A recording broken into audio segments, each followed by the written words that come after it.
Ming traversed into the vast and boundless realm of cultivation, finding himself as an orphan in a modest village. Fortunately, upon his arrival, he bound himself to a supreme signing-in system, granting him an opportunity to sign in once every year. Ding! First year sign-in successful.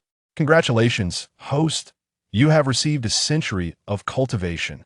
The Century of Cultivation propelled Ming to the pinnacle of foundational establishment overnight. Ding! Second year sign-in successful. Congratulations, host! You have received a vial of exquisite Bouillon Dan. This vial of Bouillon Dan allowed Ming's mixed 5-element spiritual roots to evolve into heavenly 5-element roots. Ding! 10th year sign-in successful. Congratulations, host! You have received 100 million Supreme Spirit Stones. Ding! 1000th year sign-in successful. Congratulations, host! You have acquired the cultivation of the Chaos Dao Ancestor. One day, after a millennium, the myriad realms bore witness to the birth of a Dao Ancestor among the human race. In that moment, as Ming looked back, all beings across the realms bowed in reverence. We bow to the Dao Ancestor. Chapter 1. Signing in for a Century of Cultivation. How swiftly time passes. A year has slipped away just like that. The youth reclined upon his rooftop, gazing up at the evening sky, lost in reflection. Though he mused aloud, a glimmer of joy flickered within his eyes.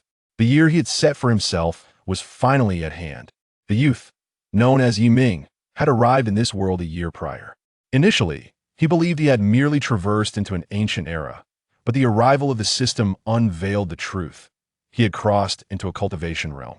As an avid reader of novels in his previous life, Ming understood that this cultivation realm was immensely vast, teeming with countless powerful beings, and perhaps even celestial beings capable of upheaving the world with a mere flick of their wrist. That a moment's carelessness could lead to a fate of complete annihilation. Fortunately, upon his arrival, he had bound himself to a system known as the Supreme Signing-in System, though it regrettably allowed for only one sign-in per year. Fearing that he might not survive the year, the system gifted him a novice package upon binding. He was sincerely grateful for this. From the package, he obtained 2 cultivation techniques along with a selection of elixirs and spirit stones. With these resources, he managed to endure a year in a small village, achieving a cultivation level of the 3rd layer of Qi refinement. Now, only a few hours remained until his annual sign-in. At midnight, he eagerly anticipated what rewards awaited him. Perhaps a longevity elixir would grace his fortune. As he contemplated the fiery crimson sky of the evening, his thoughts gradually drifted away.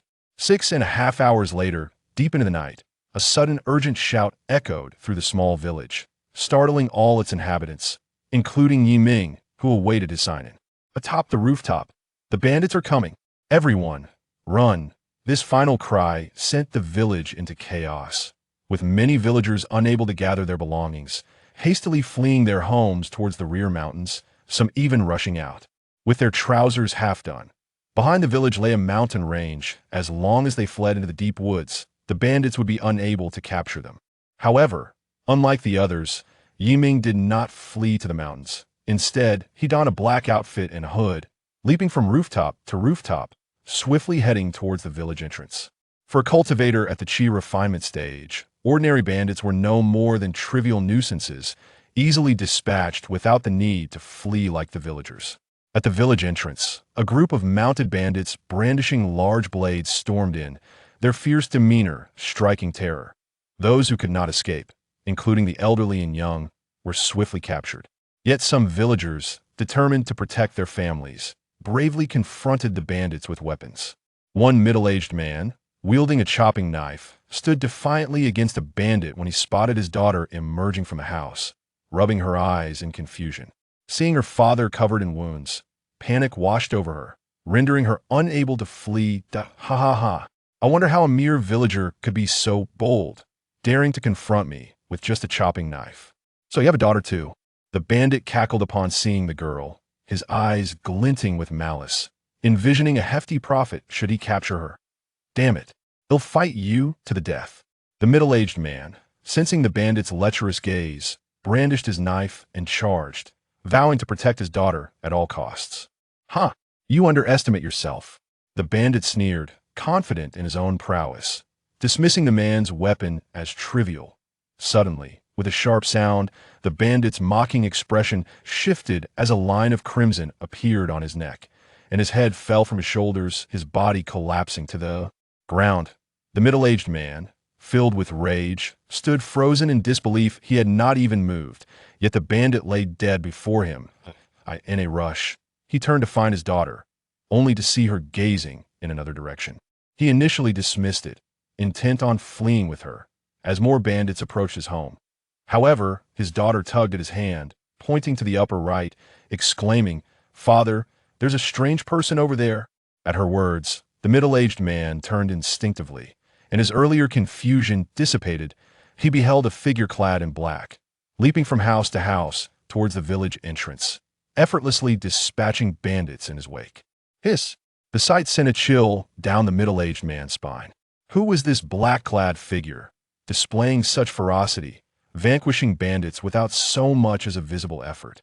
More importantly, this mysterious savior had spared his life, igniting a fierce desire within him to join in the fight against the bandits. Yet, glancing down at his daughter, he quickly regained his composure. She was his only kin should anything happen to him. What would become of her? With that thought, he scooped her up and fled towards the rear mountains without looking back. Meanwhile, Ming, armed with several small throwing knives, leaped from rooftop to rooftop within the village, dispatching bandits with precise throws, each knife finding its mark upon the bandits' necks, ensuring no harm befell the villagers. This skill had been cultivated out of boredom. The flying knives were crafted by him, limited in number to a few hundred, all intended for practice. As for spells, his cultivation technique consumed too much spiritual energy, necessitating the use of simpler methods for now. Gradually, Ming eliminated a dozen isolated bandits, prompting the remaining bandits to realize something was amiss. They gathered at the village entrance, holding a dozen villagers hostage. At this moment, all the bandits turned their icy gazes towards the entrance as a figure in black emerged slowly from the depths of the village. "Who are you? How dare you slay so many of my brothers?" A scar-faced bandit leader stood defiantly before the others, glaring at the black-clad figure. Despite his bravado, he felt a deep-seated apprehension, fearing the figure might unleash a deadly knife at any moment. Ming remained silent, merely observing them with an air of indifference that instilled fear in the hearts of the bandits, rendering them hesitant to act. The atmosphere between the two parties became tense and still. Ming longed to act but faced over 30 bandits. It was impossible to eliminate them all in one swift motion. Doing so would certainly cost the lives of several villagers. The villagers had treated him well, and he was determined to save them all. The only course of action now was to wait. He needed just a little more time. At that moment, the scar-faced bandit leader, unable to withstand the mounting tension, finally spoke up. "Damn it, are you mute? If you remain silent any longer, I will resort to bloodshed." Upon hearing these words, Ming's previously calm gaze suddenly turned icy. The time had come. All the bandits were destined to perish at that moment. A mechanical feminine voice echoed in Ming's ears. "Ding! The host has spent a full year in the Xianxian realm. Would you like to sign in?" Upon hearing the voice, Ming immediately recited in his heart, "Sign in." Ding! The first year's sign-in successful. Congratulations, host, for obtaining a century's worth of cultivation. Now, I shall bestow cultivation upon the host. Chapter 2. A Night at the Pinnacle of the Foundation Establishment. Listening to the notifications from the system, Ming's heart swelled with joy. Truly, heaven was aiding him. Suddenly, a surge of abundant spiritual energy erupted within him, rushing into his dantian, transforming into a vast lake of spiritual power that flowed within, almost overflowing from the confines of his dantian. Without the system, his body would likely have burst from the pressure. In an instant, his cultivation level skyrocketed from the 3rd layer of chi refinement, through the 4th, 6th, 9th, and 10th layers, culminating at the pinnacle of foundation establishment. From the moment he signed in to his ascension to the peak of foundation establishment, only a mere 2 seconds had elapsed, and even the need for a foundation establishment pill had been waived. As he understood it, entering foundation establishment would grant an increase of 200 to 300 years of lifespan, thus alleviating his concerns about longevity. Once he had ascended, Ming, somewhat entranced, closed his eyes to savor the immense power bestowed upon him by a century of cultivation. In truth, The 100 years of cultivation did not merely elevate him to the peak of foundation establishment. He was also on the cusp of golden core formation. However, as he resided in the mortal realm where spiritual energy was exceedingly scarce, and due to his low-grade spiritual root, he could only reach the pinnacle of foundation establishment. The system's infusion of cultivation was bound by limitations, such as the density of spiritual energy and the quality of one's spiritual root, alongside the characteristics of the cultivation method he practiced. While Yi Ming was immersed in the sensation of his newfound strength, a voice broke the silence. Humph, merely a paper tiger. Brothers, let us slay him. The scarred man opposite him spoke again, still unaware of the dramatic shift in the black-clad figure's strength before him. Being an ordinary mortal, he could not perceive the changes in a cultivator's power. He mistakenly believed the black-clad individual was merely stalling to regain strength, dismissing it as a trivial ruse, thus resolved to act swiftly to prevent the black-clad figure from recovering. Brothers, kill him. Over 20 mountain bandits brandished their blades, charging ferociously toward Yi Ming, while the remaining bandits stayed behind to guard the hostages, with the scarred man remaining in place to enjoy the spectacle. At that moment, Yi Ming opened his eyes, a dazzling 5-colored radiance emanating from them. Before the bandits could close the distance, they were pierced by the light and turned to ash, vanishing from existence in the blink of an eye. In that instant, all the villagers at the village entrance were frozen, their mouths agape, staring in shock at the black-clad man. The scarred man, pale with fear, had not anticipated that a celestial being resided in such a humble village. Had he known, he would not have dared to come and capture anyone here, even with 1,000 lives to spare. Celestial being, spare me. I have not harmed a single person in this village. The scarred man dismounted, crawling and bowing frantically before Yi Ming, desperate to beg for his life. The remaining bandits were even more terrified, trembling and wetting themselves as they knelt in supplication. Yet, Yi Ming remained unmoved. Had he not arrived in time, the villagers would likely not have had a single survivor, as these bandits were irredeemably wicked, with none being innocent. Enough. Observing a few still babbling in their pleas, Yi Ming scoffed, raising his hand to send them into the netherworld with a single mighty blow. After dispatching all the bandits, Yi Ming feigned an aloof demeanor befitting a celestial being, not even casting a glance at the villagers. He leapt gracefully into the air, transforming into a streak of light and soaring away. Thank you, celestial being, for saving our lives. The villagers finally regained their senses, kneeling and repeatedly expressing their gratitude towards the direction Yi Ming had vanished. Only when the streak of light disappeared on the horizon did they rise, slowly returning to their village, with the younger ones rushing to the back mountain to summon others back. Meanwhile, Yi Ming did not return directly to the village but stealthily blended into the fleeing villagers on the back mountain, who remained unaware of his presence in their midst. As the night obscured a clear view, Yi Ming wished to conceal his strength, desiring to live among the villagers as an ordinary person. Revealing himself as a celestial being would lead to numerous complications, a situation he found particularly distasteful. Moreover, wouldn't it be better to stay in the village for another 2 years to sign in? When the time was right, he could reveal his capabilities to the villagers. After walking alongside the villagers in the mountains for half an hour, a person caught up with the group and relayed the entire situation to the villagers. Once the story was shared, the villagers hurriedly returned to the village, eager to witness the miracle left by the celestial being. Yi Ming remained silent, following closely behind. Upon arriving at the village and seeing the numerous bandit corpses strewn across the ground, the villagers erupted in jubilant celebration, with some kneeling at the village entrance to express their gratitude to the celestial being for his assistance. Yi Ming was drawn into the celebrations by some familiar neighbors. As dawn broke, the villagers gradually returned home to rest. Yi Ming settled back into his own home, sitting cross-legged on his bed and retrieving a cultivation method from the system's space, the 5 elements unification technique. This was a beginner's gift from the system, well suited for his mixed 5-element spiritual root, capable of enhancing his cultivation speed and augmenting his magical attack power. With the aid of this technique, he had transformed from an ordinary mortal into a chi refinement practitioner of the 3rd layer within a year, supplemented by some spirit stones and pills. However, the spiritual energy in the mortal realm was exceedingly thin. Otherwise, he could have reached the 4th layer within that time. Yi Ming did not wish to linger here for too long. Once he completed his necessary tasks, he would depart the mortal realm to enter the true realm of cultivation. After all, this world was vast and extraordinary. It would be a pity not to explore it. Yi Ming lost himself in thought for a moment before redirecting his focus to the cultivation method. Now that he had reached the pinnacle of foundation establishment, his understanding of the 5 elements unification technique had deepened significantly. In addition to the aforementioned benefits, he could learn a divine ability, which would grow more potent with the increase of his cultivation level. Over the course of a year, He had mastered this divine ability, the Five Elements Eye, which had allowed him to obliterate those bandits with a single glare the previous night. He had merely scratched the surface of its potential.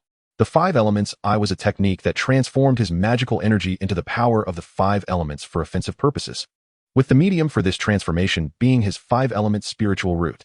Regrettably, his spiritual root was heavily tainted, resulting in the five-element power being impure and consuming an enormous amount of magical energy. The previous night's use had drained 30% of his energy, despite him being at the pinnacle of Foundation establishment. Nonetheless, its attack power was formidable, dealing approximately 5 times the damage compared to others at the same level. Thus, it was a trade-off. With these thoughts swirling in his mind, Ming closed his eyes and entered a meditative state, commencing his cultivation. Thus, Ming devoted an entire day to his practice. It was not until his spiritual sense detected someone knocking at his door that he concluded his session. Just as he opened his eyes and exhaled a breath of stale air, a knock echoed from outside. Knock, knock. Yi-Gij, are you awake? A sweet, clear voice of a girl rang out from beyond the door, coinciding perfectly with Ming's opening of the door. Upon opening it, he found a petite girl, no taller than 1.2 meters, standing there. Her large, watery eyes sparkled with delight as she beamed at Ming, revealing 2 adorable dimples on her cherubic face. Yi-Gij, my mother says it's time to eat. All right, let us go, Xiaoyu. Ming responded with a smile, nodding slightly before turning to close the door and following Lin Xiaoyu in the direction of her home. Lin Xiaoyu's house was not far. It was merely 5 houses away, considered a close neighbor. Upon entering her home, a woman wearing an apron emerged from the kitchen, balancing a large wooden platter laden with several dishes. Mother! Upon seeing the woman, Xiaoyu exclaimed, rushing towards her and wrapping her arms around her waist. Ming stood in place, politely greeting, Sister Wanru. Hearing the greeting, Su Wanru turned her gaze to Ming, noticing him still standing there. With a warm tone, she replied, Xiao Ming, dinner is ready. Come and eat with us. All right. Ming nodded slightly and intended to assist in fetching the wooden platter, for he felt the need to express gratitude since he was being treated to a meal. However, Su Wanru shook her head, declining his offer as she made her way toward the room, chattering about events from half a year prior. Xiao Ming, you need not stand on ceremony here. Consider it your own home. If it weren't for your timely arrival on the mountain, my husband would have surely perished. You saved our family. In Chapter 3, Shinin Zhu, Su Wanru spoke at length of how she wished to repay Ming for his life-saving grace, even suggesting that when Xiaoyu matures, she could wed him. Upon hearing this, Xiaoyu, seated at the dining table, wore a puzzled expression, as she was too young to comprehend the notion of marriage. Ming, without a moment's hesitation, firmly rejected the proposal, using the excuse that it would be up to Xiaoyu to decide when she grew up. Half a year ago, Ming had just broken through to the 2nd level of qi refinement and ventured to a secluded area on the back mountain to test his abilities. There, he stumbled upon a severely injured individual lying on the ground, blood oozing from his head. Instinctively, Ming administered first aid, drawing upon his medical knowledge from his previous life on launching. Although he managed to save the person, he remained in a vegetative state. The injured man was Lin Fengqi, Su Wanru's husband and Xiaoyu's father. Sustaining severe brain damage, Lin Fengqi lay unconscious, yet this was the best possible outcome. At least he was alive. Furthermore, in the realm of cultivation, as long as one lives, a high-grade healing elixir could restore them. Hence, Su Wanru was exceedingly grateful to Ming for saving her husband. With their impoverished circumstances, she could only repay him in the manner he deemed necessary. Consequently, Ming became a frequent guest at their table. Yet this method of repayment felt overly simplistic to Su Wanru, who continuously sought ways to compensate him, even suggesting the marriage of her daughter. Ming, with earnestness, voiced a multitude of reasons to dissuade Su Wanru from her matrimonial proposition, but she persisted in her intent to repay him financially. Sister Wanru, if you truly wish to repay me, allow me to continue enjoying your meals until I have sufficiently repaid you. Would that be acceptable? Ming gazed at the table, laden with a soup and 2 dishes, eager to begin eating, thus interrupting Su Wanru's ongoing discourse about repayment. Upon hearing Ming's simple request, Su Wanru paused, momentarily taken aback. As she contemplated her response, Ming shared a small passion from his past life, which had now magnified into his greatest indulgence. Sister Wanru, my utmost delight is in culinary delights. Nothing pleases me more than good food, and the dishes you prepare are exquisitely to my taste. Thus, this repayment is indeed worthwhile. As he spoke, Su Wanru noticed Ming swallowing in anticipation. The child, visibly eager to partake in the meal, yet hesitant due to her mother's delay, prompted a warm smile from Su Wanru. Very well, we shall proceed as Xiao Ming suggests. With that, she picked up her chopsticks and smiled at both Ming and her daughter. Come, Let us eat. Xiao Yu, you too? Yay, it's mealtime. Xiao Yu exclaimed joyfully, raising her chopsticks before eagerly diving into the rice. Her mother's cooking was simply the best. Yi Ming mirrored her enthusiasm, and as Su Wanru began to eat, he too relished the meal, internally exclaiming his relief at finally being able to eat. After finishing the meal, Yi Ming did not linger but bid farewell to Su Wanru before departing. Xiao Yu, excited, attempted to accompany him home, but he gently insisted she return. For night had fallen, and it was unsafe for a young girl to wander alone. Back in his own home, Yi Ming promptly seated himself on his bed and retrieved a tome from his system space, the Shenin Ju, which was one of the cultivation techniques from his novice gift package. He believed this technique to be superior to the previous one, possessing the ability to conceal one's aura and attain a state akin to invisibility.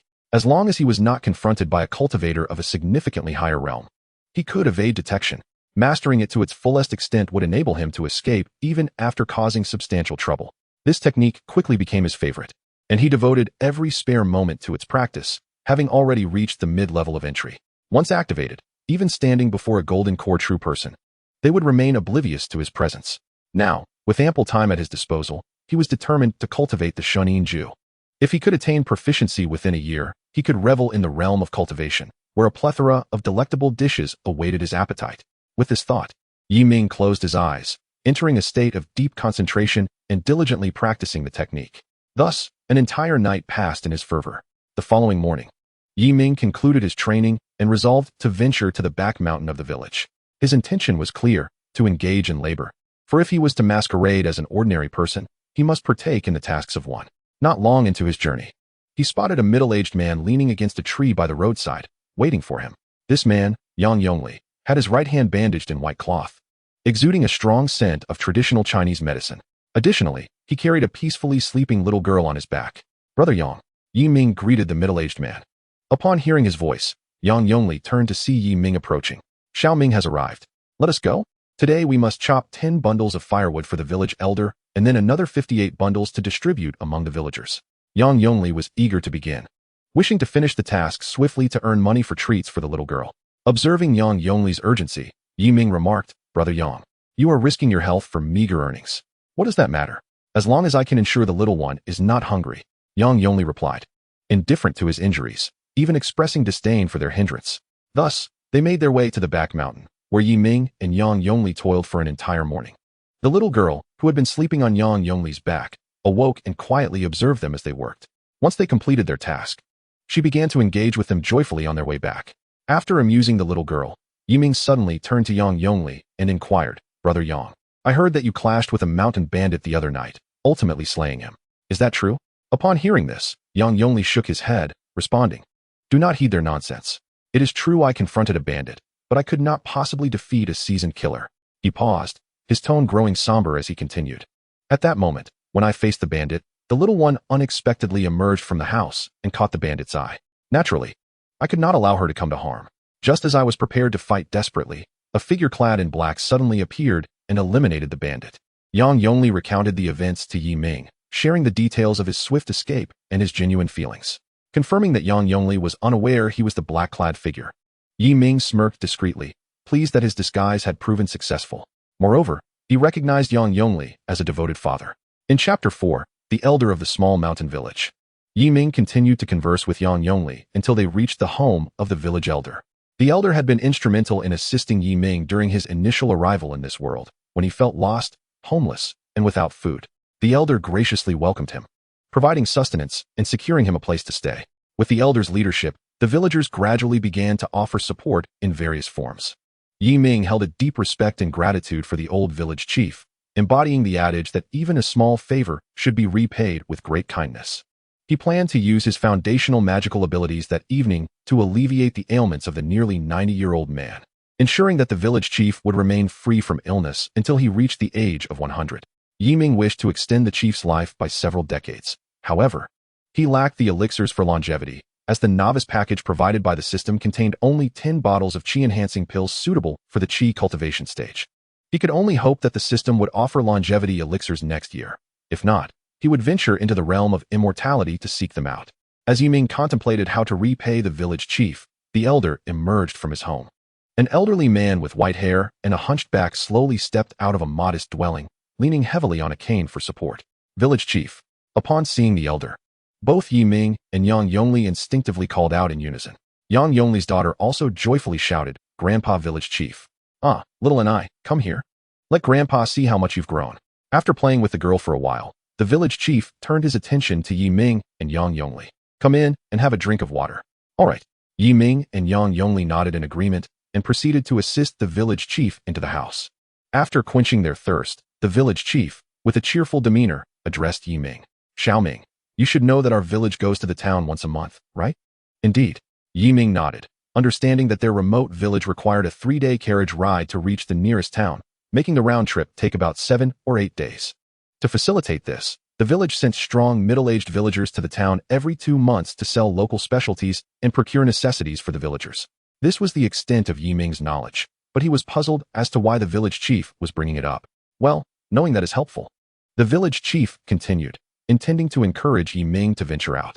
"Tomorrow, I plan to have you accompany them to the town for some fun. Staying in the village all the time isn't ideal, is it?" "You're right, village chief. Xiao Ming, you need to explore the town, after all. You've been in the village for over a year without stepping outside." Yang Yongli chimed in, reminiscing about a year ago when Yi Ming arrived alone, claiming to be an orphan with nowhere to go. The kind-hearted village chief had welcomed him, providing food and shelter, and over time, the villagers, including Yang Yongli, had gradually accepted him as one of their own. Considering Yi Ming's year-long stay without venturing beyond the village, Yang Yongli felt it was essential for him to broaden his horizons and experience the outside world. Just as Yang Yongli was lost in thought, Yi Ming interjected, "I'll heed the advice of the village chief and brother Yang. I'll go to the town with them tomorrow." Yi Ming smiled, finding the idea of visiting the town agreeable. Seeing Yi Ming's willingness to go, the village chief nodded approvingly and began discussing some precautions for the trip to the town. They spent an entire hour at the village chief's house before departing to deliver firewood to other villagers.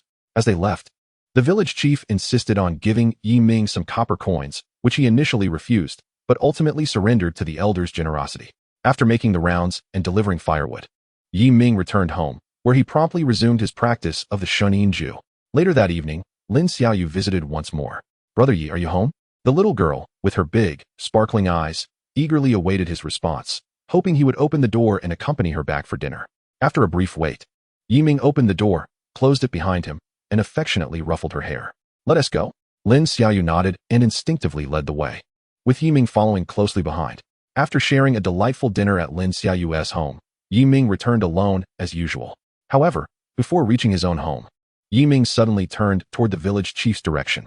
As he walked, he was enveloped by an invisible and mystical force, allowing him to arrive at the village chief's house unnoticed. At that moment, the village chief, having just finished his dinner, sat outside on a wooden chair, enjoying the evening breeze. Yet, he soon felt drowsy and unknowingly drifted off to sleep. Seeing the village chief asleep, Yi Ming began to use his magical powers to cleanse and rejuvenate the elder's body. After half an hour, having expended 60% of his energy, he quietly left the village chief's home and returned to his own. The village chief awoke in a daze, wondering how he had fallen asleep. To his astonishment, he soon realized that all his old ailments had vanished, and he felt rejuvenated, as if he had regained decades of youth. The village chief's expression transformed into one of disbelief. Upon rising, he discovered he could walk without his cane, his legs steady, and his hands strong. "Heaven has opened its eyes," he exclaimed, his face glowing with excitement as he looked skyward, believing that his years of kindness had been rewarded by divine favor. He had always held faith that the heavens were watching over him. Little did he know that it was Yi Ming who had performed this act of kindness. While the village chief reveled in his newfound vitality, Yi Ming returned home and immediately sat cross-legged on his bed, engaging in a night of intensive cultivation. As a practitioner at the foundational level, he had already entered a state of fasting, requiring no sleep for several months. The night passed without incident. At dawn, Yi Ming concluded his meditation early, rose, and made his way to the village entrance. There, he found a group of several middle-aged villagers gathered, engaged in animated discussion, accompanied by a few horse-drawn carts. As Yi Ming approached, the villagers parted, turning their attention to him. "Ah, Xiao Ming has arrived," exclaimed a jovial middle-aged man in a sleeveless shirt. "Cough, cough, since everyone is here, let us set off. The sooner we leave, the sooner we'll reach the town," the village chief urged, his complexion rosy and his spirit markedly uplifted. "All right, let us all board the carts. Xiao Ming, you should ride in my cart," urged a serious-looking middle-aged man who had previously summoned bandits. Yi Ming said nothing, simply nodding as he joined them on the cart. Once aboard, the grave man addressed Yi Ming. There might be bandits on the road demanding money. If that happens, just give it to them. We had good fortune recently, encountering a wandering immortal. Do you understand? I understand, Brother Lin Hao, Yi Ming replied, his expression conveying understanding, though in his heart, he was indifferent to the bandits. Anyone who dared to confront him would meet their demise, and he could easily uncover their hideout. Lin Hao, unaware of Yi Ming's true thoughts, felt reassured by the young man's understanding and settled down to chat leisurely with the other villagers. For 3 days and nights, Yi Ming and his companions traveled peacefully along the road. They journeyed by day and rested by night, borrowing accommodations from passing villages or setting up camp by the roadside when no villages were nearby. Fortunately, they encountered no unexpected situations and smoothly arrived at the town. On the morning of the 3rd day, Lin Hao lifted the curtain of the carriage and peered outside, noticing they had reached the town. He turned to Yi Ming and inquired, "Shall we disembark?" "Yes, I wish to see what this little town looks like," Yi Ming replied, eager to explore. After stepping down from the carriage, he gazed ahead and beheld a towering city wall, approximately 5 meters high, adorned with ancient marks. A grand city gate, 2 meters tall, bore the name of the town, Qinghe. At that moment, the streets of Qinghe were bustling with people, most of whom, like them, hailed from nearby villages. As they entered the town, the sounds of merchants hawking their wares filled the air. Fresh bamboo shoots, savory meat buns, large river fish, candied hawthorn. Shops and stalls lined both sides of the street, with vendors energetically advertising their goods. Naturally, Yi Ming and his companions were no exception and purchased a few items for themselves before finding a suitable spot to set up their stall. Their village specialized in baked goods, noodles, and various small crafts. Yi Ming, however, had no specialty to offer and had no intention of selling anything. He was merely there for enjoyment. "Lin Hao, I'm going to explore the town," Yi Ming announced, wishing to familiarize himself with the place, especially since he planned to return in the coming months. "Would you like me to accompany you?" Lin Hao asked, glancing at Yi Ming. "No need," Yi Ming replied, shaking his head. "Well, remember not to stay out too late," Lin Hao cautioned, feeling reasonably assured about Yi Ming's independence.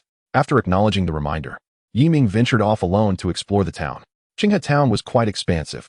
After wandering for half an hour, he had yet to reach its end. While aimlessly strolling, he passed a rarely frequented alley and suddenly sensed a peculiar surge of spiritual energy. "Is this a formation?" Yi Ming murmured, turning to examine the narrow path to his left from which the energy emanated. This was his first encounter with a formation. He had only read about them in his cultivation texts. Following the source of the energy, Yi Ming arrived at an ordinary stone wall at the end of the path, a mere illusion designed to deceive the untrained eye.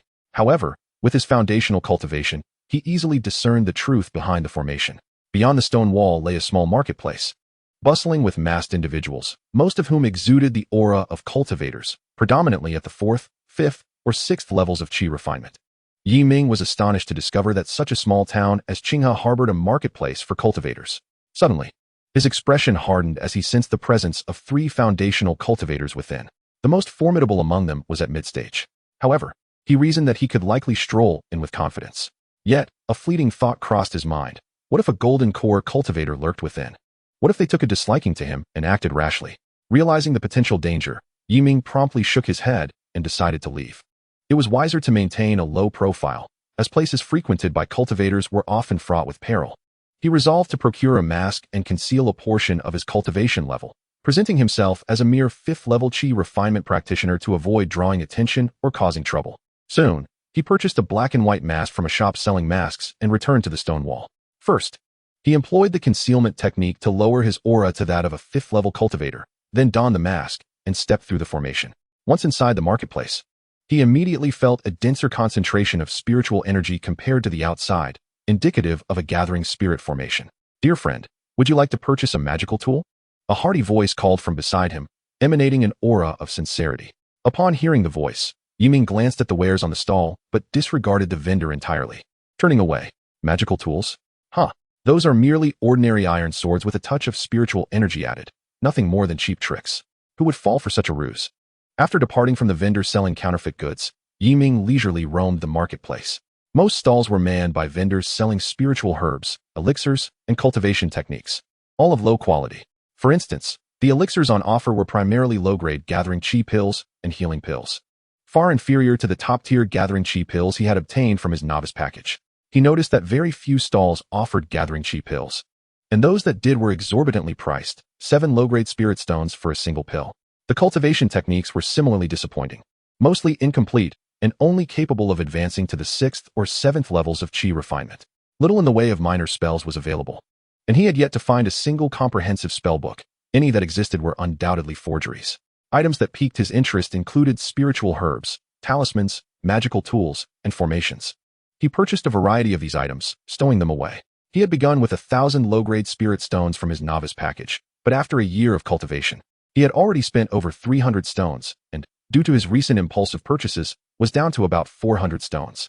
However, that amount sufficed for his needs.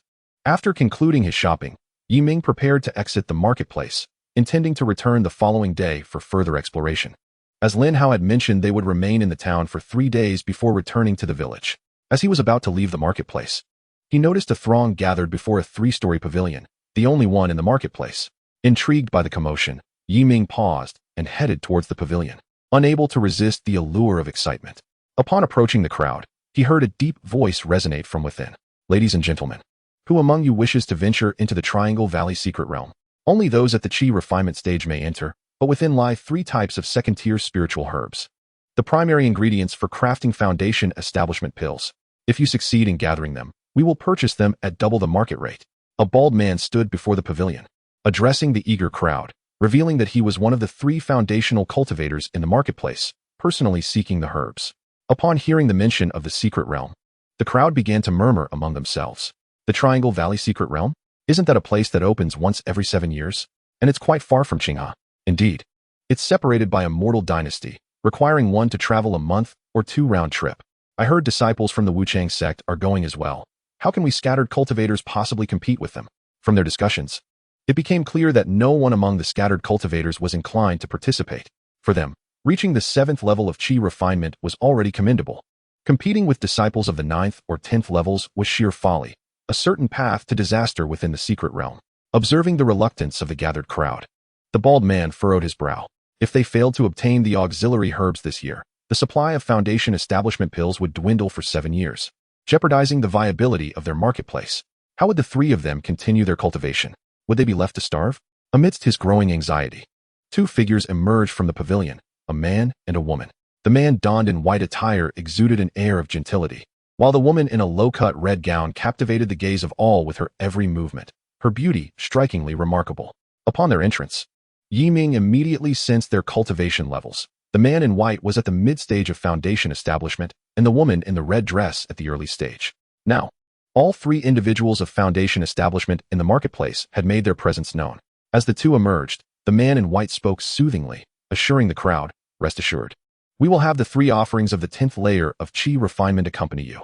Simply procure the main medicinal herb, and we shall pay not just double the price, but triple." Upon his declaration, the crowd stirred with excitement, and the woman in red added fuel to the fire, suggesting, "If you manage to gather the spiritual herbs from the secret realm, I could even share a drink with you." Her bashful invitation ignited fervor among the throng, with voices clamoring to join the expedition to the secret realm. Ming, however, seized the opportunity to slip away. He had no intentions of venturing there. "I shall go. Count me in. I too wish to join, for the chance to share a drink with the lady is worth any peril." The crowd surged forward, eager to enlist for the expedition. The prospect of a 3-fold return on their investment was enticing enough. A second-tier foundation establishment medicinal herb was worth at least 90 low-grade spirit stones, and at times, there was no market for it at all. With the promise of triple the purchasing price, they stood to gain immensely. Moreover, the presence of 3 offerings of the 10th layer of qi refinement greatly enhanced their safety. They were but lowly cultivators, living on the edge, tirelessly striving for cultivation resources and spirit stones. "One at a time, our spots are limited." Seeing the throng's eagerness, the burly man interjected, demonstrating his brother's eloquence, effectively rallying the scattered cultivators to sign up. Second brother, this is your domain now. We shall take our leave." The man in white communicated telepathically to the burly man before retreating with the woman in red to their loft. Meanwhile, Ming, having distanced himself from the crowd, had no intention of registering for the secret realm. He could, if he wished, evade the restrictions imposed on those only at the qi refinement stage due to his Shunin-ju. Yet, he chose to depart the marketplace, for the allure of the secret realm did not entice him. Had there been longevity-enhancing herbs, he might have reconsidered. As he left the marketplace, he sensed a few individuals had taken an interest in him, trailing him surreptitiously, yet he paid them no mind. They were likely drawn by his earlier display of wealth while purchasing goods. Once beyond the marketplace, Ming felt a twinge of regret. The market lacked culinary offerings and was filled solely with cultivation-related items. He longed to savor the rumored flavors of mythical beasts. However, he could remedy this in town, where delectable foods awaited him. Observing the sky, he noted it was not yet noon and set out to seek the town's culinary delights, eager to indulge. En route, he unexpectedly veered into a shadowy alley, a perfect locale for resolving troublesome matters, where he could deal with the pesky rats before enjoying his meal. Entering the alley, Ming called out without looking back, "Come out." As his words fell, masked individuals leaped down from the alley, encircling him from different directions. Quite perceptive. But alas, your demise is imminent. Despite being discovered, the four did not appear dismayed. One of them grinned, his words laced with murderous intent. Attack. Without awaiting Ming's response, the four unleashed their cultivation levels, each at the 6th layer of qi refinement, brandishing first-tier low-grade magical artifacts as they charged. Ming found himself besieged from all sides. One aimed for his head, another for his heart, a third for his dantian, and the last targeted his lower regions. Their roles were clearly defined. They were seasoned in this grim trade, having likely claimed the lives of many. Yet, they were about to encounter Ming, who had concealed a modicum of his true power. Just as they believed the transaction would conclude easily, Ming lifted his gaze. His aura at the 5th layer of qi refinement surging to the pinnacle of foundation establishment in an instant, overwhelming the four with an aura so potent that they gasped for breath, collapsing before him in agony. Their minds faltered, a void replacing their thoughts, despair flooding their eyes. It is over. Seizing the moment when they were incapacitated, Ming summoned his magical energy, manifesting a colossal hand above the four, descending mercilessly. With a resounding clap, they uttered not a single word before being reduced to a mere puddle of blood, their exit swift and serene, albeit the process was decidedly unsightly. TSK, Ming remarked, observing the sanguine pool beneath him. With such meager strength, they dare to resort to robbery? Even the 3 Foundation establishment cultivators would be swiftly dispatched. Subsequently, he released a flicker of flame, incinerating the remnants, leaving no trace behind. Only 4 low-tier storage bags, intentionally left behind, were cast into his system space, to be examined at a later time. Having dispatched the 4 would-be assailants with ease, Ming felt no burden upon his conscience, his hand steady, heart calm. He even felt a flicker of delight, for these were indeed fortune-bringers. He then left the alley nonchalantly, unnoticed by anyone, while the infamous 4 hunters of the marketplace had been silently eliminated in mere moments. Upon reaching the bustling main street of the town, Ming, with a skewer of roasted meat in each hand, ambled back to the spot where Lin Hao and the others had set up their stall, relishing his meal. The flavor was delightful. Chapter 7. Return to the village, encountering bandits again. When Ming returned to Lin Hao and the others at their stall, they had just finished packing up and were preparing to seek lodging. "Little Ming, you're back. How was your time in the town?" Lin Hao greeted him with a smile. Ming responded, "It was pleasant, with plenty of delicious food." "That's great. If you're short on funds, don't hesitate to let the brothers know. No need to be polite." Lin Hao laughed heartily, gesturing with an open hand, while the surrounding middle-aged villagers nodded in agreement, encouraging Ming to enjoy himself freely. "All right, I won't hold back," Ming replied warmly, forgoing unnecessary pleasantries. "Now then, let us find a place to stay." Lin Hao waved, signaling the group to follow him in search of an inn.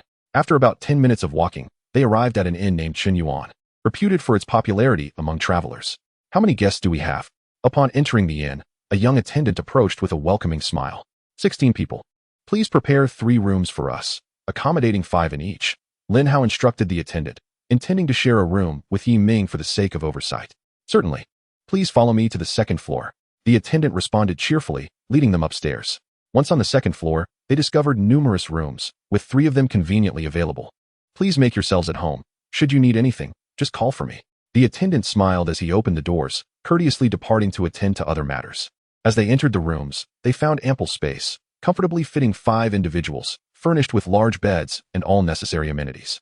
Moreover, the cost was reasonable for 3 days, 20 copper coins per person, totaling 320 coins for 16 individuals, which included meals for the duration. No wonder it came so highly recommended. 320 copper coins were indeed a good deal. Lin Hao and the others could earn this amount in just a couple of hours, often making several taels of silver in a day. After inspecting their accommodations, the group descended to enjoy lunch at the inn. To their delight, the food was quite palatable, leading them to ponder the prospect of opening a restaurant themselves. Surely a lucrative endeavor. After finishing their lunch, Lin Hao and his companions returned to their stall. Ming, this time, refrained from wandering off and accompanied them, even deciding not to visit the scattered cultivator market for the next few days, as it was quite chaotic. The entire afternoon was spent learning the art of stall management. A novel experience for Ming, albeit slightly exhausting. It was not until dusk that Lin Hao called it a day, as nightfall in the town prohibited any stall activities unless it was a significant festival, which was not the case in the days to come. Upon returning to the inn, night had fallen, and they were just in time for dinner. After their meal, the 16 of them retired to their rooms for the night, and there was no conversation to be had. The following morning, Lin Hao and the others rose promptly, had a casual breakfast, and continued their stall activities, with Ming naturally in tow. After another day at the stall, it was the third day, marking their final day in the town. They only operated in the morning before purchasing various necessities for the villagers, including daily provisions and food items, and spent another night at the inn. The next day, long before dawn, Ming and Lin Hao's group prepared to leave the inn. Lin Hao discreetly covered the expenses, which had originally been agreed upon to be shared among all. On the way back to the village, the group ignored Lin Hao for the entire morning until he cheerfully suggested that they could settle up next time, at which point they ceased to hold a grudge, albeit in a light-hearted manner. That night, at the stroke of midnight, while Ming was in a light slumber, he suddenly opened his eyes. They had not passed through any villages that night, opting to rest by the roadside. However, Ming's spiritual sense detected a group of fierce mountain bandits stealthily approaching from 900 meters away, armed with numerous sharp weapons, which would spell disaster for any ordinary person caught in their path. Although Lin Hao's group had posted sentries, they would not be able to react in time, and Ming resolved to employ decisive means to eliminate the bandits. Utilizing the hidden spirit technique, Ming slipped out of the carriage unnoticed and, with just 2 strides, found himself behind the bandits. At that moment, the 100-odd bandits remained oblivious to his presence, stealthily inching towards several carriages. Among them was a particularly burly man, his face etched with ferocity, with eyes like those of a famished wolf fixated on the front, his large blade thirsting for blood. His frustration stemmed from a recent encounter with a group of mysterious individuals clad in black, who had seized control of all the bandits' territories and commanded him to capture ordinary people for their offerings. If it were not for the leader's intervention, he would have certainly eliminated those intruders, whose incessant commands were irksome to him. Tonight, he had intended to raid a few villages for captives, but fate had presented him with an opportunity, and he felt compelled to vent his frustrations before proceeding. As he contemplated this, he suddenly felt a chill at his neck. Just as he turned to see what was amiss, his vision spun, revealing a familiar silhouette, his own body. In an instant, his thoughts ceased, and with his final shred of confusion, he was plunged into eternal darkness. Without a sound, the 100 bandits who had been moving moments earlier became lifeless corpses, their heads severed from their bodies. Had anyone passed by at that moment, they would have surely been petrified. Observing the heap of corpses, Ming expressionlessly sheathed a mid-grade long sword and subsequently summoned a small flame to incinerate the remains. He had acquired the sword from one of the 4 storage bags, and it had proven quite effective, gliding smoothly through the bandits. After eradicating the bandits, Ming turned and returned to the carriage, resuming his feigned slumber. Throughout this entire ordeal, no one had noticed his absence, nor were they aware of the crisis that he had quietly extinguished. The next morning, Lin Hao and the others gradually awakened and began their journey back to the village, which they would reach by the following day. The journey proceeded without incident, and a day later, they returned to the village. On the morning after their return, a few individuals arrived at the site where Ming had dispatched the mountain bandits. Leading the group were 3 mysterious figures cloaked in black, followed by a pallid man with an extremely cold demeanor. Upon their arrival, one of the mysterious individuals closed his eyes to sense the surroundings and then spoke in a raspy voice. "Your people have vanished from this place, and I can also detect a faint fluctuation of spiritual energy." How intriguing. Upon hearing this, the cold man asked in a deep tone, "Master, are you suggesting that a cultivator has slain my second-in-command?" "Indeed, and I can assist you in locating that cultivator." However, the mysterious figure paused, his words laden with deeper meaning. The man understood that it merely required him to undertake another task, and he accepted it readily to avenge his second-in-command. "Please, master, instruct me. Rest assured, the task I assign will be quite simple." In a small mountain village, as the sun began to rise, villagers gathered at the entrance, chattering as they awaited something. Each villager's face was a blend of anticipation and concern, anxious that Lin Hao and his group might not arrive on time, which would signify that something had gone amiss, an outcome they wished to avoid. Amidst their hopeful longing, several carriages slowly appeared at the edge of their vision. "They are back," someone exclaimed, rushing toward the carriage convoy. One person led the charge, followed by a surge of villagers, while the old village chief watched the scene with a smile. This was the time of the month that brought the greatest joy to the villagers. Before the carriages even reached the village entrance, they were surrounded by eager villagers, rendering them immobile. Consequently, Lin Hao had no choice but to poke his head out from the carriage. Please, everyone, remain calm. The supplies this time are certainly sufficient for everyone to share. Let us head to the village first, shall we? All right, let us disperse. Only after Lin Hao's earnest assurance did the villagers part to create a path, though they remained close, eager to claim their provisions and return home to their tasks. Soon, the carriages arrived at a clearing in the village center and came to a stop. As soon as they halted, Lin Hao and the others disembarked to unload the supplies, with Ming joining in to assist. Once the supplies were unloaded, they immediately began distributing them to the villagers. When most of the villagers had collected their share and departed, a small figure approached Ming at a leisurely pace. Brother Yi, I'm here to collect my things.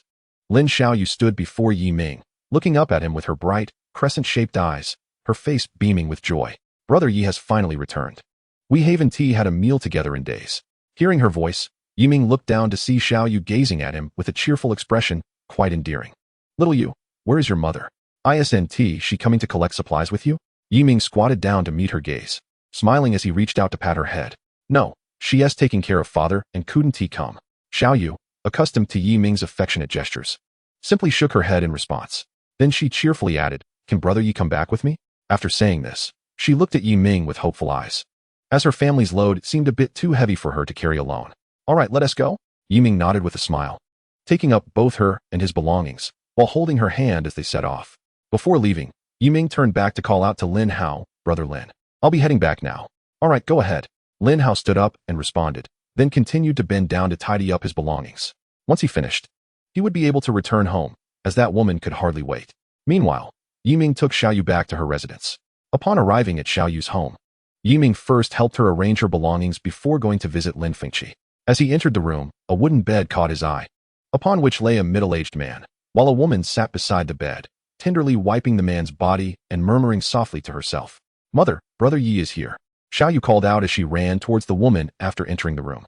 Hearing this, Su Wanru looked towards the door, where Ming had just stepped in. Oh, Xiaoming has arrived? How was your trip to the town? Su Wanru gently inquired. It was quite good, Ming nodded, then turned his gaze to the motionless man on the bed. Sister Wanru, how is Brother Lin's condition? Upon hearing this, Su Wanru merely shook her head and sighed, Alas. It remains the same. He has not awakened. I see. Sister Wanru, perhaps you could talk to Brother Lin about some of the happy memories you shared. It might stimulate him, and who knows, he might recover one day, Ming suggested after contemplating for a moment. This method may not be the only one, but it was the best that Sister Wanru could do at present. I will try my best, Su Wanru responded, feeling compelled to give it a go.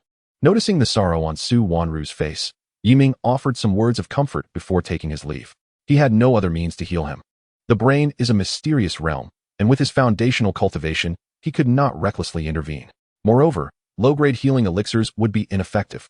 Upon returning to his own room, Ming sat cross-legged on his bed to cultivate, as he had not practiced for a few days and needed to catch up. Time passed, and Ming spent another peaceful year in the village. During this year, he visited the town 3 times and attended the loose cultivator market twice. Yet there were no more foolish loose cultivators attempting to ambush him, which he found somewhat regrettable. After all, the previous 4 had contributed over 100 low-grade spirit stones, several low-grade magical artifacts, 1 middle-grade magical artifact, and various low-level elixirs. Moreover, during those 3 trips, he did not encounter any mountain bandits. Ming was puzzled, so he inquired about the locations where bandits were known to exist. After visiting one such place, however, he found not a single soul. Initially, he intended to locate the hideout of the previous bandits, yet he could not find them, as the area was too vast. Resigned to this, he decided to wait for an opportunity to capture one and interrogate them. Until he eliminated these bandits, he feared that the village would not be safe upon his departure, as it could be invaded at any moment. However, he had been waiting for an entire year. That night, a gentle wind blew from afar, tousling Ming's medium-length hair as he lay on the rooftop, eagerly anticipating the arrival of midnight. For after 12 o'clock, he could sign in, and he was excited about the rewards of this year's check-in. As he waited, the crescent moon moved directly above him, signaling that the time for check-in had arrived. Simultaneously, a voice he had longed to hear echoed in his mind. Ding! The host has spent another year in the realm of cultivation. Would you like to sign in? Without hesitation, Ming silently declared, Sign in. Ding! Second year sign-in successful. Congratulations to the host for receiving a bottle of Supreme Bu Tian Dan. The reward has been stored in the system space and can be claimed at any time. Once the announcement concluded, the system fell silent. No matter how much Ming called, it would not reappear, only surfacing during the annual check-in. After the system finished its notification, Ming proceeded to examine the recently acquired item, retrieving a jade bottle from the system space. Upon close inspection, he realized that this jade bottle was indeed a treasure.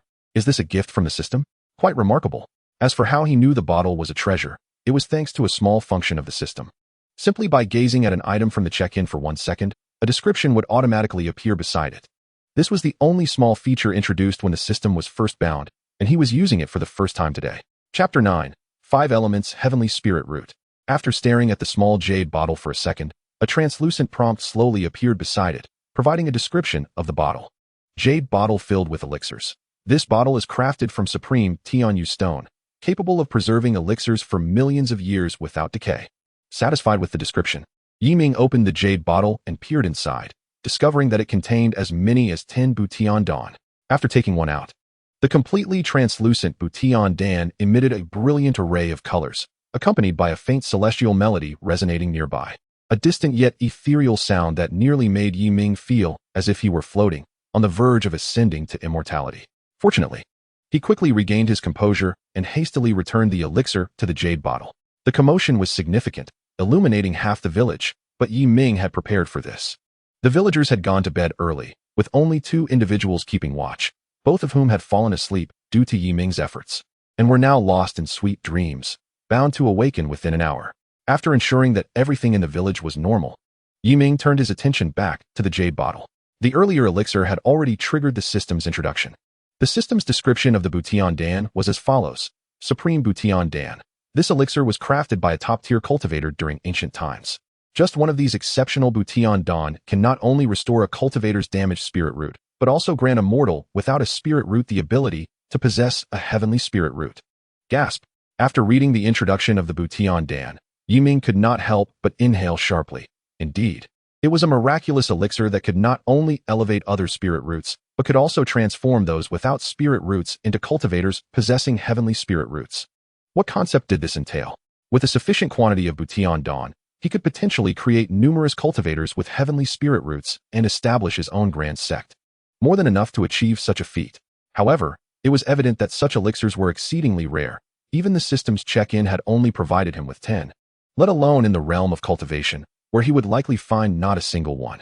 While Ming was astonished, he also felt the urge to consume one himself to see if it could upgrade his mixed spirit root to a heavenly spirit root.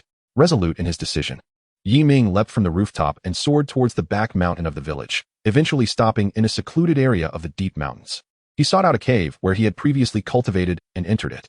Once inside the cave, Ming first blocked the entrance, then took out a low-grade first-tier formation to set up a concealment array, hiding the cave entrance to prevent disturbances during his spirit root upgrade. The area was predominantly inhabited by mundane beasts, with no presence of demonic beasts. After ensuring everything was prepared, Ming sat cross-legged on a large stone within the cave, retrieved the jade bottle from the system space, and poured out a Butian Dan. The moment the Butian Dan was released, it emanated a radiant glow, and the sound of celestial music echoed throughout the cave. Eager to upgrade his spirit root, Ming wasted no time and swallowed the elixir whole. The Butian Dan dissolved instantly upon entering his mouth, followed by a brilliant flash of light, enveloping him entirely, causing him to drift into a deep slumber. While he slept, his 5-colored spirit root began to transcend. The impure and dull mixed spirit root transformed into a flawless 5 elements heavenly spirit root. When Ming finally opened his eyes, he immediately sensed the changes within him. First, his speed of absorbing spiritual energy had increased more than tenfold, and he found it much easier to comprehend various spells. What he previously struggled to understand now came to him effortlessly. He could even perceive the flowing spiritual energy between heaven and earth, indicating that his spirit root had successfully upgraded, and he had not anticipated that all 5 spirit roots would elevate together. The spiritual energy of heaven and earth danced like a swarm of white sprites, joyfully frolicking in every corner of the world. Ming casually reached out, and dozens of strands of spiritual energy were gathered in his hands. Instead of penetrating through him, the energy gradually merged into his dantian, transforming into his own strength. He felt a slight increase in his cultivation. Though minimal, he realized that without relying on the system, he could successfully condense a golden pill within 5 years in advance to the status of a golden pill true person. with joy swelling in his heart at the changes both inside and outside his body. Ming pondered the implications of having his spiritual root upgraded to this extent by just one Butian Dan. What if he were to consume another? Would he become even more formidable? With this thought in mind, he produced another Butian Dan, and without waiting for it to emit light, he tossed it directly into his mouth and swallowed it whole. This time, he savored the flavor. It was pleasantly sweet, almost like milk.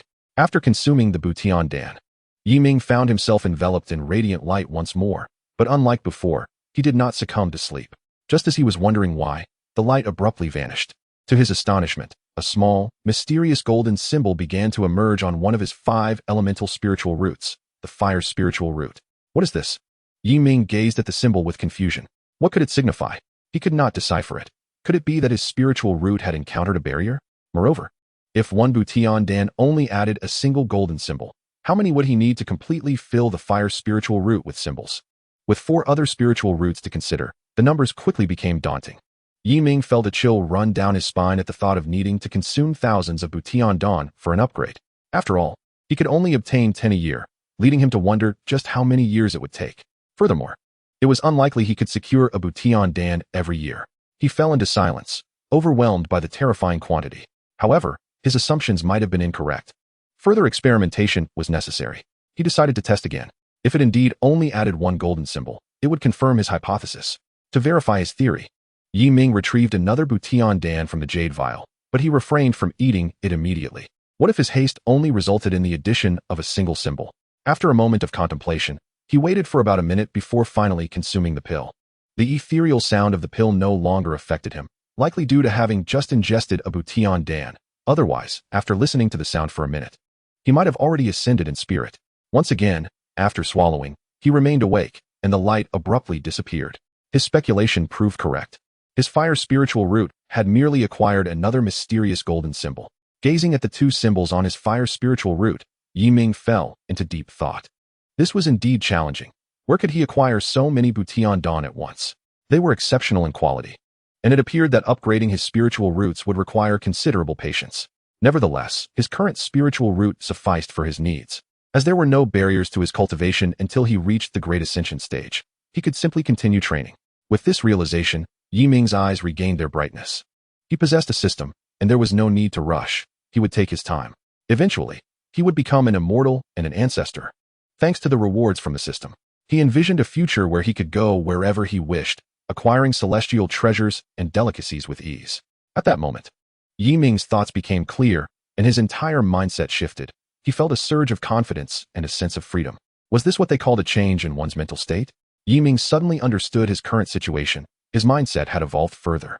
His heart, like a clear mirror, recognized both his strengths and weaknesses and knew how to complement them without easily succumbing to negative influences. In essence, his intellect had become sharper. Chapter 10. The Bandits' Great Movement. After achieving clarity of thought, Ming exited the cave, casually dispelling the formation.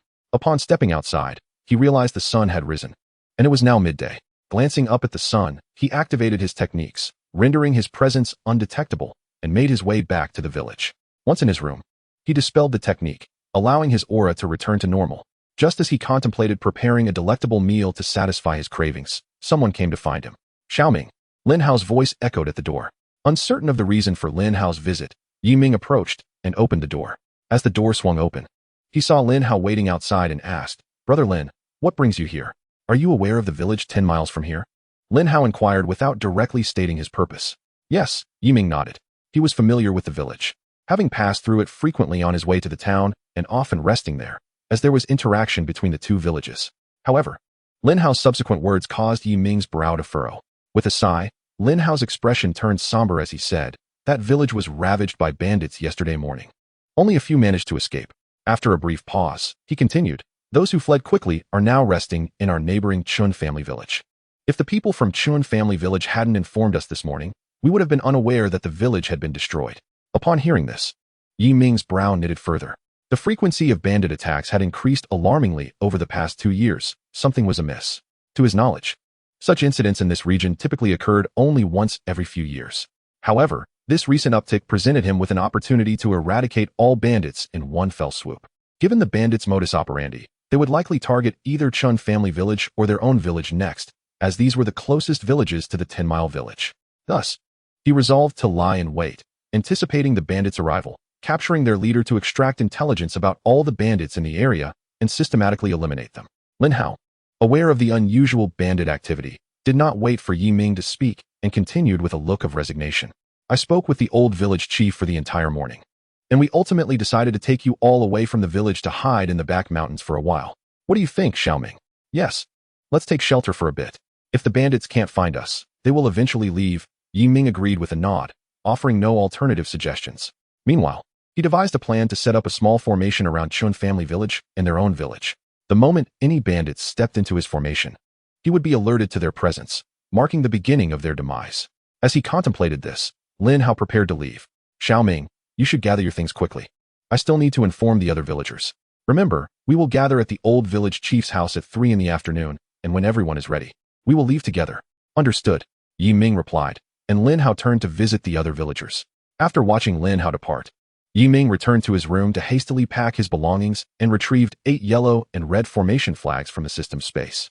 These were the components for the small formation he had planned, purchased at the scattered cultivator market. He had acquired 2 sets, each containing 4 flags. Although they were low tier, with sufficient cultivation, he could establish a formation with a considerable range. Next, Yi Ming stepped outside, inserting 1 flag each at the northern, southern, eastern, and western peripheries of the village, and then performed hand seals to channel his spiritual power into the flags. The 4 flags activated, glowing faintly before becoming concealed. At this point, the formation was complete. He would be alerted whenever someone entered the village. However, being the most basic formation, it lacked the intelligence to discern friend from foe. He would need to remain vigilant. After setting up the formation around his village, Yi Ming proceeded towards the neighboring Chun family village. At this moment, he employed the divine concealment technique, rendering himself invisible. Upon reaching the village entrance, he observed hundreds of villagers from Chun family village preparing to enter his village, and he did not need to guess their intentions. They sought refuge in the back mountains alongside his village. As Yi Ming brushed past them, he noticed 3 injured youths, likely the individuals who had escaped from Shirley village. The trio continued their conversation with the village chief of Chun village. Chun village chief, how many of us are seeking refuge deep in the mountains? One youth, whose demeanor appeared remarkably honest, abruptly shifted the topic during their conversation. The village chief, a man in his 70s, responded to the youth's query with a warm smile. Counting the 153 from Fengxiao village, we have a total of 378 people. The greater the number, the less we fear the bandits. But it is wise to hide when we can. Is that so? With so many people, we certainly need not fear the bandits. Upon hearing the village chief's numbers, a glimmer of intrigue flickered in the youth's eyes, accompanied by a subtle, peculiar smile. His expression was well concealed, unnoticed by those around him. While the village chief continued to discuss matters concerning the 2 villages with optimism.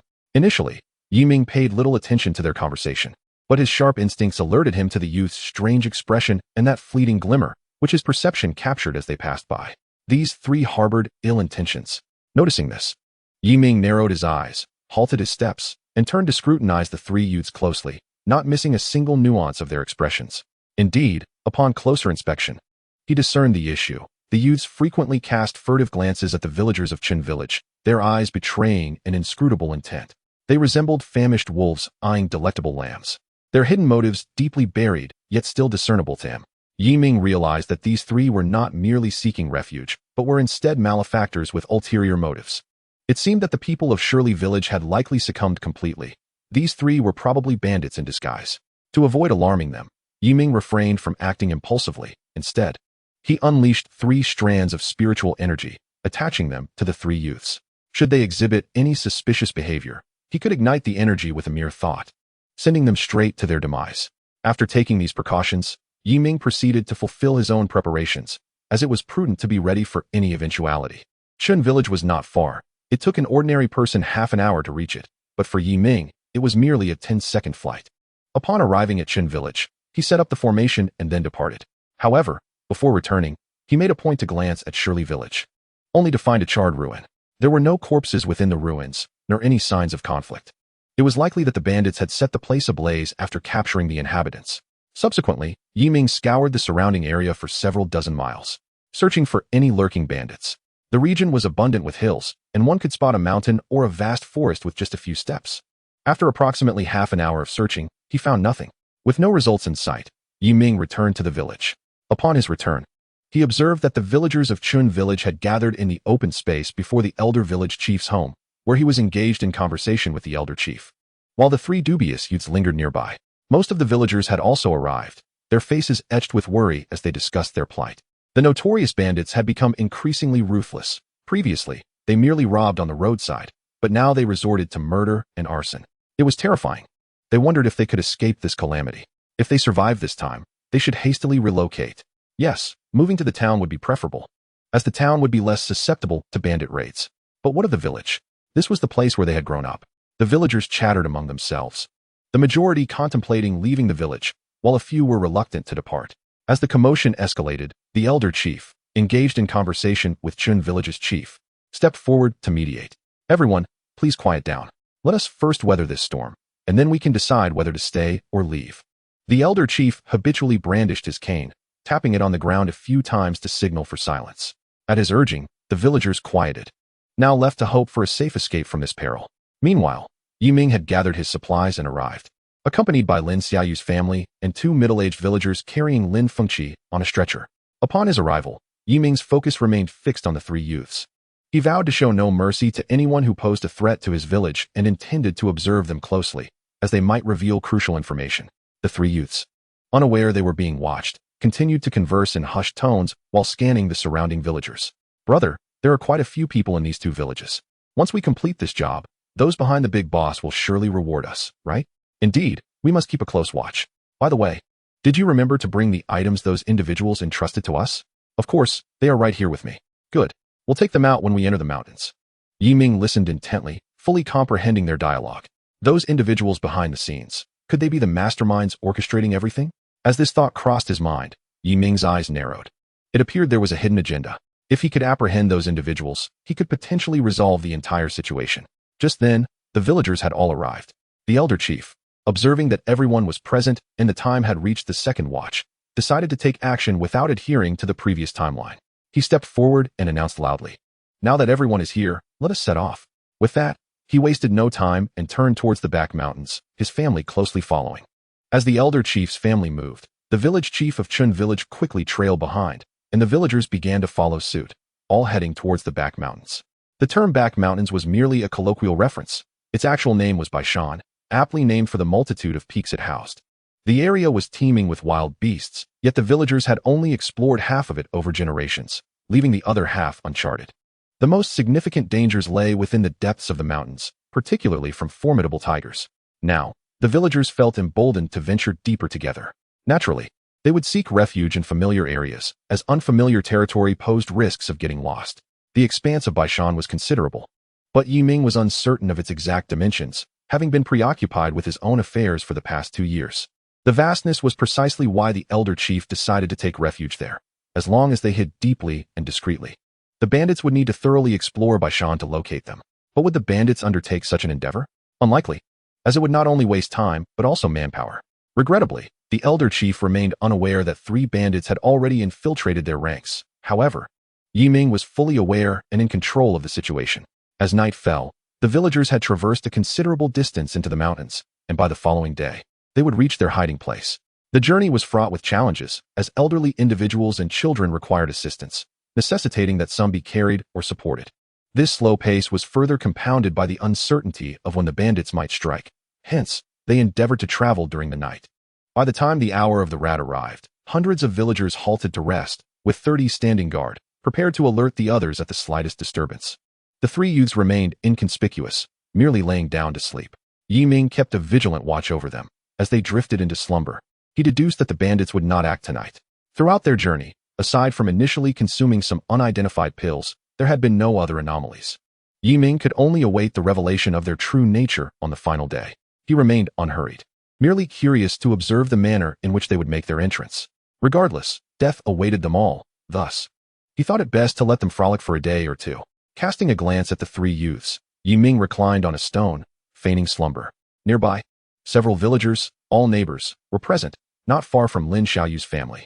Just moments ago, Xiaoyu had been chatting with Ming, but now she had nestled in her mother's embrace, fast asleep. The night passed peacefully, and the villagers' most pressing fears did not materialize. Before dawn, the villagers were gradually awakened, consuming a modest meal of dry rations before setting forth. By morning, they had entered the inner precincts of the Baishan, where the presence of wild beasts increased. However, upon sighting the throng of several hundred villagers, many of the creatures scurried away in fright.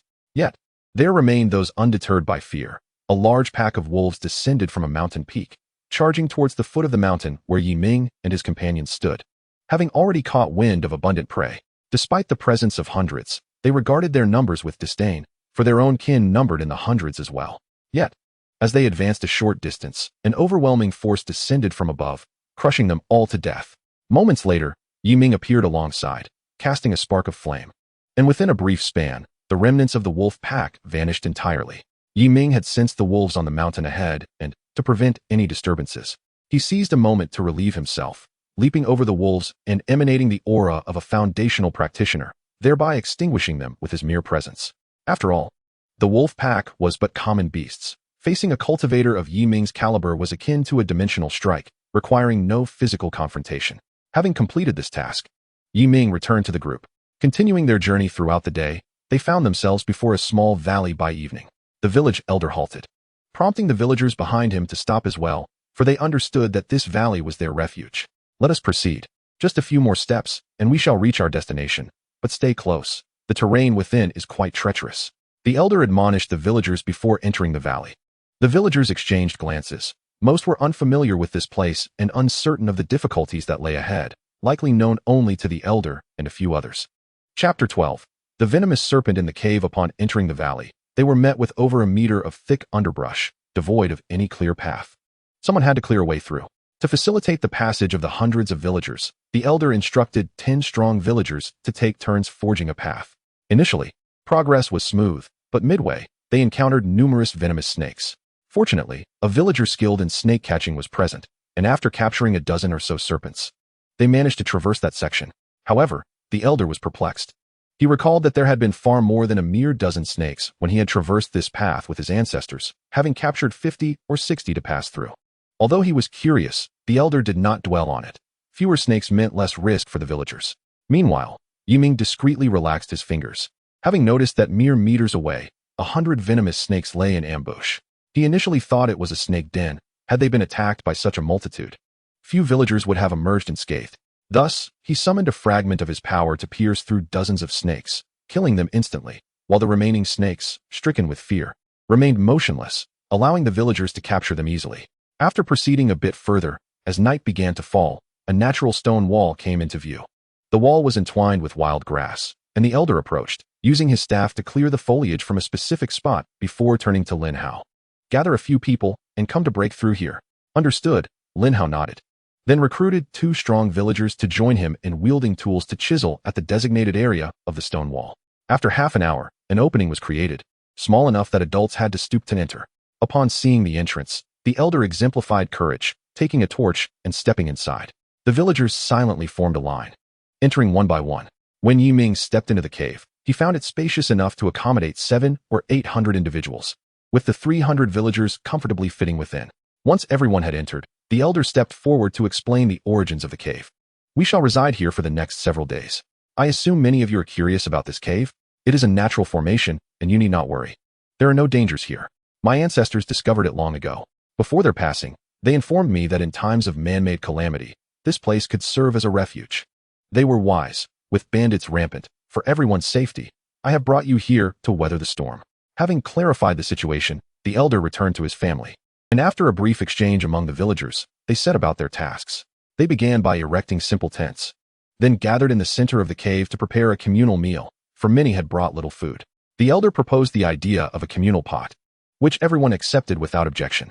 During this time, Ming roamed from the cave to the outside, appearing to be idly wandering, but in truth, he was assessing for any lurking threats.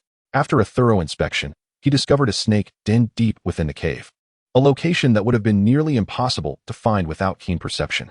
No wonder there were so many venomous snakes. They likely made this place their home.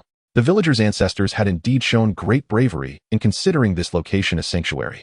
Upon discovering the snake den, Ming was about to ignite a spark to incinerate it when he noticed a serpent unlike the others within his perception. Among the writhing mass of venomous snakes, a 3-meter-long purple serpent lay coiled around a massive stalagmite, motionless with closed eyes. Upon sighting the serpent, Ming's first thought was whether its flesh would be delectable. However, upon further examination of its aura, he realized that this serpent was merely at the mid-stage of the first realm, equivalent to the fourth layer of qi cultivation among cultivators. Its strength was rather unimpressive, likely yielding little enhancement to his own prowess. Yet if it were palatable, that would suffice. With thoughts of the serpent's taste swirling in his mind, he suddenly recalled something and retrieved 2 books from his system space. One was titled Compendium of Beasts in the Cultivation Realm, while the other was 100 Culinary Methods for Beasts, acquired from a loose cultivator market.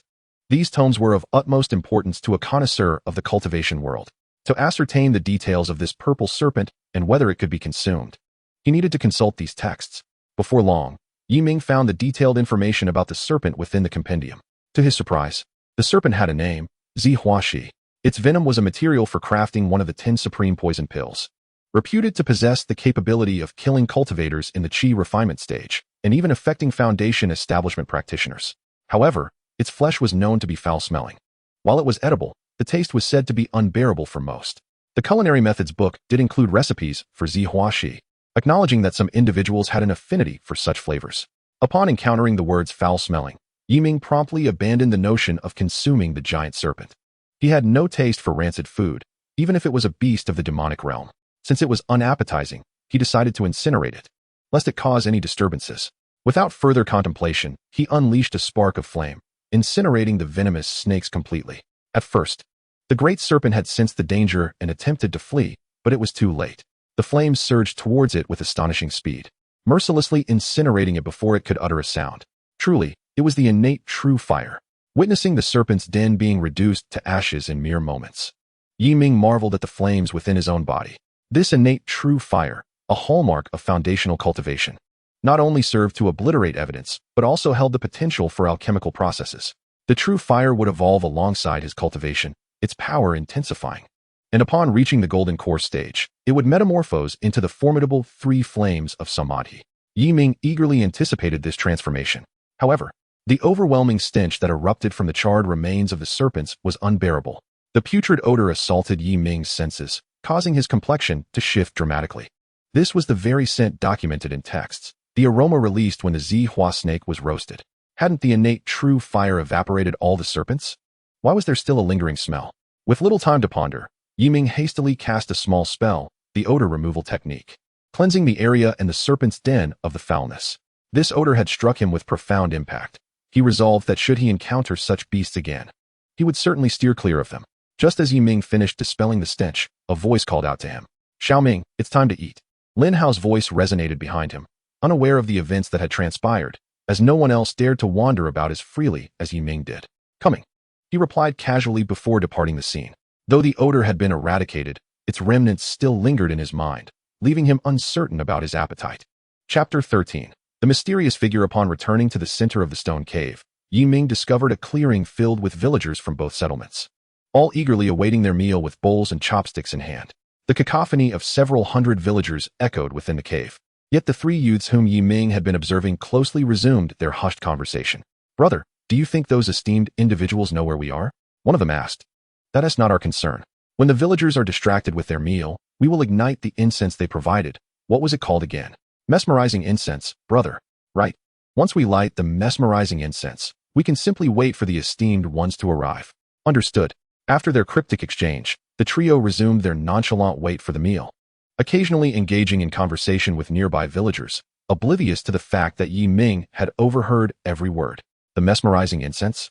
Were these bandits planning to incapacitate all the villagers to capture them en masse?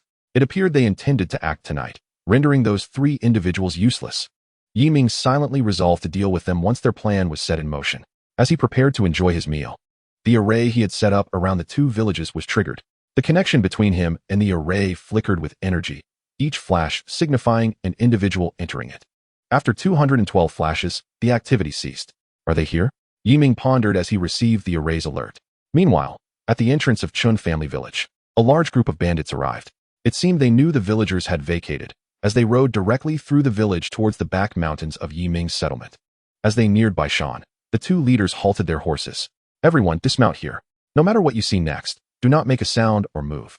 Just follow my lead and that of the chief, understood?" "Yes." The speaker was a burly man with a fearsome countenance. After instructing his subordinates, he turned to a pale-faced man beside him. They exchanged slight nods before dismounting and standing still, uncertain of what awaited them. The other bandits, seeing their leaders dismount, quickly followed suit and joined them. Before long, the bandits felt the sky darkening unexpectedly. Confused, they looked up and were met with the sight of a massive flying vessel overhead. Suddenly, the reason behind the chief's earlier admonishments became clear. All gazes were fixed in astonishment upon the airborne craft. They had never witnessed a flying ship, leaving them awestruck by the spectacle. Instantly recognizing it as the handiwork of celestial beings, the vessel gradually descended beside them, revealing its vast size, at least 30 zhang in length, adorned with intricate dark red patterns that pulsed as if breathing.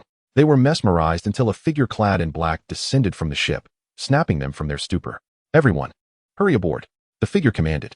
The chief and the third in command promptly stepped onto the vessel, addressing the black-clad figure with a "Serval, my lord," as they passed. The remaining bandits followed suit, echoing the address, their voices imbued with a newfound reverence that brought the black figure an unspoken satisfaction, though his expression remained concealed beneath the cloak. Once all the bandits had boarded, the black-clad figure swiftly returned to the interior of the vessel. Inside, the bandits gawked at the opulent decor, astonished to find that what they regarded as the most valuable gold was merely flooring here. Though envious of the gold, none dared to act recklessly. This was the property of celestial beings, and any transgression would surely invoke the wrath of the chief, who was known for his merciless methods. The chief and the third in command stood respectfully before the black figure, alongside another individual dressed similarly, but clearly of lower status. "My lord, everyone is present," the chief intoned, bowing his head. The figure, identified as Sha Luo Tian, simply nodded in response before beckoning to the subordinate beside him. The subordinate stepped forward silently, swiftly forming hand seals to activate the vessel. Simultaneously, the entire craft was set in motion, gradually ascending into the sky, speeding towards the depths of Baishan, vanishing from sight in the blink of an eye.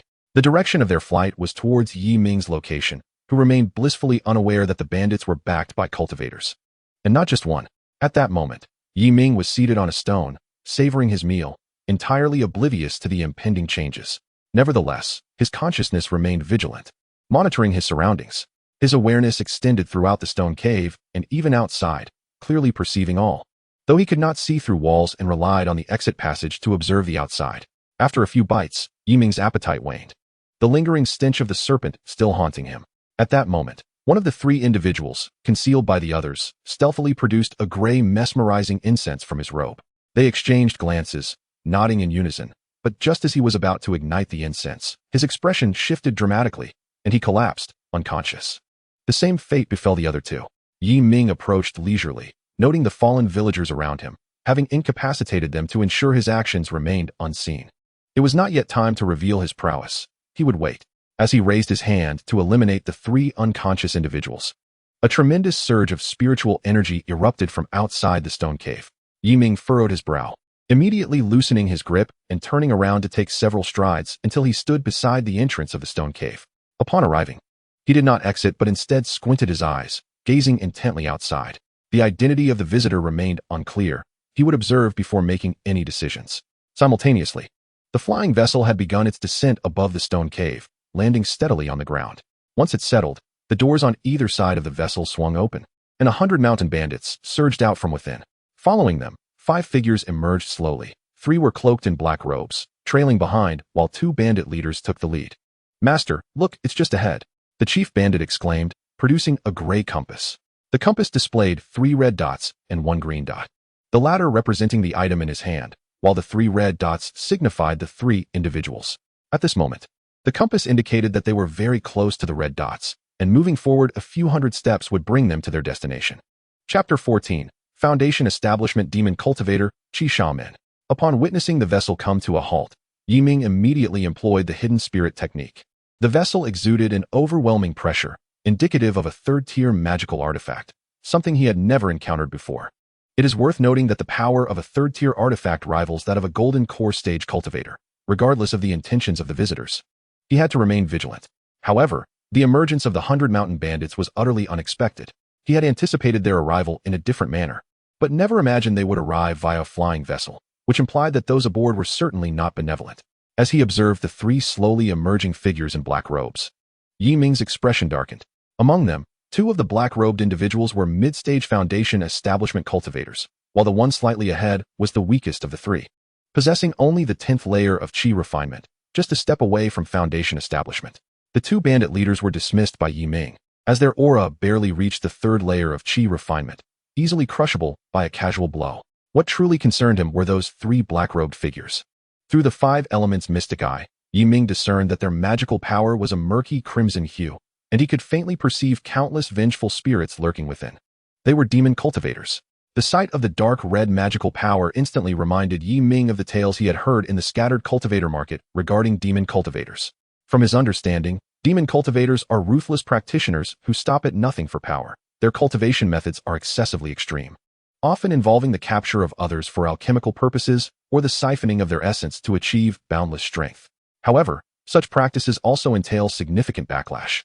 A moment's carelessness could lead to the loss of reason, transforming them into heartless monstrosities. Some may even fall victim to the relentless strikes of heavenly lightning, resulting in their souls being scattered. Historically, there was a demon cultivator notorious for exterminating sects and families. His immense power and numerous heinous acts drew the ire of the heavens, leading to a barrage of heavenly lightning that struck for 10 days and nights before finally vanquishing him. Ming never anticipated that these mountain bandits would dare ally themselves with such merciless demon cultivators. It was akin to courting death. As he gazed at the bandits outside, Ming's expression grew increasingly cold. He could no longer remain indifferent. They had to be eliminated swiftly, lest unforeseen variables arise. Resolute, he approached them, confident in their inability to perceive him, as he summoned a kaleidoscope of colors in his eyes, preparing to launch a decisive strike capable of annihilating them in one fell swoop. At that moment, the bandits were oblivious to the approaching danger, engrossed in their discussions about their forthcoming actions. "Master, my 3 subordinates are still inside. Should we wait for them to finish before entering?" The chief bandit inquired of the black-robed figure in the center. Upon hearing this, Sha Luotian, concealed beneath his black robe, flashed a cunning glint in his eyes, yet outwardly nodded with apparent calmness, responding nonchalantly, "Yes, you may all enter together and capture the mortals inside." "Understood." The chief bandit bowed respectfully before Sha Luotian, then led the throng of hundreds of bandits towards the stone cave, unaware of the implications of his earlier statement. As the bandits departed, Sha Luotian swiftly ordered the individual beside him, "Once they enter, activate the formation." "Understood, young master." The man replied respectfully, taking his position and waiting for the bandits to enter the cave. At that very moment, a brilliant 5-colored light materialized from behind them, aimed directly at the 3 closest figures.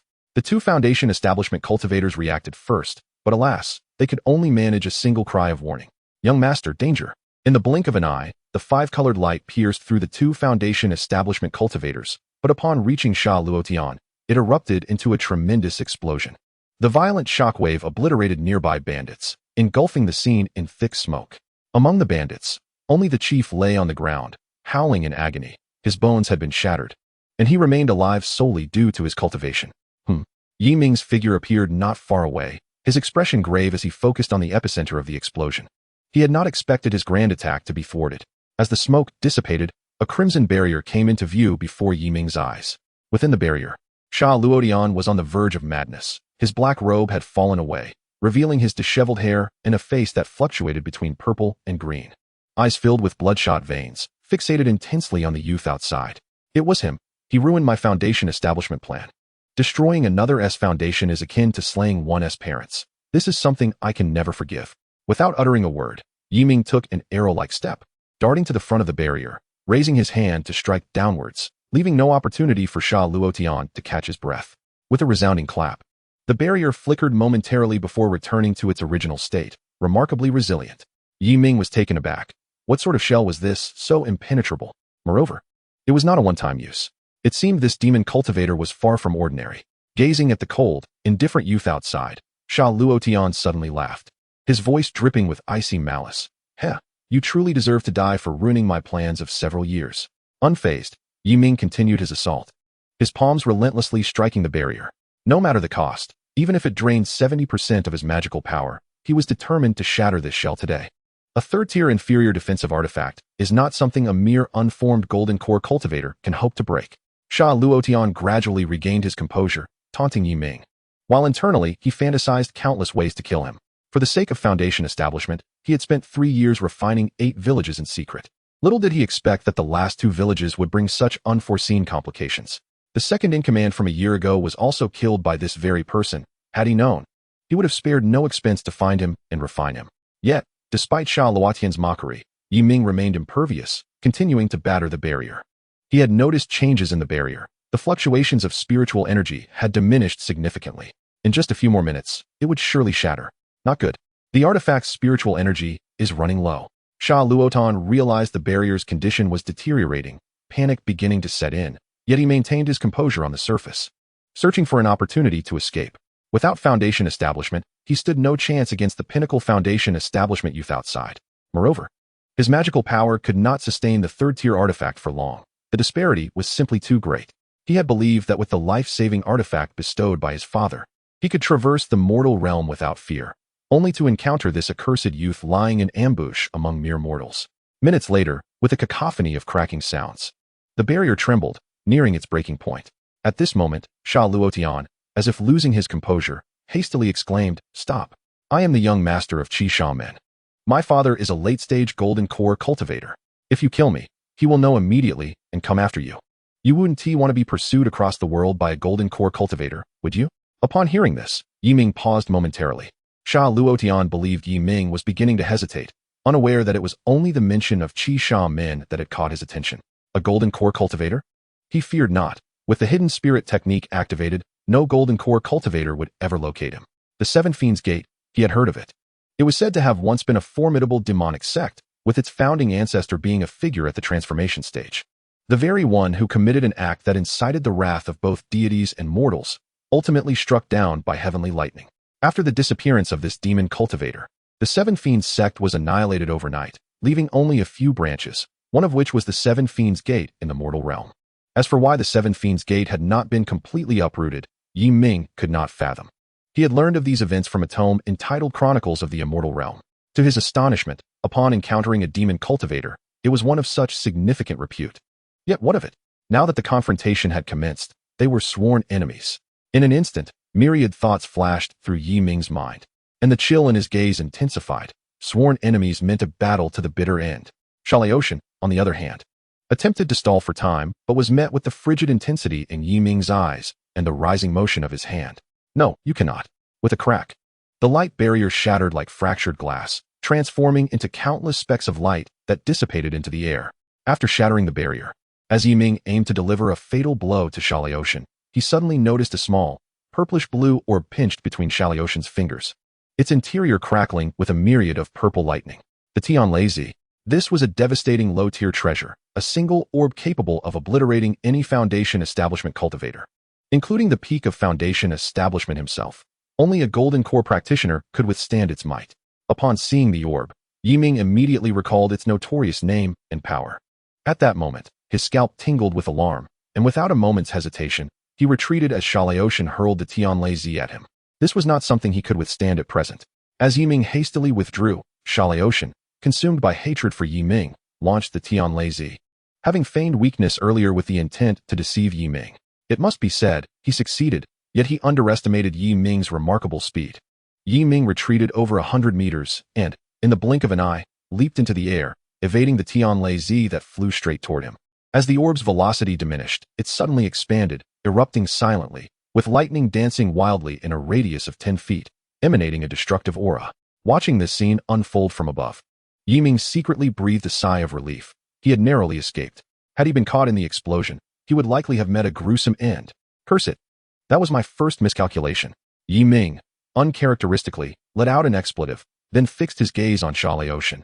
This man must die today, even if his father were to intervene. Meanwhile, Xianxiaodiobook, believing he could annihilate Yi Ming with the xianxiaaudiobooks, witnessed Yi Ming's swift evasion and realized that today would not see Yi Ming's demise.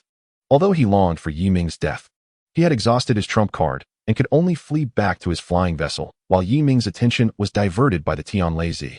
Once aboard the vessel, he would be safe, for it was a high-grade, third-tier flying artifact, boasting far greater defensive capabilities than that light barrier, and it was lent to him by his father. Unfortunately, his own power was too weak to control the vessel, which was why he had 2 Foundation establishment cultivators accompanying him.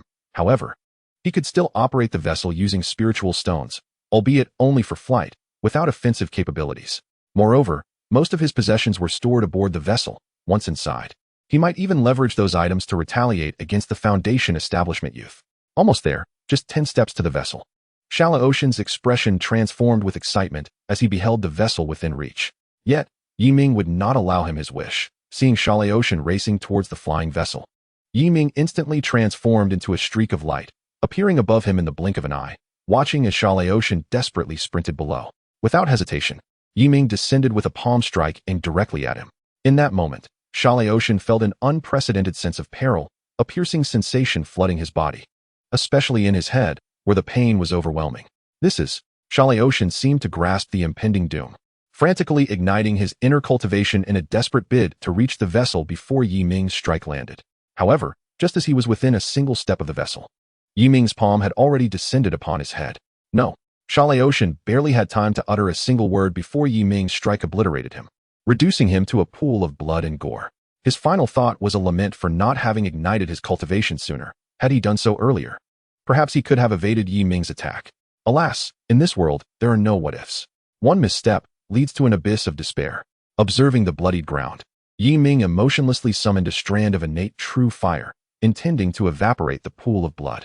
Suddenly, with a crack, a dark red jade pendant shattered above the blood. Had Ming not been vigilant, he might have overlooked it. Seeing that the pendant posed no threat, and with the young master now deceased, Ming picked up the cracked jade pendant, curious about its nature, as it had not been shattered. Holding it in his hand, he felt an eerie sense of familiarity, as if he had seen it somewhere before. To clarify, Ming began to sift through his memories. After a moment, he finally recalled that this pendant was indeed a maternal and child jade crafted by demon cultivators. The barrier he had just shattered had been formed by this very pendant, while the one in the young master's possession was the child jade, with the maternal jade likely still in the possession of his father.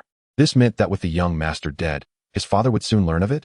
With this thought, Ming hastily discarded the pendant, intending to leave immediately, determined to take the villagers with him. Otherwise, if that man's father were to discover his absence, he would unleash his wrath upon the villagers. This was something he wished to avoid. Just as Ming was about to act, his spiritual sense detected a figure approaching, though he was not surprised. He had long since been aware that someone was watching him from the shadows during his battle with the demon cultivator. Xiaoming. Lin Hao emerged from the stone cave, his gaze complex as he looked toward Ming in the distance. He had awakened amidst the sound of an explosion, initially curious about the commotion outside, only to witness the events that had transpired. At this moment, his heart swelled with amazement, mixed with a plethora of complex emotions. He had not anticipated that Xiaoming was an immortal, and that fateful night, it was undoubtedly Xiaoming who had saved the entire village. No, not undoubtedly, but rather certainly. Lin Hao silently affirmed Ming's deeds, prompting his complex feelings. Brother Lin Hao, could you please wake them all? We must leave quickly. This place is no longer safe. Oh, and remember to bind those 3 villagers from Shirley Village. They are disguised mountain bandits. As Lin Hao stood rooted in place, Ming's voice echoed in his ears. Oh right, I'll go immediately.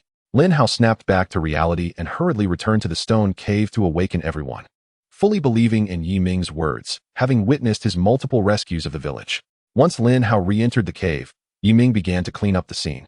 The bandit leader was still feigning death despite enduring pain, but Ming did not expose him, simply striking him down.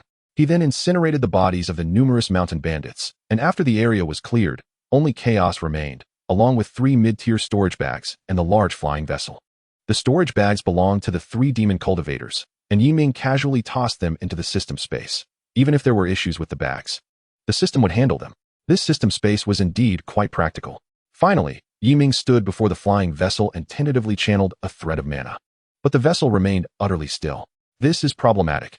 Gazing at the vessel before him, Ming found himself at a loss for how to claim it. After all, it was a prized possession, a trophy of his conquest. As Ming found himself in a state of despair, the flying boat unexpectedly diminished in size, transforming into a mere 10-centimeter toy vessel for reasons unknown. Upon witnessing this, Ming's eyes brightened, and he hurried to pick it up for closer inspection. Soon realizing that the boat had shrunk due to a prolonged absence of magical energy sustaining it. Pleased with this revelation, Ming placed the vessel on the ground and began the process of refining it, with the intent to lead the villagers away from this place. He recognized that they could only rely on this boat. Walking would not suffice. In a secluded cave, a man with a delicate visage sat cross-legged, bearing a striking resemblance to Sha Luotian. He was Sha Luotian's father, the master of the Qi Sha Min. Sha Shueshing. Suddenly, a sharp sound pierced the air. rousing Sha Xuexing from his meditation. Who dares to disturb my cultivation? Infuriated, he opened his eyes, unleashing a formidable aura that enveloped the entire cave. The sheer force of this aura soon proved too much for the cave, causing it to collapse, yet Sha Xuexing remained unharmed, encircled by an untouched area of Tenjiang. However, disregarding the cave's destruction, Sha Xuexing's expression darkened as he retrieved a dark red jade pendant, now cracked in two. This particular piece was slightly larger than usual. Holding the damaged jade in his hand, an inferno of rage erupted within him.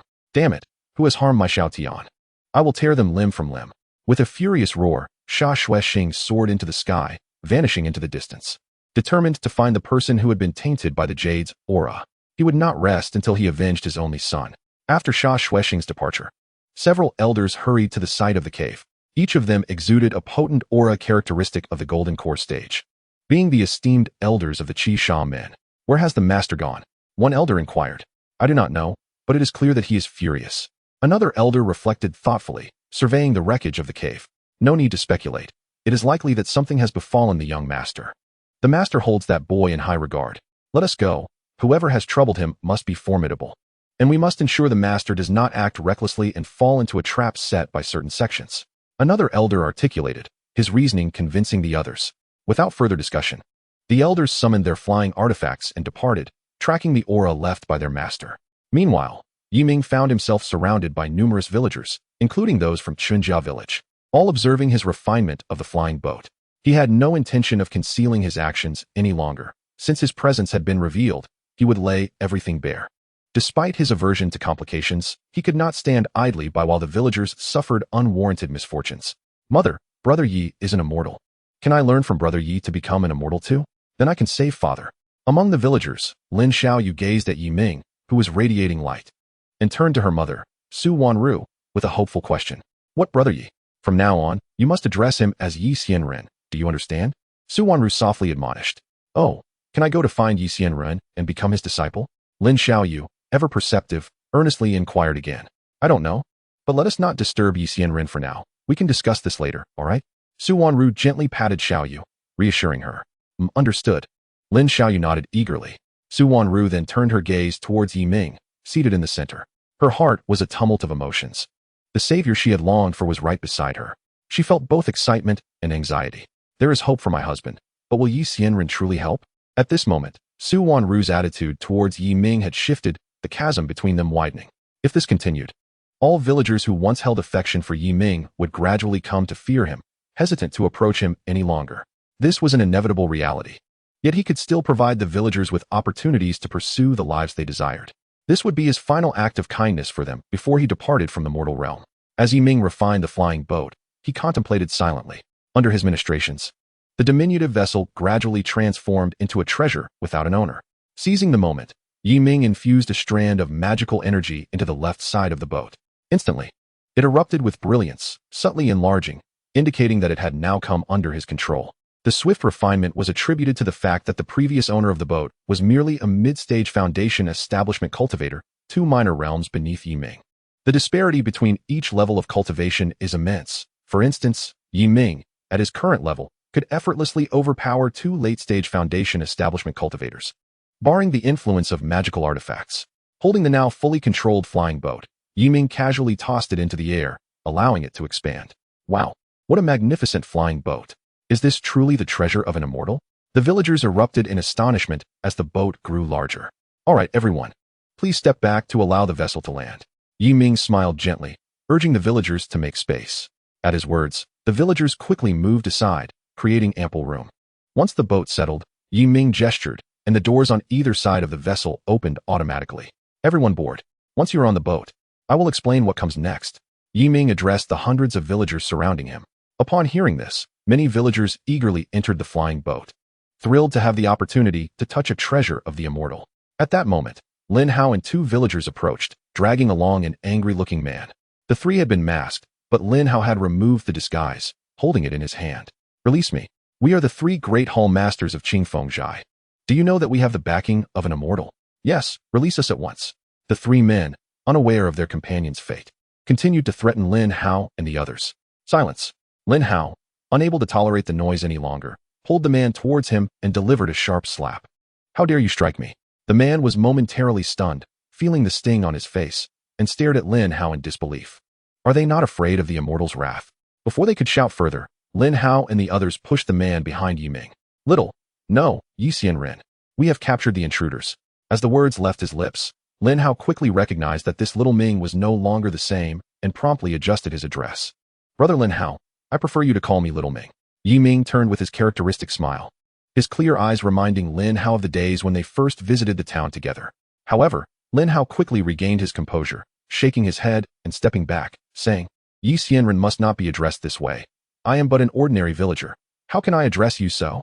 Seeing his reaction, Ming felt a headache coming on.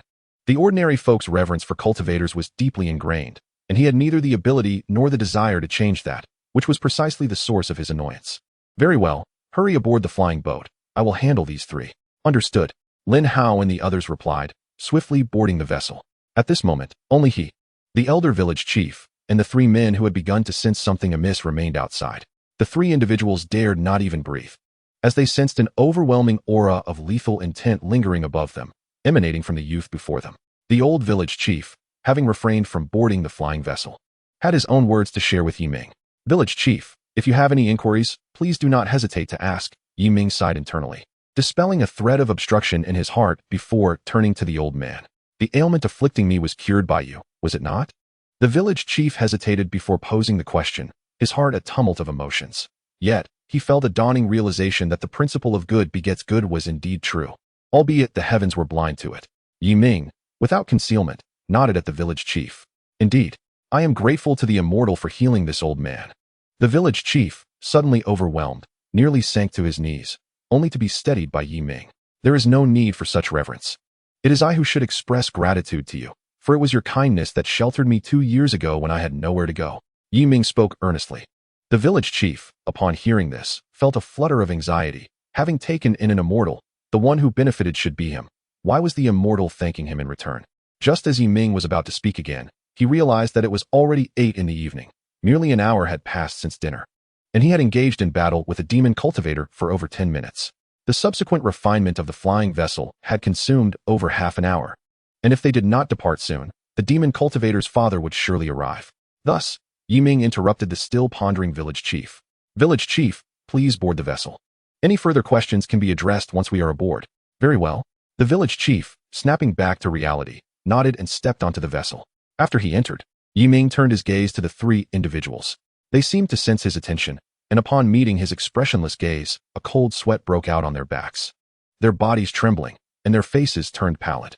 It was the end. Just as they awaited their demise, the youth uttered words they could hardly believe. You may leave. With a casual gesture, Ming untied the ropes binding the three. Is this real? One of them, his expression shifting from terror to astonishment, looked at Ming and asked, while the other two, equally surprised, remained silent. Ming offered no words, merely nodding indifferently. However, what lay in his heart remained unknown to the three, who presumed they were indeed being set free. Upon seeing Ming's nod, they exchanged glances, preparing to flee together when Ming interjected once more. You should disperse, each taking a different direction, and do not even think of meeting later. I cannot guarantee what may happen. Upon hearing this, although the three felt reluctant, they dared not refuse nor dismiss Ming's words as a jest. All right. They stammered in agreement, and seeing Ming's lack of response, they hurriedly split up, one heading east, another south, and the last north. At that moment, survival took precedence over their concerns. As they fled, Ming discreetly cast a trace of something into each of their bodies. Earlier, while observing the mother-child jade pendant, he had sensed a wisp of dark red demonic energy infiltrating his own being with such swiftness that he barely registered it. Fortunately, it had been subdued by his Shun Inju technique.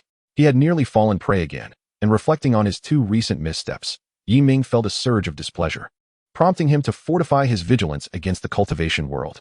The items he had just cast forth were those very wisps of dark red energy, which he had divided into 3 strands, each now affixed to the 3 individuals, imbued with his spiritual power. Let that demon cultivator's golden core father seek trouble with them. By the time he finds them, they will likely be corpses. As he watched the 3 retreating figures, a glint of coldness flickered in Ming's eyes, and he proceeded onto the flying vessel, whereupon he would arrange accommodations for the villagers. Once aboard, he found all the villagers gleefully exploring the vessel's interior. They recognized it as Ming's creation and refrained from any inappropriate actions, merely admiring its beauty. Upon his entrance, their animated gestures ceased, their expressions shifting from excitement to a more restrained demeanor, their voices lowering. "Find a seat. We are about to depart." Observing the limited number of chairs in the hall, Ming waved his hand, instantly manifesting several hundred chairs, instructing the villagers to take their seats. The villagers complied, each finding a place to sit. Ming then formed hand seals, unleashing a beam of light into the vessel, which began to ascend slowly. After reaching a certain altitude, it vanished in the blink of an eye. The villagers aboard felt no sensation of movement, as if they were seated firmly on the ground, experiencing no tremors whatsoever. Their faces displayed a myriad of expressions of astonishment, for Ming had activated the array within the vessel, allowing those inside to witness the scenery outside. The views they beheld were fleeting and indistinct, yet they testified to the vessel's incredible speed, which was the source of their awe. After a period of travel, the village chief of Chunjia village, his face etched with unease, turned to Ming and inquired, "Immortal, may I ask where you intend to take us?" The moment his words fell, the attention of many villagers was drawn to him.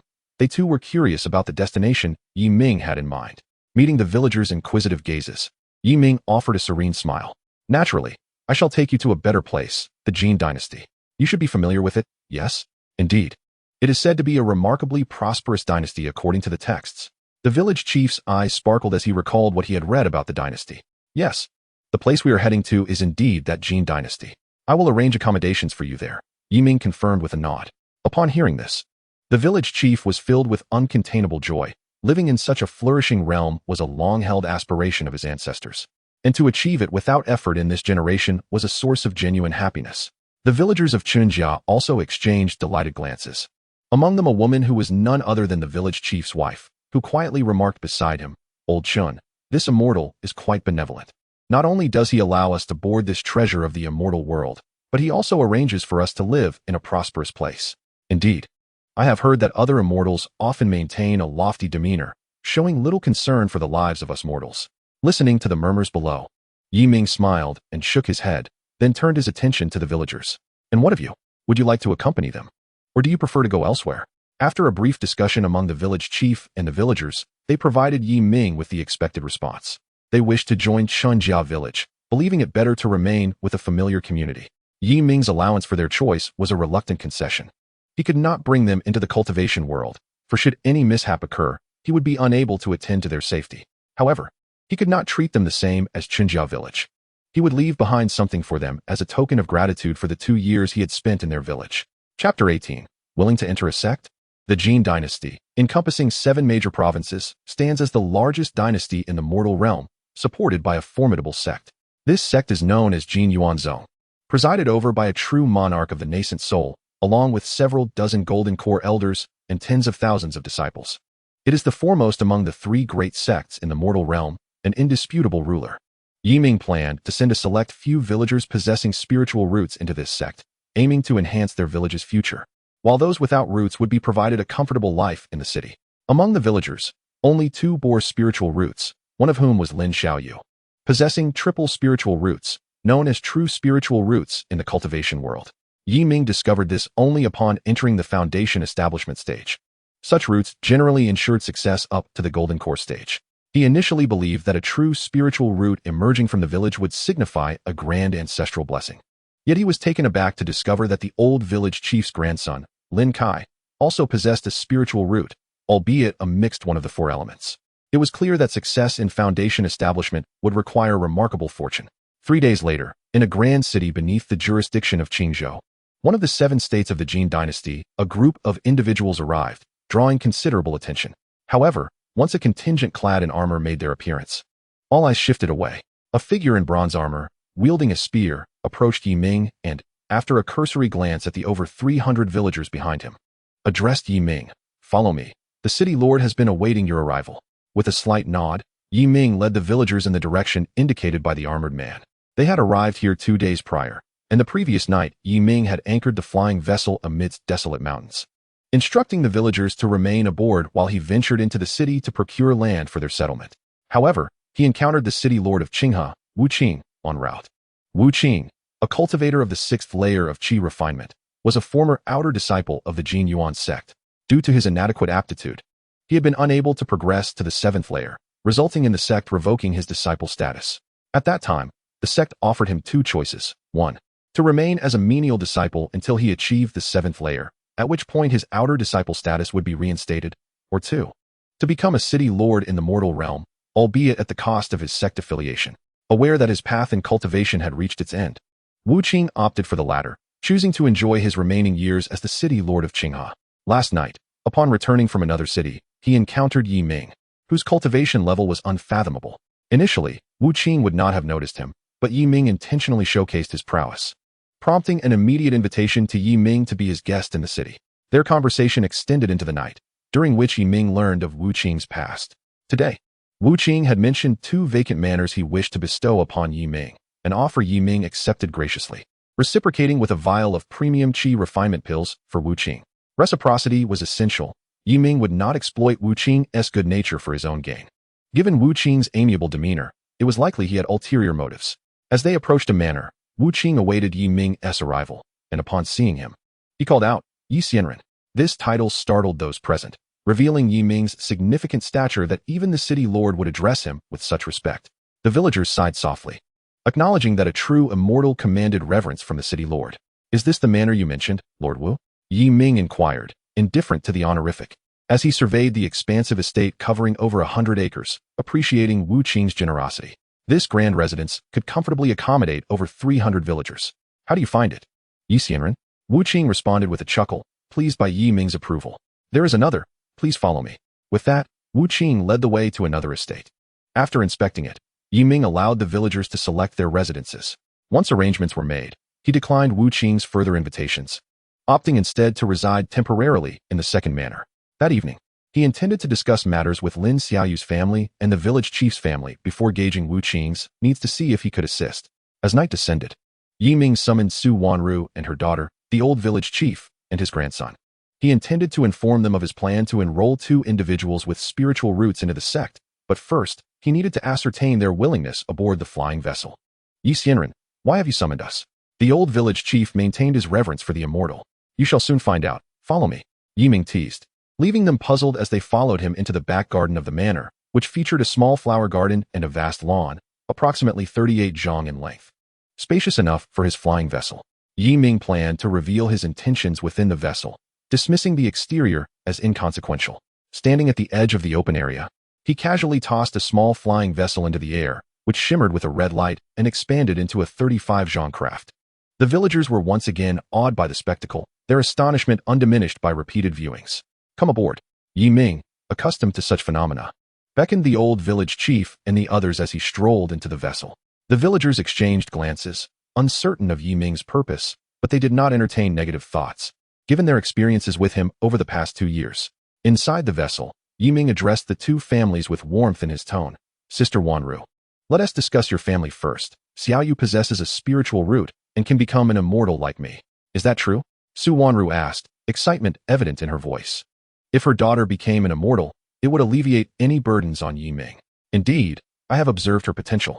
Additionally, village chief, your grandson also possesses a spiritual root.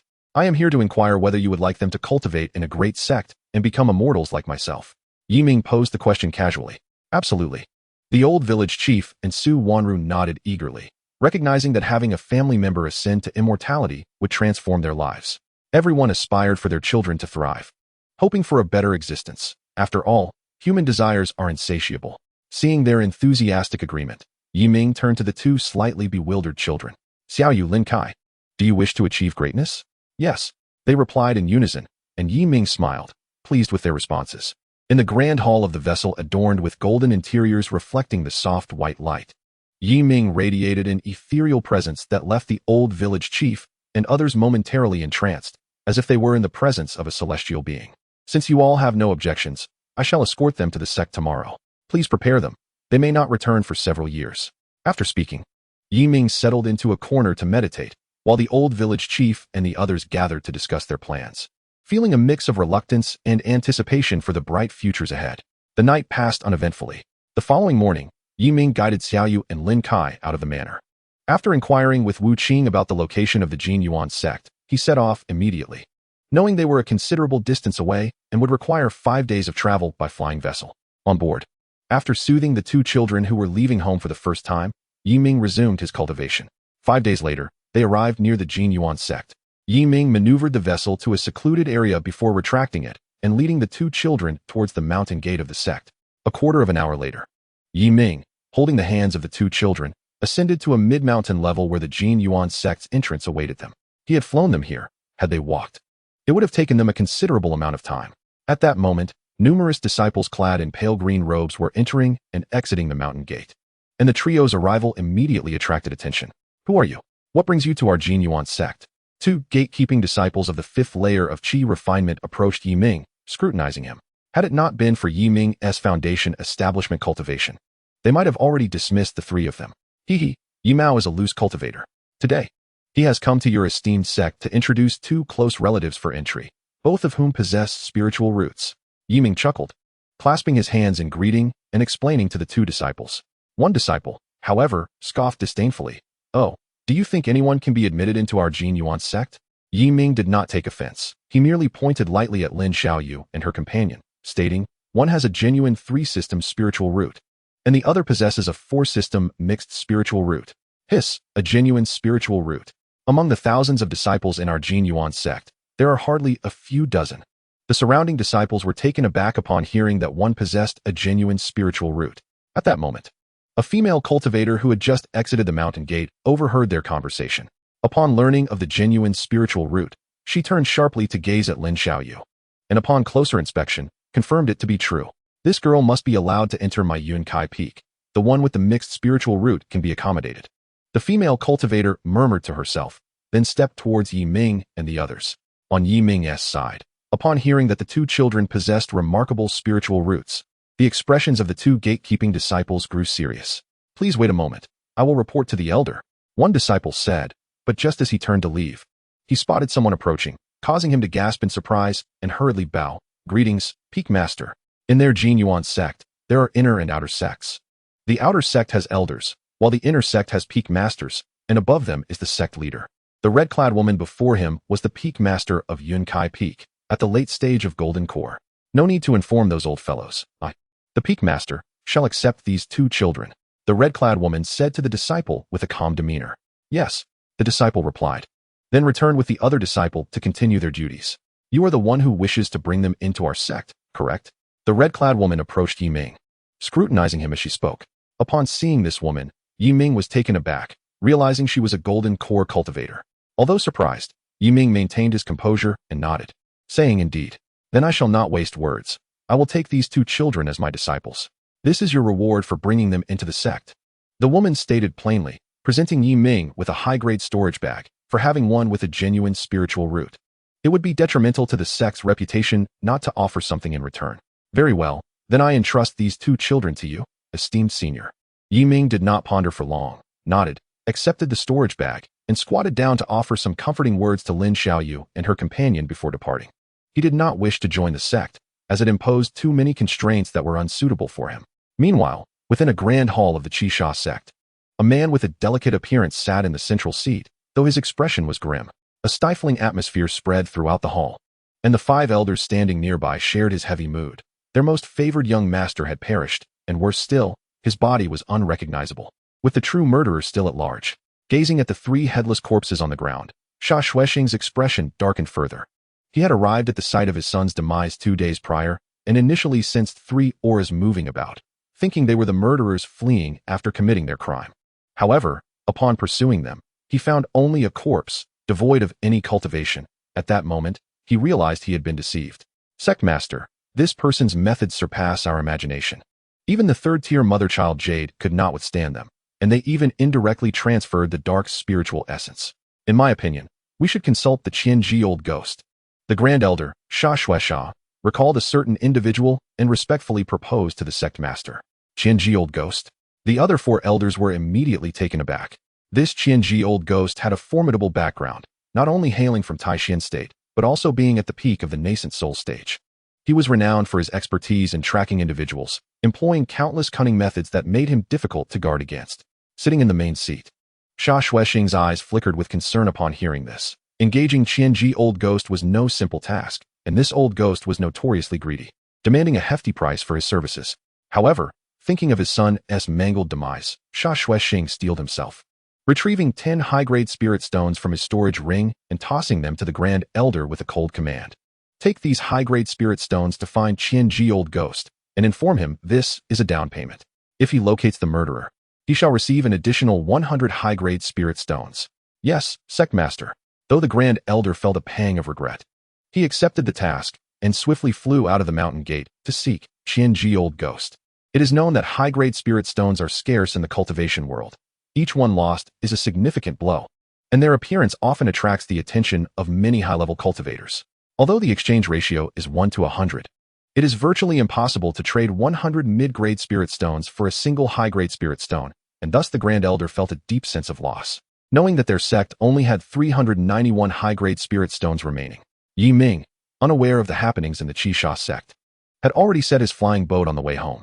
Chapter 20, Unexpected Discovery. On the return journey, feeling somewhat bored, Ming decided to explore the several large rooms aboard the flying boat, as he had yet to visit one. Approaching a room, he pushed open the golden door, revealing a luxurious chamber filled with jade furnishings and a grand bed crafted from a century-old spirit wood. Lying on this bed brought a sense of clarity to the mind. But Ming was even more thrilled to discover a small silver ring hidden in a secret compartment. The ring was adorned with an irregularly shaped white gemstone, which appeared quite peculiar. It wasn't until he probed with his spiritual sense that he realized it was a low-tier spatial ring. Although it was merely low-tier, its internal space was considerably larger than that of a mid-tier storage bag, measuring a full 28 zhang, capable of holding numerous items. However, what excited Ming was not just the size but the treasures within. Even the largest spatial ring could not compare to a fraction of his system space. Ming pulled out a bronze mirror from inside, followed by a silver bracelet, and by the time he finished retrieving items, a small pile had formed on the floor. The bronze mirror was a low-grade second-tier magical artifact, capable of absorbing all attacks from cultivators at the Foundation establishment stage and below, then reflecting them back. The bracelet, on the other hand, was a superior-grade second-tier magical artifact, both defensive and offensive, capable of ensnaring enemies and holding them fast. Ming estimated that if he were caught by this bracelet, it would take him a second to escape. Yet, do not underestimate that second, as battles among cultivators often determine life and death in mere moments. Thus, Ming was quite satisfied with this magical artifact. With it, the next time he encountered trouble, he could simply ensnare the troublemaker and eliminate them with a single strike. Besides these 2 second-tier magical artifacts, there were also over a dozen first-tier items, 1 low-grade first-tier, 3 mid-grade first-tier, 5 superior-grade first-tier, and 10 top-tier first-tier items. Quite a bounty. If sold, it would likely ensure a steady supply of spirit stones for some time. Subsequently, Ming examined the other items, discovering over 1,000 low-grade spirit stones, alongside 10 mid-grade spirit stones of various colors, which were attribute spirit stones beneficial for cultivating corresponding spiritual roots. There were also several spiritual talismans ranging from 1st to 3rd tier. Ming only took note of the 2nd and 3rd tier talismans, discarding the 1st tier ones in a corner, planning to sell them all together later. Among the 3 3rd tier talismans, one was a low-grade 3rd tier Fire Flood Dragon talisman, which could control a Fire Flood Dragon to attack when infused with a bit of spiritual energy. It could severely injure those at the early Golden Core stage, but killing them would be difficult, as Golden Core cultivators would not stand idly by. The other was also a low-grade 3rd tier Sword Chi talisman, which could unleash multiple Sword Chi attacks, if used for a surprise attack. It could instantly slay an early Golden Core cultivator. It can be said that even among talismans of the same level, there are disparities in power. The final item is a 3rd tier Sealing talisman, capable of sealing the mana of cultivators at the mid-Golden Core stage and below. Once sealed, they become as vulnerable as lambs to the slaughter. These 3 talismans are immensely powerful, thus he must safeguard them. After examining the talismans, Ming turned his attention to other items. Within this spatial ring, there are also elixirs, albeit in scarce quantity. Among them lies a blood-red pill, exuding a strong stench of blood, and through his mystical vision, Ming discerned the resentful souls contained within. It is evident what this pill is, a blood pill forged from the essence of humans by demonic cultivators. Ming furrowed his brow, then casually tossed the blood pill into the air, unleashing his innate true fire to obliterate it. Such a malevolent substance should not be retained. Subsequently, Ming shifted his gaze to the last item and discovered 3 Tian Lei Zi, Heavenly Thunder Seeds. These are exceptional items. When thrown together, even Golden Core true practitioners would retreat in trepidation. After securing the Tian Lei Zi, he observed that there was nothing else on the ground.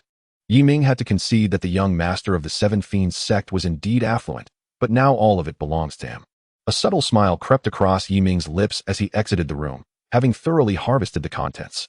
For cultivation, he would prefer to be outside, where a gathering spirit formation awaited him. Moreover, the flying boat possessed an automatic navigation feature, sparing him the need for constant vigilance. 3 days later, just before reaching Qinghe City, Ming was startled awake by an intense surge of spiritual energy emanating from a formation. Frowning, he promptly activated the grand formation of the flying boat and peered down at the mountains below. Upon closer inspection, he realized that 2 first-tier demonic beasts were engaged in combat. One was a sizable second-tier wild boar, fiercely demolishing several trees with its charge, while its opponent, a green serpent, wielded venomous attacks. However, against the thick-skinned, robust wild boar, the serpent quickly found itself at a disadvantage. Unable to penetrate the boar's hide, the serpent was forced to evade the boar's onslaught while seeking an opportunity to coil around it. The wild boar, brimming with energy, continued its assault without a hint of fatigue, seemingly intent on not ceasing until it struck the serpent.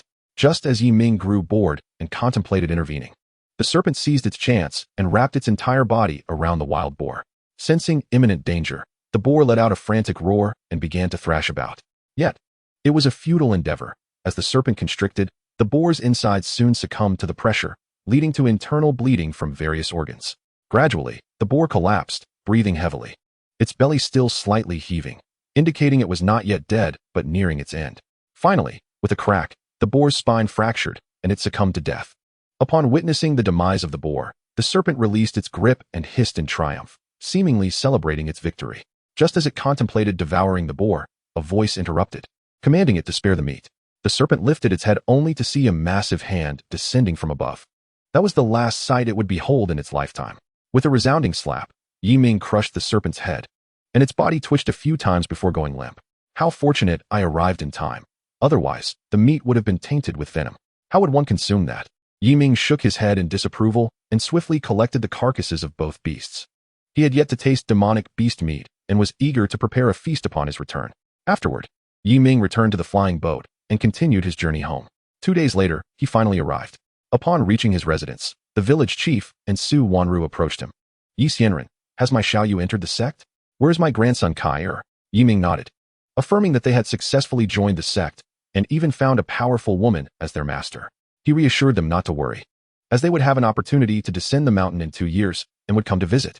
Finally, Ming produced a significant sum of silver for the village chief and the others, a final gesture of gratitude for all they had done. Chapter 21, Wu Qing's Request. After distributing the silver, Ming made his way to the back courtyard of the residence. With a casual toss, the flying boat expanded from the air and gently landed on the ground. Ming, with his hands clasped behind his back, boarded the vessel and activated the grand formation. Once everything was in order, he took out the wild boar's carcass and prepared to create a culinary delight. After slicing the meat, he set up a roasting rack, skewered the pieces, and placed them over the fire. Within a minute, a savory aroma filled the flying boat, prompting Ming to sprinkle on additional seasonings. The rich scent intensified, and he could hardly contain his excitement, eagerly grabbing a skewer. Delicious. Ming's eyes sparkled. He finally understood the exquisite flavor of demonic beast meat, which was unparalleled by mundane fare. He indulged for 3 full hours, consuming every last morsel of the wild boar. As a peak foundation establishment cultivator, he feared no discomfort from overeating, as his mana could facilitate digestion, and consuming demonic beast meat could even enhance his cultivation. After finishing the wild boar, Ming proceeded to cultivate.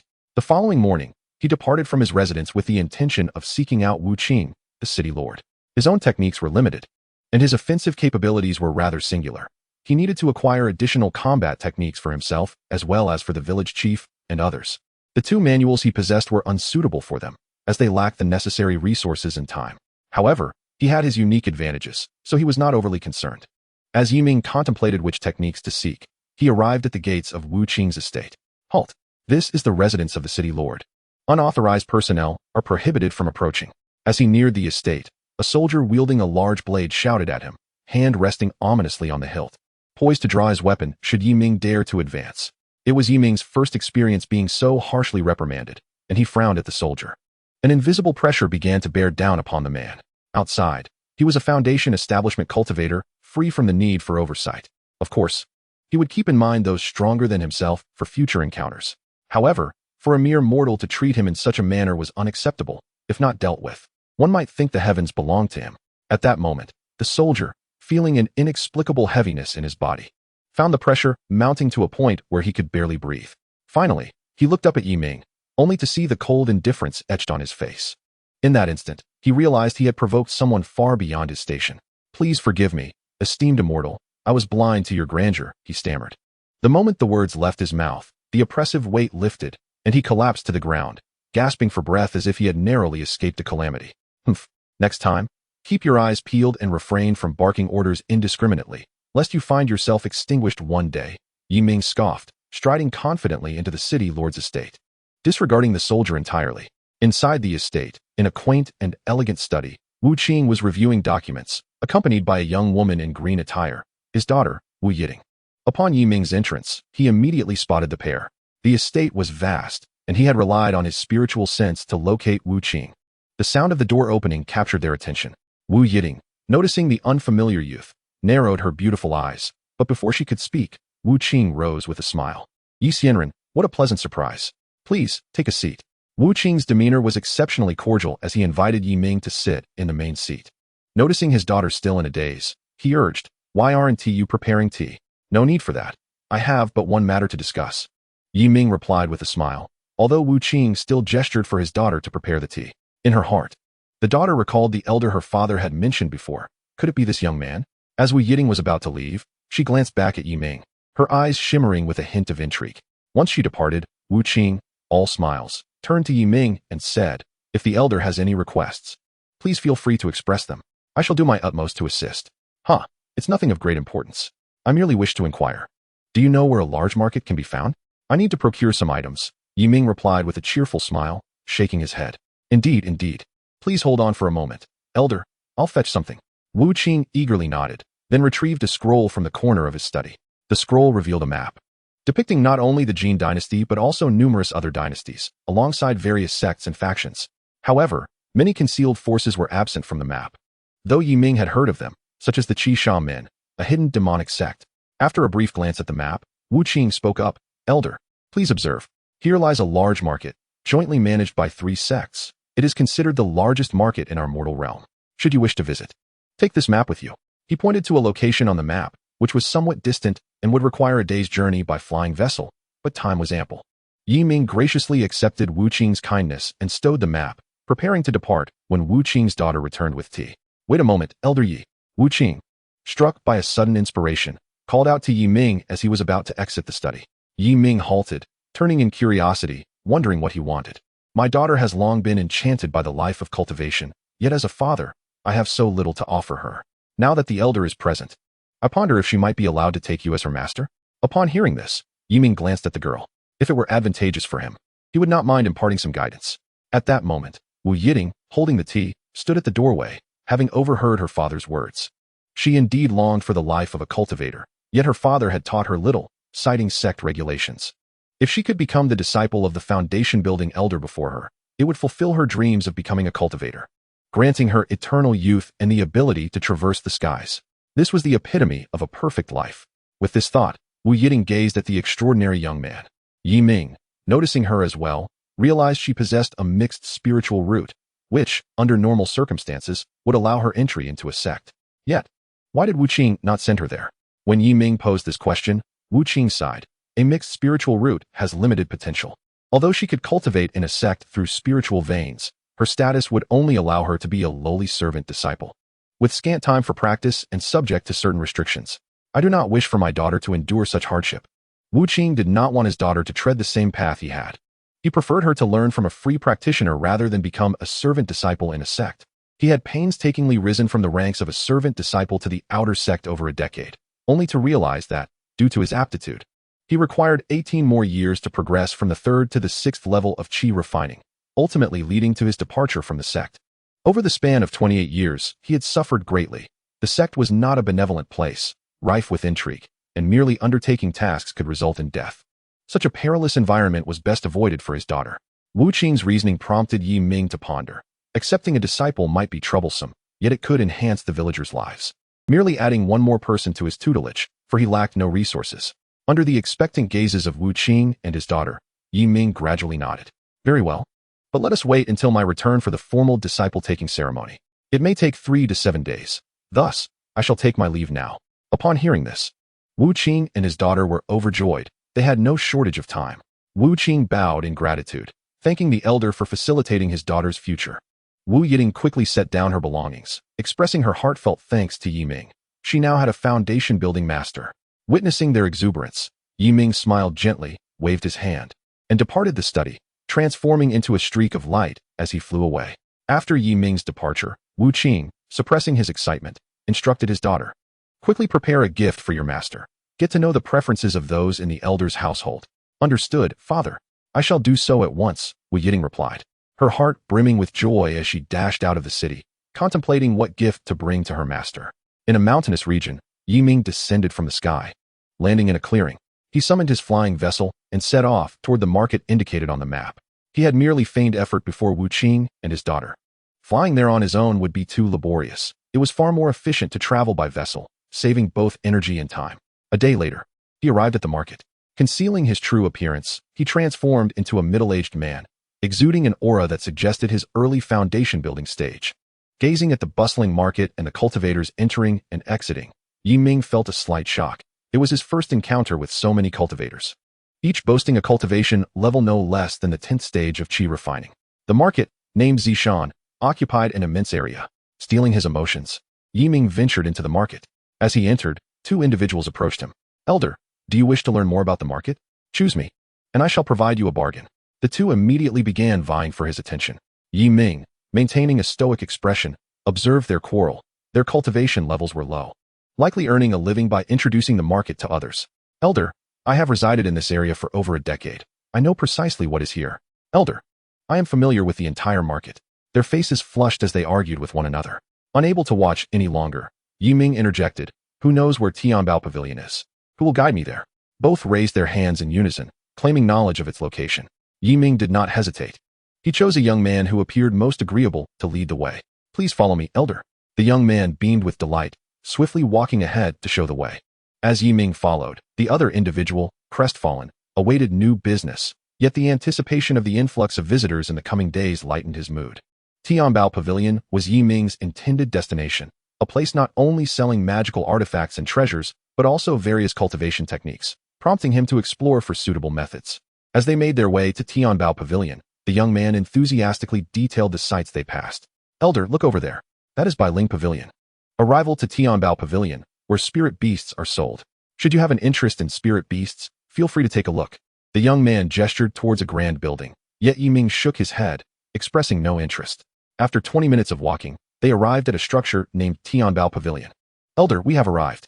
Ming remained silent, tossing 3 low-grade spirit stones to the young man before entering Tianbao Pavilion. The young man, elated, departed with the stones, feeling fortunate to have received more than the usual 2 stones others offered. Upon entering Tianbao Pavilion, Ming discovered the interior space was far larger than it appeared from outside. The first floor offered lower-tier items, bustling with people. But it was the 3rd floor that piqued his interest. Ascending to the 3rd floor, a guide approached him, asking, "What does the elder wish to purchase?" "Techniques," Ming replied, clarifying his desire. The guide nodded, "Please follow me, elder." After finishing his words, he led Ming to a few wooden racks, each adorned with jade slips of various cultivation techniques, ranging from 2nd-tier lower grade to 2nd-tier top grade. "Senior, please choose a technique that suits you." Once selected, "You may proceed to the counter to pay with spirit stones," he remarked. Upon seeing Ming nod, he turned and departed. Ming bypassed the lower-grade options and directly focused on the 2nd-tier top-grade techniques, Hua Yunzhong, Jing Guangdun, and Qing Feng Shi Sanjian. There were numerous types of techniques, and as he glanced at the prices, each one was priced at 1,700 lower-grade spirit stones. With only 4,900 spirit stones in total, most of which were provided by those 3 demon cultivators, Ming sighed softly. Despite having the system, he was woefully short on spirit stones. It seemed he would need to learn a side profession. For now, however, he decided to examine which technique would be most suitable for him. After spending a quarter of an hour in contemplation, he finally approached the counter with 2 jade slips in hand. "Friend, are you certain about purchasing Hua Yunzhong and Zhu Yuangong?" A white-haired elder with a youthful appearance, exuding the aura of a mid-stage foundation establishment cultivator, sat behind the counter. Noticing that Ming was also at the foundation establishment stage, he addressed him as a friend. "Indeed, Ming, who was not one for many words, merely indicated his desire for the two techniques. Observing his indifferent demeanor, the elder remained unperturbed and continued to smile. Very well. These two techniques total 3,400 lower-grade spirit stones. He then produced a storage bag. Friend, please place your spirit stones here. Following the elder's instruction, Ming complied, and after completing the transaction, he exited Tianbao Pavilion with the two jade slips in hand. Subsequently, Ming wandered through the marketplace. As he strolled, he came upon a tavern, which reminded him of his passion for gourmet food. He had never tasted the flesh of a demon beast, and surely the tavern would have it. Filled with anticipation, he entered the establishment. The first floor was bustling with patrons, and at their tables, he spotted the demon beast meat he had long yearned for. The aroma was unlike anything he had ever encountered, surely a culinary delight. With this thought, he ascended to the second floor, where there were fewer patrons. He casually selected a seat, and before long, a waiter approached him. Dear sir, may I inquire what you would like to eat? Chapter 23, Marketplace Stalls. Ming was taken aback to find that there were indeed mortals living in this marketplace.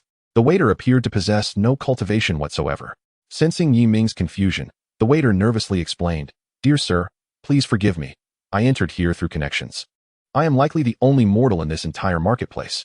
Feeling a bit relieved that Ming did not display any irritation, the waiter quickly presented the menu. Upon glancing at it, Ming was astounded by the prices listed. A late-stage first-tier tail-feather demon chicken was priced at 360 lower-grade spirit stones for the entire bird. A peak-stage first-tier barbarian bull meat dish cost 326 lower-grade spirit stones per serving.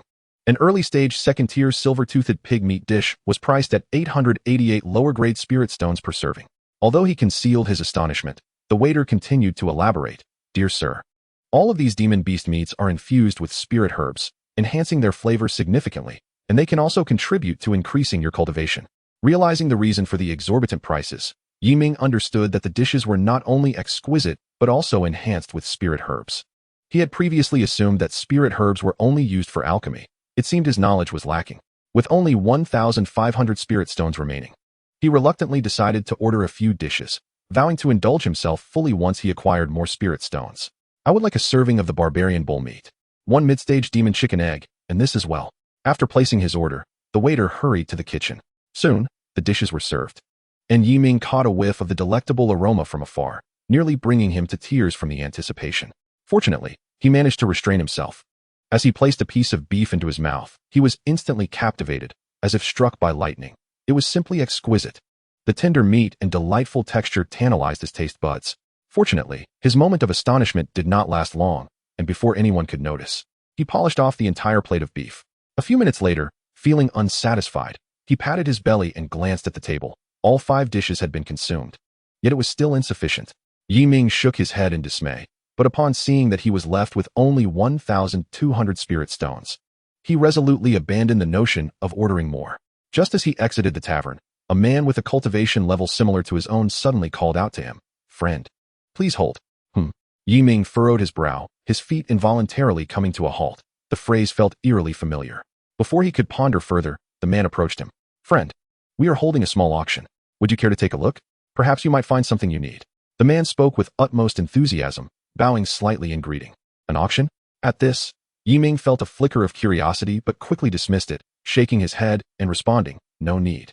He had already acquired everything he needed. Attending an auction seemed unnecessary. Moreover, such small-scale auctions were often fraught with danger, and it was best to avoid potential trouble. After speaking, he turned and walked away, leaving no opportunity for the man to persuade him further. Watching Ming's retreating figure, the man's expression darkened. Another big fish has slipped away. Meanwhile, after declining the man's invitation, Ming made his way to the eastern gate of the marketplace, rumored to be bustling with vendors selling a variety of goods.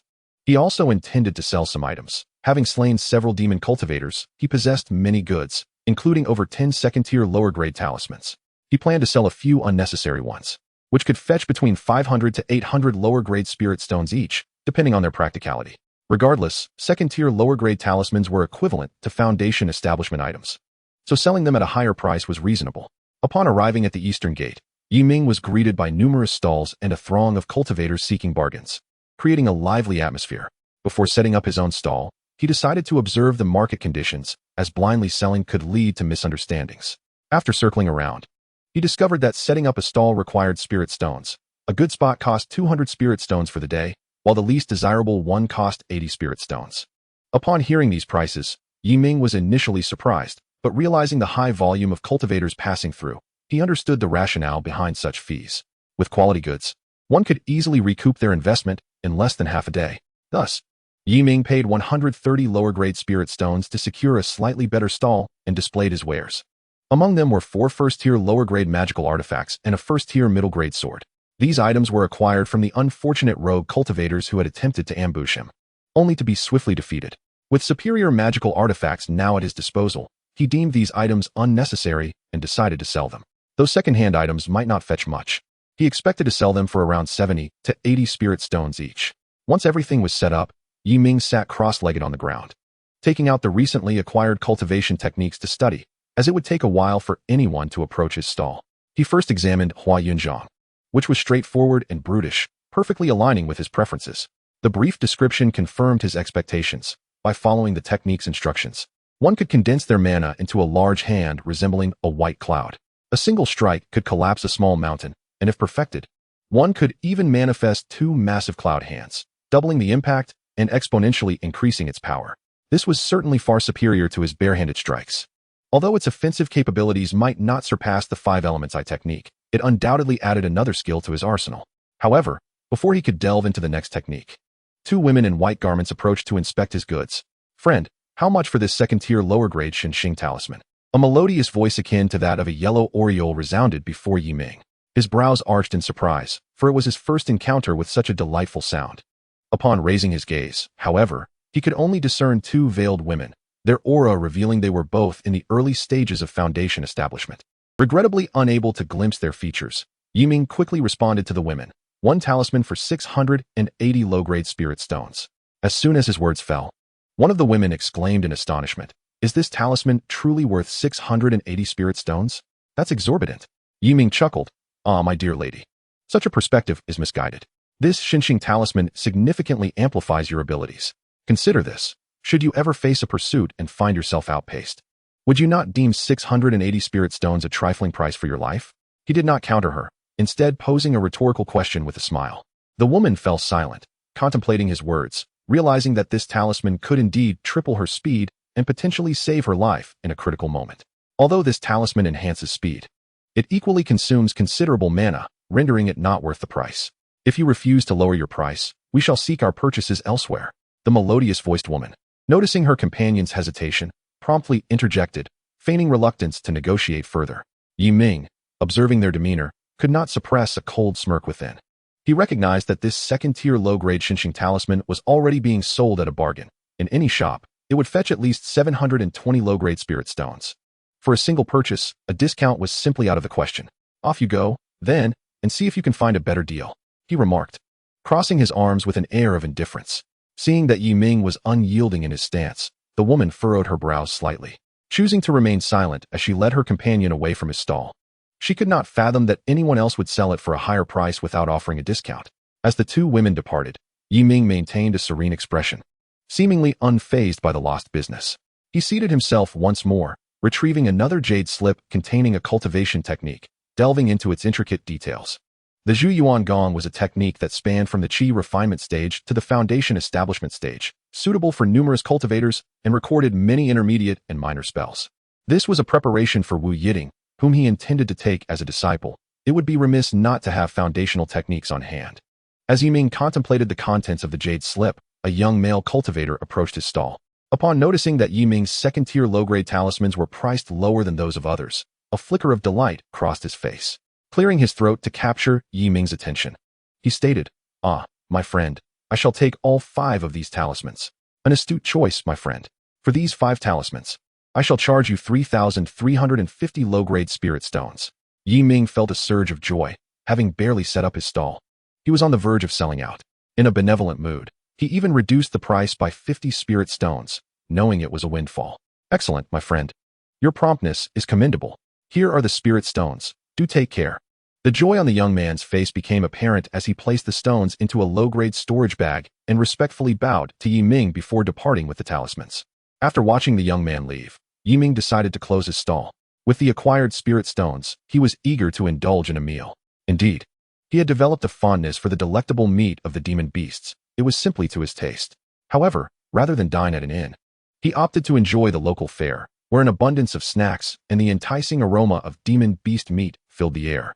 He tidied his stall, stowing away the few unsold first-tier magical artifacts before heading towards a nearby pavilion to refund his stall fee. According to local customs, refunds were available within a quarter of an hour of setting up, albeit with a small deduction. Having displayed his wares for only a quarter of that time, he returned to claim his refund, only to be deducted 30 low-grade spirit stones. While this deduction felt somewhat unfair, Ming bore no grievances. For receiving a refund was already a blessing. Many markets did not offer such a courtesy, often leading to worse outcomes. After reclaiming his spirit stones, Ming hurried off to purchase the demon beast meat that had been on his mind. Just as he left, the two earlier women returned to his stall, only to find it vacant. "Sister, he has left. What shall we do? His prices were the lowest. Alas, I was too greedy, hoping for a price reduction. Let us leave. He has likely sold out of talismans by now." Very well, the two women gradually walked away, leaving a faint trace of disappointment behind. "How much for this skewer of meat?" Ming inquired at a snack stall, holding a slightly glowing skewer of raw meat. "This is the meat of the Zhongyan sheep. Early second tier, priced at 28 low-grade spirit stones per skewer." The stall owner replied without looking up, accustomed to recognizing the wares by scent alone. Ming was unsure how the vendor could identify the meat so precisely, yet the spiritual energy emanating from the skewer confirmed its tier. The aroma of lamb was unmistakable. Though the price was steep, he could not resist the temptation of the flavor. "I'll take 20 skewers." "Certainly, please hold on. I'll prepare them right away." Upon hearing Ming's order, the vendor immediately set aside his current task to prioritize the skewers, recognizing this as his biggest sale of the day. Afterward, Ming meandered through the snack street, purchasing all the delicacies he deemed appetizing. By the time he exited, he was left with only 1,700 low-grade spirit stones, reflecting on how swiftly they had diminished. Spirit stones flow like water. Ming mused as he savored the grilled meat in hand. After finishing, he glanced at the sun above, noting it was only 2:30 in the afternoon. Considering the potential for indulgence, he decided it was best to return home, wary of spending all his spirit stones on food. With that resolved, Ming exited the market and leapt into the air, transforming into a streak of light as he departed. He sought a secluded spot to unleash his flying vessel. Mindful of the crowded surroundings, with the Qisha men openly pursuing him, it was prudent to avoid drawing attention until he possessed the strength to eliminate them. Simultaneously, not far from Ming, a violent clash unfolded, drawing his attention with its overwhelming spiritual energy fluctuations. Initially intending to distance himself, he inadvertently overheard their conversation. "My friend, relinquish the xianxiadan, and we four shall ensure your safe passage." The eldest among the four, exuding a formidable presence, gazed benevolently at the emaciated man encircled before him. Applying pressure with his foundation establishment late-stage cultivation. "Huh, there is but one xianxiadan. How shall you divide it?" The lean man retorted with a cold laugh. Undeterred by the elder's imposing aura, brandishing a luminescent pill in an attempt to sow discord among the four. Upon sighting the pill in the man's hand, a glimmer of eagerness ignited in the eyes of the four.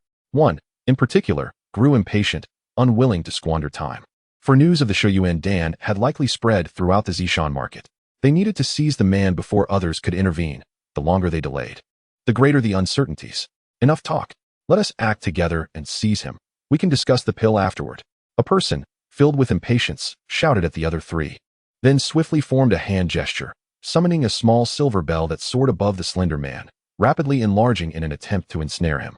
The other two, along with the elder, remained silent, each calling forth their respective magical artifacts, directing their assault towards the man.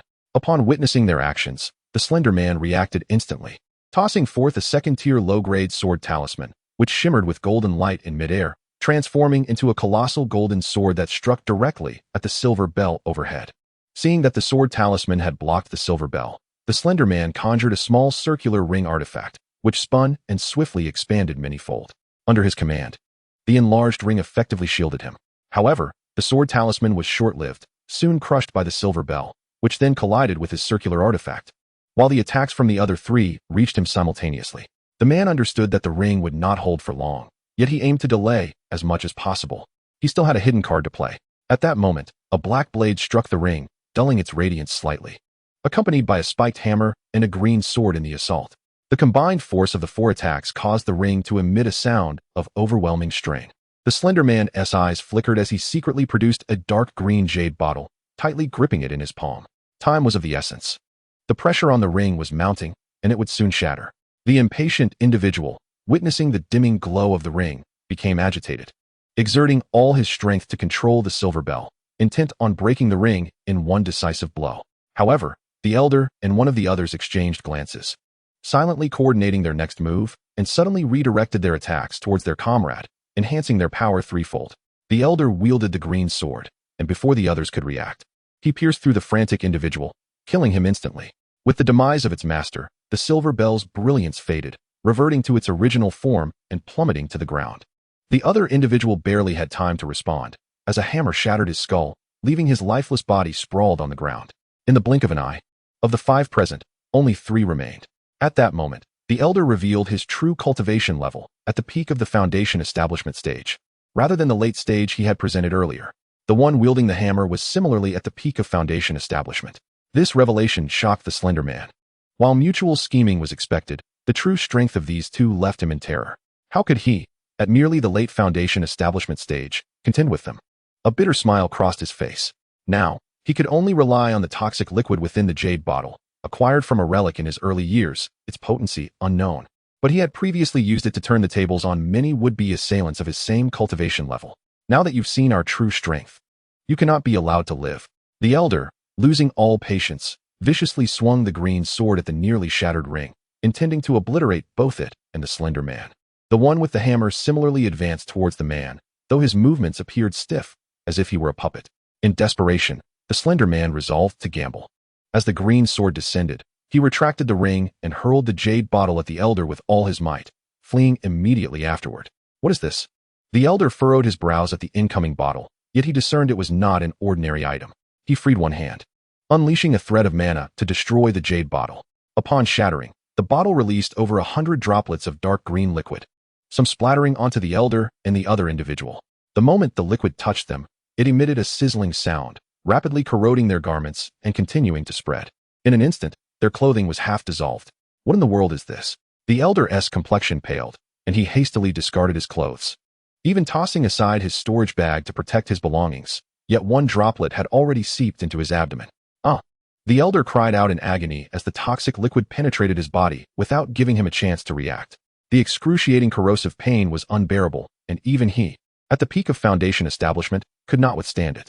He collapsed to the ground, struggling for a few moments before his voice faded away. Moments later, only a pool of black liquid remained. The other individual met a similar fate, leaving behind only his hammer, his life extinguished. As for the slender man, he too could not escape. His escape was too slow, ultimately caught and slain by the green sword, his corpse lying nearby, severed in two, eyes wide open in death. 3 breaths later, a burly man descended from the sky, shaking his head as he surveyed the scene of carnage. The drastic shift in the battle made him realize that in the realm of cultivation, there are no true allies, only the cruel dynamics of self-interest. This man was none other than Ming, who had disguised himself. He had utilized the hidden shadow technique to observe the entire ordeal from above, initially intending to play the role of a bystander, only to find that they had annihilated themselves. Thus, he resolved to seize the opportunity as a profit-taker, collecting all the belongings of the 5 individuals. After a thorough inventory, Ming discovered 4 mid-tier storage bags, 3 second-tier upper-grade magical artifacts, a second-tier supreme green sword, and a semi-damaged small circular ring, also a second-tier upper-grade artifact. Although it was somewhat broken, a little repair would render it sellable.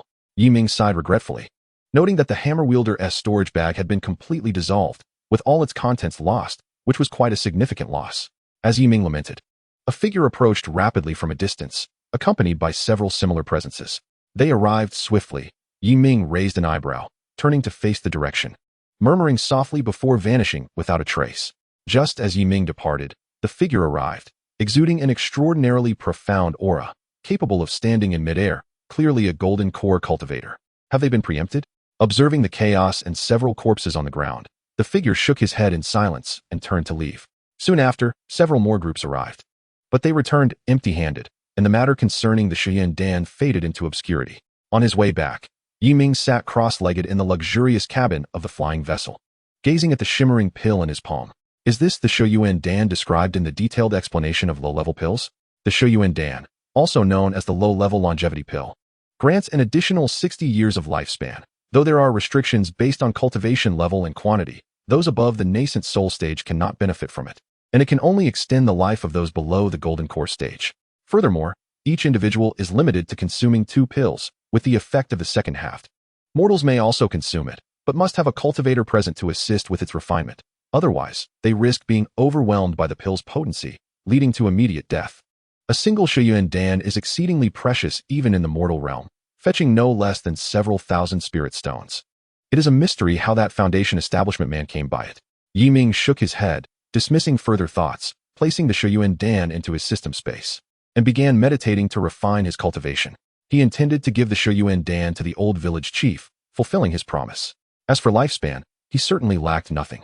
Now at the peak of Foundation establishment at merely 16 years of age, he had over 200 years ahead of him, not to mention the presence of a signing system. The rewards from this system improved yearly. His first signing granted him a Century of Cultivation, and subsequent rewards could amount to hundreds or thousands. Thus he had no need to worry about lifespan. A day later, Ming returned to Qinghe City. Upon returning to his residence, Ming immediately retrieved the storage bags of the fallen individuals. He examined the first one, belonging to the Slender Man, and after emptying its contents, he finally understood the source of the man's xianxiadan. It turned out he was merely a fortunate individual who had stumbled upon an opportunity. The individual's storage bag contained half-inferior spirit stones and several dozen medium-quality spirit stones. In a corner, he discovered a dark green wooden board inscribed with the location of a ruin. Upon closer inspection, he realized that the ruin was rather distant, requiring approximately 7 days of travel by flying boat.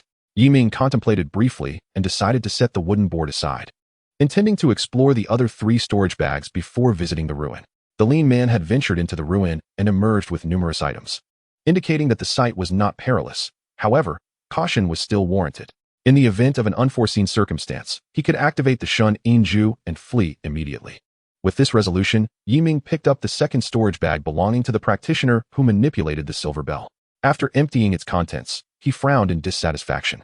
This individual was quite impoverished, possessing fewer than 1,000 spirit stones, a scant few first-tier pills, and only the silver bell as a magical artifact. Without any talismans at all, although he was lacking in riches, Ming still had 2 more bags to examine, hoping for more valuable items within them. The third storage bag belonged to the individual who had been struck down by a hammer. Upon reviewing its contents, Ming found it slightly more favorable. With 2,000 inferior spirit stones, all of which were of the lower grade, and a second-tier inferior flying artifact, a small single-person flying boat, inferior to his own third-tier one. The last bag belonged to an elder at the peak of the Foundation establishment stage. Ming saved this one for last due to his belief that this elder was extraordinary. If that were the case, then surely he possessed a wealth of items. Upon retrieving the storage bag, Ming employed his divine sense to probe inside, eager to discern what treasures lay within. Moments later, he retracted his divine sense with a look of disdain. This elder's storage bag was even poorer. There were only a handful of inferior spirit stones, a single bottle of pills, and a magical artifact for controlling puppets. After that, there was nothing left. The puppet that had accompanied the elder was likely in ruins itself, rendering the artifact useless. Oh well, it was all scavenged anyway. Ming exhaled lightly and carelessly tossed the items into a corner of his system space. He then stood up, organized his belongings, and steered the flying boat towards the ruin. 7 days later, in a dense forest, Ming followed the route indicated on the wooden board until he reached a pile of rubble. Since entering the forest, this pile of stones was the most prominent feature, scattered everywhere. Without the wooden board, no one would suspect that a ruin lay hidden here. Upon arrival, Ming activated the 5 Elements Eye, attempting to peer through the debris to observe the ruin. However, an unknown level formation obstructed his view, leaving Ming no choice but to abandon his efforts. He then retrieved the wooden board, which served as both a map and a pass to the ruin. Stepping onto the pile of rubble, an astonishing scene unfolded. Though the stones were real, Ming passed right through them, vanishing into the depths of the forest. A sensation of weightlessness enveloped him until he landed on solid ground, at which point he opened his eyes. As Ming took in his surroundings, he promptly activated the xianxiaaudiobooks. To his dismay, he had been transported to the territory of second-tier demon beasts. If there were only 2 or 3, he could have dealt with them one by one, but before him lay 7 second-tier demon beasts napping. However, after invoking the xianxiaaudiobooks, he did not hastily retreat. Behind the slumbering beasts, he noticed a small tree bearing a single fruit. The bright red fruit was enveloped in swirling white mist, indicative of spiritual energy so dense it had transformed into vapor. What kind of spiritual plant was this? It bore fruit that exuded spiritual energy in mist form. He had studied various spiritual plants in the cultivation realm, but had never encountered one like this. Could it be the legendary ancient spiritual plant? Ancient spiritual plants have become exceedingly rare, and the one before him was not recorded in any texts. Nevertheless, he could inquire with the system to see if it had any information. System, do you know what this is? Ming focused on the small tree while mentally questioning the system. Beep. This tree is known as the Linghua fruit tree, a remnant from ancient times.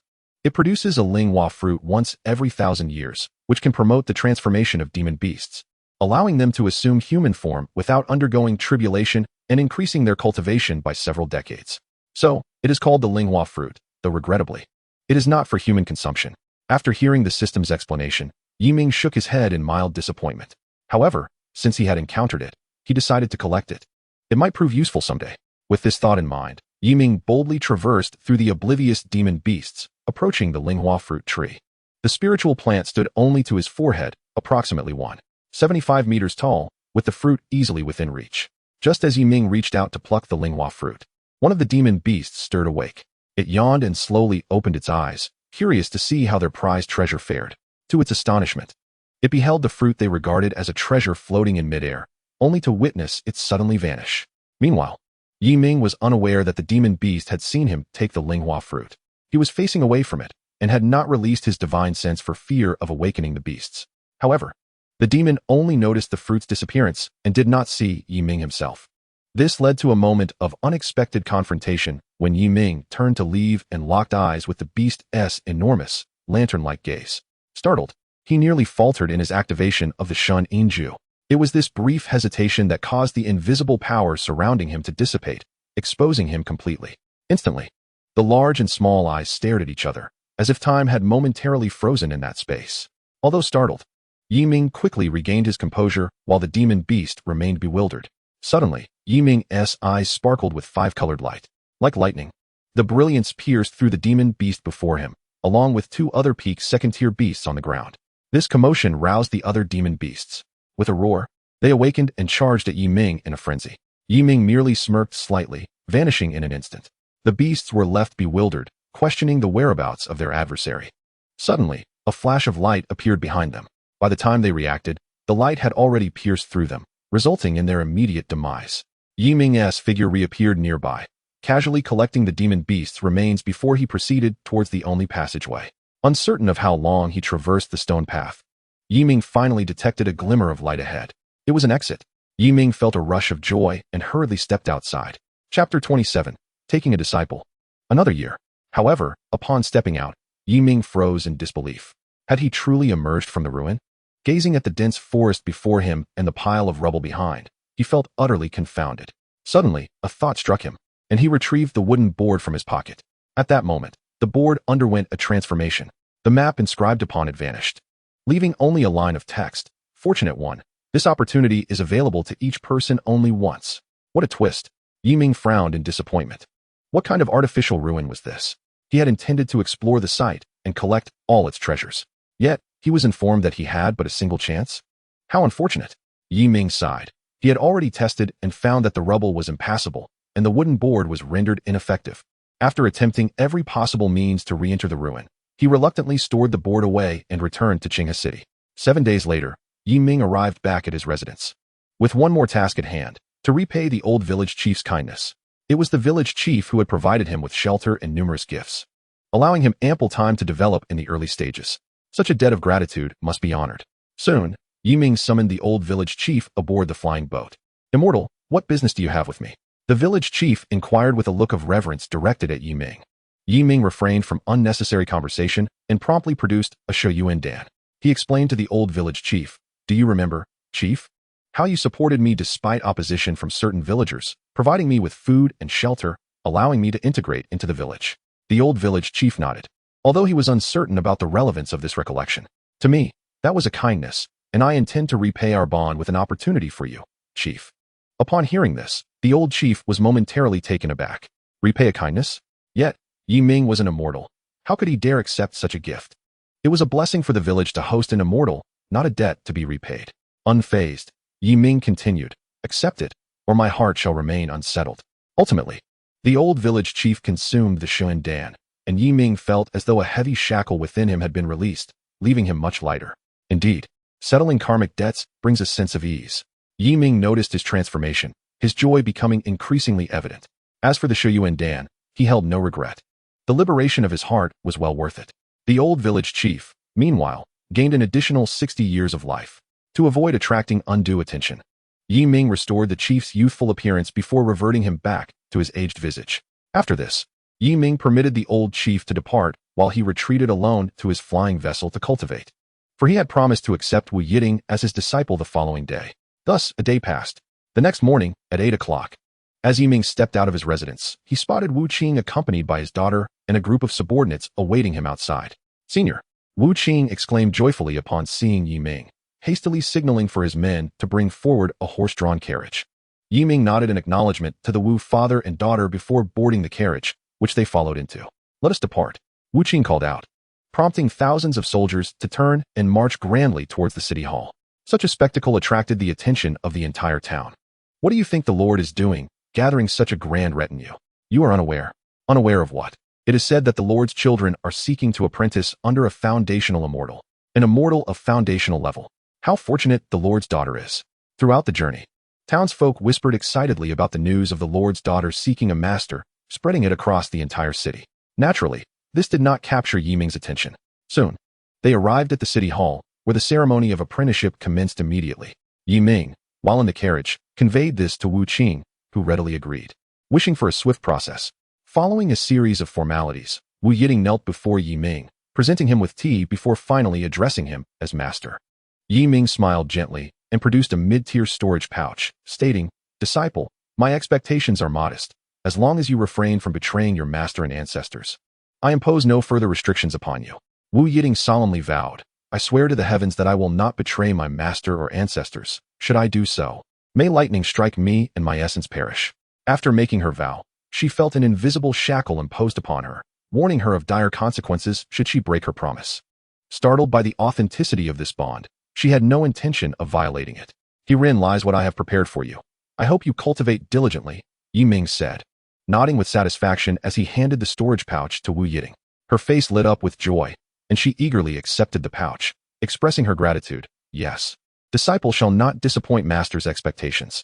Very well then, I shall say no more. Should you encounter any issues in the future, feel free to seek me at my residence." "Yes, master." With that, Yi Ming departed, carrying a gift box, having completed the apprenticeship ceremony, with no intention of lingering at the city hall. Returning, he traveled in a carriage, while Wu Qing and his daughter watched him leave from outside the city hall, not accompanying him. Thus, Yi Ming successfully took on a disciple. Once he had departed, Wu Yiting could no longer contain her excitement and immediately began to explore the contents of the storage pouch, only to be astonished by the wealth within. Master is truly generous. Her table was filled with items, 3 low-tier magical artifacts, 1 each of mid-tier and high-tier, 15 vials of qi cultivation pills, numerous spirit talismans of all ranks, and over 500 low-tier spirit stones. She now had ample resources for her cultivation. But what thrilled her most was the Zhu Yuan Gong, the foundational technique she had long desired, which included new spells she yearned to learn. Wu Qing, observing the treasures in his daughter's possession, marveled at Yi Ming's generosity, reflecting on his own decades of effort within the sect without even a single high-tier artifact to show for it. His daughter, however, had effortlessly acquired such treasures merely by becoming Yi Ming's disciple, prompting him to contemplate the thought of apprenticing under Yi Ming himself, albeit only in his mind. Meanwhile, Yi Ming returned to his residence and resumed his daily routine, dedicating his free time to instructing Wu Yiting or cultivating in solitude. Thus, a year slipped by. Throughout this time, his disciple, Wu Yiting, diligently progressed to the second layer of qi cultivation, a commendable achievement considering her mixed spiritual roots. One evening, Yi Ming sat cross-legged within his flying vessel, awaiting the arrival of the annual sign-in. When the time struck midnight, the system notification chimed. Ding! The host has spent another year in the realm of cultivation. Would you like to sign in? Sign in. Chapter 28. Sign in for a Tier 3 premium puppet. Within the flying vessel, Yi Ming finally received the long-awaited system prompt. Ding! The host has completed another year in the realm of cultivation. Would you like to sign in? Sign in. Ding! Third year sign-in successful. Congratulations, host, on receiving 2 Tier 3 premium twin puppets. As the system's voice faded, Yi Ming beheld the emergence of 2 humanoid puppets within the system space. These are the twin puppets? Yi Ming's eyes sparkled with excitement. Both puppets were of Tier 3 premium quality, equivalent to the pinnacle of the Golden Core stage among cultivators. This meant he had acquired 2 formidable Golden Core assistants in one fell swoop, an exhilarating outcome worth the year-long wait. Upon summoning the 2 puppets, he was taken aback by their appearances. One puppet resembled a cold, aloof young man, and Ming acknowledged that this male puppet was quite handsome, though not quite matching his own charm. The other presented as a strikingly beautiful woman, with a flawless figure and a demeanor indistinguishable from that of a living person. When Ming looked at her, she even smiled and addressed him with a cool, melodic voice, calling him master. This display left Ming utterly astonished. Did these puppets possess intelligence? At that moment, the system provided an introduction to the twin puppets. Twin puppets, crafted by the system.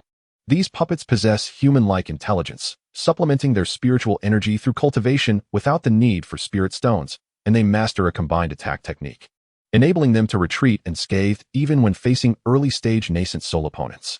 Reading the description, Ming's excitement surged. With these 2 puppets, he could undertake greater endeavors, such as eliminating his persistent adversary, the Qi Shaman, or embarking on a journey to the Beast Mountain range to capture several second-tier beasts for sustenance, thus sparing himself the expense of purchasing beast meat at the market.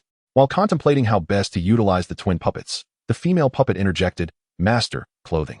Her cool voice snapped Ming back to reality, reminding him that the puppets were unclothed. Consequently, he examined them closely, particularly the female puppet, before retrieving 2 garments for them to wear. The male puppet donned the attire expressionlessly, standing beside Ming, awaiting his commands, while the female puppet, without Ming's instruction, shyly put on her clothing before him, her cheeks flushed. The scene left Ming in awe, as a puppet exhibited shyness akin to that of a living being. Its physique rather commendable, soft to the touch. However, being merely a puppet, Ming's interest waned after a brief observation. He remained fond of the real thing. Once the puppets donned their attire, he instructed them to meditate within the flying vessel, replenishing their spiritual energy, for an outing awaited them the following day. On the morning of the next day, Ming, accompanied by the 2 puppets, activated the flying vessel. The previous night, he had named the male puppet Lung Mo, owing to its perpetually indifferent expression. The female puppet was named Lung Yan, her voice too cold yet undeniably beautiful, a name that suited her well.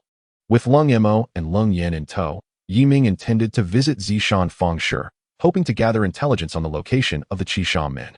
Should he succeed, he would eradicate this malevolent sect. If not, he would devise an alternative plan. As Ming contemplated this, he organized his belongings, allowing the 2 puppets to navigate the vessel, their speed far surpassing his, enabling them to reach Zishan Fengshi within half a day. Upon nearing the market, Ming had completed his preparations, chiefly organizing his spiritual stones. He currently possessed 12,130 low-grade spiritual stones and 113 mid-grade stones. These stones had been provided by 5 virtuous individuals who had perished due to the longevity pill, and they were crucial for his pursuit of the Qi Shaman. In a quarter of an hour, they arrived at Zishan Fengshi. Ming had transformed into the guise of a burly man, donning a mask, with the 2 puppets flanking him, similarly masked. The masks were imbued with magical properties, preventing anyone below the Yuanying true monarch level from discerning their identities. The market was bustling with masked individuals, making Ming and his puppets blend in effortlessly. However, upon entering the market, Ming overheard a multitude of discussions surrounding a certain event. Despite the presence of soundproofing barriers erected by the conversing individuals, their limited strength rendered them ineffective against Ming's keen hearing. "Dao friend Huang, are you attending the Tian Bao Ji's auction, which occurs once every 10 years? I hear this auction features an abundance of treasures. Let us go. I was just lamenting the lack of suitable artifacts." "Dao friend Hua, will you also be attending Tian Bao Ji's auction?" "Haha, it is said that Tian Bao Gu will auction several treasures of 3rd-tier rank or higher. It would be a pity not to witness it." From the snippets of conversation, Ming realized that Tian Bao Gu was hosting an auction, and according to the chatter, it promised numerous valuable items. Thus, he redirected his steps towards Tian Bao Gu, intending to gather information on the Qi Shaman after attending the auction. Upon his arrival at Tian Bao Gu, he observed a throng of cultivators queuing outside the building, each possessing a cultivation level no less than foundation establishment. Yet, Ming noticed that they all clutched white invitation letters. Was an invitation letter necessary? As Ming pondered this, his stride halted. Before he could devise a plan, a suspicious-looking man approached him. "Dao friend, I have observed you standing here for quite some time. Might you lack an invitation to the Tian Bao Gu auction?" Upon hearing the voice, Ming turned to face the man, while the 2 puppets remained still, aware that this individual posed no threat to their master. The master had commanded them not to act against non-threatening individuals unless given the signal. "Oh, do you possess an invitation?" Yi Ming inquired, feigning interest, as the man appeared somewhat shifty, reminiscent of a ticket scalper. "I do indeed, but Dao friend, look here."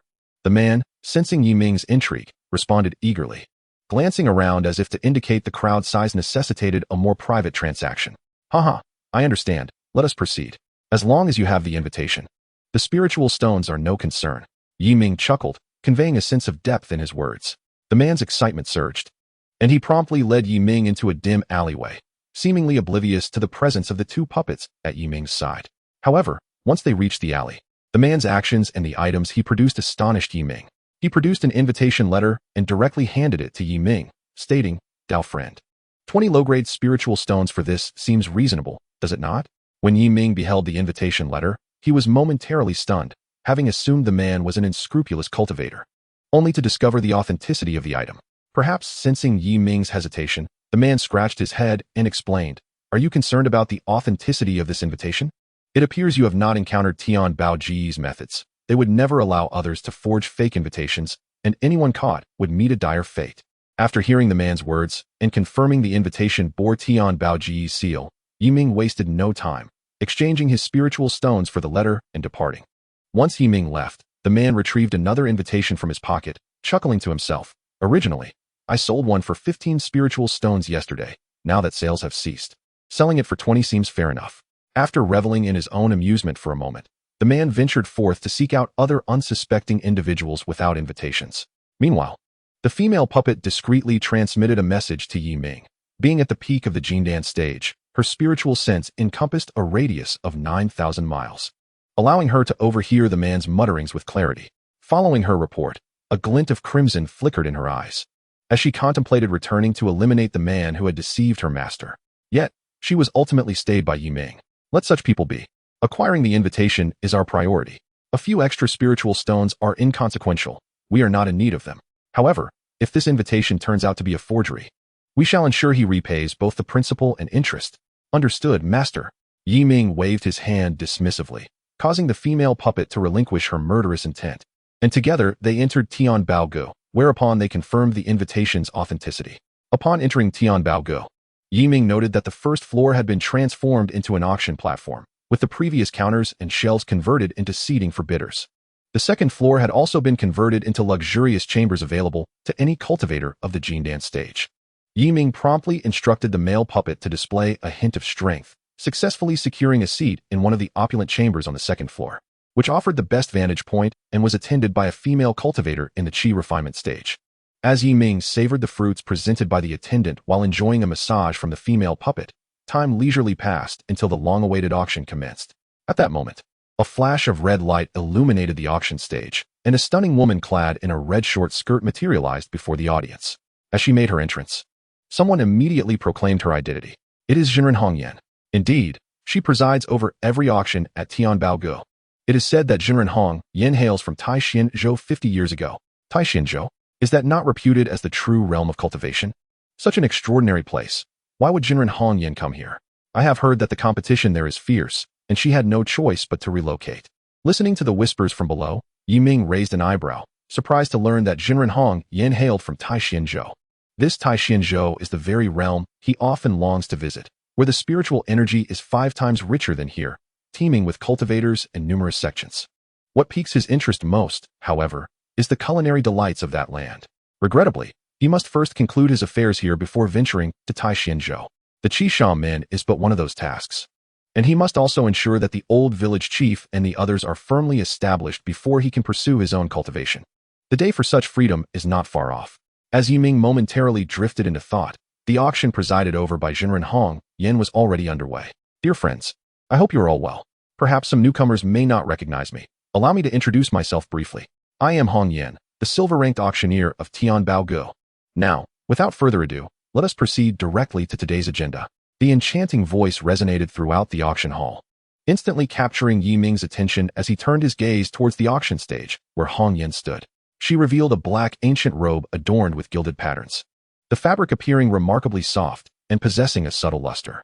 The first item of the day was the black gold ancient attire, a second-tier, superior magical artifact.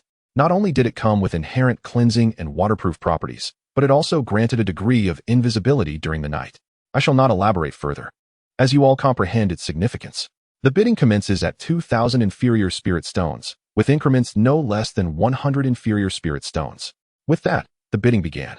The audience promptly began to place their bids, for the robe's waterproof and fireproof qualities were far from ordinary. They were fortified by foundational magical power, capable of withstanding even innate true flames. 2,300 inferior spirit stones. I bid 2,500. 2,600. Old man bids 3,800. 3,800 from this esteemed friend. Does anyone wish to raise the bid? If not, congratulations to this esteemed friend. The black gold ancient attire is yours. With a decisive strike of her gavel, the robe was claimed by its new owner. The auction then proceeded to the second item. Hong Yin produced 10 vials, pouring a black pill into her hand. To the uninitiated, it might have appeared to be a poisonous concoction. The second item was 10 foundational pills, each to be auctioned individually, starting at 3,000 inferior spirit stones, with freely determined increments. Upon seeing the foundational pills, many attendees' eyes gleamed with anticipation. Though they had all reached the foundational level, their family members or younger generations still required these pills. Securing even one would make their visit worthwhile. Now, let the bidding for the foundational pills commence. 3,500. 3,600. What is an increase of 100 matter? I bid 4,000. 4,500. Before long, the first foundational pill was snatched by a bidder offering 5,900, a price that had already inflated beyond expectation, causing many to withdraw from further bidding. With 9 more pills yet to be auctioned, there was still hope. Ming, initially intrigued, soon found himself bored, as the items were of no use to him. He closed his eyes, enjoying the services of the female puppets and cultivators as he awaited the final items of the auction. As each item was sold, after a considerable duration, the auction finally approached its climax with the last 2 items. The main event of the day has arrived. I trust all esteemed friends have heard the rumors. Hong Yan's lips curled into a smile as she surveyed the assembly. Do not keep us in suspense, Hong Yan. We are all eagerly awaiting. A voice from the second floor chimed, filled with impatience. Ming opened his eyes, curiosity piqued by what the final 2 items might be. His gaze fixed upon the jade box in Hong Yan's hands. Then I shall reveal it without further ado. The second to last auction item is a 4th-tier pill, the transformation pill. Having declared this, Hong Yan opened the box before the entire audience. As the lid lifted, a radiant pill burst forth.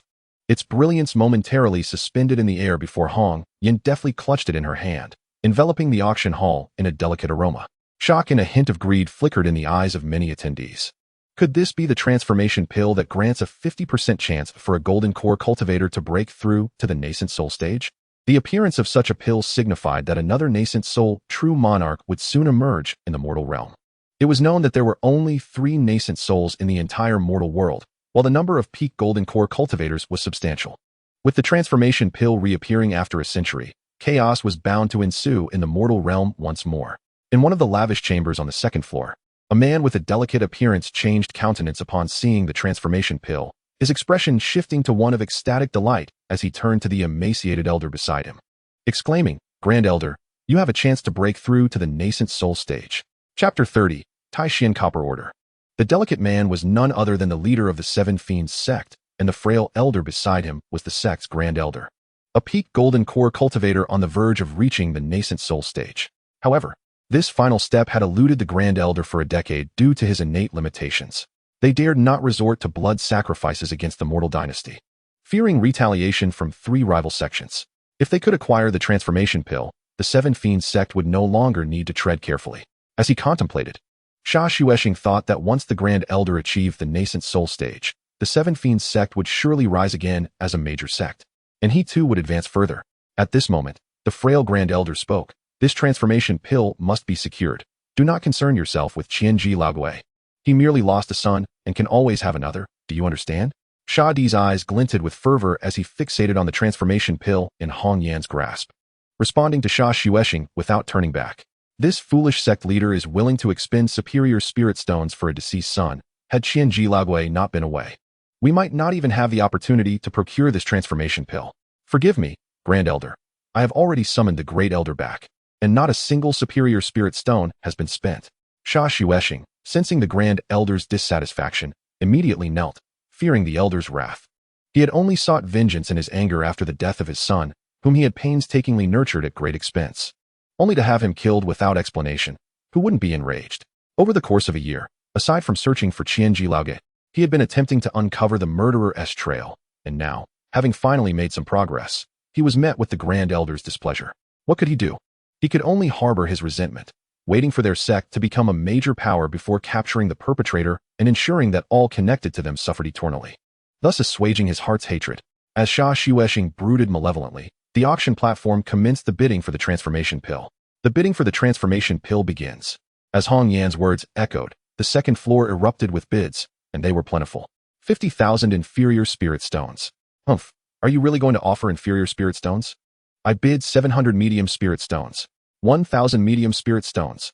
1,300 medium spirit stones. The bidding on the first floor was left in shock. The bids had escalated to 1,300 medium spirit stones, which equated to a staggering 130,000 inferior spirit stones.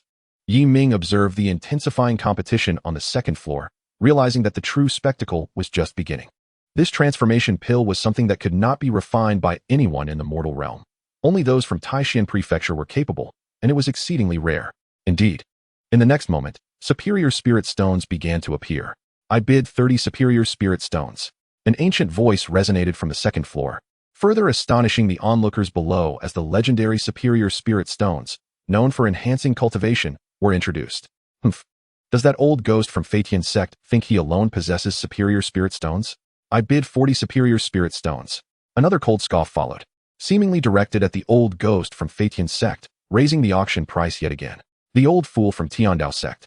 Everyone heard the venomous voice, but soon, silence enveloped the room, as it appeared that there were no further bids in superior spirit stones. Before those from Tiandao sect could feel triumphant, new bids emerged. And this time, the bidders revealed their identities. I bid 60 superior spirit stones from Jianmen. I bid 71 superior spirit stones from Longyiman. I bid from Beiduman. Suddenly, sects from the mortal realm erupted into the fray, and the bidding escalated wildly, soaring to 100 superior spirit stones in the blink of an eye, leaving the crowd below astounded. Wu Zhizong bids 200 superior spirit stones. Hao Yangzong bids 300 superior spirit stones. Two commanding voices rang out from the second floor, exerting immense pressure on all present, as two of the three major sects in the mortal realm had now entered the fray. Are the major sects truly participating? What about the formidable Jinyuanzong?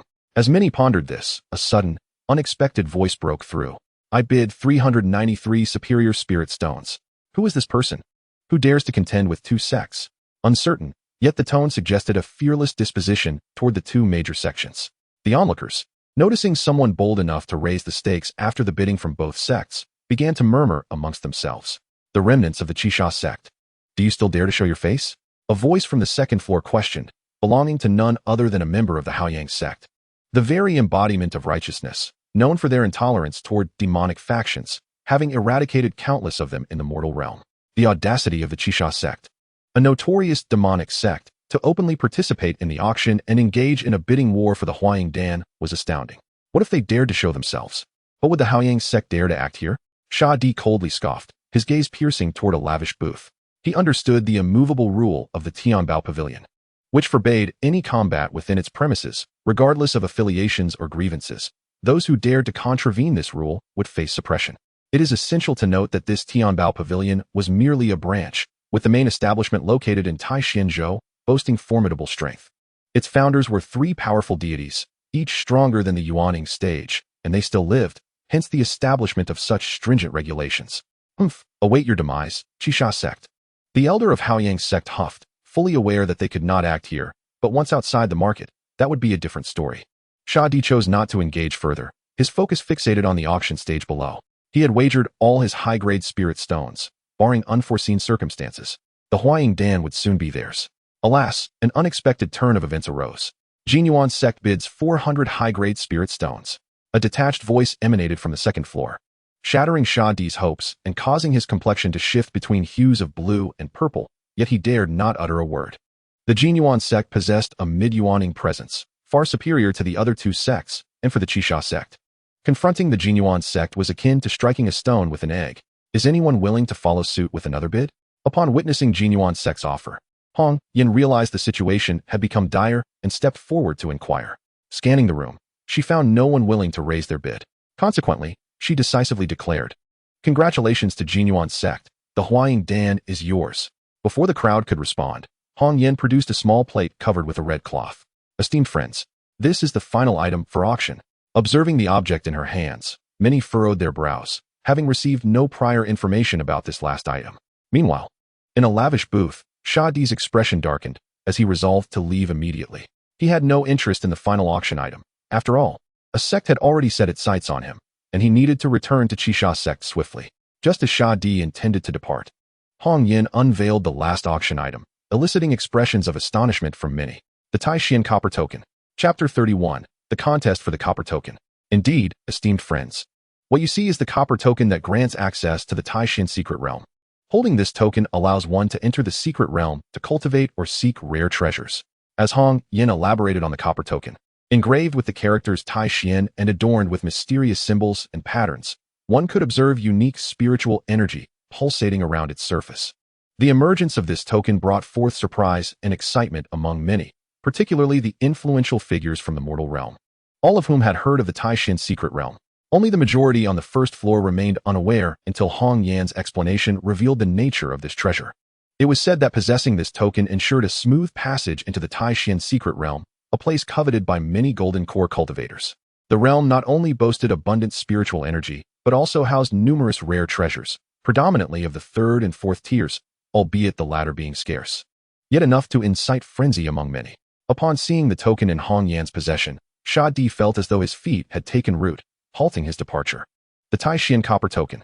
Shadi's expression shifted from grim to ecstatic as he promptly returned to his seat, laying out his entire fortune. Compared to this copper token, the Huaying Dan was utterly insignificant.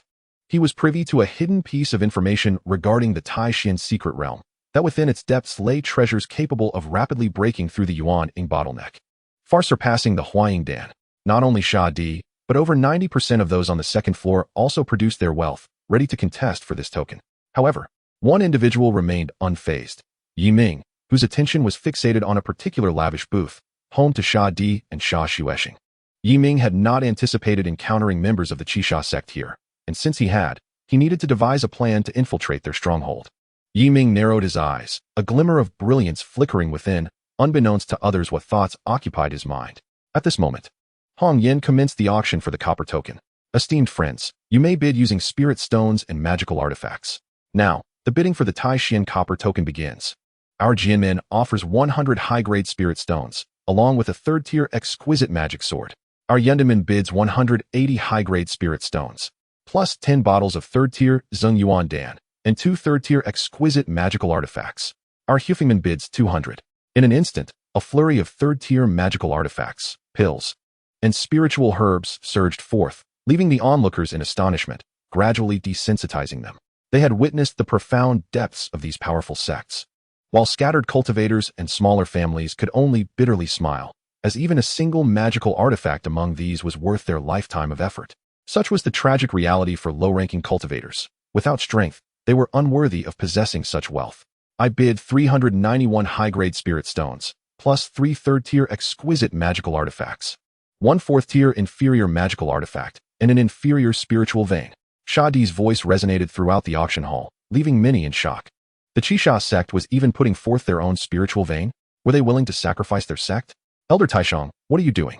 Sha Xuexing was equally bewildered, casting a disbelieving gaze at Shadi, unable to comprehend his reasoning behind selling the spiritual vein, which was tantamount to ruining the sect. Fool, what do these items compare to my breakthrough into Yuan-Ing? Once I succeed, I can always acquire more veins. Shadi chastised Sha Xuexing with exasperation. Hearing this, Sha Xuexing promptly lowered his head in submission, lacking any semblance of authority. After reprimanding the foolish sect leader, Shadi redirected his attention to the auction stage. Should anyone else raise their bid, he would risk his life to seize it, for his lifespan was dwindling, and he was determined to break through to Yuan-Ing at all costs. At this moment, many on the second floor abandoned the bidding, deeming a mere secret realm opportunity unworthy of risking their entire sect. However, the 3 sects seemed privy to certain inside information and raised their bids with renewed fervor, this time with even fiercer competition than Shadi. Wuji sect bids 524 high-grade spirit stones, 3 fourth-tier inferior magical artifacts, 2 inferior spiritual veins, and several third-tier spiritual herbs. Haoyang sect bids 603 high-grade spirit stones, 3 fourth-tier inferior magical artifacts, and 3 inferior spiritual veins. Jinyuan sect bids 757 high-grade spirit stones, 1 4th-tier middle-grade magical artifact, and 5 inferior spiritual veins. Upon hearing these bids, Sha Di's expression darkened once more. He then turned to Sha Xuexing, whispering instructions. Go. Prepare for them on the route back from the Jinyuan sect elder. We must secure this copper token today. Understood. Sha Xuexing bowed respectfully, and, seizing the opportunity while everyone's attention was on the auction, quietly departed from the Tianbao pavilion.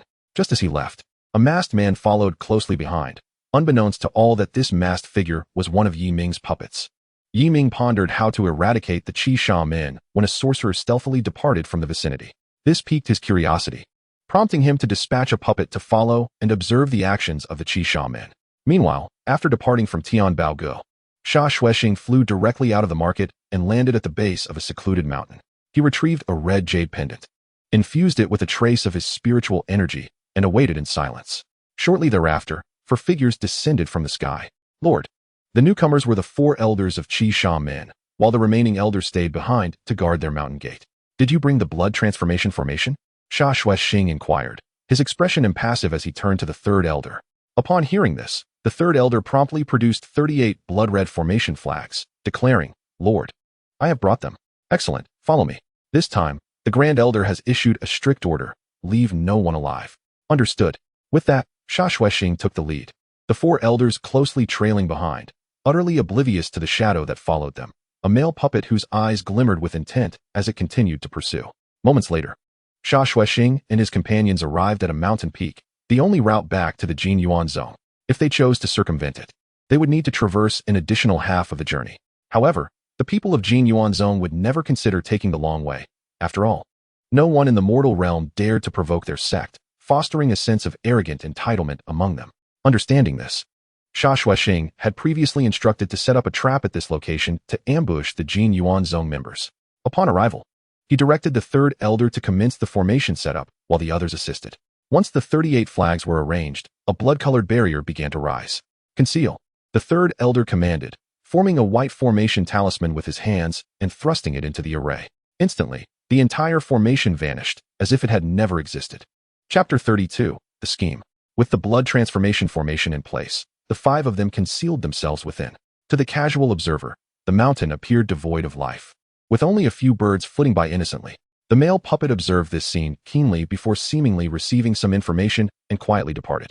At Tianbao Go, the auction was nearing its conclusion. Is there any fellow cultivator willing to bid?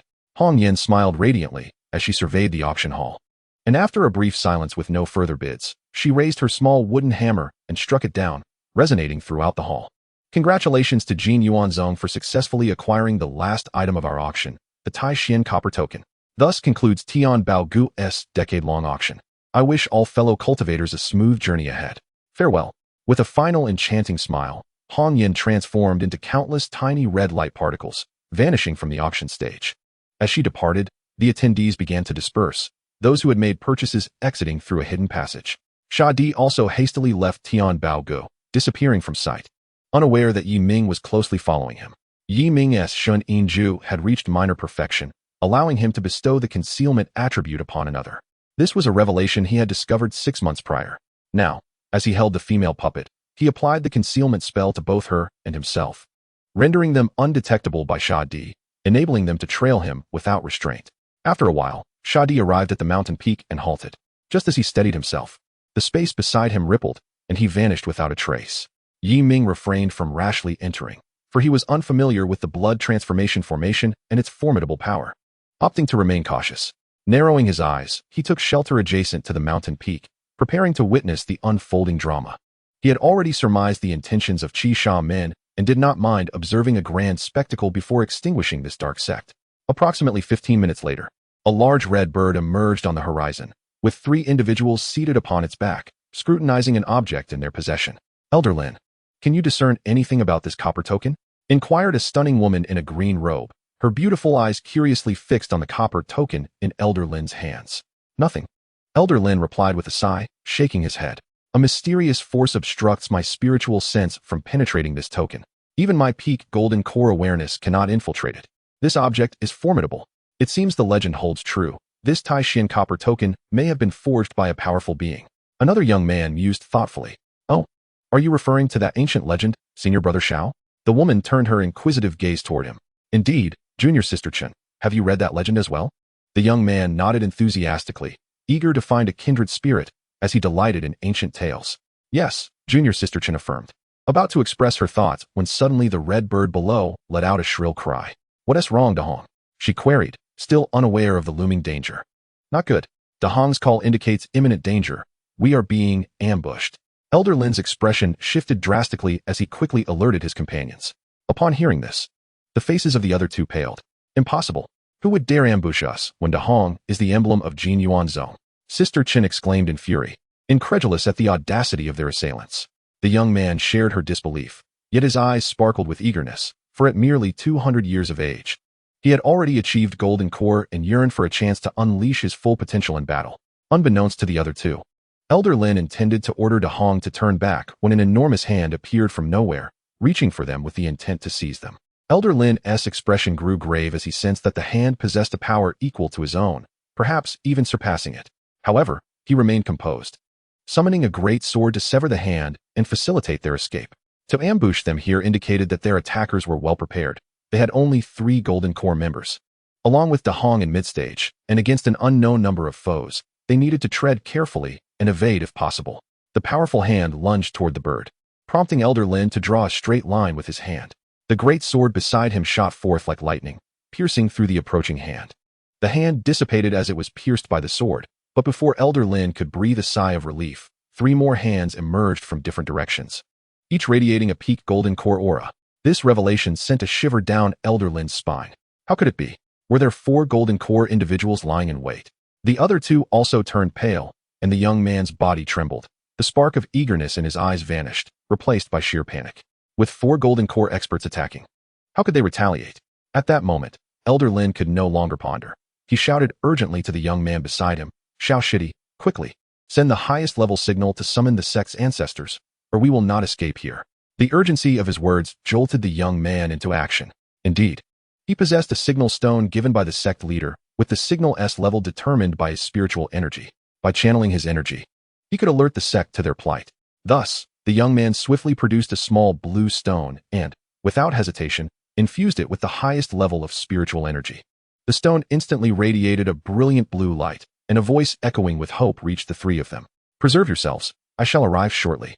The imposing and ethereal voice instilled a sense of calm within the 3 individuals, prompting them to cast various third-tier protective talismans to shield themselves from harm, while simultaneously attempting to redirect Dahong away from this perilous location. As the 3 colossal hands drew near, Elder Lin finally succeeded in turning Dahong around. However, an invisible force ensnared Dahong, rendering it unable to escape. It was only with the assistance of the trio that it could break free. Dahong glided to the side, evading the grasp of the 3 massive hands, swiftly flying towards another direction. It seemed that Dahong's evasion had compelled those lying in ambush to abandon their pursuit. Chun Shimi let out a sigh of relief, gently patting her chest with her jade-like hand, causing a slight tremor in her bosom, though the 2 men remained oblivious, equally exhaling in relief. How dangerous! Who are these people, daring to target us? The youth remarked, a glint of trepidation flickering in his eyes. Do not let them discover our identities. If captured, ensure they meet a fate without burial. I am uncertain, but it cannot bode well. We have fallen into a trap. Elder Lin shook his head, intending to explain that it was the copper token that had led them here, only to suddenly realize that the surroundings were amiss. Chapter 33, The Blood Transformation Formation. Elder Lin gazed around with a face filled with terror. They had unwittingly entered a grand formation, surrounded by an eerie crimson ambience, with bizarre shadows scuttling across the ground. The youth and the woman began to panic as they discovered that their internal magical energy was suppressed, now only able to harness 60% of their power. They had indeed fallen into a trap, deceived into this formation by a cunning scheme. Giggles, reminiscent of mischievous children, suddenly echoed in their ears, causing the woman's complexion to pale further, while the youth was not faring much better. This is mere trickery. Elder Lin finally subdued his inner panic, and the strange laughter incited his fury. He unleashed his full strength, believing that even with only 60% of his magical energy, he could still breach the formation.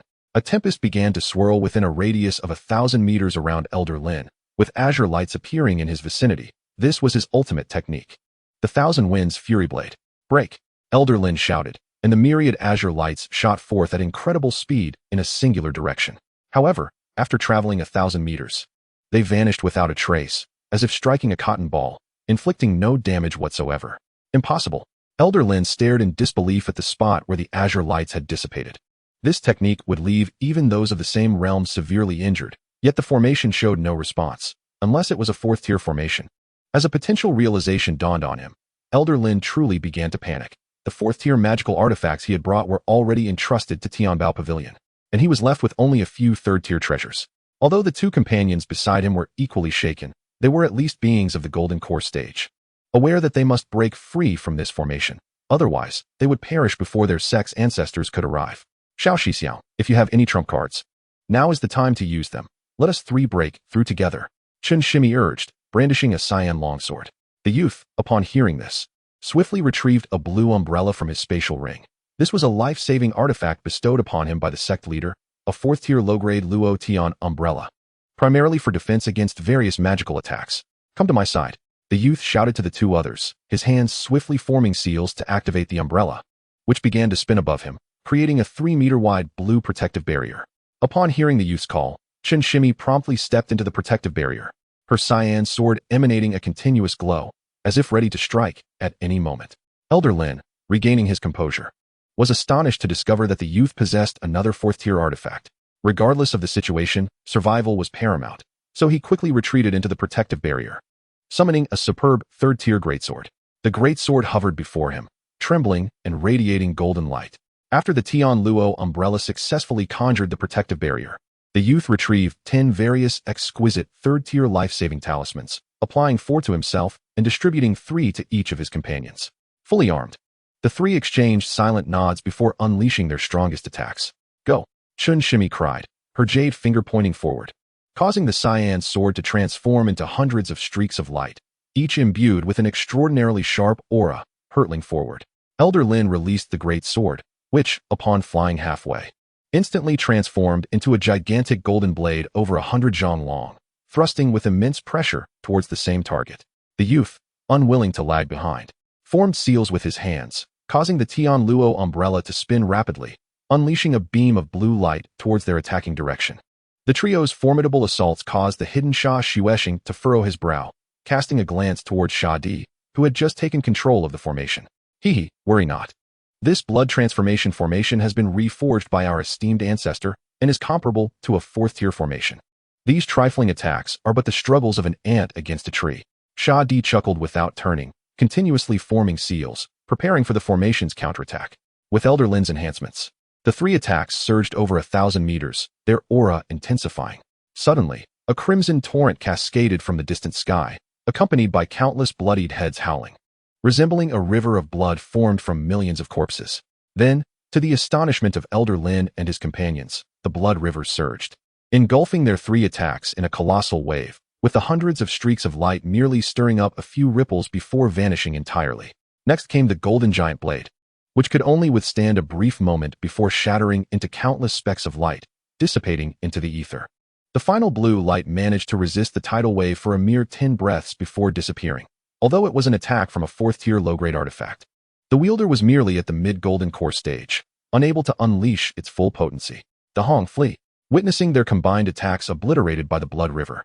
Elder Lin felt the last vestige of his defenses crumble. He hastily patted Da Hong's back, urging it to take flight. Yep, Da Hong, equally intimidated by the blood river's might, promptly turned around, carrying the three individuals as a streak of red light to escape. However, no matter how it flew, it could not break free from the blood-red barrier. As it found itself at a loss, the pursuing blood river surged forward with tremendous waves. Not good, it's catching up, the youth shouted, then unexpectedly tossed out a disc, leaping onto it and employing his fastest hand speed to form a seal, causing the disc to shoot away like a meteor, disappearing in an instant. Elder Lin and Chen Shimi had no time to utter a word. Each threw out their own flying artifacts and fled in different directions. Only Da Hong remained, bewildered by the trio's actions, as the blood river closed in. The overwhelming threat jolted Da Hong back to reality. It had no time to ponder and transformed into a red light to flee, though it continued to fly forward, not accompanying the three others. Splitting up? A futile struggle. Somewhere within the formation, Sha Di noted the three parting ways and snorted coldly. splitting the blood river to pursue each direction. Meanwhile, outside the formation, Ming approached a deep crimson barrier with the female puppet. Though termed a barrier, it resembled a colossal dome, towering at least 300 zhang high and exceeding 1,000 zhang in width, akin to an immense red hemispherical sphere. Ming could discern nothing, so he stepped aside, perplexed, and took out a skewer of roasted meat to eat, initially intending to watch the spectacle, only to be obstructed by this formation, unable to see the situation within.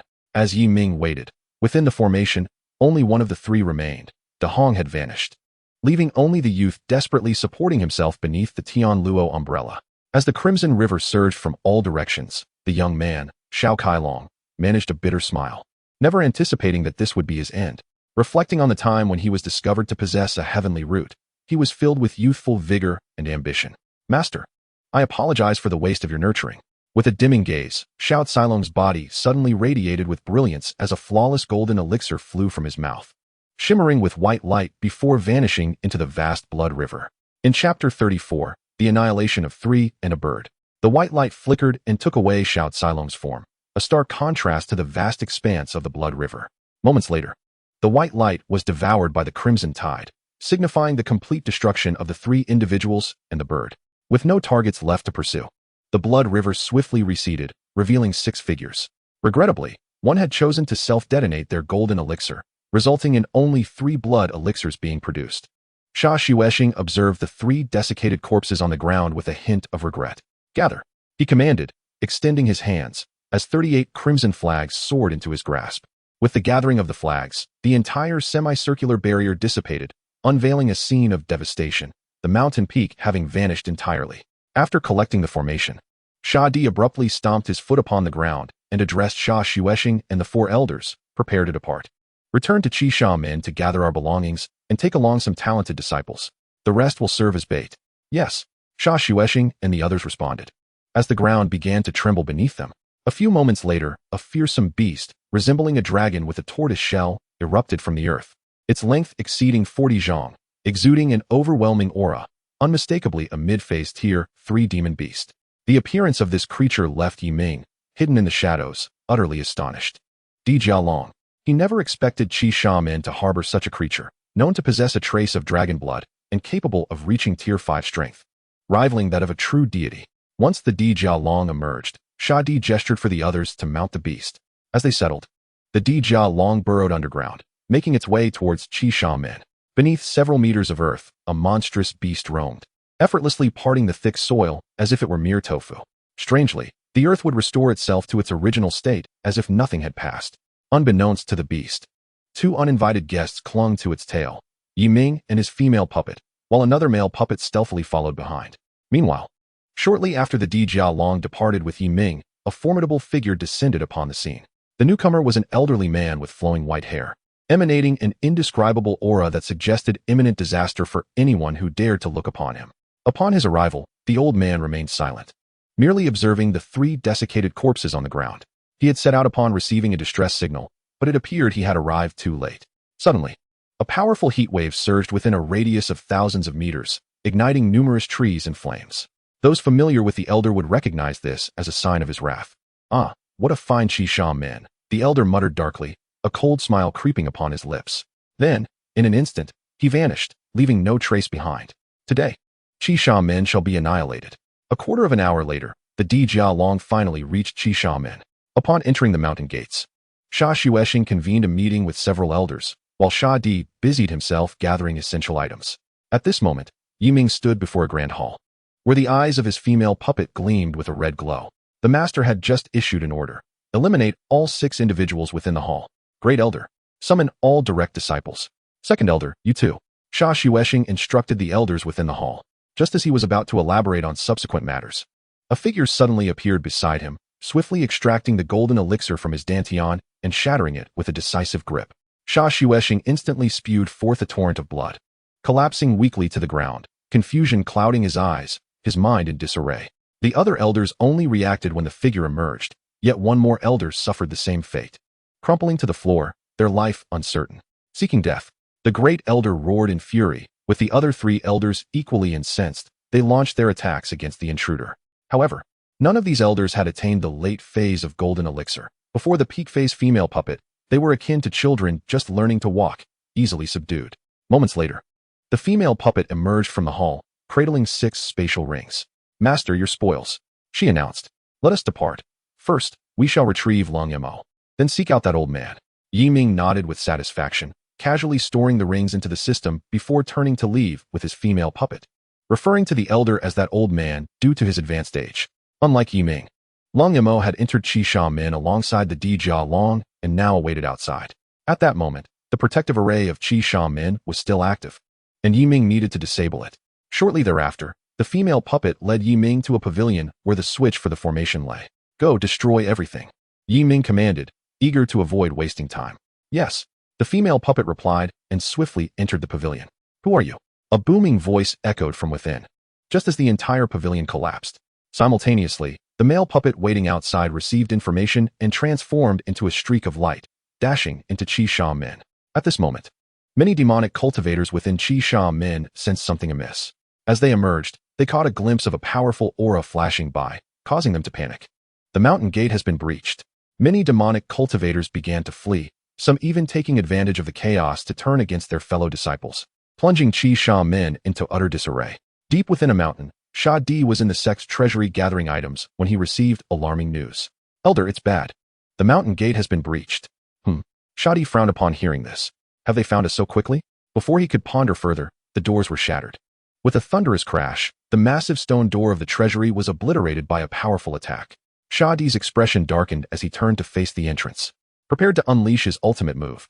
Amidst the smoke, a mysterious figure clad in a mask, resembling a blend of sorrow and laughter, stepped inside. Not from a major sect? Upon seeing the masked figure, Sha Di was momentarily taken aback, then his eyes flickered as he contemplated. As the masked figure approached, he spoke. "Friend, you must be after the bronze token. I can take you to the Taishin secret realm. Let us maintain peace, shall we?" Sha Di offered amicably, not wishing to escalate the situation, aware that this individual's strength was on par with his own. Engaging in a battle would yield no benefit, especially since he had already offended a major sect today. Should he become severely wounded, it would jeopardize his subsequent plans. However, after Sha Di's proposal, the masked figure remained silent, continuing to close the distance between them.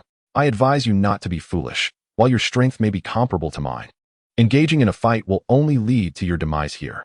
Seeing the masked figure's obstinacy, Sha Di's expression grew increasingly irate, his fingers subtly gathering power, ready to unleash his devastating technique, the blood-devouring art. This technique could temporarily triple his strength, though it fell short of the Yuaning stage. It would be sufficient to eliminate this masked individual. However, employing this technique would come at a cost, leaving him unable to recover for several years. Even so, the masked figure continued to approach, causing a glint of malice to flash in Sha Di's eyes. "In that case, let death be your fate," Sha Di roared, unleashing the blood-devouring technique, transforming himself into a mere skeleton, yet his aura grew increasingly formidable. Within a brief moment, Sha Di morphed into something neither human nor ghost, his eyes glowing a terrifying crimson, exuding an unsettling presence. "Die!" With a hoarse shout, Sha Di raised his bony hands, launching himself towards the masked figure without reservation. However, at that moment, he noticed another figure adorned with a doll-like mask beside the first. Yet, Sha Di's consciousness had already been corrupted by the technique, prompting him to bellow once more and continue his assault on the two masked beings. Seeing Sha Di charge at them, the two puppets did not hesitate and executed their combined technique, Twin Divine Kill. As they unleashed this attack, the two puppets fused into one, transforming into a blinding red light that hurtled towards Sha Di at a speed surpassing that of a golden core cultivator. Upon witnessing the approaching red light, Sha Di barely raised his hand before it pierced through his forehead, extinguishing the brilliance in his crimson eyes, and he collapsed to the ground. Sha Di had perished. After Sha Di's demise, the red light retreated and split into two beams, revealing the two puppets. The male puppet struck Sha Di into dust with a single palm strike, while the female puppet seized his spatial ring, demonstrating clear division of labor. The female puppet exited the treasury, holding a dark red ring, and knelt respectfully before Ming. "Master, yes, you both should eliminate all the demonic cultivators of the Xianxiamin." Ming accepted the spatial ring and commanded the two puppets, stating that Xianxiamin must not be spared, lest the wild grass regrow after being burnt. However, just as the puppets were about to act, Ming added, "By the way, keep the corpse of the Dijia Long. It would make for an excellent feast." "Understood, master." After the puppets acknowledged, they flew off in separate directions, with the male puppet heading towards the demonic cultivators and the female puppet flying towards the cave of the Dijialong.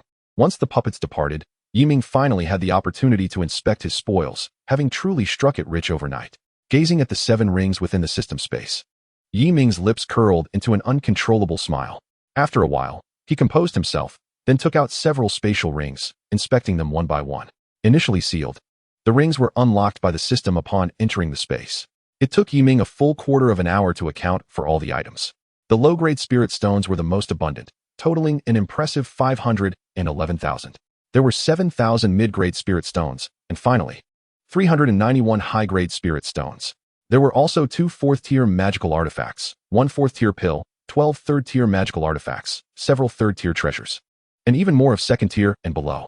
Additionally, there was a copper token, which Ming claimed without hesitation, planning to revisit the Tai Xian small secret realm when he had the chance.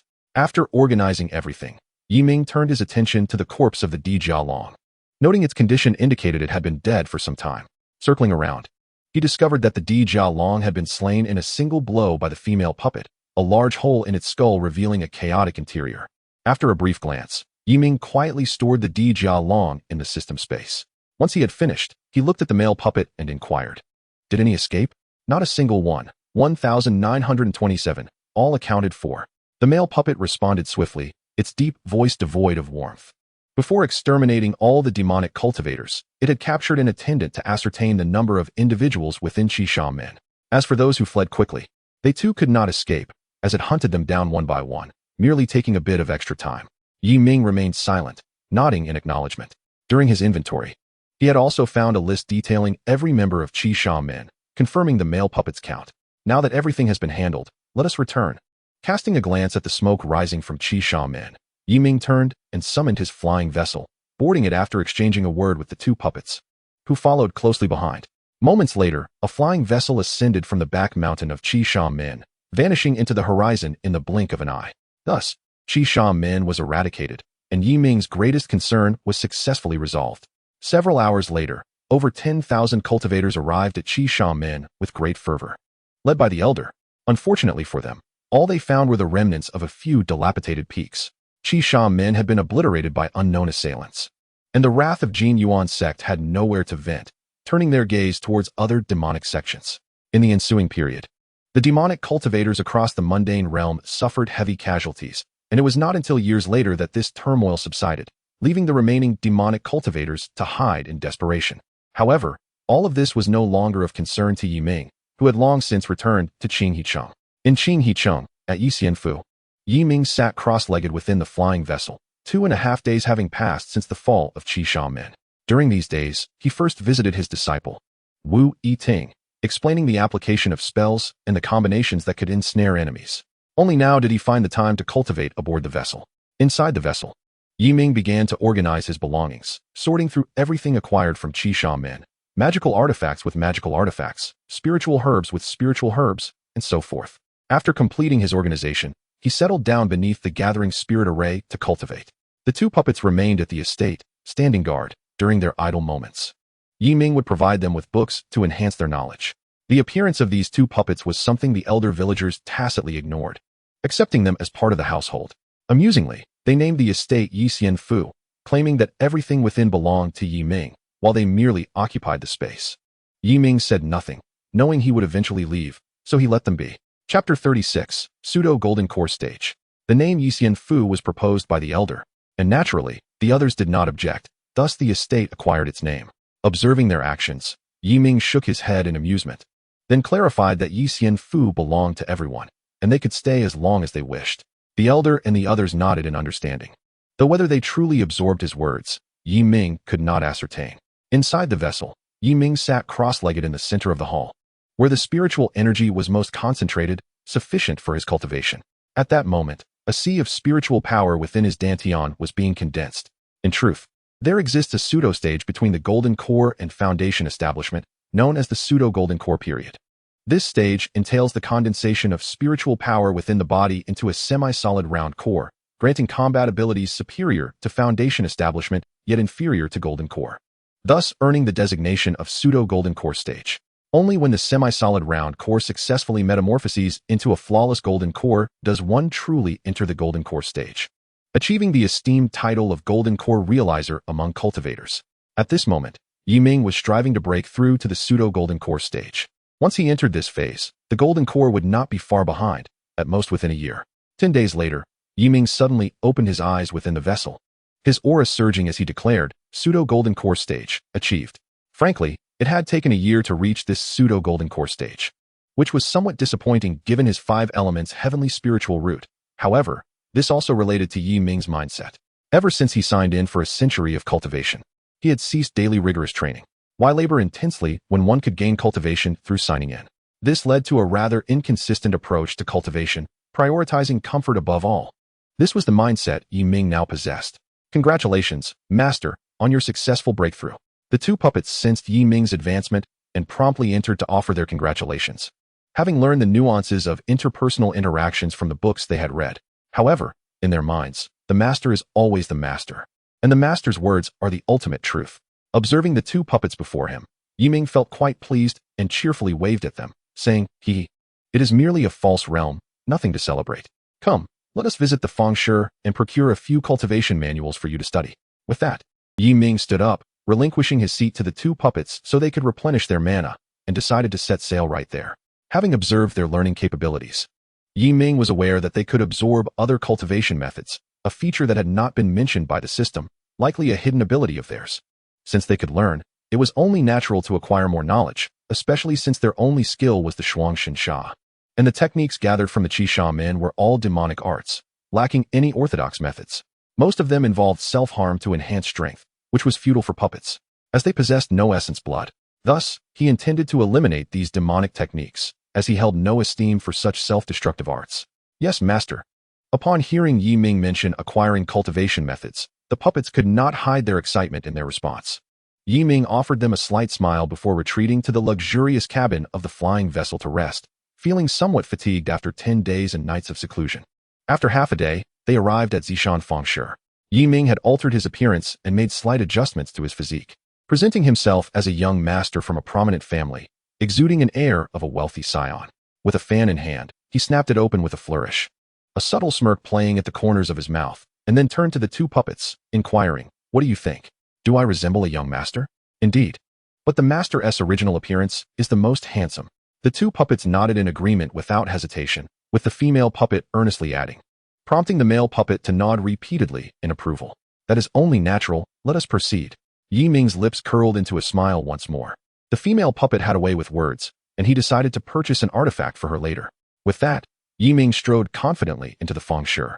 His aura diminished to the early stages of foundation establishment, while the 2 puppets revealed their mid-golden core strength. As they entered the market, they attracted numerous gazes. For Ming's flamboyance and the presence of 2 golden core guardians were enough to seize the attention of most.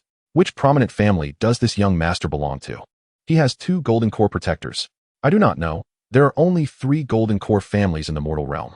But how could the golden core masters from those families serve as bodyguards for others? He must be a young master from some family in Taixinzhou. Golden core masters as bodyguards?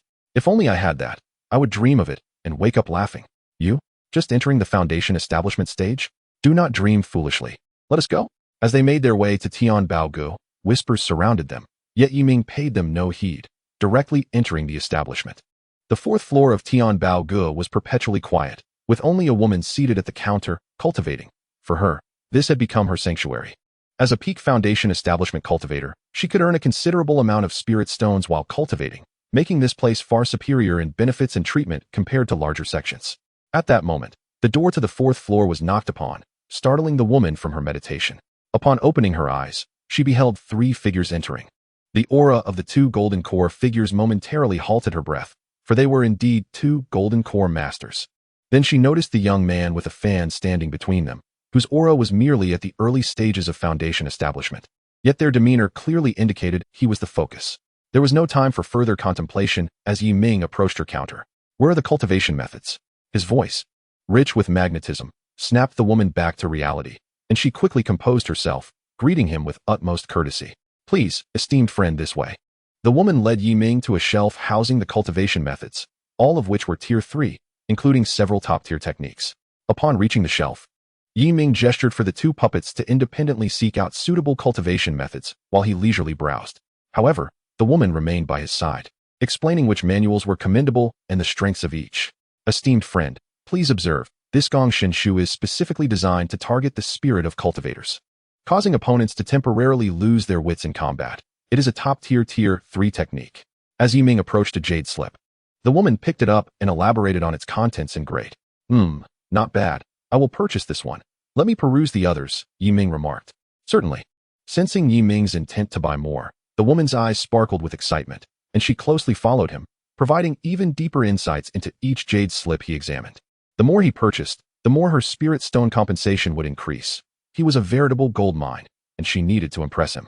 After half a day's deliberation, Ming finally selected 2 manuals that caught his interest, and the 2 puppets did the same, each acquiring 2 jade slips as well.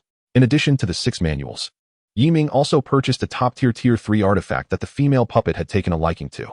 Esteemed friend, the gong shinshu is priced at 47,000 low-grade spirit stones, and this Xianxia inshu along with the Da Hunbian costs 31,000 low-grade spirit stones. The woman, her face beaming with joy, recounted the prices of the 6 manuals and the artifact before adding, the total for these 6 manuals and the artifact comes to 313,000 low-grade spirit stones. But since you are making such a large purchase, I will waive the 3,000 spirit stones to round it off. Ming remained silent, merely paying the 313,000 spirit stones as he departed with his 2 puppets. Realizing he had carelessly spent such a significant amount right after acquiring spirit stones from Qi Shaman. As he was leaving, the woman cheerfully handed him a small card. Or rather, a copper card from Tianbao Go. According to her description, this card would grant him a permanent 5 discount at Tianbao Go and allow him to receive a package of mid-grade spirit tea annually. Not too shabby. I can enjoy a free package of spirit tea each year, Ming thought. Recognizing that the spirit tea would be beneficial for the strength of cultivators in the Qi refinement stage, it would be delightful for the old village chief and the others to enjoy a cup daily. With that, Ming exited Tianbao Go, clutching the package of spirit tea. By this time, night had fallen, and Ming had no intention of returning home just yet. He found an inn to stay at, planning to depart the following day.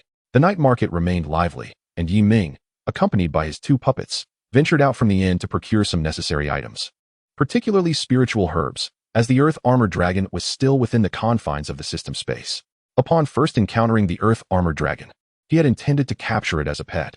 However, it was evidently bound by a spirit control technique that could not be undone by anyone else.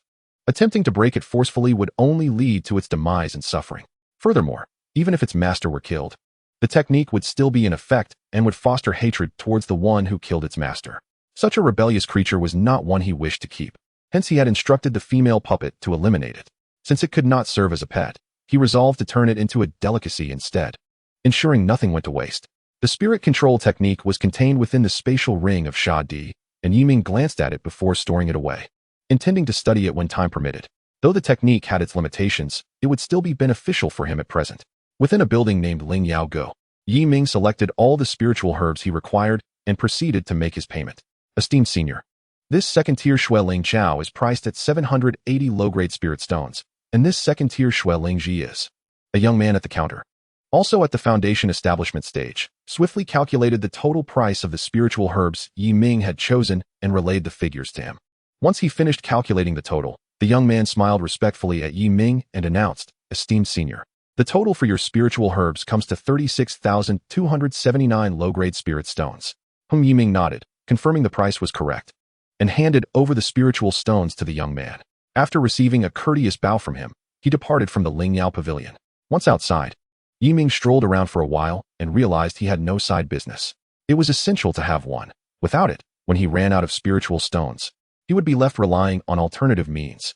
Thus, he ventured into a nearby Dan Pavilion and purchased a tome titled Summary of Alchemy for third-grade alchemists, which cost him over 70,000 spiritual stones. This book contained the lifelong experiences of an alchemist, which justified its steep price. It not only included valuable insights, but also 3 distinct recipes: the first-grade Juki Dan, the second-grade Juji Dan, and the third-grade Jiangshan Dan. The Jiangshan Dan was particularly noteworthy for enhancing the probability of entering the Golden Core stage, priced at an astonishing 50,000 low-grade spiritual stones, with only one available in the market each month. Should Ming successfully concoct it, he could earn a substantial profit of at least 10,000 spiritual stones, and potentially more than 20,000. Such a lucrative profession was one Ming could not afford to ignore. He was determined to master it thoroughly. After completing his purchases, Ming returned to the inn, accompanied by his 2 ever-watchful puppets. His activities had not gone unnoticed, as those with ulterior motives had begun to take an interest in him. If he were alone, stepping out of the market the following day would likely result in an ambush. However, with 2 golden core companions, he was not targeted, though some individuals planned to approach him the next day to gather information. Unbeknownst to Ming, upon returning to his room, he immediately began perusing the alchemical summary. The 2 puppets sat beside him, perhaps hoping to glean knowledge in alchemy themselves. Thus, as Ming immersed himself in his studies, the night swiftly passed.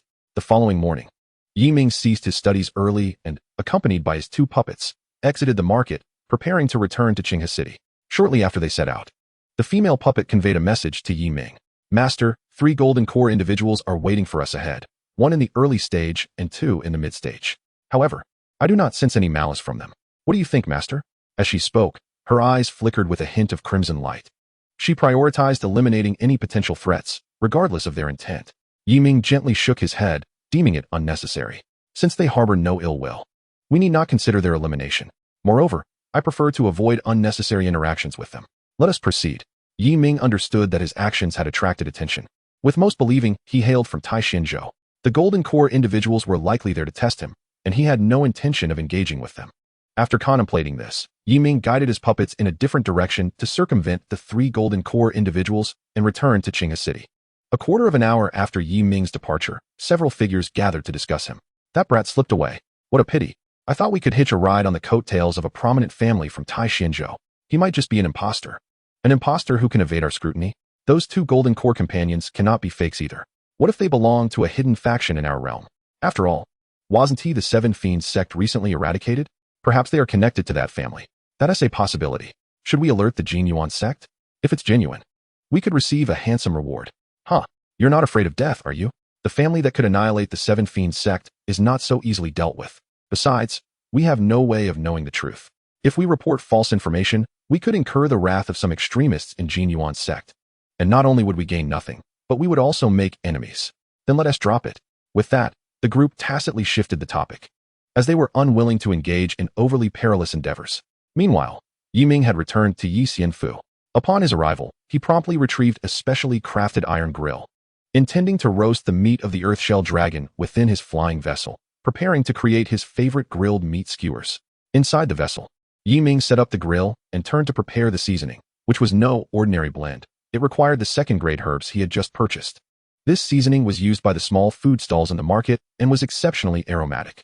1 stalk of baishin grass, 1 snow spirit mushroom, and a 10-year-old spirit ginseng were sliced and mixed together, ground into powder, and combined with a spoonful of spirit salt to create the seasoning. Ming, glancing at the list of ingredients, murmured their names and proceeded to concoct the blend. Before long, he successfully prepared the 2nd-grade seasoning, tasting it to find it identical to that of the food stalls. After completing the seasoning, Ming extracted a large chunk of Earthshell dragon meat from the system space. Roughly half his height, a sufficient amount for him alone. This was meat from a 3rd-grade monster, suitable only for him, as the 2 puppets lacked the ability to consume such powerful sustenance.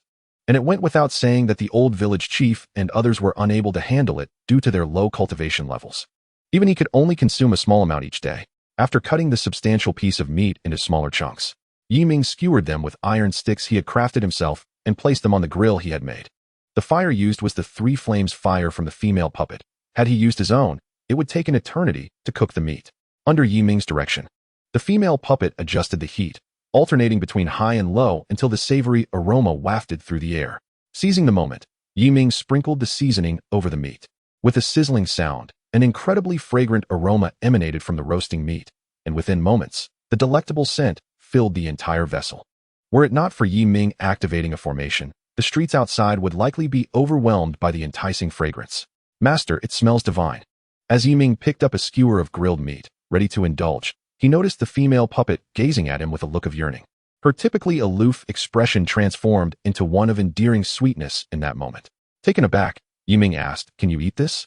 Under his curious gaze, the female puppet nodded eagerly, akin to a chick pecking at grain. "Very well, give it a try. If anything feels off, let me know immediately." Ming, unable to refuse her request, handed her a skewer of grilled meat, but cautioned her about potential issues. Upon receiving the skewer, The female puppet's pale red eyes sparkled with delight as she expressed her gratitude. "Thank you, Master. I will promptly inform you of any issues." "All right, enjoy." Ming nodded slightly, and the female puppet began to eat. In no time, she finished the entire skewer. And Ming was astonished to see her eyes twinkling with delight. Did she possess taste buds? It dawned on Ming that the puppets created through the system were akin to real humans. They could not only eat and learn, but were also equipped with all necessary components, explaining the incredibly lifelike sensations he had experienced. While Ming was momentarily lost in thought, the female puppet shyly glanced at him, noticing he was deep in contemplation. Master, she softly called, bringing him back to reality. Oh, if it's delicious, have some more." Ming quickly grabbed another skewer for himself, but internally, he remained restless until he had consumed 3 skewers, at which point he finally regained his composure. It was then that he remembered the male puppet. "Lung Yen, go fetch Lung Mo, so we can all eat together." Upon hearing this, the female puppet swiftly devoured the skewer she was holding and respectfully replied, "Certainly, Master." With an additional mouth to feed, Ming prepared another tall piece of meat to roast. By the time he and the 2 puppets had satisfied their appetites, an entire day had passed outside. The following day, Ming resumed his normal life, albeit with an additional endeavor, alchemy. He possessed a Dan furnace, including a top-tier 3rd-grade Dan furnace, which he acquired from the Qixia sect. Whether occupied or idle, Ming frequently attempted to refine a batch. After 2 months, aboard the flying vessel, Ming sat cross-legged in a room he had transformed into a rudimentary alchemy chamber. Before him was a Dan furnace, surrounded by numerous 1st-grade spiritual herbs, and in his hands lay a tome titled Summation of Alchemy by a 3rd-grade alchemist. This time, he aimed to concoct a 1st-grade gathering spirit pill. Over the past 2 months, he had conducted numerous trials. Although he had succeeded, he remained unsatisfied, aspiring to refine 5 successful pills in one batch. Upon preparation, Ming abruptly opened his eyes, and with a low incantation, he levitated the Dan furnace into the air using his magical power. The innate true fire surged from his hands, igniting beneath the furnace to heat it. When the time was nearly right, Ming began to toss in the spiritual herbs, one by one. A quarter of an hour later, the Dan was complete. Ming's voice echoed in the room, accompanied by the fragrant aroma of the pills wafting through the air. Upon gazing into the furnace and spotting 6 pills, a joyous expression illuminated Ming's face. He had finally succeeded. Next, he aimed to refine 10 pills in one go. Thus, he resumed his alchemical pursuits. A year passed swiftly. During this time, he had nearly reached the level of a 2nd-grade alchemist, a feat attributed to his 5 elements spiritual root and his cultivation level. Additionally, his disciple had successfully ascended to the 3rd layer of qi refinement. When she broke through, Ming gifted her dozens of low-grade spiritual stones to aid in her cultivation. Wu Yiting received the spiritual stones and was so exhilarated that she struggled to sleep for days. Her master treated her with such kindness, rewarding her with spiritual stones for minor breakthroughs. To her, these stones represented a fortune. Resolute, she vowed to diligently cultivate and not disappoint her master's expectations. Elsewhere, within the flying vessel, Ming sat alone in the center of the grand hall, eagerly anticipating the annual sign-in event. A quarter of an hour later, at midnight, the system's voice resonated punctually. "Ding, the host has spent another year in the cultivation realm. Would you like to sign in?" "Sign in." "Ding, sign-in successful. Congratulations, host. You have received 200 years of cultivation." 200 years of cultivation. Ming's heart trembled with ecstasy. He had surmised that after receiving 100 years of cultivation from a previous sign-in, another would surely follow. This 200 years of cultivation should elevate him to the pinnacle of the Golden Core stage, especially since he possessed the 5 elements heavenly spiritual root and a quintuple spiritual energy gathering spirit array. Moreover, the round Dan in his dantian was on the verge of solidifying, just 1 step away from entering the Golden Core stage. As Ming reveled in joy, the system's notification echoed in his mind once more. "Please prepare. The infusion of 200 years of cultivation is about to commence. Bring it on." Ming took a deep breath and commanded the system. "Ding, 200 years of cultivation is being infused into the host." No sooner had the system's words concluded than a surge of potent and refined spiritual energy materialized within Ming, rushing into his round Dan. 1 minute later, a crisp cracking sound resonated within Ming as the outer shell of his round Dan shattered, transforming into a luminous, fiery red golden core. Chapter 39. The 5-color heavenly thunder tribulation. A red golden core? Staring at the transformed golden core within him, Ming fell into silence. Were golden cores not golden? Why was his red? Could it be the influence of his 5 elements heavenly spiritual root? Ming pondered quietly. Meanwhile, The infusion of 200 years of cultivation continued, having consumed only 5% of the spiritual energy at the moment of golden core formation. Confirming Yi Ming's suspicion, another water blue golden core materialized within him, amplifying his aura to an even more formidable depth, doubling his strength at the early golden core stage. This infusion of cultivation took 3 days to complete, resulting in Yi Ming possessing over 5 golden cores, each corresponding to the elements of metal, wood, water, fire, and earth. 5 golden cores, quintuple the strength. Concurrently, thick black clouds gathered above Qinghe City. Initially, the populace assumed rainfall was imminent, yet the cultivators within the city experienced a profound sense of dread. The two puppets felt this sensation acutely, as a looming sense of death brewed above them. Though not targeted at them, the sheer violent aura instilled great unease. They hastened to Yi Ming's side, only to discover that the focus of this ominous energy was indeed Yi Ming himself. "Master!"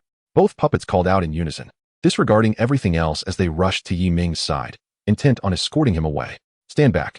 Your presence will only amplify the heavenly tribulation. This is my golden core tribulation, one from which I cannot evade." Yi Ming slowly opened his eyes, vibrant 5-colored lights swirling within them, halting the puppet's advances. "But, Master!" "Enough. Stand back." The female puppet wished to argue further, but Yi Ming sighed, his resolve unwavering as he exited the flying vessel, transforming into a streak of 5-colored light and soaring into the skies. If he were to undergo the tribulation within the city, it would be obliterated beyond recognition. He was no demon, incapable of committing such a heartless act. Upon witnessing Yi Ming's departure, the two puppets quickly followed suit, yet they adhered to Yi Ming's command, maintaining a respectful distance. As Yi Ming ascended, the black clouds above Qinghe City dissipated alongside him, revealing 5-colored lightning roaring within, terrifying many mortals who mistakenly believed the heavens were wrathful, prompting them to kneel in fervent supplication. "Senior." On the highest floor of the city hall, Wu Qing stood beside his daughter, gazing out the window at the retreating light. He had felt a wave of trepidation and stepped outside to discover it was caused by Yi Ming. Just as Yi Ming transformed into light and soared into the sky, Wu Qing caught sight of him. He was unsure why Yi Ming faced the heavenly tribulation but felt a newfound apprehension towards him, though he was grateful that Yi Ming was his daughter's master. "Father, what happened to my master?" Wu Yiting's face turned pale. The recent sensation had left her feeling profoundly unsettled, as if her heart might leap from her chest. "Tinger, there is no need to worry. Your master is fine."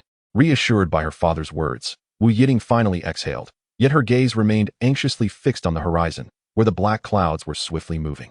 At Yixinfu, the elderly village chief and others paced restlessly, their hearts laden with unease. "The chief, little Ming, will be fine. He is so powerful," Lin Hao remarked beside them, attempting to ease their anxiety, though his palms were slick with sweat. "Let us hope so," the village chief sighed, continuing to pace. He could not rest easy until Yi Ming returned. Meanwhile, in a desolate mountain range, Yi Ming descended, enveloped in 5-colored radiance, crashing into a mountain like a cannonball. The powerful impact caused a 20-zhang-high mountain to collapse immediately, sending plumes of thick smoke into the air. After a moment, Yi Ming emerged from the sizable pit, just as the heavenly tribulation above reached its peak. With a thunderous roar, a massive golden lightning bolt descended from the black clouds, its shocking resonance akin to the heavens themselves bellowing, seeking to deafen Yi Ming. The golden lightning struck him, incinerating his garments in an instant, leaving him charred and releasing a scent akin to burnt flesh. The agony of the electric shock caused Yi Ming to spit blood, yet he remained silent, his gaze fixed on the sky. Simultaneously, he queried the system in his mind. "System, is it truly as you claim, that 5 golden cores will attract lightning? This single bolt of golden lightning has inflicted significant harm upon me. Indeed, this system understands the host's concerns. Rest assured, this 5-color heavenly thunder tribulation is inherently linked to the host's 5 elements golden cores. This tribulation will not damage your golden cores, but rather enhance your strength tenfold." As the system's words concluded, another bolt of green lightning erupted from the black clouds. Yi Ming's eyes narrowed as he expelled all 5 of his golden cores, preparing them to embrace the cleansing of the heavenly lightning. The recent surge of golden lightning invigorated Yi Ming, enhancing the strength of the golden elixir within him. With this newfound power, he decided to heed the system and embrace the challenge with fervor. A resounding boom echoed as Yi Ming expelled the golden elixir, at which point a bolt of green lightning descended from the dark clouds, striking his elixir directly while seemingly disregarding his presence. However, since the elixir was an integral part of him, he too bore the brunt of the impact. Blood erupted from Yi Ming's mouth, and fissures appeared on the surface of his 5 golden elixirs. Yet, To his astonishment, the system was indeed correct. Despite the cracks, the interior remained unscathed, and his power had even increased slightly. Wiping the blood from his lips, he retrieved a healing pill from the system's space and consumed it, alleviating some of his pain. Witnessing his power ascend, his eyes sparkled with anticipation, eager to navigate through the tribulation in one fell swoop. At that moment, an urgent message reached Jin Yuanzong, informing them of a celestial treasure undergoing tribulation in the mortal realm. Upon receiving this news, several streaks of light shot forth from Jin Yuanzong, heading towards Yi Ming's location. Indeed, the phenomenon of Yi Ming's tribulation was mistaken by other cultivators as the emergence of a rare treasure. For the aura of the lightning tribulation was so formidable that approaching it meant courting disaster. The heavenly tribulation was unwilling to have its sanctity disturbed. Any who dared to encroach would face the wrath of the storm, with only one outcome: total annihilation.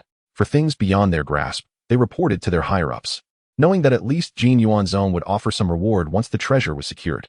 Unbeknownst to Yi Ming, the final stage of his tribulation was upon him, and his elixirs were now riddled with cracks, appearing as though they might shatter with the slightest touch. Yet, rather than concern, Yi Ming gazed expectantly at the dark clouds above, where a magnificent five-colored thunderstorm was brewing. Its destructive aura was boundless, casting a suffocating pressure over the area for miles, making it difficult to breathe. The system indicated that this was the sixth and final lightning strike of the five-colored tribulation. Only by overcoming this challenge would his five elemental golden elixirs reach perfection. As Yi Ming's anticipation grew, the five-colored thunder could no longer contain itself. With a thunderous roar, a bolt as thick as a child descended from the clouds, striking his five golden elixirs before he could even blink. There was a crisp crack, and all his elixirs shattered. Before he could react, the fragments began to coalesce, and upon closer inspection, tiny arcs of electricity danced between them, uniting the pieces. Suddenly, a brilliant five-colored radiance erupted from the center of the fragments, illuminating the previously darkened world around him. As the light faded, a golden elixir, the size of a pigeon's egg, emerged, its colors shifting like a mythical five-colored pearl, albeit larger. However, Yi Ming, upon observing this spectacle, furrowed his brow as he sensed four figures approaching him. Swiftly, he concealed his newly formed five-elemental golden elixir and activated the concealment technique, rendering himself invisible in midair. "Where is it?" one of the figures exclaimed, their expression darkening as they realized the radiant five-colored light had vanished in the blink of an eye. "Split up and search. I suspect this item has gained sentience." "Yes, Sectmaster." With that, the four figures dispersed, searching in different directions, but even after scouring the surrounding area for miles, they found nothing. Meanwhile, Yi Ming had already returned to Qinghe City, his two puppets closely following him. Prior to using the concealment technique, he had instructed them to hide, and now he would lead them back. Upon arriving at his residence, the village elder and others gathered around, concerned for his well-being. "I'm perfectly fine now. I was merely undergoing tribulation." Yi Ming smiled and waved his hand, reassuring them of his safety. "Just fine? Wait, you said you were undergoing tribulation?" The village elder's heart, which had been suspended in worry, finally relaxed, but upon hearing the term tribulation, his eyes widened in astonishment. Others nearby also displayed shock, marveling at the celestial being whose cultivation required the cleansing of thunder. In the crowd, Wu Yiting gazed at Yi Ming with curiosity, asking, "Master, how did you navigate through the tribulation? Was it like the legends say, with lightning striking down upon you?" "No, that is the transformation tribulation. What I faced was merely the rare alchemical tribulation. My dear disciple, let me tell you, that thunder." Yi Ming shook his head and proceeded to recount his experience during the tribulation, enlightening her on the challenges one must face. However, he refrained from divulging too many details, as his five-elemental spiritual root was unique to him. He had never heard of anyone else in the mortal realm replicating his experience. Once he concluded his tale and reassured everyone of his well-being, the crowd gradually returned to their own affairs. Wu Yiting lingered, claiming that Yi Ming required someone to look after him after such a taxing ordeal. Thus, she accompanied him aboard the flying vessel to savor spiritual tea and indulge in roasted meat skewers. Naturally, she feasted on the flesh of a first-tier early-stage beast. As anything beyond her capacity was unattainable, she was currently at the second level of chi refinement, just a step away from advancing to the third. With the prospect of breaking through tantalizingly close, she could hardly contain her excitement upon hearing that she merely needed to consume a little more to achieve her goal. She momentarily cast aside her demure demeanor, feeling free to express herself around Yi Ming, the person she was most familiar with. In quick succession, she devoured skewers and gulped down cups of spiritual tea, hardly pausing to savor the flavors before rushing off to break through. As her master, Ming felt compelled to protect her during her breakthrough. Clear your mind and empty your spirit. A solemn, ethereal voice resonated in Wu Yiting's ears, prompting her to enter a focused state, her mental acuity peaking in that moment. The voice returned, urging her to cultivate the third level of the foundation establishment technique. Wu Yiting complied, guiding the spiritual energy from her dantian to circulate through her body's 3 great circuits. And soon she felt she was touching the thin membrane of the third layer. If not now, then when? The ethereal voice spurred her on. And with a surge of determination, she broke through the membrane, entering the third level of qi refinement. Her face lit up with exhilaration as she opened her eyes, immediately spotting Ming beside her, his expression warm and approving. In that instant, she realized the voice had belonged to her master. Thank you, master, for your guidance and protection. She respectfully bowed to Ming, remaining in her position for a moment longer. Very good. Now solidify your cultivation, Ming finally spoke, prompting her to rise, and, upon his indication, she floated away to stabilize her newfound power, her steps light and buoyant. The ethereal voice was a phenomenon that only emerged when Ming entered the golden elixir stage. Those of lesser cultivation were profoundly affected by his words, as he could influence their very souls and determine their fates with a single utterance. In truth, he merely transmitted his voice into the golden elixir, allowing it to resonate, akin to ventriloquism, yet with remarkable efficacy. Watching his disciple depart, Ming chuckled softly and then settled down at the center of the gathering spirit array, as he still had 2 centuries of cultivation to infuse. Were it not for the heavenly tribulation, he would have already advanced to the mid-golden elixir stage. In his mind, he commanded, "System, continue infusing my cultivation." Ding, 30% of the remaining cultivation is being infused.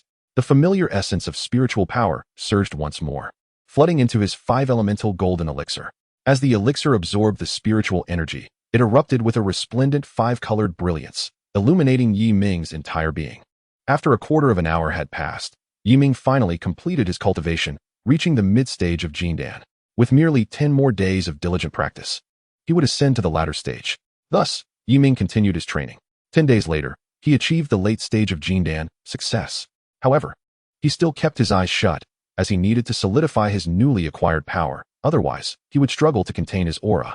Therefore, he resumed the practice of the 5 elements unity technique, stabilizing the subtly trembling 5 elements Jindan within him.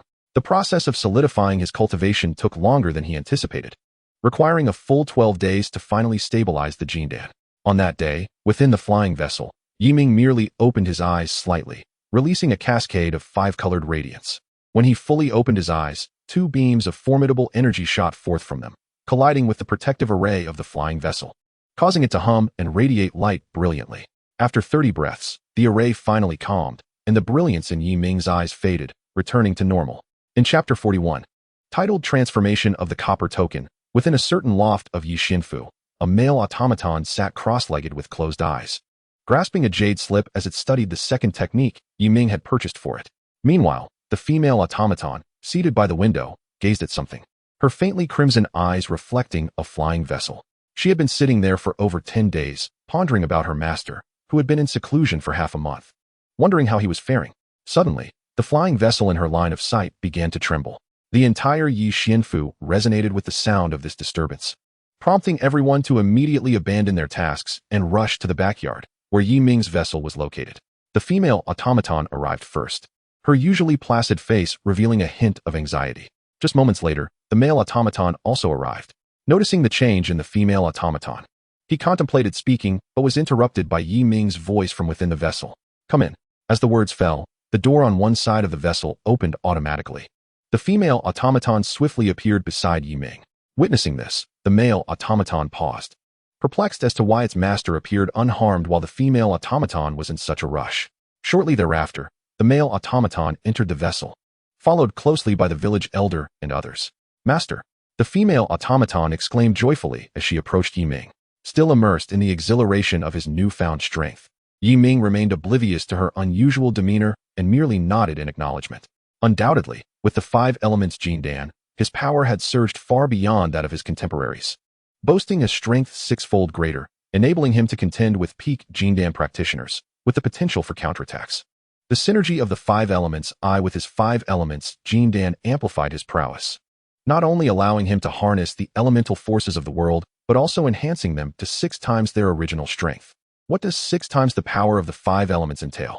In simpler terms, the 5 elements' power surpasses spiritual energy and can completely suppress it, rendering spiritual energy stagnant. As a cultivator's magical power derives from the transformation of spiritual energy, which too would be subdued by the 5 elements' power. The consequence of suppressed magical power is singular. One becomes an easily manipulable puppet, incapable of utilizing any magical energy. Similarly, those with comparable strength would be subdued by him. And at 6 times the strength, even peak masters would find themselves at his mercy. With such formidable power, he must surely be invincible among Jindan practitioners in the Taishan realm. While Yi Ming reveled in his might, the village elder approached him, but was halted by the male automaton. The master is in contemplation. We must not disturb him. The low, emotionless voice echoed in the elder's ear. Realizing the situation, the elder gestured for everyone to step aside temporarily, still uncertain of the cause behind the earlier disturbance, which had led him to rush over. Fearing something had happened to Yi Ming. After a while, Yi Ming finally regained his senses, casting a gentle glance at the village elder and the others, reassuring them. There is no need for concern. That sound was merely a byproduct of my recent breakthrough. Master has broken through again. Upon hearing Yi Ming's words, Wu Yiting was taken aback. It had only been a mere 10 days since his last tribulation, and he had already advanced again. Very well, disciple, stay here. Observing Wu Yiting's admiration, Yi Ming felt elated and invited her to remain for a grand meal he would prepare. The village elder and others, seeing that Yi Ming was unharmed, departed. Once they had left, Yi Ming turned to Wu Yiting, who had been at Yi Xianfu, smiling as he said, Disciple, let us go. Today, I am in high spirits and shall personally prepare a feast for you. He then glanced at the 2 automatons. Master, may I learn alongside? Wu Yiting inquired with anticipation. Certainly, join Lung Yan in her studies. Yi Ming nodded in approval. How wonderful. With that, Yi Ming led them to the kitchen to prepare the feast. Throughout the cooking process, the female automaton and Wu Yiting stayed by Yi Ming's side, eager to learn culinary skills to create delicious dishes for him. The male automaton, unable to comprehend, busily scurried off to study techniques instead. They were now free to move about, as Yi Ming no longer restricted them, perhaps due to their previous display of behavior akin to that of ordinary individuals. After enjoying a splendid meal with Wu Yiting and the automatons, the atmosphere within the flying vessel became serene once more, and the sky outside had darkened. Yi Ming slowly exited the vessel, a refreshing summer breeze gently caressing his face. He leapt lightly, arriving at the pinnacle of Yi Xianfu's highest loft. There he reclined, having not lain on a rooftop for quite some time. As he did so, memories of his past life surged forth. Deep within his recollections, he remembered being an ordinary high school student on Blue Star, retreating to his rooftop whenever troubled, finding solace in the tranquility it offered. Master. As Yi Ming reminisced about his previous life, the female automaton approached him, her curious gaze fixed upon him. Wondering why he chose to recline there rather than in a room. Snapped back to the present, Yi Ming met the automaton's inquisitive eyes and patted the space beside him. Smiling, curious about this feeling, are you? Come, lie down here and you shall understand. Delighted by the invitation, the female automaton lay down beside Yi Ming, her heart brimming with joy. How does it feel? Yi Ming turned to ask her. The female automaton took a moment to absorb the ambience, feeling an overwhelming sense of tranquility, accompanied by the faint chirping of insects in the shadows, bestowing upon her an inexplicable sense of ease. While a gentle breeze carried a coolness through the air, she shared her sentiments with Yi Ming. I relish this feeling. Each time it grants me a sense of relaxation, as if worries have ceased to exist. Yi Ming smiled faintly, expressing another of his own preferences. However, upon hearing that Yi Ming had worries, the female automaton immediately sat up, inquiring, Does the master have any troubles? Lung Yan can assist you. Noting her urgency, Yi Ming gently shook his head, assuring her, It has all passed. I was merely expressing my feelings. Seeing that Yi Ming indeed bore no burdens, the female automaton reclined once more, feeling a sense of relief. Thus, the master and his automaton lay atop the loft, savoring the tranquility of the night. As the hour grew late, a voice emerged from the system that had remained silent until now. Host, the bronze token you placed in the system's space, known as Taishan, has reacted. Taken aback, Yi Ming was momentarily stunned, pondering what kind of reaction the copper token had elicited. He swiftly retrieved it to discern its condition. As he held the token, he noticed it emanating a faint glow, and before his very eyes, it began to levitate slowly into the air. Chapter 42, Stepping into Taishan Prefecture. As the copper token ascended, an ancient voice resonated from within. 3 months hence, the Taishan small secret realm shall be unveiled. Those in possession of the bronze decree may follow the instructions inscribed upon it to access the realm. As if on cue, The bronze decree descended from the air, and Ming effortlessly caught it. It became evident that the system's earlier response pertained to this. He had originally presumed that holding the token would grant him unrestricted access to the secret realm at any time. However, it appears there are time constraints involved. Moreover, the voice specified holders, suggesting that multiple bronze decrees may have been auctioned off. Ming's eyes slowly shifted as he pondered this, ultimately deciding to relinquish the thought. If there were others, so be it. His intention was to explore the secret realm, especially considering how fiercely it had been contested by many. The benefits inside must be substantial. Additionally, entry to this secret realm was restricted to those at the Golden Core stage. And as he had attained unrivaled prowess in the Golden Core realm, he felt no trepidation, especially with 2 pinnacle Golden Core puppets accompanying him. Resolutely, Ming declared to the female puppet beside him, "We shall set forth tomorrow." "Yes, master," the female puppet replied, while the male puppet, having appeared atop the building at some point, echoed the sentiment, pledging to accompany their master wherever he may go. Subsequently, Ming lost interest in lounging atop the building and took his 2 puppets to the flying vessel to replenish their spiritual energy in anticipation of the morrow's journey. Taishan Prefecture is separated from the mundane realm by a grand river known as the Xianfan River, reputed to be quite vast, connecting to a maritime expanse. Its width spans at least 300,000 kilometers, enough to encircle the entirety of Blue Star over 7 times. To navigate the flying vessel across, approximately a month and a half would be required. The river's surface is fraught with peril, including fierce storms and the chaos caused by 4th-tier sea beasts, all of which must be heeded. A moment's negligence could lead to dire consequences. Departing early would be prudent. Arriving late might prevent entry into the secret realm altogether. The following day, Ming informed the village elder and others that he would be embarking on a long journey, expected to last around 6 months. The village elder expressed no further concerns, merely urging Ming to exercise caution, and they bestowed upon him various provisions, the only assistance they could offer. "Master, please ensure your safety. Should you encounter any nefarious individuals, eliminate them promptly." Ultimately, amid Wu Yiting's heartfelt farewells, Ming embarked on the flying vessel. 3 days later, after traversing several dynasties, the vessel finally reached the Xianfan River. The river stretched endlessly, and had Ming not inquired beforehand, he might have mistaken it for an ocean. At that moment, the river's surface was tranquil, and he observed some mortals fishing near the banks, where no sea beasts roamed. Only in the river's center were they said to be found, having migrated from the ocean. As Ming leisurely admired the scenery while savoring skewers of roasted meat, he noticed a radiant light approaching him, a flying vessel of medium-grade 3rd tier, approximately 5 zhang smaller than his own, adorned with a flag bearing the insignia of the Haoyang sect. Through his spiritual perception, he discerned 30 individuals aboard, comprising 3 Golden Core practitioners, 1 in the later stage and 2 at the pinnacle level, while the rest were Foundation establishment cultivators. "Master, should we avoid them?" inquired the male puppet telepathically. The female puppet's eyes glimmered with a crimson light, fixated intently on the approaching vessel. "Let us steer clear of them." Upon Ming's command, the male puppet executed a series of hand seals and propelled their vessel forward, transforming it into a streak of light that swiftly departed. The 3 Golden Core practitioners aboard the other vessel were momentarily taken aback by the vanishing light. Did they not understand the unspoken rule of the mundane realm? When encountering fellow travelers to Taishan Prefecture, one ought to journey together to mitigate risks. Why were they so oblivious? If they chose not to accompany him, what could be done? Forget it. Ming was unaware of their discussions, yet he was well acquainted with this custom. In truth, he harbored no desire to travel alongside other cultivators. Who could say whether they might betray him? Moreover, the members of these large sects were ostentatiously arrogant, which he found irksome. After evading the sect members, Ming's subsequent journey proved remarkably smooth. He encountered only 1 storm, which he skillfully evaded, and not a single 4th-tier sea beast crossed his path. Along the way, he managed to catch a few 2nd-tier sea beasts for sustenance. The flavor was exquisite. While he encountered no 3rd-tier beasts, only an abundance of 1st and 2nd-tier ones.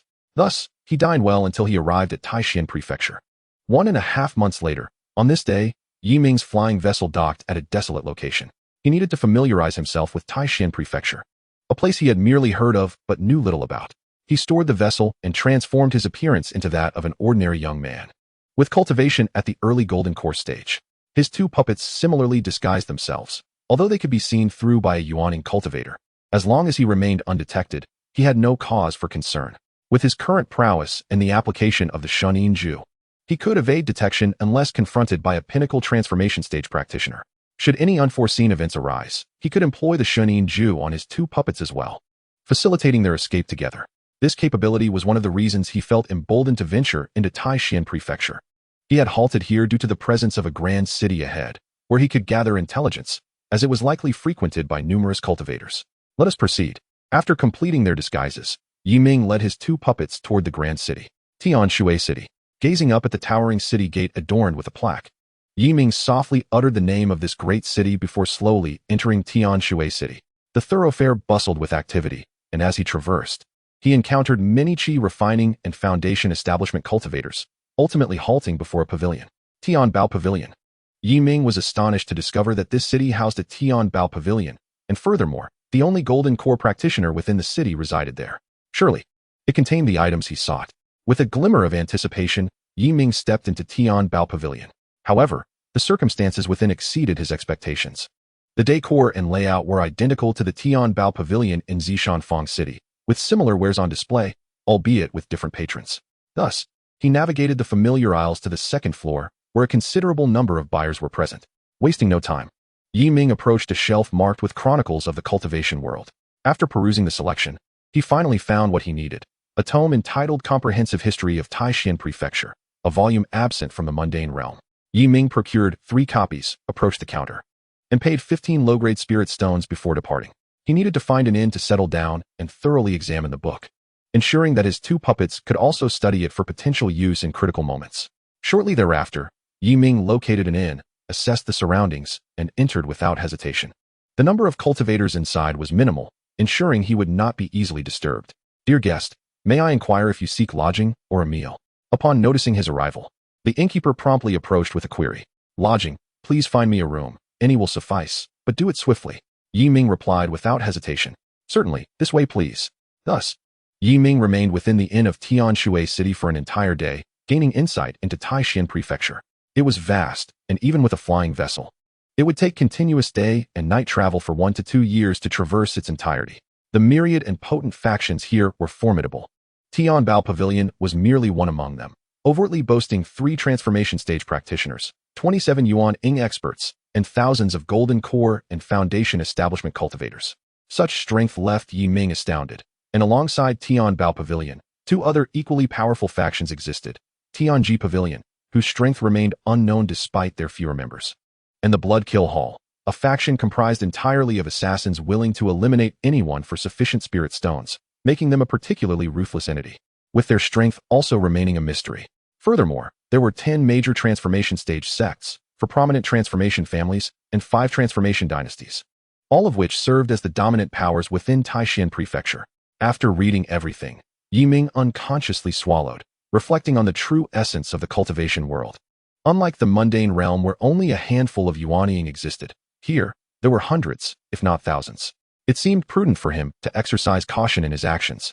Once he had assimilated the information, Ming exited the inn, preparing for his journey to the small secret realm, which would require an additional month of travel. As he walked past a building, not far from the city gate, a fierce horse suddenly charged towards him and his 2 puppets. Ming furrowed his brow, but decided to shift slightly to the side. To his surprise, the horse continued its aggressive trajectory towards him. Ming's expression darkened. Was this person truly so obstinate? Mounted on the steed was a young man with an excited countenance, accompanied by a middle-aged man behind him. "Young master, the family head has instructed that we are to receive important guests today and to avoid causing trouble." The middle-aged man cautioned as he observed his master's horse rushing towards the 3 seemingly ordinary individuals. "Enough nonsense. I am not in a good mood today. Since I cannot capture a spirit fox, I will vent my frustration on these commoners." The young man waved dismissively, perceiving the death of a few mortals as inconsequential. He had committed such acts numerous times without facing any consequences, for he was the sole heir of the Wang family, a foundational clan in Tianshui City.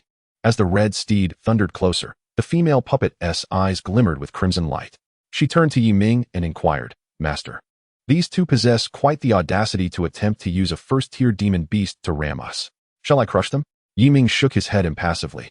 Stopping the female puppet, he intended to take matters into his own hands. He had already given them a chance, and the audacity of this young man, who dared to insult them as commoners and seek their demise, could not go unpunished. Though he had considered biding his time in Taishinzhou, it did not mean he would tolerate being bullied. In that instant, Ming devised a plan for retreat. After eliminating this individual, he would conceal himself in the city for 2 days. If his family sought revenge, he would eradicate them as well, ensuring that no one would trouble him again. Meanwhile, the horse had already charged within 10 zhang of Ming, and the young man envisioned the gruesome scene of the 3 commoners being reduced to pulp. Unable to contain his excitement, he yelled to his steed, "Fire, trample them to death." The horse let out a piercing neigh, releasing a gust of hot air as it accelerated towards Ming and his companions. Bystanders hurriedly scattered, too fearful to remain close. While some lamented the imminent demise of 3 individuals. 3 more souls to perish today, how unfortunate, they lamented. For the young man was the pampered son of one of the 3 foundational clans, the Wang family. Hearing the murmurs of the crowd, Ming narrowed his eyes, realizing he needed to alter his plans. Killing this Wang family scion and subsequently annihilating his clan seemed prudent. If they indulged him so, they would all meet the same fate. With that thought, Ming raised his finger. As the horse collided with him, he pointed decisively at the beast. In an instant, the horse disintegrated into dust, leaving the 2 men bewildered as they tumbled to the ground. A powerful aura surged forth, overwhelming the 2 men with an immense pressure that contorted their features and halted the flow of their internal energy, reminiscent of their former mortal states. "Predecessor, spare us." The middle-aged man gasped, while blood trickled from the young Wang's mouth, realizing he would be crushed alive if this continued. "Spare you?" Ming scoffed coldly, raising his hand and severing the young man's head, not neglecting to extinguish the middle-aged man beside him. Once he had completed these actions, Ming held the severed head aloft as he strode towards the Wang family's residence. After the trio departed, the onlookers finally grasped the situation, and soon many began to cheer. "That bastard is dead. Excellent. The Wang family has crossed paths with someone they should not have. The heavens have finally opened their eyes and taken this scoundrel." Excitedly, they followed in the direction the trio had gone, eager to witness the downfall of the Wang family. Simultaneously, within a grand chamber of the Wang family, the clan members had gathered, awaiting the arrival of the young master.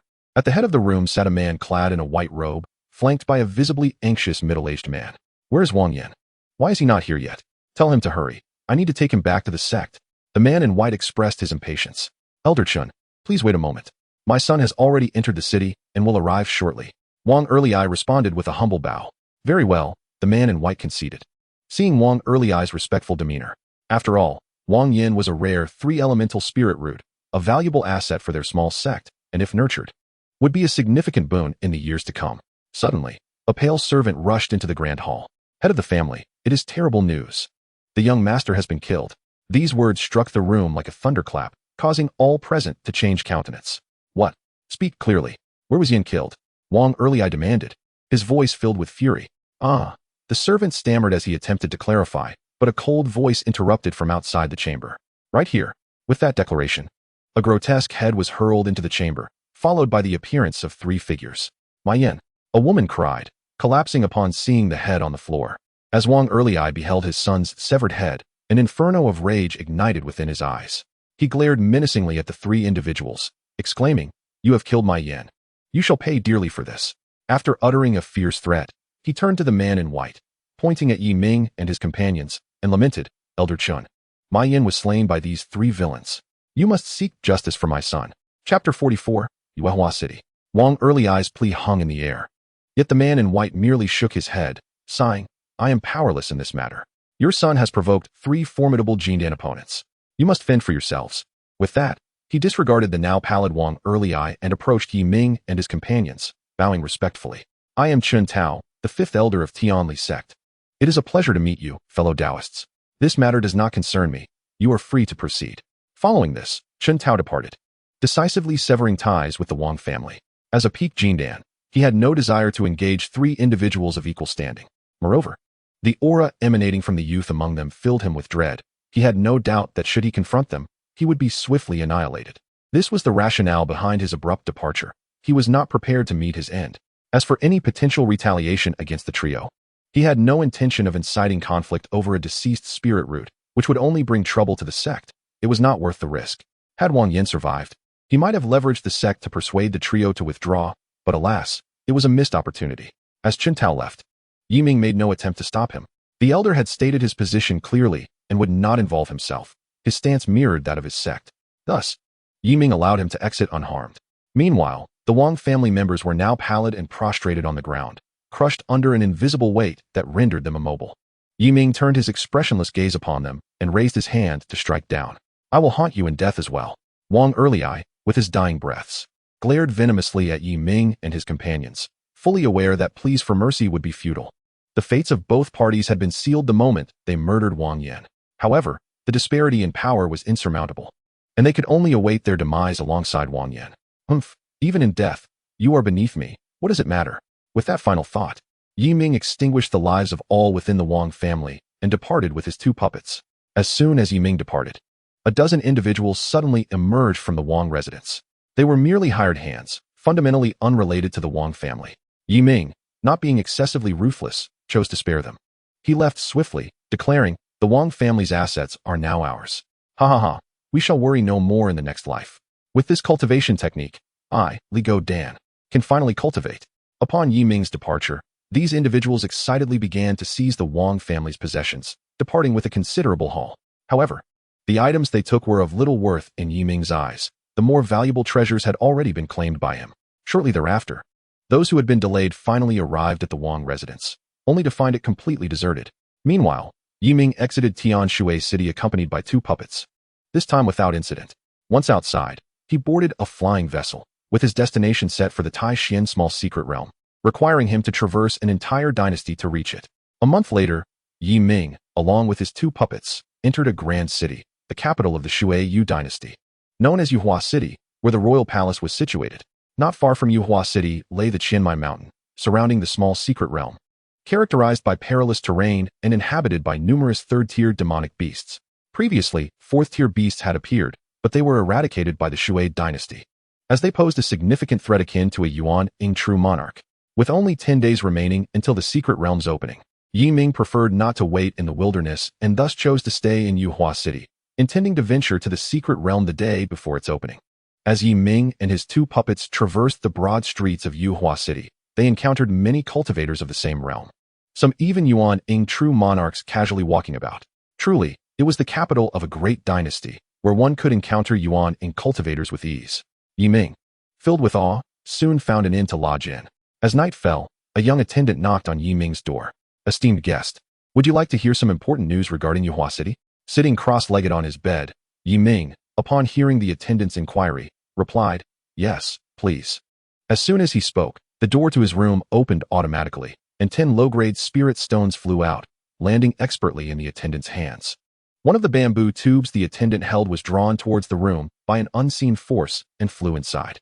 Upon witnessing this, the attendant remained unfazed. Having encountered numerous cultivators before, he merely bowed to Yi Ming and quietly departed. Once the attendant left, Yi Ming's door closed silently. Inside the room, he opened the bamboo tube and extracted a scroll, which contained significant news about Yuhua City. After a quick glance, he addressed the puppets beside him. "Let us go to a certain location where a small auction is currently being held. There may be items I require." "Yes, master," they responded.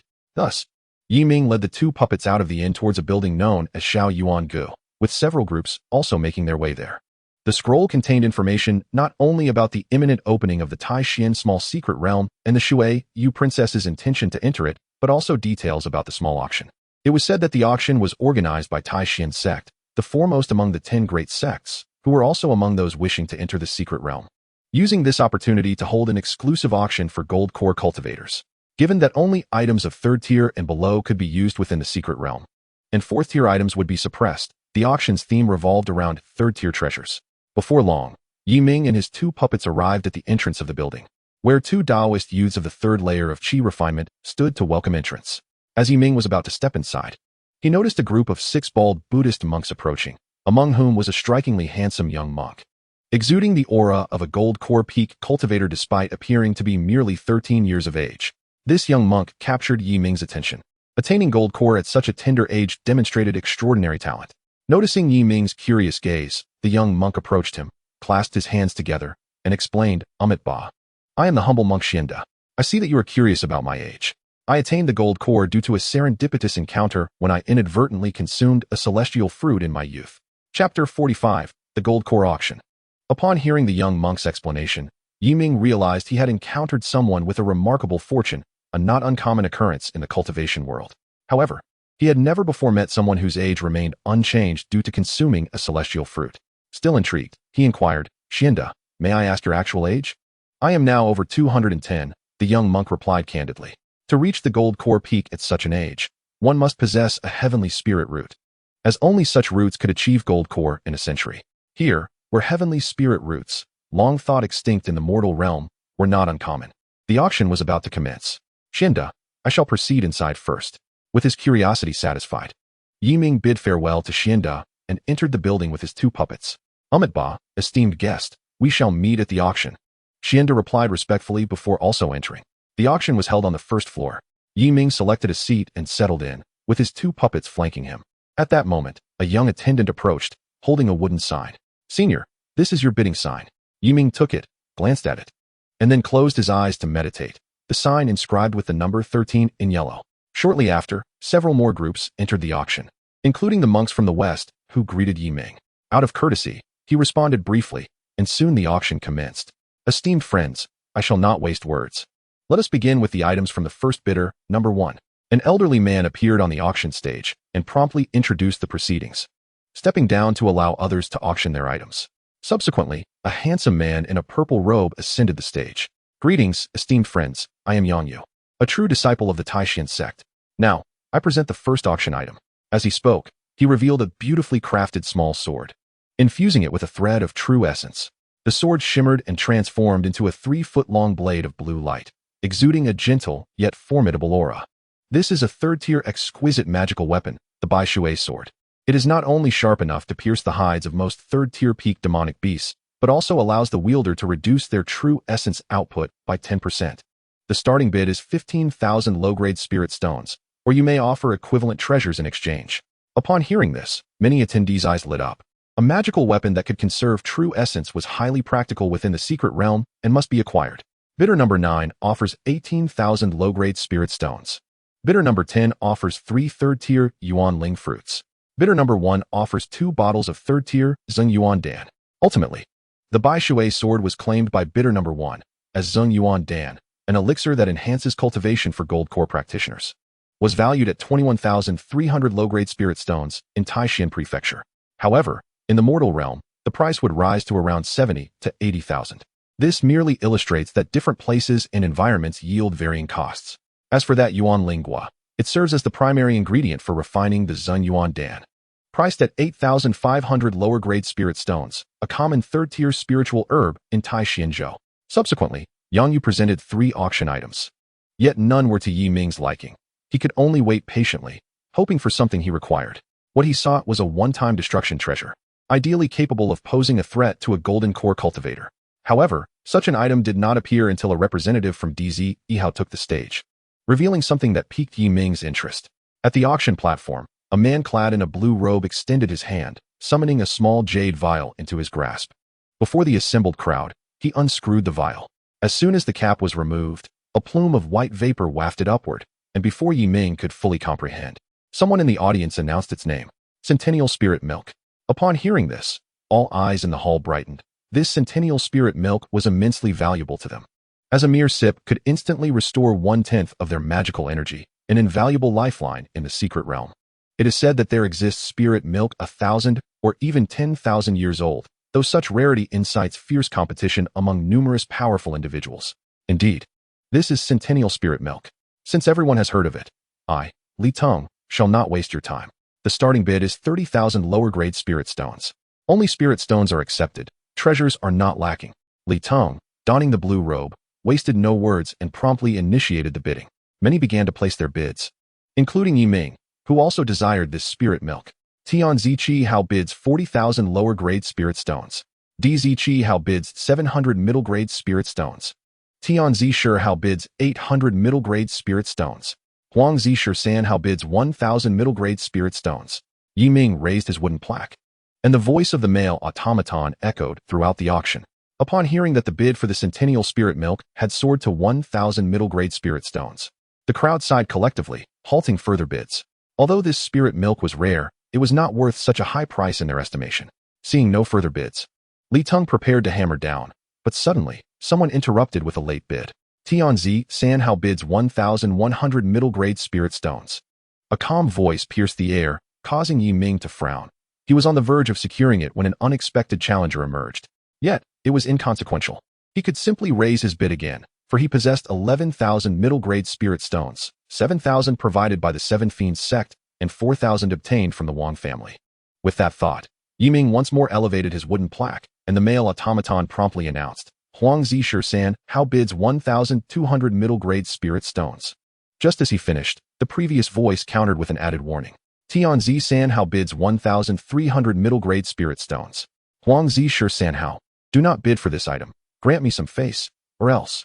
Hearing this, Ming almost laughed in anger. He did not even know this person. Why should he relinquish the item based on mere words? Hence, Ming retorted boldly, grant you face? Who are you? My son. You think I'll yield just like that? I am a disciple of the Xingyan sect. My sect's true heir desires this item. If you refuse to concede. Then, the voice coldly revealed his faction, aiming to intimidate Ming. Upon hearing this, Ming's expression darkened. The Xingyan sect was one of the top 10 transformation god sects, publicly boasting an elder in transformation and over a dozen nascent soul cultivators. But so what? They could have engaged in a civil conversation, yet this individual chose to wield his influence as intimidation, assuming Ming was easy to bully. The centennial spirit milk would be his. Chapter 46. Unexpected Events in the Secret Realm. In the midst of these swirling thoughts, Ming raised his wooden plaque once more, causing everyone present to gasp in astonishment. This person dared to confront the Xingyan sect. Huang Zishan Hao bids 2,000 middle-grade spirit stones. Ming's frigid voice resonated throughout the hall, the bid skyrocketing by more than half. He had an abundance of spirit stones. Upon hearing Ming's renewed bid, the disciple from the Xingyan sect shouted coldly, You fool! Do you wish for death? A glint of cold light flashed in Ming's eyes as he stood up, directing his gaze towards the position of the Xingyan disciple, preparing to unleash his five elements power. How dare he threaten him so openly? Seeing the situation escalate, Li Teng's expression shifted, and he hurriedly descended the stage, aiming to defuse the confrontation. He certainly did not wish for chaos to erupt during his auction, as it would tarnish his reputation. Everyone, we are all fellow cultivators on the path of immortality. Let's communicate amicably. How about this? I will put up another vial of centennial spirit milk, selling it for 600 middle-grade spirit stones. Is that acceptable? After saying this, Li Teng glanced at both Ming and the disciple from the Xingyan sect. The disciple, recognizing Li Teng's authority, could only snort in response. Fine, I'll grant Brother Li this favor. Li Teng's sect was significantly stronger than his own, and he could not afford to provoke them, but this matter was far from over. Li Teng, relieved by the disciple's concession, turned to Ming with a friendly expression, saying, Friend, why not take a seat? Let us put this matter behind us, shall we? Ming had also heard of Li Teng's sect, one of the top 10 sects known as Jianyu sect, which had one more transformation cultivator than the Xingyan sect. Furthermore, since this individual had spoken kindly, it would be unwise to make an enemy of him. Having one less adversary was preferable. Thus, Ming nodded slightly to Li Teng, expressing no objections, and sat back down, though internally, he simmered with rage. Having offended him, those from the Xingyan sect could await their doom. All right, everyone, let us continue. Li Teng declared with a faint smile as he returned to the auction stage, resuming the proceedings. The auction lasted for 2 full days before concluding, during which Ming refrained from further disputes with the disciple. He did, however, make another successful bid. At this moment, in his possession was a string of beads inscribed with Buddhist images, presented by a little monk for auction, known as the Buddha Light Beads. An exquisite third-tier magical artifact capable of both defense and attack, as well as trapping enemies. One could hurl it at a foe and then cast a spell to bombard them with the teachings of the path, causing their consciousness to shatter and rendering them utterly defenseless. This was the effect of trapping an enemy. Ming acquired it for use against certain threats within the secret realm. After the auction concluded, everyone began to exit. And just as Ming intended to return to his inn, the 5 disciples from the Xingyan sect approached him once more, issuing another threat. Just wait. Dare to leave this city, and it will be your end. Ming remained silent, merely casting a cold gaze upon them, while his 2 automatons glowed ominously. Had it not been for the presence of a transformation god in the city, these 5 would have met their demise here, without needing to leave the city. Having finished their statement, the 5 shot Ming a fierce glare before turning and departing with an air of indifference. Ming expressionlessly watched them leave before turning to head back to the inn. Yi Shizhu, please wait a moment. The monk Xianda called out to him. Xianda quickly approached Ming, having engaged in conversation with him over the course of the 2-day auction, naturally having learned his name. Dao friend Xianda, is there something you need? Ming inquired. Ba, Yi Shizhu, may I accompany you into the secret realm? Xianda clasped his hands together, gazing earnestly at Ming, wishing to offer his assistance. Over the past 2 days, he had spoken extensively with Ming and developed a fondness for him. Upon hearing this, Ming gently shook his head in refusal, saying, "Dao friend Xianda, I appreciate your kind offer, but I can manage everything on my own." "Very well, Yi Shizhu. Until we meet again in the secret realm, I hope for future cooperation." Xianda, seeing Ming's steadfastness, refrained from further persuasion, deciding to offer his help only when Ming truly encountered trouble. Ming nodded without hesitation. "Indeed, Dao friend Xianda, if I find myself in need, I will seek your assistance." After saying this, Ming departed with his 2 automatons, while Xianda offered a Buddhist salutation before walking off in another direction.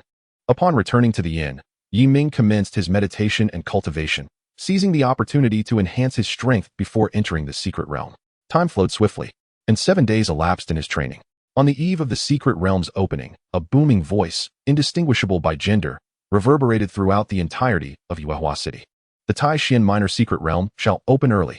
Those possessing the bronze token must proceed to the realm immediately, or risk missing the opportunity."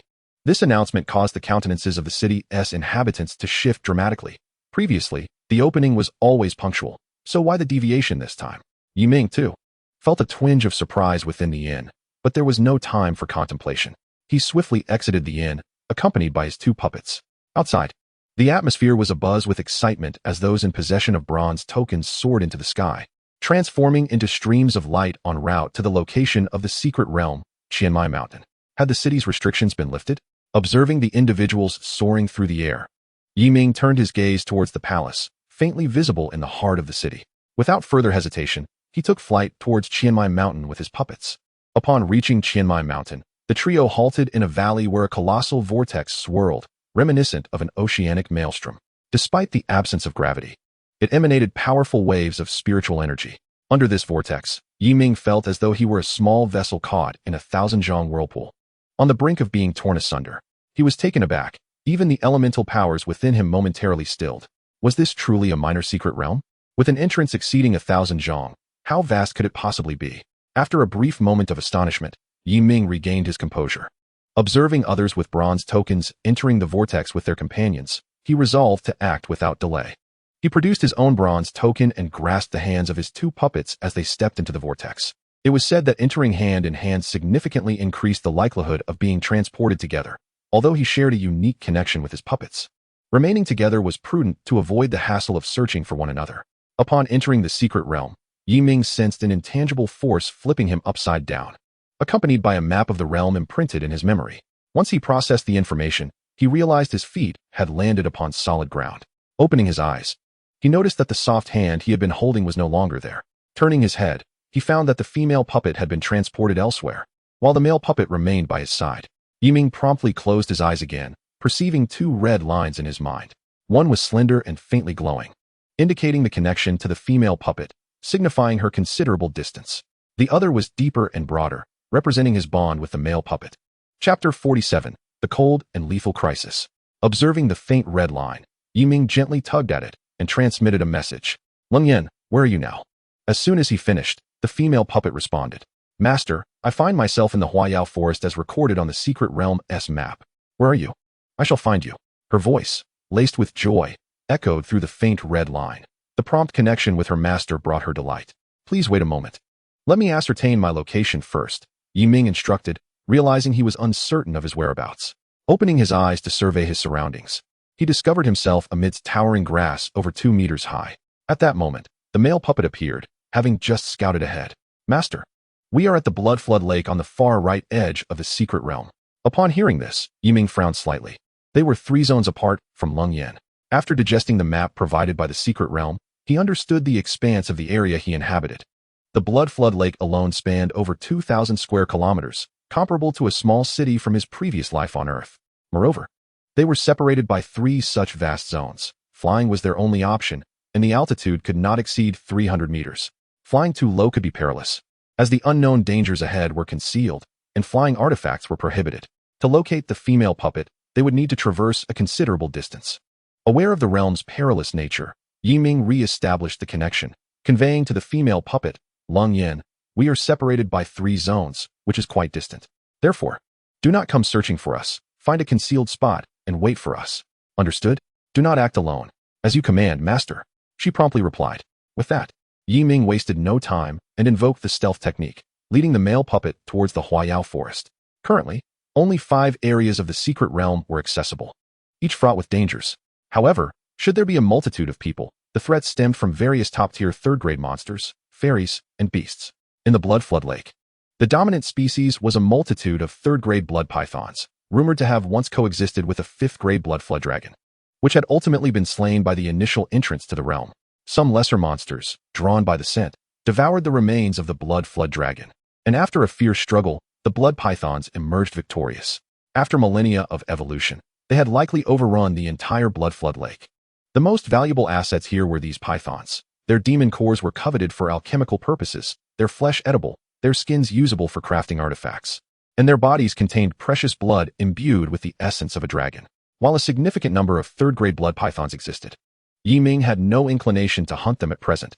His priority was to swiftly depart and locate the female puppet, with the prospect of returning later to sample the python's flavors. After a quarter of an hour, Ming finally exited the blood flood lake and entered the next region, the Flower Fairy Sea, a domain abundant with blossoms. Despite its ethereal name, one might mistakenly perceive it as a paradisiacal locale. In truth, this territory belonged to third-grade flower demons, featuring carnivorous plants, alluring flowers, and soul-enticing blooms. A moment of inattention could result in being devoured to the bone. Ming regarded this area with trepidation and propelled himself forward without pause, witnessing disciples from various sects battling flower demons for their demon cores. He merely cast a glance in their direction before hastily exiting the region. He then ventured into the third zone, the crossing Forbidden River. Upon arriving, he encountered a small river stretching across his path. It was merely 3,000 meters wide, yet spanned 5 zones in length, appearing unremarkable at first glance. However, this assumption was misguided. The peril it posed surpassed that of the previous 4 regions. Flight was forbidden here, and leaping across was impossible. The sole means of crossing the river was to construct a boat from the wood found at its banks. Indeed, no other means, including the highest-tier 5th-grade artifacts from the cultivation realm, were permitted. This secret realm transcended the boundaries of the cultivation world. The true nature of this realm remained a mystery, prompting major sects to send their most esteemed disciples to explore it every century. If one did not craft a boat from the riverside wood, falling into the water would be tantamount to death, as the river's depths were imbued with prohibitions. A single misstep would render one incapable of utilizing their internal energies, leading to a swift descent to the bottom. No one could rescue those who fell. They would succumb to a painful demise in the depths, a fate that had claimed countless lives over the millennia. At this moment, numerous individuals were constructing boats by the riverbank, including several monks from the Xianxia sect. Ming was taken aback to encounter the little monk so soon.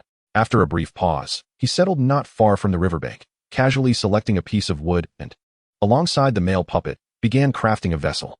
His priority was to locate Lung Yan. He would forego greeting the little monk for now. In a certain location of Yaohua Land, a figure was cautiously searching for something. Suddenly, a sound of rushing air came from behind, and without a moment's hesitation, the figure leaped several meters away. It was a yao tree. Upon recognizing the object that had attacked, a sturdy tree root, the figure's eyes flashed with a cold red light. However, recalling its master's command, it promptly retreated, choosing not to engage further with the yao tree. Most of these trees were at the pinnacle of the 3rd tier, and being alone, it was impossible for it to confront them directly. Any attempt to challenge them would only waste precious time. Not long after, the figure encountered a group of disciples clad in deep blue robes, among whom were 5 individuals it could never forget. This group was none other than the disciples of Xingyun. Upon seeing them, one man among the group also noticed the figure, his expression darkening immediately. "It's you." His voice drew the attention of the others, who turned to look at the figure's position. The figure, which had regained its composure, felt the red light in its eyes flicker once more upon seeing the disciples of Xingyun. This was the group that had angered its master. They deserved death.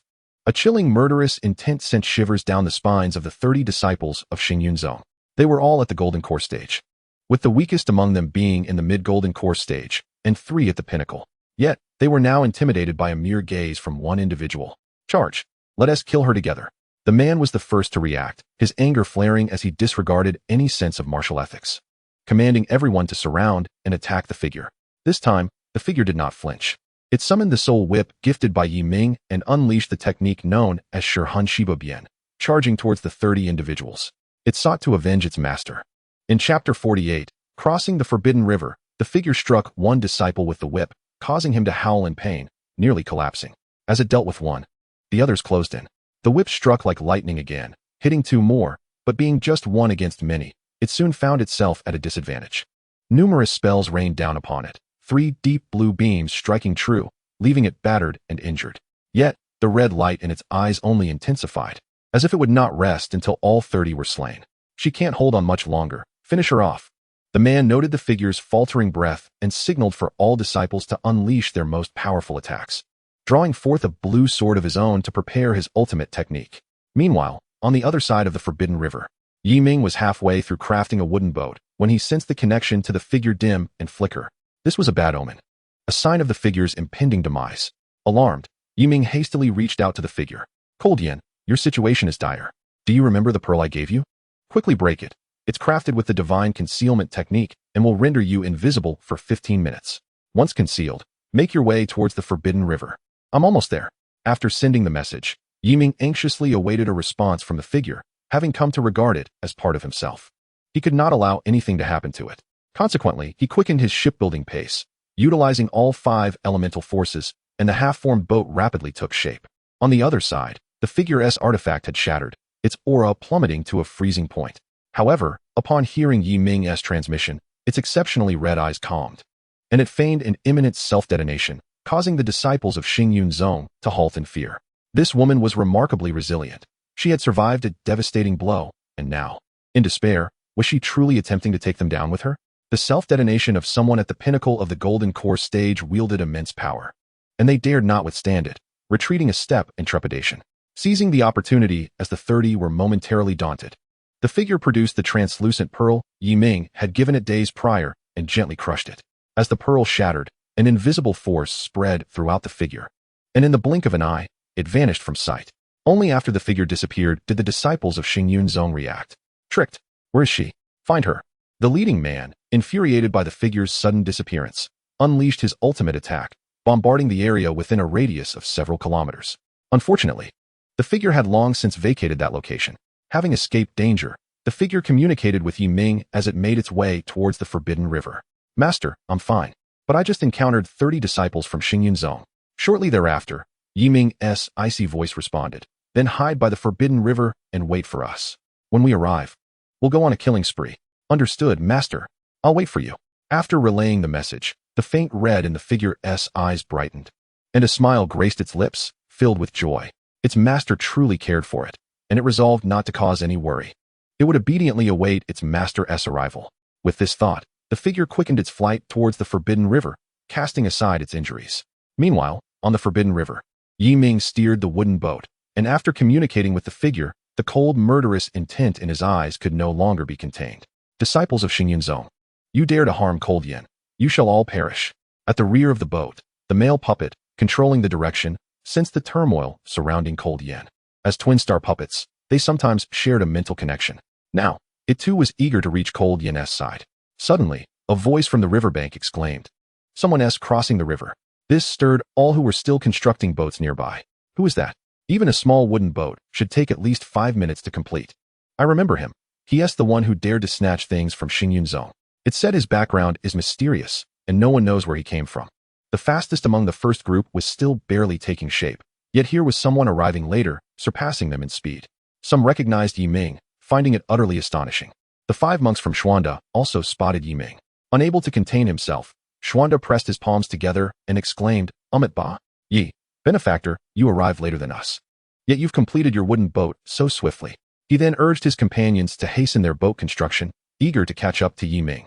The chatter around the river did not faze Ming in the slightest. He continued to row rapidly and soon vanished from sight. On the opposite side of the Forbidden River, others sought to cross for various purposes, each aiming to acquire what they desired in other areas before the secret realm opened in a month. At that moment, someone spotted a small boat emerging from the mist on the river. "Someone's coming." The cry sparked a flurry of excitement, but Ming remained indifferent, directly docking at the riverbank and disembarking with the male puppet. Once they stepped off, the wooden boat seemed to have fulfilled its purpose, carried away by an unseen force, gradually disappearing from the river's surface. This meant that if Ming wished to cross again, he would have to construct another boat. In truth, some had attempted to take their boats with them, but for reasons unknown, once they reached the shore, the boats disintegrated into ashes. This mysterious phenomenon remained unexplained to this day. Ming, however, cared little for such matters. He simply wanted to reunite with Cold Yin and annihilate all the disciples of Xingyun Zone.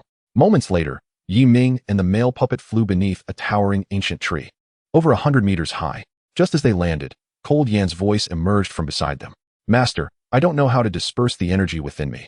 Yi Ming, unfazed, instructed, come before me. I will absorb the energy of the divine concealment technique from you. Understood, Cold Yin replied, stepping closer to Yi Ming. Yet, unbeknownst to it, an unexpected thought crossed its mind as it pulled its collar down low and slightly crouched, allowing Yi Ming's hand to reach into a deep crevice. The soft and gentle sensation transmitted from his hand momentarily stunned Yi Ming.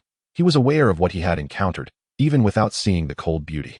How audacious it was for her to neglect her own body. Yi Ming's eyes narrowed, withdrawing his hand from the tender embrace. He refused to draw strength in such a manner. Instead, he sought to extract it from elsewhere, determined to instill a lasting lesson in the cold beauty.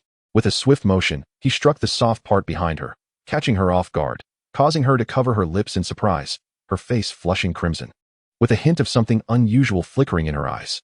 Yi Ming did not witness this, but he knew he had to act, otherwise the cold beauty might dare to repeat her actions. Chapter 49, Annihilation. After dealing with the cold beauty, Yi Ming effortlessly absorbed the power of the Xianxiaaudiobooks, causing her figure to materialize before him. However, upon noticing the injuries on her abdomen and legs, the murderous intent in Yi Ming's eyes intensified. Those 30 individuals deserved death for inflicting such harm upon his cold beauty. Consumed by anger, he wasted no time and retrieved several top-grade spirit stones from his system space to aid her recovery. Ultimately, the cold beauty was a construct. Although she resembled a real person, her essence was fabricated, and injuries required spirit stones for healing. The higher the grade of the spirit stones, the faster the recovery. Medicinal pills were ineffective for her. Had they been usable, he would have long since provided her with the Hua Ing Dan to elevate her to the 4th rank. But alas, it was not possible. After a brief moment, the cold beauty's injuries were completely healed, and her internal spiritual energy was replenished. Remarkably, she had only consumed 1/3 of one top-grade spirit stone for her restoration. Master, here are the remaining ones, she said. Her face slightly flushed as she presented the spirit stones to Yi Ming, still savoring the sensation of his earlier slap, her chest unusually warm. Cold Mo, witnessing her recovery, sighed in relief, yet remained puzzled by the cold beauty's blush. Yi Ming gazed at the spirit stones offered by the cold beauty, shaking his head. These top-grade spirit stones are vital for you. Keep them. After speaking, he produced an equal quantity of top-grade spirit stones and handed them to Cold Mo. Thank you, Master. They obediently accepted the spirit stones. Now, it was time to settle the score. Cold beauty, tell me where they are. I shall accompany you to eliminate them. Yi Ming's tone was laced with murderous intent, and the two puppets shared a gleam of red in their eyes. Master, they are deep within the Yaohua Lin. Without hesitation, the cold beauty disclosed the location of the group, indicating a direction. One among them had already been marked by her, ensuring she could track them at any moment. Let us proceed. Yi Ming followed the direction indicated by the cold beauty, soaring forth, his aura unabashedly unleashed. When confronted by a demon tree obstructing their path, he utilized the power of the 5 elements to obliterate it, the demon tree perishing before it could react. The treasures of the Yaohua Lin consisted of the wood heart and the life spring of the demon trees. By slaying them, he could extract these valuable resources. The wood heart was useful for alchemy, artifact crafting, and array formation, while the life spring was equally precious, capable of rapidly healing injuries. Though effective only for cultivators at the golden core stage and below, as these demon trees were merely of the 3rd rank, lacking any above the 4th. Yi Ming was not one to squander such treasures. With each demon tree he felled, he collected the wood heart and life spring. Each demon tree yielded 1 wood heart and a small vial of life spring, often more than 3 vials. Yi Ming and the 2 puppets moved swiftly, and within a mere quarter hour, they located the 30 disciples of the Xingyun sect amidst a grove teeming with demon trees. Upon nearing the group, Yi Ming employed the Xianxiaaudiobooks, concealing himself and the 2 puppets as they stealthily approached the unsuspecting hunters engaged in slaying demon trees. The leader's expression was dark, evidently troubled by the cold beauty's escape. Observing the 30 individuals preoccupied with their hunt, Yi Ming narrowed his eyes, signaling Cold Beauty and Cold Mo to prepare for an imminent strike, ensuring none would escape. Along the path to locating this group, they had devised a plan for a swift annihilation. He would initiate the assault, suppressing their powers with the force of the 5 elements, significantly diminishing their strength. Following this, the 2 puppets would unleash the double divine kill combined spell, eradicating them without leaving a single opportunity for survival. Ming favored decisive and overwhelming attacks against his foes, believing there was little merit in engaging in idle chatter with the dead. As they drew closer to the group, Ming formed hand seals, closing his eyes to concentrate on the incantation. Upon reopening them, 5-colored light radiated from his gaze, and the 5-element golden core within him began to rotate swiftly, amplifying his power 6-fold and channeling it into the 5 elements law. Moments later, a brilliant 5-colored light materialized behind the group, exuding such immense pressure that the spiritual energy within Miles became stagnant. Many demon trees, reliant on spiritual energy for sustenance, began to wither under this oppressive force, appearing as lifeless husks. The 30 individuals fared no better. Before the radiant light could strike them, they felt as though their true essence was being restrained, rendering them unable to summon their true energy, even the golden core stagnant. In that instant, they appeared as ordinary mortals. What is this? Panic began to set in among them, their resolve nearly shattering, while the leader's complexion turned ashen. Though he was at the pinnacle of the golden core stage, he found it exceedingly challenging to mobilize his true essence. Before they could comprehend the situation, the 5-colored light descended upon them, instantly incinerating 20 individuals. While among the remaining 10, those in the late and peak golden core stage, 7 perished, leaving only 3 gravely injured survivors. They had yet to react to this sudden assault when a crimson beam pierced through their foreheads, stripping their eyes of all light. Thus, the 30 disciples of the Xingyun sect were completely obliterated. After exterminating them all, Cold Mo was tasked with disposing of the corpses, while Cold Beauty gathered the spatial rings discarded by the 30 individuals, respectfully presenting them to Ming. He took charge of safeguarding these items, casually tossing the 30 spatial rings into the system space. Ming retrieved 2 exquisite 3rd-rank magical artifacts and handed them to Cold Beauty, aware that her soul whip had been lost. Upon receiving the artifacts from her master, Cold Beauty bowed her head in guilt, lamenting that had she ignored that group, her artifact would not have been destroyed, and her master would not have had to worry so much for her. Noticing her demeanor, Ming gently reassured her. There is no need for remorse. Once we exit the secret realm, I shall procure a superior soul whip for you. Thank you, master. With that, Ming led them to hunt demon trees, as this was a treasure trove. The life springs in the current cultivation world were scarce, with a small vial fetching between 20 to 50,000 low-grade spirit stones. Ming intended to gather a substantial quantity for sale, not being greedy, aiming for over 1,000 vials. After all, demon trees were abundant here, and exterminating them posed no issue. In a century, new ones would emerge, albeit starting from the 1st rank. Deep within the heart of the Yaohualin, several peak 3rd-rank demon trees were slowly absorbing spiritual energy when an unusual wave of energy resonated among them, as they communicated in their own language. Ah, Brother Bark, a horde of humans has recently invaded our territory. They are terrifying, mercilessly slaughtering us, and many of our brethren have perished. Chapter 50, Tumult in the Yaohualin. One demon tree spoke, prompting others to join in. Indeed, I have heard of 3 particularly ruthless ones who leave destruction in their wake. Over 100 of our kin have fallen to those 3 humans, a truly despicable situation. There was no way around it. Those brothers resisted vehemently, but ultimately met the fate of Mu Xian being excavated and the life spring taken away. Upon hearing this, several demon trees experienced a sense of shared sorrow, reminiscent of a rabbit mourning a fox. They had lived for centuries, confined to this place, yet faced relentless invasions and hunts by waves of humans. It was utterly despicable. I must awaken the previous generation of tree kings. I can no longer endure these humans. Even if it costs dearly, I shall strip them of their skin. Yes, indeed, we must eliminate the invaders, eradicate humanity. As the cries of the demon trees echoed, more and more joined the fray, uprooting themselves and making their way towards the heart of the transforming demon forest, where their king resided, ready to advocate for them. Elsewhere, Ming had just felled a demon tree and was preparing to harvest Mu Xian and the life spring when a cacophony erupted nearby, as if a terrifying beast was awakening, shaking the very earth beneath them. What was happening? Ming exchanged glances with his 2 puppets and turned his gaze towards the center of the transforming demon forest, the closest to the commotion. Ha ha ha, you humans are doomed. My king is awakening. Prepare for your demise. A frenzied laugh erupted from the fallen demon tree, which had lived for over 5 centuries, enduring 5 human invasions and had long since learned the human tongue, harboring a deep-seated hatred for them. A grotesque human face manifested upon the trunk of the demon tree, its features contorted with uneven eyes, a crooked mouth, and a twisted long nose, coupled with its maniacal laughter. It was a sight that would haunt ordinary folk for days on end. However, Ming merely furrowed his brow, unfazed by the demon tree's true visage, and focused intently on it, inquiring, Do you possess any tree kings of the 4th tier beyond the 3rd? And if we do, ha ha ha, your end is near. The demon tree snarled, fixating on Yi Ming and his companions, as if their demise was imminent. Upon realizing his suspicions were confirmed, Yi Ming's expression shifted slightly. Yet the cacophonous laughter was unbearable, prompting him to strike the demon tree down with a single blow, silencing its frenzied guffaws. Indeed, the tranquility returned to his ears. Yi Ming's demeanor improved slightly, but he knew he had to depart swiftly. The 4th tier tree king was equivalent to a Yuanying Jinjuan. Even if he faced 5 of them, he would stand no chance against such a formidable opponent, especially with only 3 of them present. The disparities between each realm were vast, and overcoming a major realm was utterly impossible. Even at the pinnacle of the Jin dance stage, he could only barely contend with a Yuanying. At this moment, his elemental powers were still quite potent. However, the oppressive aura he sensed was not that of a novice 4th tier tree, but rather one of mid-4th tier. If he, at the Jin dance stage, dared to provoke a mid-4th tier entity, he would be courting disaster.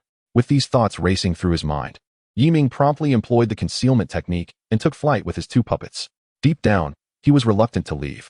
Having only acquired 529 vials of the life spring, significantly fewer than he had anticipated.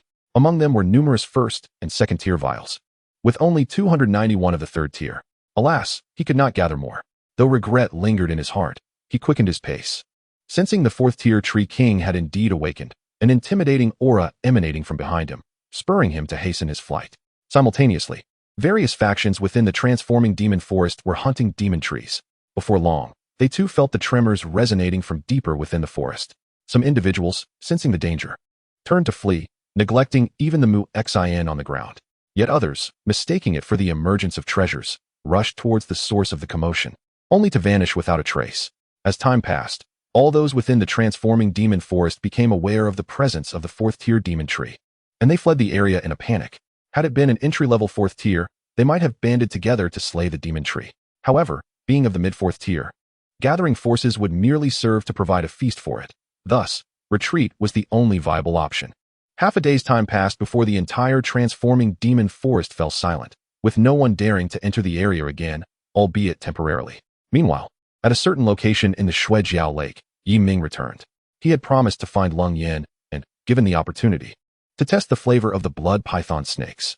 Now that he had the time, he was eager to hunt a few for a taste. A massive mid-3rd tier red python, over 20 zhang in length, slithered slowly from a thicket, its belly swollen, clearly having just consumed its prey, and was heading back to its lair for rest. Suddenly, sensing a perilous threat, the python had no time to react before a colossal hand, resembling a cloud, descended from the heavens, crushing its head and shattering its gallbladder. Its body writhed a few times before going limp. As the blood python fell, 3 figures emerged, revealing Yi Ming and his companions. They had been observing the serpent as it passed by, and Yi Ming was the one to strike. He wished to see if the blood python could survive with its head completely crushed, a question that was soon answered. It did not. Gazing at the lifeless blood python, Yi Ming waved his hand, and Leng Yin understood the cue. She approached the python's carcass and began to process it, extracting the demon cores, skinning the serpent, separating the meat, and collecting the blood. Her movements were fluid and efficient. In less than a few breaths, the entire serpent was meticulously processed, a skill she had honed during her time at Yixian Fu, having learned over 100 culinary techniques to please her master.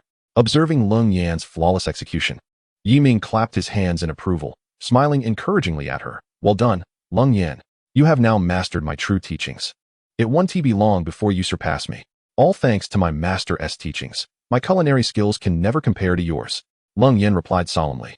Lowering her head, seeing her serious demeanor, Yi Ming merely shook his head with a chuckle, opting not to dwell on the topic further and instead shifted the conversation. For her culinary prowess had already caught up to his. Let us find a place to feast. Yes, master. Leng Yan and the others responded in unison, following Yi Ming in search of a suitable location. After a quarter of an hour, they finally discovered a cave with relatively fresh air. The previous inhabitant was a 2nd-tier bear, known for its cleanliness, but little did it know that this very habit would lead to its demise. Excellent. Let us add 4 bear paws to the feast, Yi Ming remarked with a slight smile at the sight of the bear's carcass. He had longed to sample the flavor of bear paws from demon beasts. All right, master. Leng Yan immediately set to work on the bear, perfectly severing 4 paws before preparing to cook the python feast. Within moments, a rich aroma wafted from the cave, yet it was blocked by an invisible barrier, causing the scent to linger within. Slurp. As a tender piece of snake meat slid down his throat, Yi Ming's eyes sparkled. The flavor of the blood python was delightful. While it could not compare to the exquisite taste of the Dijia Long, its tender texture was simply irresistible. The bear paws were also quite good. Springy but with a faint fishy taste, even stronger than the snake meat, although still palatable. Lung Yin and the others joined in the feast, compelled by Yi Ming to indulge as well. A quarter of an hour later, the pot was left completely empty. Given that the pot was only 2 meters tall, it could not contain the entire blood python, so Lung Yin prepared several additional pots to barely manage the task. Most of the snake meat found its way into Yi Ming's belly. Ordinary people could not consume such quantities, but he could quickly digest it by manipulating his powers to absorb the essence of the meat. In essence, he could eat to his heart's content. However, 1 python was more than sufficient. Any more, and the spiritual energy within him would overflow.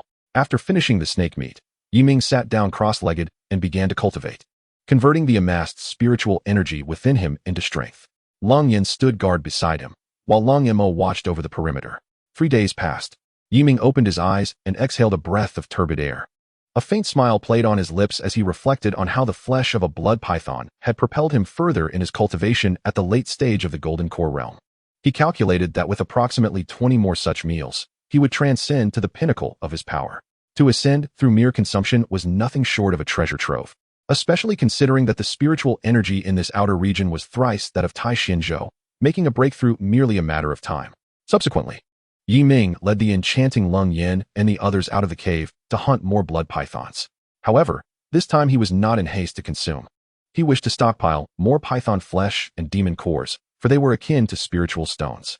After 2 days, they had slain 50 third-tier blood pythons and 21 second-tier ones, yet these serpents were too dispersed, necessitating a search in various locations. There was, however, a place where one could find thousands of blood pythons at once, the central lake of Shuijiaohu, once the habitat of a great blood dragon but now occupied by blood pythons. Master, shall we venture there? Lung Yin inquired.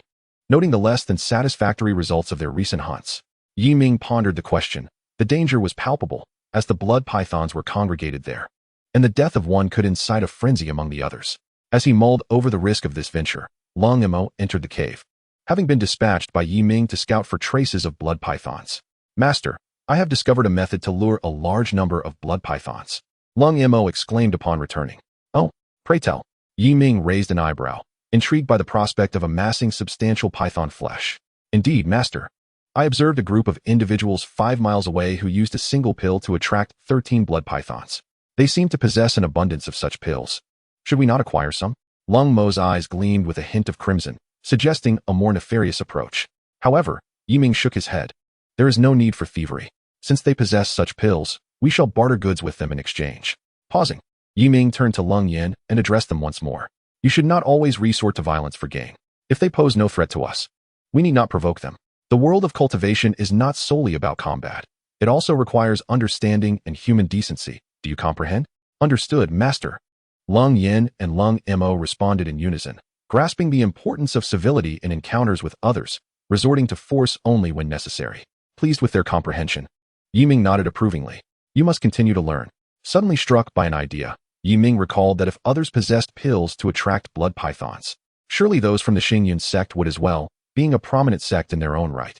He retrieved 30 azure rings from his spatial storage, laying them out to inspect one by one. After a brief examination, he uncovered a vial containing a pill labeled blood attraction pill. He noted 6 pills within, and upon extracting one, a peculiar aroma wafted forth, intensely sanguine yet subtly fragrant. Recognizing the pill, Lung Mo affirmed, Master, this is indeed the pill. Huh, as expected. We need not barter with others. Yi Ming exclaimed, delighted at his good fortune. With 600 blood attraction pills available, and each capable of luring numerous blood pythons, he envisioned a grand opportunity. He would dispense them one at a time, knowing even a handful of blood pythons would keep them occupied. With that plan in mind, Yi Ming set out with Lung Yin and the others to prepare traps, placing the blood attraction pill within. The traps were established using 2 third-tier formations, the Zhenhun formation, designed to target the souls of creatures, and the Jianxi formation, which unleashed a barrage of sword energies. Any creature not at the pinnacle of the Golden Core realm would find itself unable to withstand the onslaught, leading to its demise. Not long after placing the blood attraction pill, a second-tier blood python was drawn in, followed shortly by several third-tier ones. Despite sensing the imminent danger, their craving for the pill proved irresistible. and they slithered toward the center of the formation. As 14 blood pythons amassed within, Ming wasted no time, performing hand seals to activate the formations. The pythons, still vying for the blood attraction pill, were suddenly struck by an overwhelming force, rendering them immobile. One particularly powerful third-tier blood python struggled momentarily, but the piercing sensation in its soul disoriented it. Ming would not allow it the chance to recover. He activated the xianxia formation, unleashing 50 white sword energies that pierced through all blood pythons, including the third-tier apex one, which was slain instantly. Once all the blood pythons lay lifeless, Lung Yin emerged from the formation, swiftly processing and compartmentalizing the pythons into a spatial ring. Afterward, she placed another blood attraction pill within the formation and concealed herself once more. Thus, Ming and his companions continuously attracted successive waves of pythons until no more emerged. Conjecturing that the blood pythons in this area had been depleted, they relocated to continue their enticing efforts. Over the course of 3 days, Ming utilized 5 vials of blood attraction pills, successfully hunting 420 blood pythons, a remarkable feat that filled him with joy. However, on the 4th day, an unexpected turn arose. While setting traps, a group of uninvited guests approached their location. "Master, trouble is on the horizon," Lung Mo warned as they observed a contingent of individuals heading their way, seemingly prepared for confrontation. Ming furrowed his brow. Recognizing their garb, a blue robe adorned with a character representing the Li family. Realizing they belonged to one of the 4 great clans of the region, he understood the implications. The Li family was known for its formidable presence, boasting 2 transformation realm elders, with branches spread throughout Taishianzhou. Trouble indeed loomed, emboldened by their powerful lineage. The Li family had a history of arrogance, and their arrival boded ill. True to form, as they reached the formation, one among them brazenly proclaimed, "Those inside, pack your belongings and vacate. This blood dragon lake belongs to the Li family. Otherwise, we shall take matters into our own hands." Hearing this, Ming's eyes narrowed as he stepped to the edge of the formation, coldly surveying the 37 individuals. "You presume this blood dragon lake is yours simply because of your numbers? Should we then conclude the entire world of cultivation belongs to the Li family?" A voice laced with frost emanated from within the formation, catching the Li family's members by surprise. "How audacious! We have warned you before.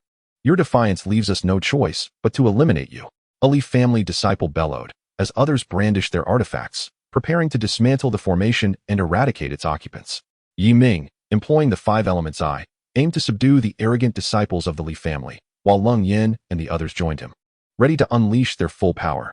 At this moment, another faction approached, immediately capturing the attention of Ming and the disciples of the Li family. Umitba. 5 monks descended from the air. Among them was the small monk Xuanda, who clasped his hands and uttered a Buddhist chant.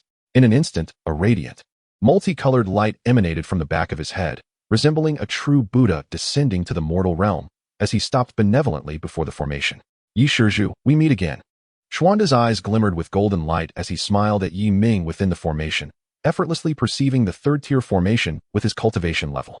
Ming was somewhat surprised by Xuanda's arrival, but nodded in acknowledgement. However, the disciples of the Li family displayed an expression of wariness upon seeing Xuanda. The leading disciple of the Li family's countenance changed, and he sheathed his magical weapon. With the arrival of these monks, they could no longer make a move. He looked at Xuanda and cupped his hands, saying, "Xuanda Daoyu, I have long admired your esteemed name." Ming found the Li family disciples' demeanor amusing. A group of bullies who preyed on the weak, they had taken advantage of him when he appeared to lack backing, but now, seeing Xuanda, who was affiliated with the Lingfo temple, they acted all polite. Truly, a bunch of nonsense. Indeed, Li Daoyu. In response to the Li family disciples' courtesy, Xuanda merely nodded indifferently. He was aware of their character and was reluctant to engage with such individuals. "Xuanda Daoyu, please proceed. We shall take our leave." Observing Xuanda's dismissive attitude, the Li family disciple's expression turned slightly sour. Yet he dared not provoke Xuanda and had to temporarily let go of those 3 ungrateful individuals within the formation. He then signaled for all disciples to depart. "Elder brother, why not eliminate those few before we leave? There are only 5 monks. We could have held them off." On the way out, a disciple quietly inquired of the leader. The leader snorted, "I would like that as well, but that Xuanda is notoriously meddlesome. Those few are clearly his friends. If we were to kill them right in front of him, our Li family would have to face the wrath of 3 transformation stage old monks tomorrow. Surely not. Would they help a little monk after reaching the transformation stage? Xuanda is the next abbot of Lingfo temple. Do you think that is unlikely? Hiss, Xuanda is that formidable? Then should we still pursue those few? Yes, but not now. Let us wait until the inner sanctum opens. At that time, None of them will escape. Humph. Dare to oppose my Li family. The leader's gaze turned sinister as he spoke coldly.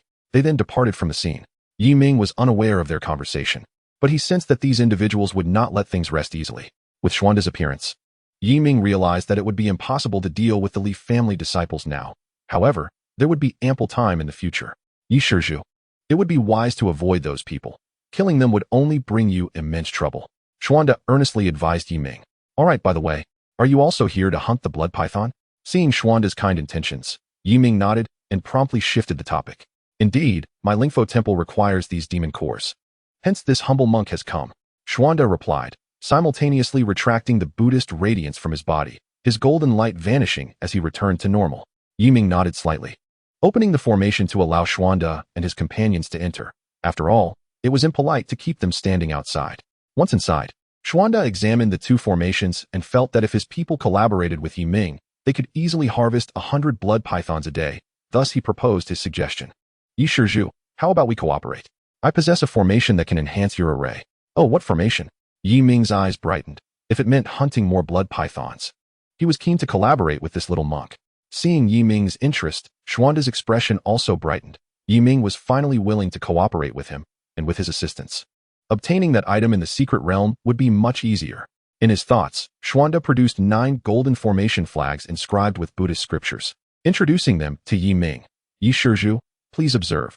This is my third-tier enemy confinement formation, the 9-yang dragon locking array. Impervious to any who have not reached the nascent soul stage. After hearing the introduction, Ming raised an eyebrow. This formation was quite impressive. Even the pinnacle of golden core cultivators could not break it. Very well, let us collaborate with Xuanda. Indeed, Xuanda Dao, please proceed with the formation. But do you possess any blood-drawing pills?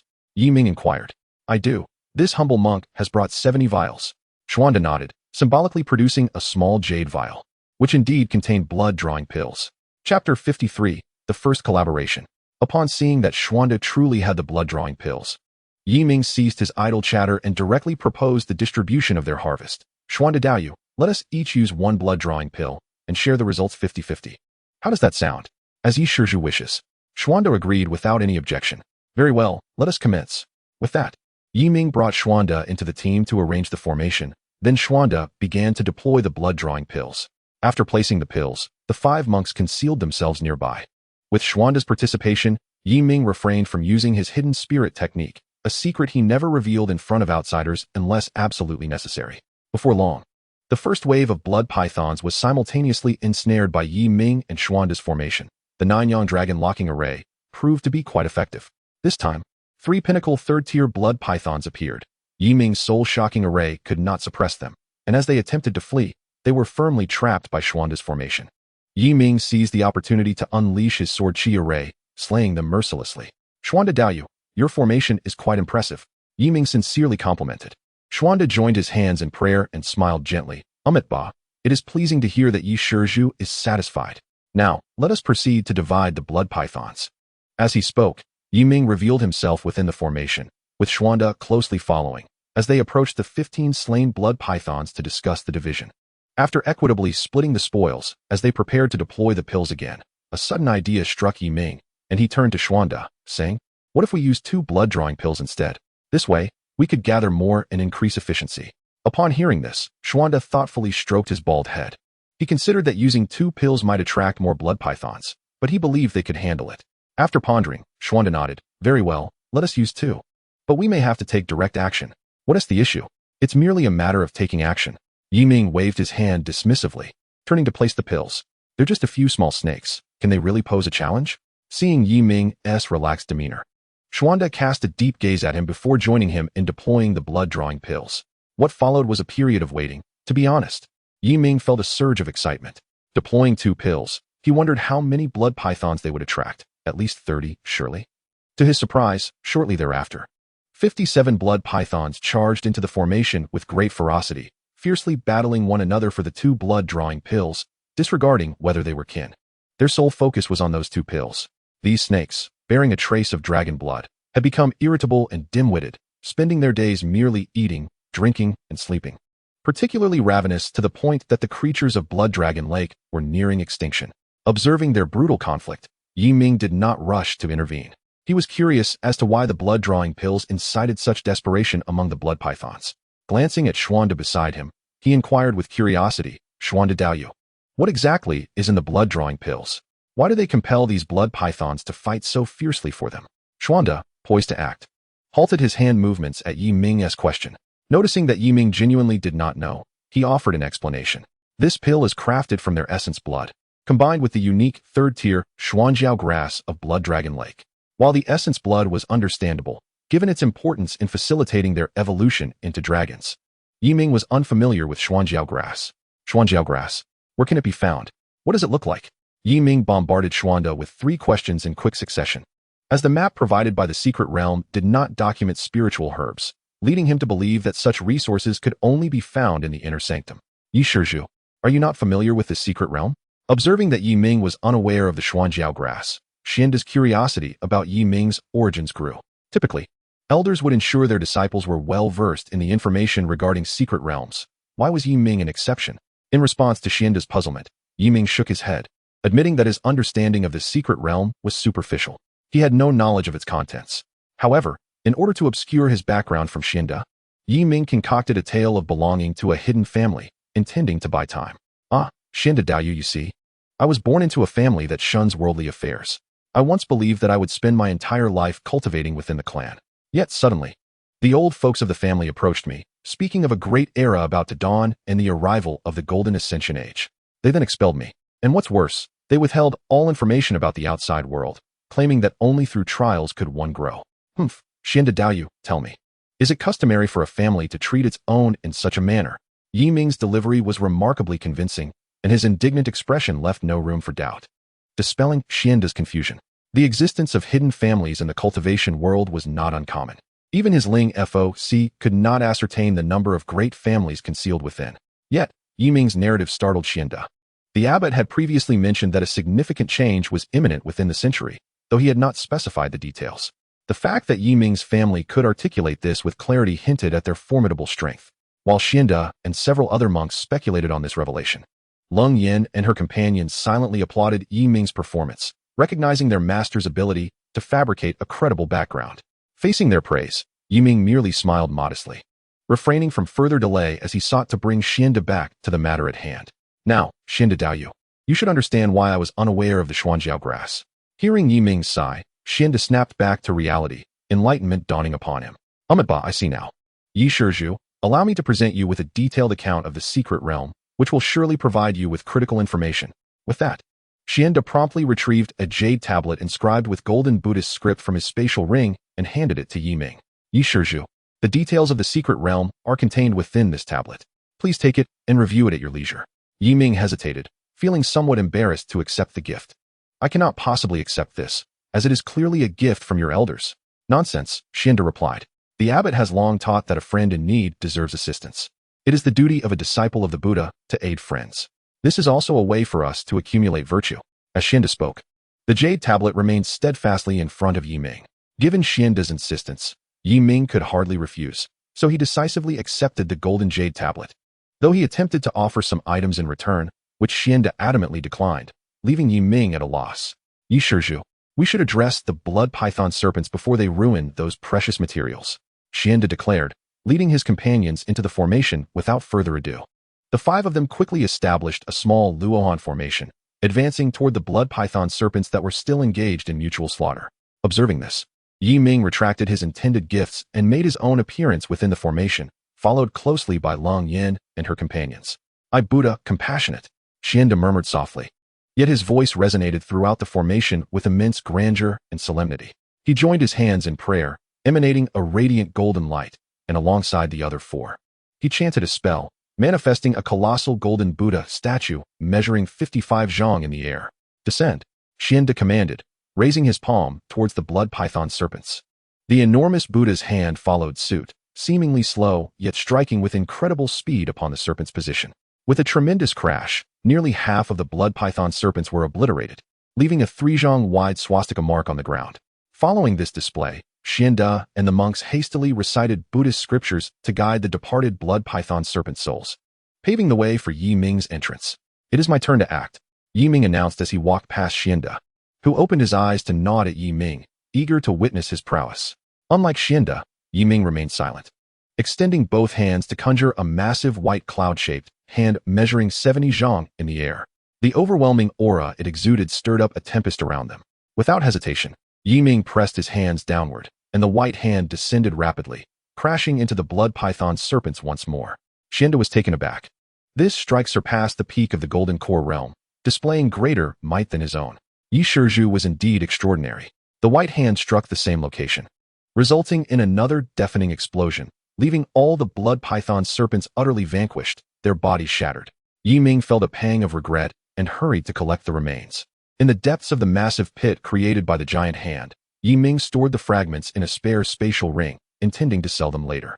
Xianda was only interested in half of the demon cores, while Ming saw this as a profitable venture. After distributing the blood python serpents, they placed 2 more medicinal pills and restored the pit to its original state, a simple task for someone at the Golden Core stage. Once everything was completed, they awaited the next blood python serpent to take the bait. Thus, after 23 days of collaboration, Ming and Xianda exhausted their blood-tempting pills, resulting in a significant reduction in the blood python serpents within the Blood Jiao Lake. The Serpent King, concealed beneath the lake, could no longer contain itself as it sensed its source of nourishment rapidly depleting. In just half a month, half of its food supply was gone, jeopardizing its plans for transformation this year, an unforgivable situation. Meanwhile, as Ming and Xianda prepared to harvest the xuanjiao grass, they suddenly felt an overwhelming pressure emanating from a distance, accompanied by a deafening roar. Roar! This is bad, Yi Shizhu. The Serpent King is enraged. We must flee. Xianda's expression shifted dramatically as he urged Ming to escape. According to records, the Serpent King here was a formidable entity nearing the 4th-tier peak, surpassing the demon kings of the other 3 regions. Ming was well aware of this, having gleaned much information from the Golden Jade Tablet over the past half-month. With no time to ponder, he quickly dismantled the formation and took flight with Xianda towards the Hua Xianhai area. Once they reached another region, they would be free from the Serpent King's indiscriminate wrath. In an instant, the Blood Jiao Lake trembled violently, akin to turmoil in the Yaohua forest. Many cultivators harvesting spiritual herbs along the lake were devoured by the Serpent King, with none managing to escape. Only a scant few dozen individuals made it out of that area, while at least 100 Golden Core cultivators perished there. This crisis taught Ming a valuable lesson. One should not be overly greedy, lest they suffer dire consequences. His spatial ring was filled to the brim with demon cores. Even a high-tier spatial ring had difficulty accommodating all the contents, including serpent meat. If all were sold, it would yield at least several million low-grade spirit stones, a tremendous profit. Upon arriving at Huaxianhai, Ming and Xianda resumed their hunt for flower demons, collecting their demon cores, which emitted a delightful fragrance, making them highly sought after by female cultivators when refined into pills. For days later, the entire Secret Realm's cultivators were jolted by a violent tremor reminiscent of an earthquake, causing numerous fissures to split the ground. Ming, who had just secured a demon core, exchanged glances with Xianda upon sensing the tremors. They then turned their gaze towards the horizon, where a transparent barrier had long obstructed their view of the inner realm. Now, after a month, that barrier was on the verge of vanishing. Crack! At that moment, nearly everyone heard a sound akin to glass shattering. Ming gazed at the boundless barrier on the horizon, which had now developed countless fissures, rapidly spreading across its surface. Within mere moments, the entire barrier shattered, and innumerable specks of light cascaded down from the heavens, vanishing without a trace before they could touch the ground, fragments of the barrier itself. The secret realm was now fully unveiled, inviting willing participants to challenge the Jiutian Xuanta, where countless treasures awaited them. However, they had merely 1 year to embark on this journey. After a year, the secret realm would close. A magnificent voice resonated through the skies, causing the entire realm to tremble once more. Several beast kings in the vicinity recoiled into their lairs, as if confronted by some unfathomable terror. All cultivators turned pale at this proclamation, Ming included, his eyes wide with astonishment. Was this the guardian spirit of the Taishian secret realm? Indeed, as recorded, this being's level surpassed that of the entire cultivation world. Ming marveled inwardly, then noticed that Xianda was still in a stupor, prompting him to hastily call out. Xianda, do not dawdle. The Jiutian Xuanta has opened. We must depart at once. With that, Ming led Lung Yin and the others forward, eager to behold the tower's enigmatic true form. Upon regaining his senses, Xianda was momentarily stunned, his expression still reflecting shock. He clasped his hands together and recited a mantra before hastening to join Ming. Concurrently, everyone else surged toward the secret realm, But as they approached, an imposing river, stretching endlessly and several thousand meters wide, suddenly appeared before them. This was the Dujin He, the river of crossing restrictions. The guardian spirit had moved it here. Still reeling from the previous voice, they were further startled by this unexpected barrier, something they had not anticipated. In the past, the opening of this secret realm had never been obstructed by a river. The sudden emergence of the Dujin He also caused Yi Ming to furrow his brow. The jade slip Xian Da had given him contained no mention of this river within the inner realm. Yi Ming refrained from acting hastily, waiting for others to take the lead, as he was uncertain whether the rules of this river mirrored those of the previous one. In a moment of impatience, an eager individual stepped forward, proceeding to the riverbank to gather wood and construct a boat for crossing. The process unfolded without incident, and upon seeing no danger, others began to join him in crafting vessels. Yi Ming, having observed the absence of peril, eventually made his way to the riverbank alongside Xian Da and the others. This time, he too waited until others successfully crossed the river before leisurely constructing his own boat. Yi Shizhu, let us cross the river together, should any danger arise. We can assist one another, Xian Da suggested after completing his wooden vessel. After a moment's contemplation, Yi Ming agreed. They boarded the wooden boat and set sail toward the opposite bank of the Dujin He. Unbeknownst to them, a group followed closely behind. Surrounded by white mist on the river, no one knew what might transpire. Yi Ming and Lung Yin remained vigilant while swiftly paddling their boat. Xian Da and his 5 companions maintained a similar watchfulness from a short distance away. As they reached the midpoint, a sudden flurry of green light shot forth from the mist behind them. Be careful, Yi Ming swiftly alerted the others, simultaneously hurling a pre-prepared small silver shield that expanded to 39 zhong, perfectly intercepting all the green light. Ba, Yi Shizhu, malevolent individuals seek to harm us. Such evildoers must be vanquished. Xian Da, finally grasping the situation, realized the green light was an attack from cultivators, one potent enough to capsize their vessel. Even the usually composed Xian Da wore a grim expression as he began to chant sutras, a halo of Buddhist light appearing behind him. The dazzling golden glow emanating from his eyes, fixed intently on the rear. Yi Ming had no need to speculate on the identity of the assailants. Who else could it be but the despicable Li family? Without hesitation, he raised his hand, summoning a colossal white hand above him, directing it toward the source of the green light. Simultaneously, Xian Da conjured a golden Buddha hand, both striking at the same point. The impact of their combined force dispersed the mist within dozens of zhong, and soon, they beheld the Li family's members concealed within the fog. Their expressions were grave. They had not anticipated their attack would be thwarted, nor could they fathom the strength of Yi Ming and Xian Da's counteroffensive. What are you waiting for? Quickly shatter those 2 hands, or we shall all perish. The leader of the Li family was the first to react, shouting at his companions to regain their composure. The Li family members unleashed their most formidable techniques, determined to thwart the 2 enormous hands. A myriad of spells erupted from their hands, clashing with the hands in midair. There was no sound, only a rapid expansion of white light as their attacks culminated in a silent explosion. The Li family members, witnessing the impending shockwave, felt a chill run down their spines. Quick, retrieve defensive artifacts. The leader of the Li family bellowed, desperate to maintain order among his ranks, lest they suffer casualties. Though Yi Ming and his companions were not positioned too close to the explosion, the tremendous shockwave compelled them to employ their defensive measures. Once the tumult subsided, Yi Ming wasted no time in summoning another white hand, this time infused with a 6-fold amplification of elemental power, directing it toward the Li family. They could not be allowed to escape.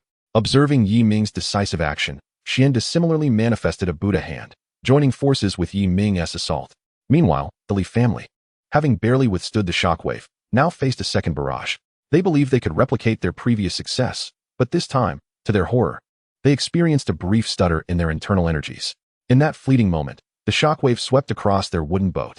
Before they could react, their vessel capsized, and as they lost their magical and physical strength in the river, they drowned, unwillingly succumbing to the depths. As Yi Ming witnessed the Li family members descend into the Dujin He silently departed the scene of the incident. This rabble had squandered his time. Otherwise, he would have already laid eyes on the true form of the Jutian Xuanta. Casting a glance at the spot where the Li family had sunk, Yi Ming turned his back, and Xian Da, noticing a glimmer of delight on his countenance, hastily pursued him as they rowed toward the opposite bank. A quarter of an hour later, Yi Ming anchored his boat at the riverbank and eagerly leapt ashore, for he had caught sight of the tower's silhouette in the distance. Without pausing to fully absorb the 6-fold spiritual energy of the inner realm, he rushed toward the Jutian Xuanta, sensing an inexplicable allure drawing him closer. Lung Yin and the others kept closely by his side, their master's urgency rendering them momentarily flustered, though they remained assured of his mental clarity. While they could not discern the cause of his haste, they resolved to stay close to him. Just as Xianda disembarked, he noticed Yi Ming had dwindled to a mere black dot in the distance. Without a second thought, he hastened to follow. Yi Ming had assumed that upon glimpsing the tower's structure, he would be near, but it took him the better part of half a day to reach it. Upon finally beholding the Jiutian Xuanta in its full glory, he could not suppress his astonishment, his eyes widening in disbelief. The entire tower stands majestically above the clouds, its pristine white body untouched by any blemish, as if a celestial artifact has descended from the heavens to the mortal realm. Beneath the tower, Yi Ming appears diminutive, akin to an ant scurrying at the foot of a mountain. Upon encountering the Jiutian Xuanta, which he had inexplicably longed for, Yi Ming's unusual demeanor finally returned to normal.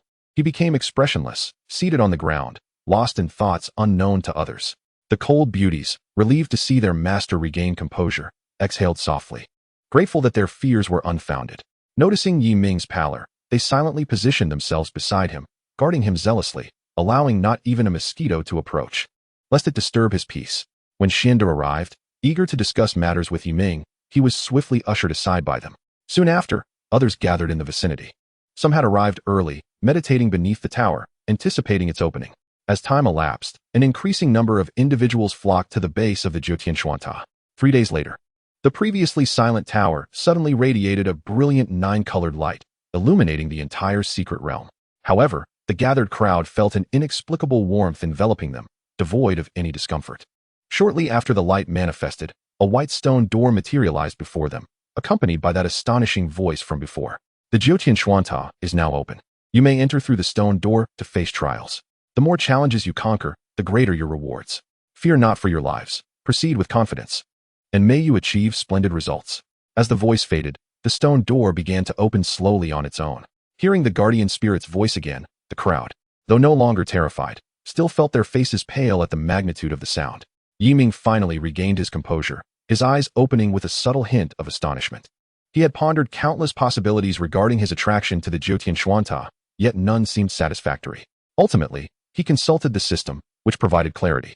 The Jiutian Xuanta is indeed a celestial artifact. Although what lies before you is merely one of its manifestations, it will evoke strong desires in anyone. Different individuals will experience varying thoughts, which is entirely normal and will not adversely affect anyone. You need not worry. A celestial artifact. This Jiutian Xuanta was one he had only read about in legendary texts. The book contained only 3 phrases regarding celestial artifacts. They possess boundless power, capable of destruction on a cosmic scale, yet can also bestow blessings upon the world. Such brief descriptions made Yi Ming acutely aware of the artifact's might, and the potential for devastation alone ignited his yearning to possess such a treasure. Eager with anticipation, he posed another question to the system. Can this sign-in also yield celestial artifacts? Upon asking, the system promptly replied, Indeed, but celestial artifacts are not the ultimate rewards. Please continue signing in annually. Over time, celestial artifacts will merely be minor rewards. Hearing this affirmation, Yi Ming could not help but smile broadly. Considering that even celestial artifacts were merely minor rewards made him wonder what extraordinary treasures awaited him in the future. While Yi Ming conversed with the system, many others began to step through the stone door, embarking on their trials within the Jiutian Xuanta. Once someone successfully completed a challenge, a massive stone tablet descended from the clouds with a resounding crash, landing steadily beside the stone door. Upon its arrival, it emitted a blinding golden light, causing those yet to enter the tower to shield their eyes from the sudden brilliance. As the booming sound echoed, Yi Ming, curious about the commotion, was caught in the golden glare and instinctively raised his hand to shield his eyes, his spiritual sense unable to penetrate the dazzling light. Fortunately, the golden radiance lasted only a brief moment before dissipating, revealing a ranking board. The human realm's golden core ranking list. First challenge. First place, Xianxiaaudiobooks. Human race golden core pinnacle practitioner, Li Chenhao. Completion time, 1 minute and 2 finger snaps. Second place, Tianhuajia. Human race golden core pinnacle practitioner, Lin Wen. Completion time, 1 minute and 4 finger snaps. Third place, Long Tongjia. Human race golden core pinnacle practitioner, Zhu Qianbao. Completion time, 1 minute, 4 finger snaps. And 3 breaths. Second challenge. No challengers yet. Gazing at the ranking board, the crowd fell into silence before erupting into fervent discussion. What is the human realm? Does it refer to our cultivation world? It is said that my esteemed ancestor claimed there are countless realms like ours within the human realm. Which realm is Xianxiaaudiobooks? Why are there no representatives from our Tai Xianxia on the ranking board? As the discourse intensified, Yi Ming realized that his Tai Xianxia was merely one of the myriad worlds within the human realm, yet no further useful information surfaced. Many were equally bewildered by the state of the human realm, and since this ranking board had never appeared before, they shared the same confusion. Yi Ming then scrutinized the name at the top of the rankings, Li Chenhao. He did not recognize him, but noted the completion time of 1 minute and 20 seconds. Identical to the timing system of the ancient Blue Star. Yi Ming suspected this might have originated from Blue Star. Ba Yi Shizhu. Would you care to take on the challenge? At that moment, Xiandu approached, his eyes gleaming with unprecedented fervor, ignited by the appearance of the ranking board. Very well, let us proceed. Yi Ming nodded in agreement, eager to uncover the mysteries within and the rewards that awaited. Thus, Yi Ming and the others stepped through the stone door, with the cold beauties accompanying him. Upon entering, Yi Ming felt a sudden brightness envelop him, finding himself in a dilapidated village. With Xianda and the cold beauties nowhere to be seen, he surmised that each individual's trials were independent, devoid of any team-based format. As he surveyed his surroundings, he noticed the remnants of shattered wooden houses and traces of uncoagulated blood on the ground, indicating that this village had recently suffered an invasion. Suddenly, an ethereal voice echoed in his ear, indistinguishable as male or female. Challenger, please locate and eliminate the rogue demon cultivator. The timer begins upon your discovery of the demon. The sooner you eliminate it, the greater your rewards. There are additional rewards for those who rank on the board. Upon hearing the task for this challenge, Yi Ming commenced his search for the demon cultivator, utilizing his formidable spiritual sense to scan the village. After a brief moment, he located the rogue demon at the village's edge. With a single step, he stood before the demon. Before him stood a disheveled figure, eyes bloodshot, and mouth stained with blood. Yi Ming furrowed his brow, sensing the demon's formidable aura, even surpassing his own unenhanced strength. As if sensing Yi Ming's presence, the demon's face lit up with manic glee as it crazily scrutinized him, muttering, "Human, delicious, oh so delicious." The excited demon seemed to perceive Yi Ming as a delectable feast, emanating an overwhelming cloud of black mist, accompanied by chilling wails that sent shivers down one's spine. This scene deepened Yi Ming's frown. The ominous black mist filled him with discomfort, causing goosebumps to rise on his skin. He realized that since he began his cultivation journey, such sensations had been rare, a clear warning from his body that the black mist was anything but ordinary and should not be approached. Disgust flashed across Yi Ming's features as he vanished from sight in an instant, summoning a colossal five-colored hand from above. It was a manifestation of his technique, amplified sixfold by the power of the 5 elements, aimed at obliterating this unsettling entity. The rogue demon, momentarily taken aback by Yi Ming's disappearance, soon succumbed to frenzy. Where's the delicacy? Yet, not long after, it sensed an invisible pressure descending from the heavens. The black mist surrounding it seemed to cower in fear, dissipating into a cloud of dark smoke. However, how could that mass of black mist evade Yi Ming's full-force strike? The 5-colored hand, imbued with an unparalleled aura, descended upon the demonic cultivator and the black mist. Accompanied by a resounding roar and tremendous tremors, the entire village was left in ruins from this powerful blow, with remnants of wooden houses scattered everywhere. The demonic cultivator vanished without a trace, leaving only ashes behind, and the black mist dissipated as well. From the moment Yi Ming encountered the demonic cultivator to the moment of its demise, merely 10 seconds had elapsed. Yi Ming reappeared at the spot where the demonic cultivator had perished, gazing at the ashes on the ground, lost in contemplation. He pondered the nature of the repugnant black mist he had just witnessed, having never encountered such a loathsome entity before. Challenger, congratulations. You have achieved an astounding time of 10 breaths, claiming the top position. You are rewarded with a vial of Jinyuan Dan, and additionally, a 5-element spirit fruit. As the voice concluded, a sphere of white light and another of golden light materialized before Yi Ming. He snapped back to reality, extending his hand to grasp the 2 luminous orbs. As the radiance faded, they revealed a small jade vial and a fist-sized, multicolored spherical fruit. The Jinyuan Dan is a 3rd-grade pill capable of enhancing one's gene Dan cultivation, its potency being twice that of the Yuan Dan. As for the 5-element spirit fruit, he was unfamiliar with it. The 5 elements immortal fruit is a fruit condensed from the power of the 5 elements. Consuming it may enhance the cultivation of those who specialize in the 5 elements, and it also carries the potential to awaken the 5 elements immortal body. As if aware of Yi Ming's unfamiliarity with the item, the voice reappeared to elucidate, perhaps due to the swiftness of Yi Ming's passage that warranted such treatment from the voice. Could consuming this 5 elements spirit fruit possibly lead to the awakening of an immortal body? Upon hearing the explanation, Yi Ming's eyes brightened. If he could awaken this 5 elements immortal body, his power would be significantly amplified, and his cultivation speed would accelerate. The 5 elements power permeates this realm, yet remains untapped by most. Only those with unique physiques and exceptional techniques could harness it. With a mindset akin to winning a prize, Ming promptly consumed the 5 elements spirit fruit in a few bites. It tasted delightful, somewhat unique, light and warm, with a juicy texture that crunched pleasantly. After finishing, Ming raised an eyebrow, wondering about the immortal body. He felt only a slight increase in his cultivation, comparable to consuming 2 blood python serpents, indicating that the probability of awakening the immortal body was quite low. Challenger, do you wish to proceed to the second stage? The voice echoed in Ming's ears. Yet he did not hastily respond. Instead, he inquired, what was that black mist? Ming was keenly interested in this, realizing that without employing the power of the 5 elements, he might not have been able to defeat that demonic cultivator so swiftly. Upon his question, the voice seemed to falter, taking a moment to respond.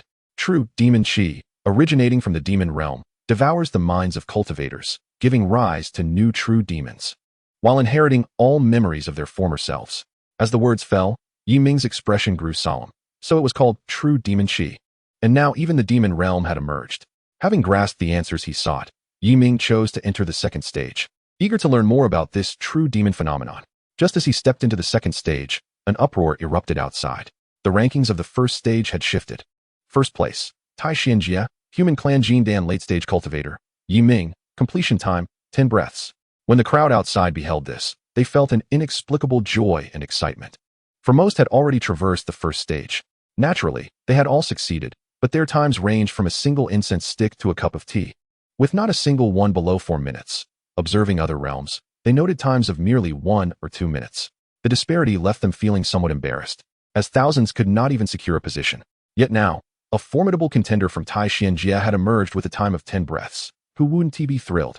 This was a native of their realm, the number 1. Wonderful, splendid. Tai Xianxia has finally risen.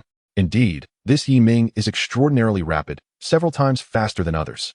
Such a powerhouse. Why have I never heard of him before? You wouldn't know. I'm familiar with him. In fact, he is my elder brother. Oh please. There you go again, calling everyone your elder brother. Not long after, the rankings changed again. Hey look, the third place has also changed. It seems to be one of ours. Not just seems, this is indeed one of our Tai Xianxia. This individual is called Xianda, with a completion time of 1 minute and 2 breaths. I know Xianda. He is the next abbot of the Spirit Buddha Temple in the Western region. So it is him. The crowd suddenly understood. As compared to Ming, most were familiar with Xianda. His mastery of Buddhist law was renowned. It was said that no one in the Jindan stage could rival him in the Western region. Meanwhile, within a dim and dilapidated grand hall, Ming slowly opened his eyes. Upon surveying his surroundings, a flicker of surprise passed through his gaze. Corpses, the place was filled with them. Ming examined one of the corpses, only to find it still warm, as if it had just perished. Challenger, please locate the concealed true demon within this grand hall and eliminate it. Be aware, there is more than one true demon here. Defeating just one will suffice for passage. Upon the voice's completion, 5-colored radiance flickered in Ming's eyes, rendering everything within his sight devoid of concealment. 2 beams of light swept through the hall indiscriminately. Suddenly, a claw shrouded in black mist lunged from behind Ming, and he remained oblivious to its presence. Just as Ming discerned something, a chill crept over him, causing his scalp to prickle. He swiftly dodged, vanishing from his spot and reappearing 30 zhong away in the blink of an eye.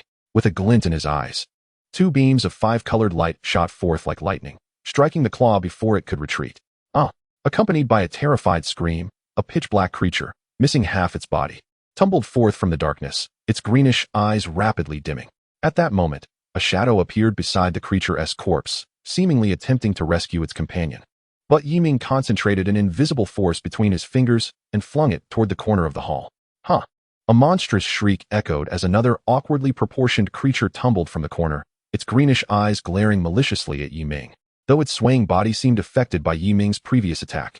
After the creature's emergence, the shadow vanished. It was a decoy. Had Ming fallen for it, he likely would have faced a sneak attack from the true demon lurking behind. Ming had just uncovered the true demon hiding in the corner, and now he needed to force it out, as keeping a distance would leave him feeling uneasy. Without hesitation, Ming seized the moment while the true demon was reeling from his attack, conjuring a colossal hand to strike it down. Chapter 58. Instant kill of the true demon. With a resounding crash, the already damaged grand hall crumbled beneath Ming's hand, burying the two true demons' corpses beneath the rubble. As the grand hall vanished, Ming discovered that beyond it lay an abyss of nothingness. When he turned around, the remnants of the grand hall had also disappeared, leaving him alone in this boundless void. Challenger, congratulations. You have slain all true demons, achieving an astonishing time of 1 minute and 2 breaths, placing you at the pinnacle of the second stage. You are rewarded with a 4th grade low-tier technique and an additional 3 5 elements immortal fruits. As the voice concluded, a blue and a golden orb materialized before Ming. He casually reached for them, yet chose not to examine them immediately, instead surveying the expanse of nothingness around him. He inquired of the voice, was that grand hall and the true demons merely an illusion? This question cannot be disclosed at the moment. Challenger, do you wish to proceed to the next stage? Upon hearing no response, Ming pressed his lips together and fell silent, turning his gaze toward the 4th tier technique. He intended to peruse the rewards before embarking on the 3rd trial. The technique, Yuanqi Dao Shu, is a 4th tier skill utilized only during the Yuanying stage, capable of guiding the energies of heaven and earth to expedite cultivation. Yuanqi, a more potent energy than spiritual qi, can be absorbed for cultivation once one enters the Yuanying realm. It is only upon reaching the Huashan stage that one begins to grasp Yuanqi, where the Huashan can manipulate the energies of heaven and earth to vanquish foes. However, it remains inferior to the power of the 5 elements and can be suppressed by it. Naturally, suppression requires being within the same major realm. Otherwise, how could a Jindan practitioner presume to overpower a Huashan merely because they possess the 5 elements? Such a disparity in realms cannot be bridged merely by one's internal energy. Yet, upon reaching the pinnacle of Yuanying, one can utilize the power of the 5 elements to defeat ordinary Huashan cultivators, though only those of lesser strength should be targeted. Gazing at the technique in his hands, Ming's thoughts raced, even conjuring a vague idea of the Huashan stage, filled with curiosity about the potency of his 5 elements' power in the later stages. After a moment, he chuckled and shook his head, realizing he had not yet even reached Yuanying and was already contemplating Huashan. Returning to his senses, he casually tossed the technique into his spatial ring. With his 5 elements returned to one technique, he deemed this 4th tier skill unnecessary for his cultivation. The other reward consisted of 3 5 elements immortal fruits. Without hesitation, Ming consumed all 3 in one go. However, the anticipated transformation into the 5 elements immortal body did not materialize. The odds were indeed quite low. Nevertheless, he sensed a significant increase in his cultivation level, and with a few more 5 elements immortal fruits, he would be poised to break through the pinnacle of Jindan. Contemplating this, Ming spoke into the void, declaring his intent to advance to the next trial. No sooner had he spoken than a glimmer of light emerged from the void. Yet, as Ming blinked, the light intensified, dazzlingly bright, prompting him to close his eyes. He then felt a sensation akin to spatial teleportation. Upon reopening his eyes, he found himself in a desolate wilderness, with a winding path in the distance and a grayish sky overhead, accompanied by a chill that swept through the air, creating an oppressive atmosphere. Ming, witnessing such a vivid scene, began to doubt whether it was an illusion. It felt all too real. Before he could ponder further, the voice reappeared. Challenger, a group of individuals will pass through this area, among whom are 3 true demons. Please locate and eliminate them. Slaying one will allow you to pass. As the words faded, Ming sensed a colossal elephant, towering at 40 zhang, approaching his direction, carrying 16 individuals.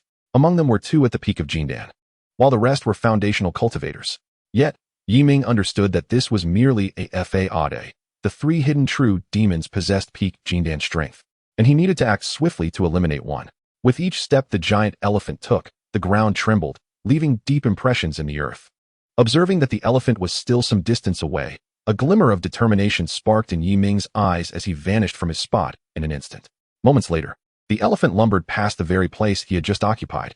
The 16 individuals atop the elephant were engaged in quiet conversation, some resting their eyes, while others gazed into the distance, lost in thought. Unbeknownst to them, including the 3 disguised true demons, Ming was meticulously observing them from the shadows, seeking to identify the 3 true demons and strike. With shimmering hues of 5 colors swirling before his eyes, Ming's perspective sharpened, revealing the 3 true demons, one among the 2 peak Jindan and 2 concealed among the foundational cultivators. He noted that each of the 13 individuals harbored a trace of true demon energy. Should that energy erupt, they would transform into true demons. This meant that failing to swiftly eliminate the 3 would result in confronting a greater number of demons. The thought of being surrounded by a multitude of true demons sent a shiver down his spine, and he instinctively recoiled from the presence of true demon energy. Thus, He rapidly channeled the full six-fold power of his 5 elements Jindan into the 5 elements I, preparing to unleash a decisive strike to vanquish the 3 true demons. Lu Shidi, after a short while, we shall arrive at Taiyuanmen. Indeed, I hope the people of Taiyuanmen can hold out a little longer. The 2 peak Jindan practitioners were deliberating their destination. Their sect had received word from a subordinate mountain gate that a true demon had infiltrated, and this group was dispatched for rescue. At that moment, a wave of trepidation rippled through the air, perceived first by the 3 true demons, who reacted swiftly but were nonetheless exposed by this disturbance. In their green eyes flashed a moment of disbelief, but before they could unleash their true demon energy, a dual-colored beam of radiant light suddenly pierced through the air, striking them squarely in the forehead. This was their vulnerability. All their demonic energy converged there. While spiritual power might not be sufficient to slay them, Yiming's 5 elements power could extinguish their true demon energy, leading to their instant demise. Once the 3 true demons fell, the others finally comprehended the unfolding chaos, their expressions filled with shock. After that, Yiming was unaware of what transpired next. Upon slaying the true demons, his vision brightened, and he found himself back in the void. Challenger, congratulations. You have slain 3 true demons, achieving an unprecedented record of 3 moments. Your achievement will be inscribed on the celestial ranking. As a reward, you receive 3 Huayingdan, an additional 5 elements immortal fruits, and a special item, a vial of 10,000-year spirit milk. Yiming gazed at the 3 orbs of light, 1 blue, 1 green, and 1 gold. His heart stirred. The Huayingdan would serve him well, and the 5 elements immortal fruits were sufficient for him to reach the pinnacle of Jindan, with a year or 2 of cultivation thereafter. He could step into the Yuanying stage. Regarding the vial of 10,000-year spirit milk, he was somewhat surprised, as it was said to be scarce even in the Taishian realm. A small sip could instantly restore all magical power, limited to the early stages of Huashan. In the mid-Huashan stage, the effect would be halved, yet it remained a precious treasure, capable of restoring 10 uses at minimum. A smile crept across Yiming's lips. This reward was quite commendable. Subsequently, he consumed one of the 5 elements immortal fruits and prepared to seek a suitable location outside to consume the remainder and break through to the pinnacle of Jindan, as the spiritual energy here was insufficient. As Yiming readied to exit, the onlookers outside were left in awe. At that moment, another ranking emerged on the stone tablet outside the Jiutianzuan Tower, featuring only 2 names. The Jindan Heavenly Ranking. First place, Taishian Realm, Human Race, Peak Jindan Cultivator. Yiming. Record. Slayed 3 true demons in 3 moments, achieving 2 accomplishments, an unprecedented instant kill, and a dominant rank holder. Second place, Daozhen Realm, Human Race, Peak Jindan Cultivator, Wei Wudao. Record. Slayed 3 true demons in 7 moments. Third place, no entrance at this time. What is this celestial ranking? And what purpose does it serve? Uncertain, yet it certainly appeared impressive. Yiming had consistently secured first place across 3 trials and now ascended to a seemingly formidable celestial ranking. Truly remarkable. I couldn't even pass the second trial. Shortly after entering, I was whisked away by some dark hand. Who knows what that was? It was unbeatable. The crowd, gathered before the stone tablet, gestured and murmured, including Xuanda and Lung Yin among them. Amitba, Yi Shizhu is indeed formidable. Even I, a humble monk, nearly fell when confronted by 3 true demons, Xuanda remarked, gazing at the dominant Yiming, unable to suppress his admiration. Now that he had acquired what he sought, which had eluded him during his previous visit to Lingfo Temple, he had successfully obtained it after passing the first trial this time. He then realized that this matter must be undertaken by himself. No one else could aid him. Standing beside him, Lung Mo and Lung Yin believed that Yiming's strength was indeed as it should be. They remained composed, yet still showed their support for Yiming.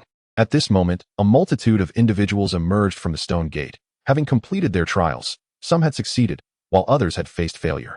Among them was Yiming, who appeared rather ordinary, seemingly just another one who had failed.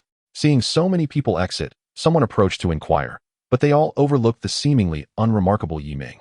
Brushing past him, brother, do you know what the third trial entails? Ah, how would I know? I just came out of the second trial. It was utterly insurmountable. Indeed. But the rewards were truly remarkable. The second trial granted me a top-tier, third-grade magical artifact. I wish I could have passed the third trial as well, alas. Many were lamenting the difficulty of the trials. At this moment, Xianda seemed to have spotted something, his eyes shining brightly as he hurried towards the stone gate. Yi Shizhu, Xianda called out to Yiming, but before he could reach him, he was surrounded by numerous excited individuals. Did you hear? He just called him Yi Shizhu, and there's only one person with the surname Yi here. Xianda, my friend, where is Yi go? I want to go and pay my respects." Observing the growing crowd around him, Xianda clasped his hands together, quietly muttering Umitba, and pointed towards the unremarkable young man, who was none other than the disguised Yiming. Consequently, many rushed towards Yiming, for they knew that Xianda, the monk, would not utter falsehoods. Witnessing the throng of over 100 people advancing towards Yiming, Xianda hastily took out a string of prayer beads, mumbling something under his breath. "Yi Shizhu, I apologize, they are simply too enthusiastic, my fault." He was aware that Yiming preferred solitude, yet he could not help but call out, inadvertently leading Yiming into the crowd's embrace. He felt remorseful, hoping Yiming would forgive him later. At this moment, Yiming also noticed the multitude approaching him. His brow furrowed slightly, but then he relaxed, facing the inquiries of the crowd with composure. However, he soon regretted this decision. Suddenly, a man clad in coarse linen dashed towards him, dropping to the ground at Yiming's feet, passionately clutching his ankles and expressing his fervor. "Yidagu, my dear brother, please tell them I am truly your little brother." Yiming's brow furrowed once more, just as he was about to take action. He sensed no hostility from the man, prompting him to ask, "Who are you?" Before the man could respond, he was pulled away by others, and a new wave of individuals surrounded Yiming. A striking female cultivator wearing a purple gown was the first to pose a question to Yiming, inching closer. "Yi Daoyu, do you know what the monsters in the second trial were? How did you manage to pass?" "They are called xianxiaaudiobooks, born from the demon realm, and defeating them allows one to clear the trial." Yiming nonchalantly took a few steps back, yet felt it was not amiss to share this information. "Yi Daoyu, what was your reward for being first? That is not convenient to disclose." Hey, you can ask, but do not act recklessly." "Who touched my backside?" Yiming shouted in anger, swiftly escaping the throng, having failed to obtain an answer. A female cultivator had shamelessly attempted to touch him to extract information. It was utterly terrifying. Lung Yin and the others had not yet squeezed into the crowd when they heard Yiming's voice, and shortly thereafter, they witnessed him fleeing. Lung Imo secretly followed, while Lung Yin, her eyes flashing with a crimson light, glared at all the female cultivators in the crowd before turning to follow Lung Imo in pursuit of Yiming. A quarter of an hour later, in a desolate mountain range, Yiming descended from the skies, searching among the surrounding peaks for a location to excavate a cave dwelling. Lung Yin and the others soon caught up to him. After establishing the cave, Yiming promptly took out two formations, one for concealment and the other for defense, to prevent any disturbances during his seclusion and breakthrough.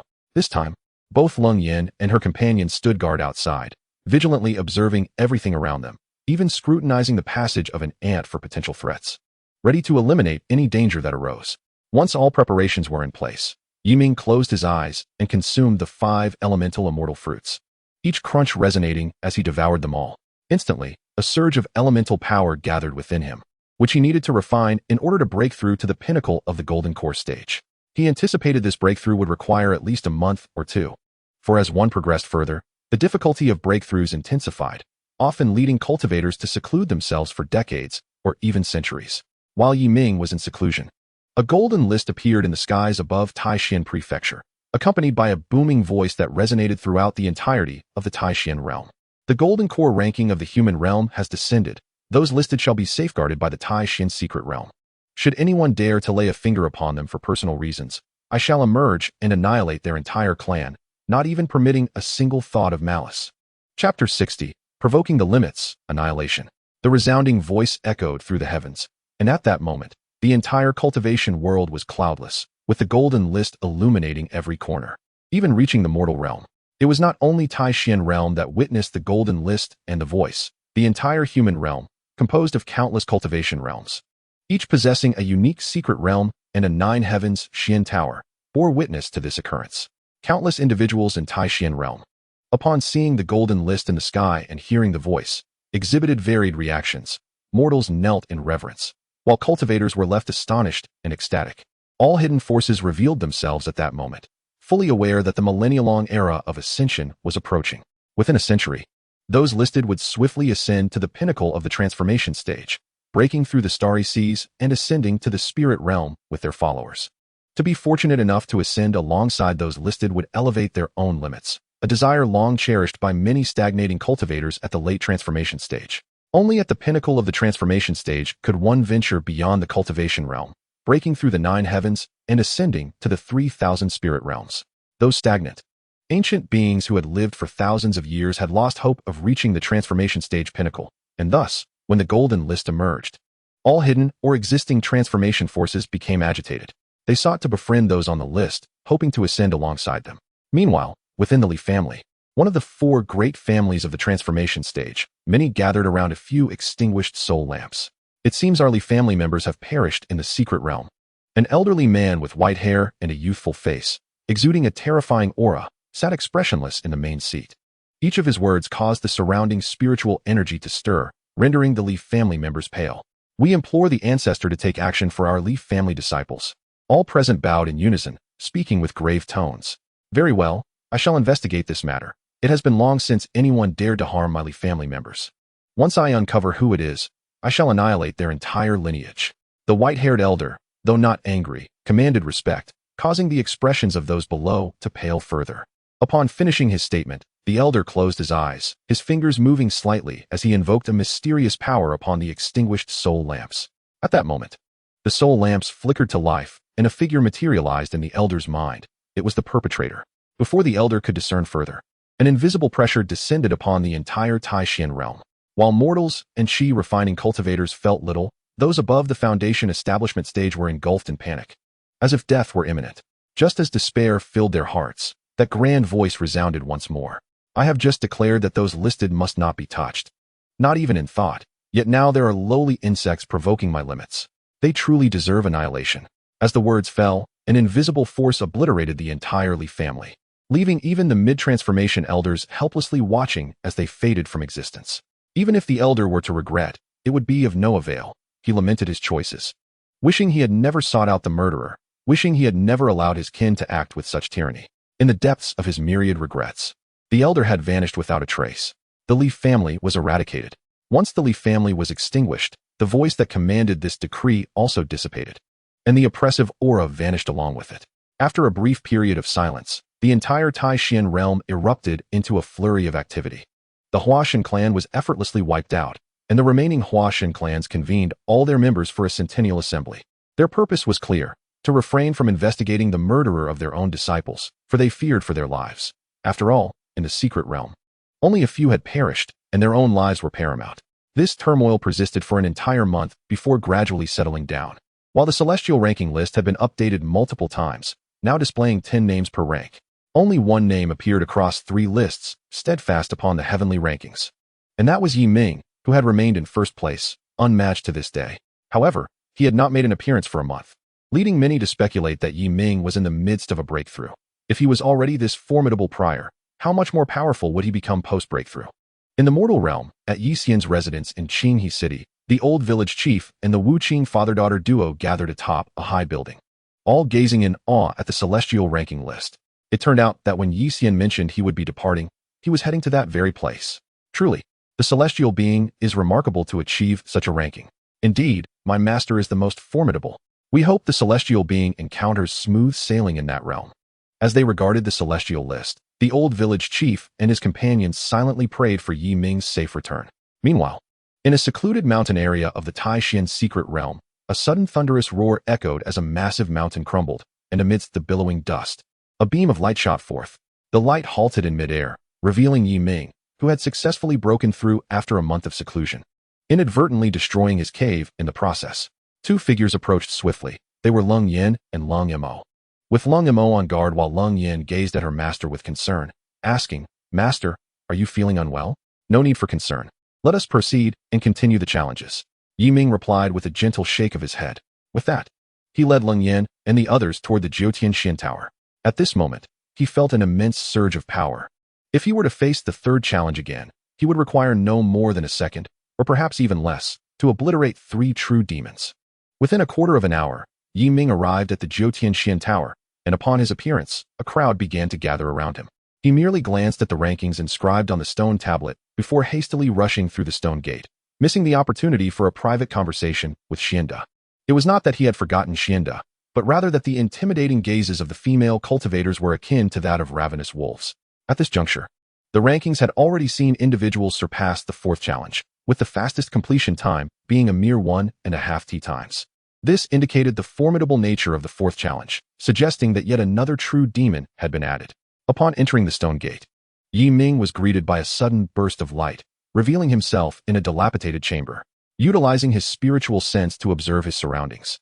He realized he was situated within a large city of several 100,000 inhabitants, yet silence enveloped the streets, with only a few individuals hurriedly passing by, their expressions betraying a palpable fear. Ming had not observed for long when the voice he referred to as the Tower Spirit made its presence known. Challenger, you must locate and eliminate 4 hidden true demons within this city. Defeating just one will grant you passage. With those words, Ming stepped out of the room and noted that the population within the city had dwindled to merely 50,000, a stark contrast to the once thriving city of 390,000. It was evident that the true demons had wrought despair upon the populace. Chapter 61, 7 months later. The few remaining souls within the vast city clung to survival. Ming raised his gaze towards the city outskirts, shrouded in ominous black mist. As the entire city lay encircled by the true demons, with no one able to escape, he was uncertain whether this was the true world. After the events of the Grand Hall, he had resolved not to delve into the authenticity of the challenges. His sole desire was to conquer the trials, acquire more 5 elements immortal fruits, and gamble on the chance of awakening an immortal physique. Thus, the pity in his eyes faded, replaced by a cold determination to seek out the true demons, eliminating one after another until all 4 lay vanquished. Soon after, he encountered a true demon disguised as a woman within a residential dwelling. At that moment, she maintained the facade of a wife and mother, unaware that the real woman had long since perished. The family of 4 was huddled in a cellar, sharing a meager meal. Mother, father, when can we go outside? I want to eat Uncle Lin's candied hawthorns. A 7-year-old girl, having just finished her meal, gazed longingly at her parents, having not tasted candied hawthorns in what felt like an eternity. XNR, dear, we will go out to buy some once the weather clears up, her father replied, a frown marring his features, yet he forced a smile to reassure his daughter. The woman beside him nodded in agreement, but before she could utter another word, a figure materialized beside her, fingers emanating a radiant 5-colored glow, swiftly striking her forehead. The 5-colored brilliance extinguished the true demon's aura before she could react, causing her to collapse lifelessly to the ground. Once the woman's body fell, the family reacted, but the man found his voice silenced by Ming. Unable to utter a sound, the other 2 children were swiftly rendered unconscious, and as the man was about to fight back, Ming coldly stated, "Take a look for yourself." With that, he turned and vanished from the cellar. At that moment, the man witnessed an unforgettable sight. His wife transformed into a grotesque, disjointed corpse. Truly, a true demon. The man paled, his lips trembling violently as he realized that his wife had already perished, and he had unknowingly cohabited with a true demon for an extended period. Before he could fully grasp the horror of it all, he collapsed to the ground, unconscious, while the true demon's corpse quietly turned to ash. This entire sequence was merely a casual act of Ming. Although the family had been tainted by the true demon's aura, once the demon was slain, the lingering influence dissipated, fading with time. Ming departed the residence, employing the concealment technique, soaring high above the city, his eyes shimmering with 5-colored brilliance as he surveyed the entire expanse. After a fleeting moment, he finally located the hiding place of the true demons, discovering 3 of them concealed within the Lord's mansion, all disguised as the Lord's confidants. Ming transformed into an unseen streak of light, infiltrating the Lord's residence, swiftly pinpointing the locations of the 3 true demons who were separated from one another. With a flicker, Ming materialized near a false mountain, where one true demon masqueraded as the Lord's son. Approaching the true demon, Ming unleashed a concentrated strike imbued with the power of the 5 elements, instantly slaying it, then rendering the witnesses unconscious before seeking out the remaining 2 true demons. Just moments later, Ming frowned slightly, realizing that the 2 true demons had come together, accompanied by the Lord and over 1,000 soldiers. Whether they had become aware of his presence was uncertain, yet Ming could not afford to linger. He swiftly concealed himself in a large stone platform. The crowd of over 1,000 stood silently, expressionless, fixated on 2 women before them, with the Lord also present among them. In their unblinking eyes, a flicker of green light danced. Upon witnessing this, Ming comprehended that the thousands of souls before him were beyond salvation. They had become mere puppets of the true demons, colloquially referred to as little demons, each possessing initial powers equivalent to the Qi refinement stage. What is taking Demon 3 so long to arrive? And where has Demon 4 been loitering? One of the younger women coldly snorted and inquired of the woman beside her. Demon 3 is already on the way, nearly here, but as for Demon 4, the woman hesitated to speak further. What about Demon 4? Demon 2? Why are you once again entangled in this person's memories? Hurry and rectify this. Stop being so evasive. Today, We must devour this city entirely to elevate ourselves to the status of heavenly demons. Do you understand? Do you know? The woman placed her hands on her hips, furiously pointing at the woman beside her. I do not know. What did you dare to defy me? The woman's expression shifted dramatically. It was not I who spoke those words. The adjacent woman appeared bewildered, as she had not uttered any denial. The woman's countenance changed once more, and suddenly, a radiant beam of 5 colors emerged beside her, accompanied by an overwhelming pressure that was insurmountable. The woman felt her strength drain away, as if even the true demon energy within her had been entirely suppressed, leaving her utterly powerless. Under the terrifying gaze of her adversary, the 5-colored light unceremoniously pierced through her skull, causing her head to explode in an instant, dark blood splattering everywhere. Yet strangely, not a single fragment of brain matter remained. Following this, the light swiftly penetrated Demon 2 nearby, sparing not even the thousands of little demons. Wherever the light passed, dozens of little demons were instantly reduced to ashes. After 3 breaths, the stone platform fell into silence, and just as Yi Ming's figure materialized, an unseen force whisked him away, leaving behind the quiet Lord's manor. In the void, as Yi Ming opened his eyes, the voice of the tower's spirit resonated. Challenger, congratulations. You have slain all the true demons and completed the challenge in an astonishing 2-finger snap, securing the first place. I reward you with a 4th-tier middle-grade magical artifact and an additional 7 5-elements immortal fruits. After collecting his rewards, Yi Ming proceeded to the 5th level. Thus, after 7 months of arduous trials, he finally reached a standstill at the 9th level, where several others from different cultivation realms found themselves similarly trapped. From the 6th level onward, it was no longer a feat achievable by mere golden core cultivators, as the number of true demons had doubled. In the 9th level, Yi Ming encountered a staggering 38 true demons, alongside tens of thousands of little demons, and over 1,000 who were akin to Foundation establishment cultivators. There was not a single living soul within.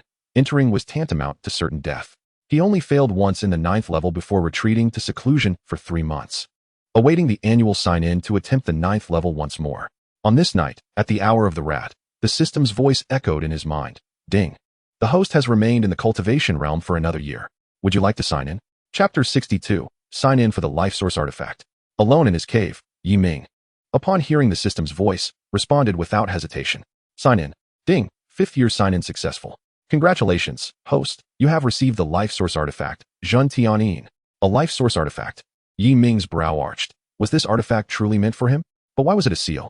Did the system perceive his penchant for straightforwardness and grant him a xianxiaaudiobooks incapable of obliterating foes with a mere smack? As these thoughts crossed his mind, a golden xianxiaaudiobooks materialized before him, adorned with a vividly depicted golden 9-clawed dragon atop its surface. The moment it appeared, an immense and intangible pressure enveloped the cave. The entire cave, or rather, the entire mountain, trembled under this force, causing countless demonic beasts to prostrate themselves on the ground, as if in the presence of a sovereign. Yi Ming, however, felt no such sensation. With a mere thought, the aura of the 9-clawed golden dragon dissipated, and the mountain ceased its quaking. Master, the 2 women, Lung Yin and Lung Mo, rushed in at that moment, their bodies trembling, their faces pale to the point of being unrecognizable as human, for the previous aura had nearly incapacitated them. I am fine. You both are gravely injured. Please take a moment to recover. Noticing their distress from the aura of the xianxiaaudiobooks, Yi Ming hastily urged them to sit down and recuperate. Once they confirmed their master was unharmed, the 2 complied obediently, producing high-grade spirit stones to begin mending their internal injuries. However, the mountain's tremors attracted considerable attention, with many flying toward the source of the disturbance. Numerous demonic beasts had already gathered before Yi Ming's cave, sensing the origin of the aura that stirred their bloodlines, eagerly awaiting the emergence of its source to pledge their allegiance. Soon after, hundreds of golden core cultivators arrived in search of the source of the quake, only to be met with a scene that left them utterly astounded. At the foot of an unremarkable mountain lay swarmed by tens of thousands of 3rd-tier demonic beasts, led by 5 4th-tier beast kings, alongside countless 1st and 2nd-tier lesser beasts. This is, run. The 5 beast kings have already noticed us. No cultivator dared to linger, fleeing in terror from the multitude of demonic beasts, yet they failed to notice a small white tiger, equally perched atop one of the 4th-tier beast kings, its aura subtle and undetectable. At this moment, Yi Ming was preoccupied with examining the xianxiaaudiobooks in his hand, growing increasingly fond of it. Beneath the seal's surface was the character Xian, which, even for Yi Ming, the owner of the xianxiaaudiobooks, evoked a sense of trepidation, as if the character represented an insurmountable mountain standing before him, radiating an incredible sense of oppression. At that moment, the introduction of the xianxiaaudiobooks began to materialize alongside multiple descriptions. Xianxiaaudiobooks, a life source artifact that can grow alongside the host. Specially crafted for the host by the system, derived from the body of an ancestral dragon, and constructed from countless materials. It possesses 3 divine abilities. The stronger the host, the more potent the abilities. One of the 3 divine abilities of the xianxiaaudiobooks, Xianxian divine ability. When invoked, whoever is suppressed within the same realm shall perish, capable of suppressing up to 90% of their strength, reducing them to the host level. Another of the 3 divine abilities, Divine Retreat. If a celestial level adversary attempts to bully the weak, this ability will automatically trigger, manifesting an ancestral dragon illusion that will compel the celestial level foe to retreat. Should they refuse to withdraw, the host may control the ancestral dragon illusion to annihilate the offending celestial. The 3rd divine ability, Master of all beasts.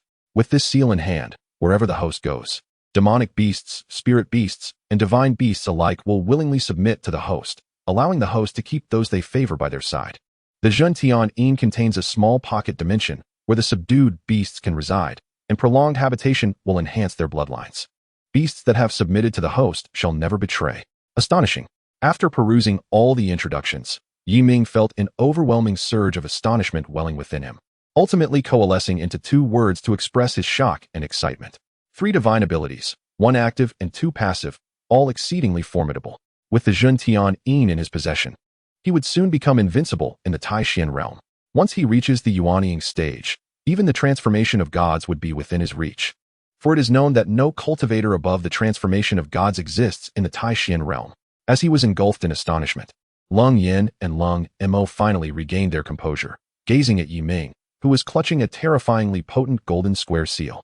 At that moment, they realized that the overwhelming aura they had just sensed emanated from the golden seal in their master's hand. Suddenly, Lung Mo furrowed her brow, sensing a multitude of demonic beasts outside. Master, there are many demonic beasts outside. Allow me and Lung Yin to escort you out. Lung Mo spoke with a serious tone, already channeling her internal energy in preparation to unleash a powerful attack. However, upon hearing this, Ming waved his hand dismissively and replied nonchalantly, "There is no need for such precautions. They are here to submit to me. Do you see the artifact in my hand? Now it makes sense." Lung Yin and Lung Mo enlightened, marveling at their master's prowess, realizing that a single artifact could compel countless demonic beasts to yield. Ming relished the cool, aloof admiration directed at him, while Lung Mo maintained his usual expressionless demeanor. However, Ming did not linger on this matter. After comprehending the function of the xianxiaaudiobooks, he stepped out of the cave, instantly arriving before 5 4th-tier demon beasts. Since he could capture them, he naturally sought to acquire some of the more formidable ones. "Greetings, Beastmaster."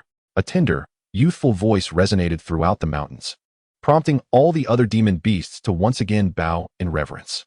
Following the sound, Ming finally spotted a small white tiger atop one of the 4th-tier beasts. The small white tiger lay sprawled with a serious expression akin to that of a human, adorned with a faint golden character furking on its forehead, exuding an impressive aura. Albeit its size and voice were somewhat incongruous, Ming's expression brightened. This small white tiger emanated the aura of an early 5th-tier beast, and its identity was remarkable. It was the offspring of the legendary divine beast, by who such divine creatures were exclusive to the spirit realm. Why was one present in this secret domain? As Ming pondered, the small white tiger flew before him, pleading for sanctuary. The small white tiger's voice interrupted Ming's thoughts, prompting him to nod and respond, "Very well. Assist me in locating some demon beasts with exceptional talents, and we shall gather them together.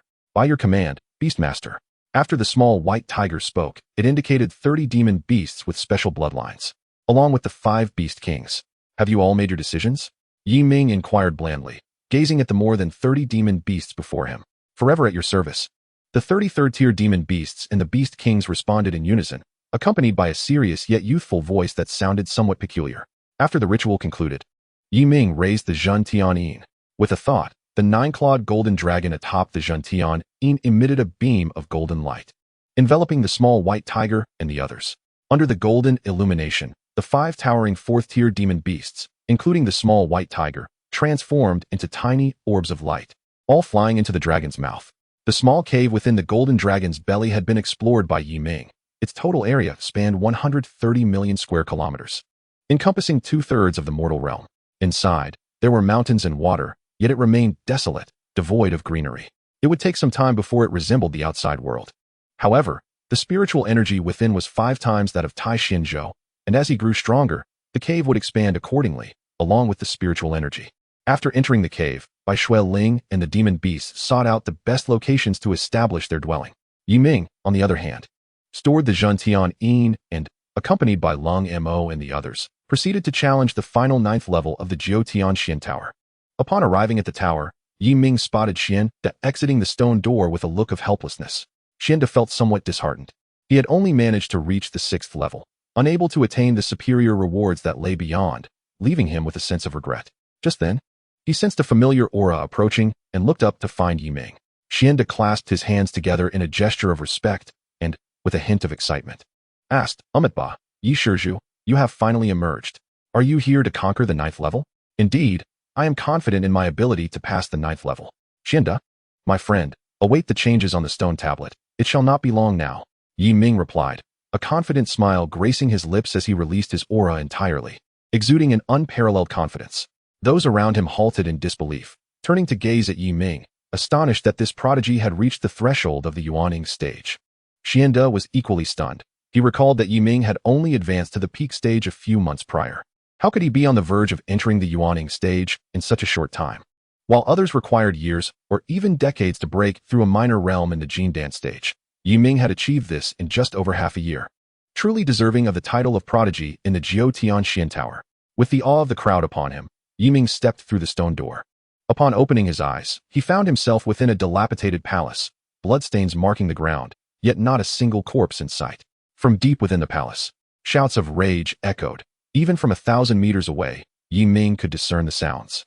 At that moment, the voice of the tower spirit reached Yi Ming's ears. Challenger, you must venture into the depths of the palace to prevent the birth of a Tian Mo and eliminate all Zhan Mo to pass this level. As soon as the words left the spirit's mouth, Yi Ming vanished from his position. He understood that Tian Mo represented a superior existence, comparable to the Yuaning stage, immensely powerful. His sole previous failure had been due to a Tian Mo, which had nearly claimed his life in a mere moment.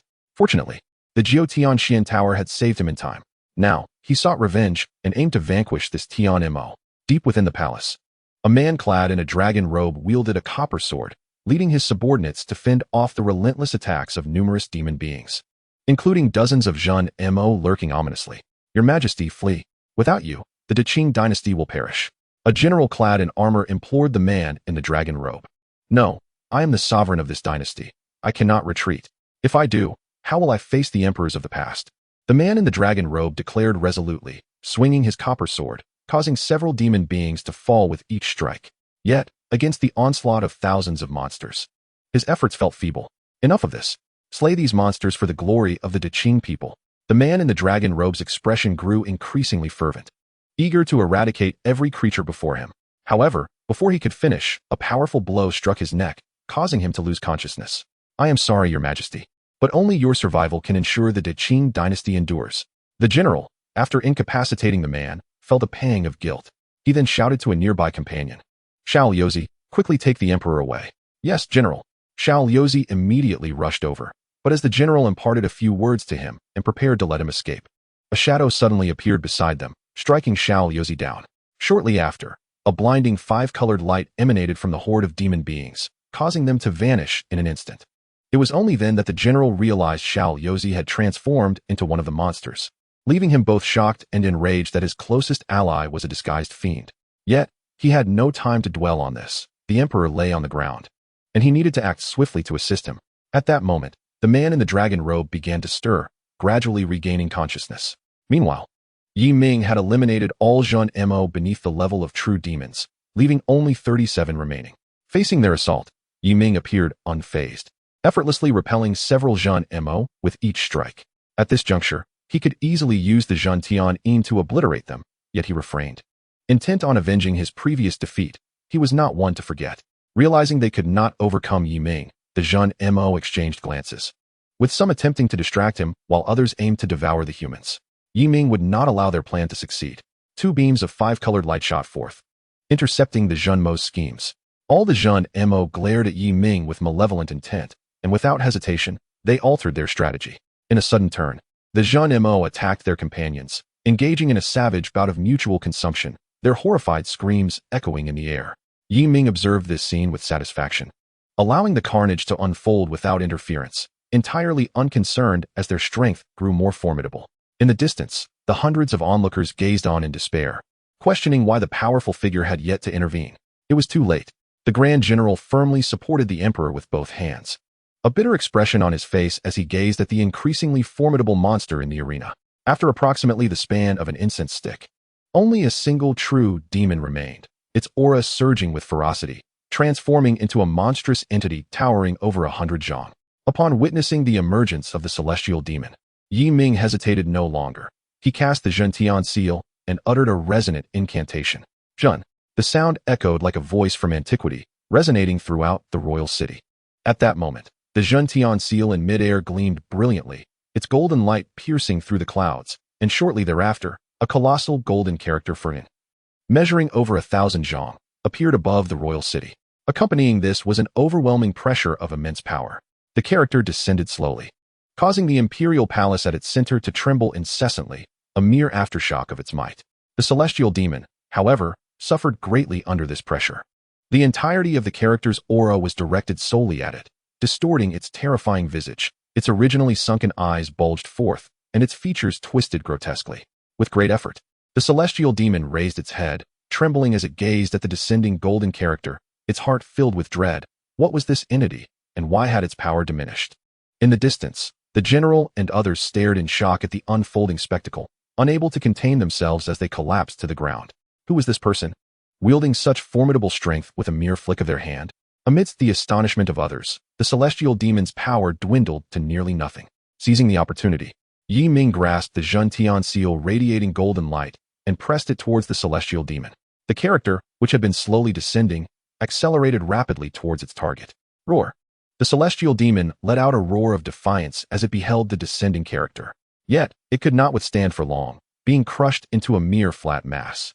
As it reached its limit, it erupted, and the golden character subsequently reduced its remnants to ashes, erasing it from existence. After vanquishing the celestial demon, Ming felt darkness envelop him, and he vanished from the imperial palace, leaving the Grand General and others in a state of confusion. In the void, Ming opened his eyes to see a figure suddenly appear before him, nearly prompting him to strike with the Zhentian seal in defense. Congratulations, Ming. You have successfully traversed the 9th challenge and achieved an astonishing feat within 3.5 incense sticks of time. Not only have you slain the celestial demon, but you have also eradicated all its seeds. As a special reward, you are granted 2 supreme 5th-tier cultivation techniques, along with an additional 35 elements immortal fruits, and a special item, the 5 elements spirit orb.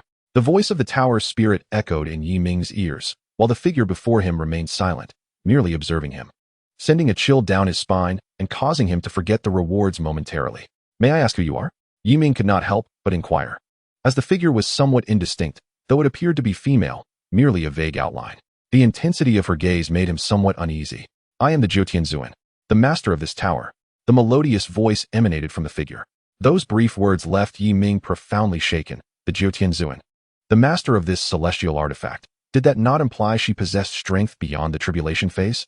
Did such a powerful being seek him out because he had passed the 9 challenges?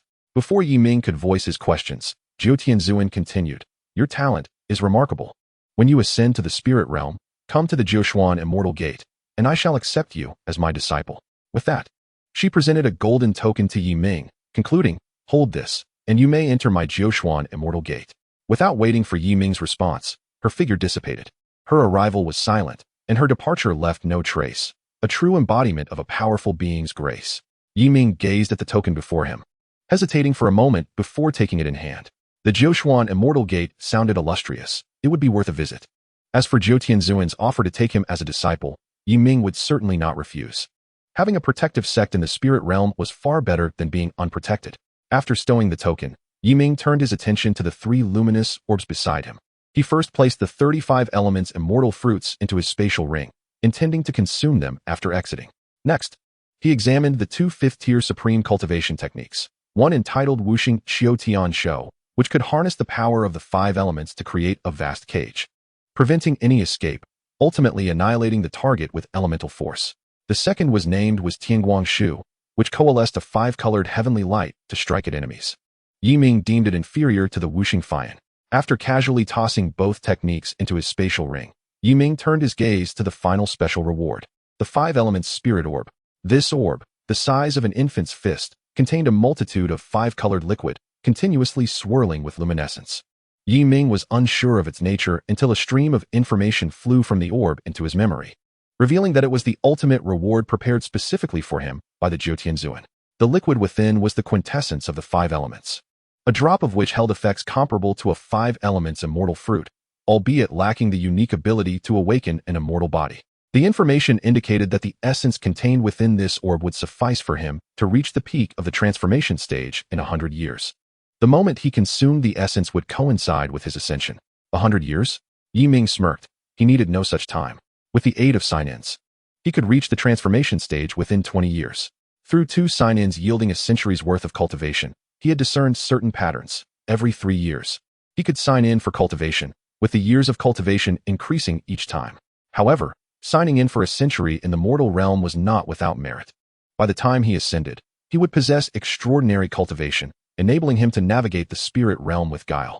The thought of it brought him a sense of delight. Thus, he resolved to ascend after a century. Ascending prematurely would attract undue attention, and a delay would prevent suspicion. Yi Ming mused silently, maintaining a composed demeanor as he clutched the 5-element spirit orb and exited the Jiutianzuan Tower. Outside, a fervor enveloped the crowd, all gathered before the stone tablet, eagerly observing the rankings of challenge participants. To their astonishment, the previously unchallenged 9th level had been conquered. As Yi Ming stepped out, he felt the collective gaze of thousands upon him, a mix of excitement, envy, jealousy, and, predominantly, reverence for a formidable presence. Yi Ming walked through the throng, the crowd parting to grant him passage. They now recognized him as someone incomparable, destined to surpass them all.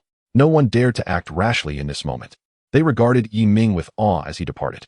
Once he was gone, the crowd convened to discuss him. Alas, we were too late to seize the opportunity. Now Yi Zhenren is beyond our reach. Indeed. Observing the surrounding discussions about Yi Ming, Xuanda clasped his hands together, softly reciting a Buddhist incantation before finding a secluded spot to enter seclusion. His connection with Yi Ming had likely reached its conclusion.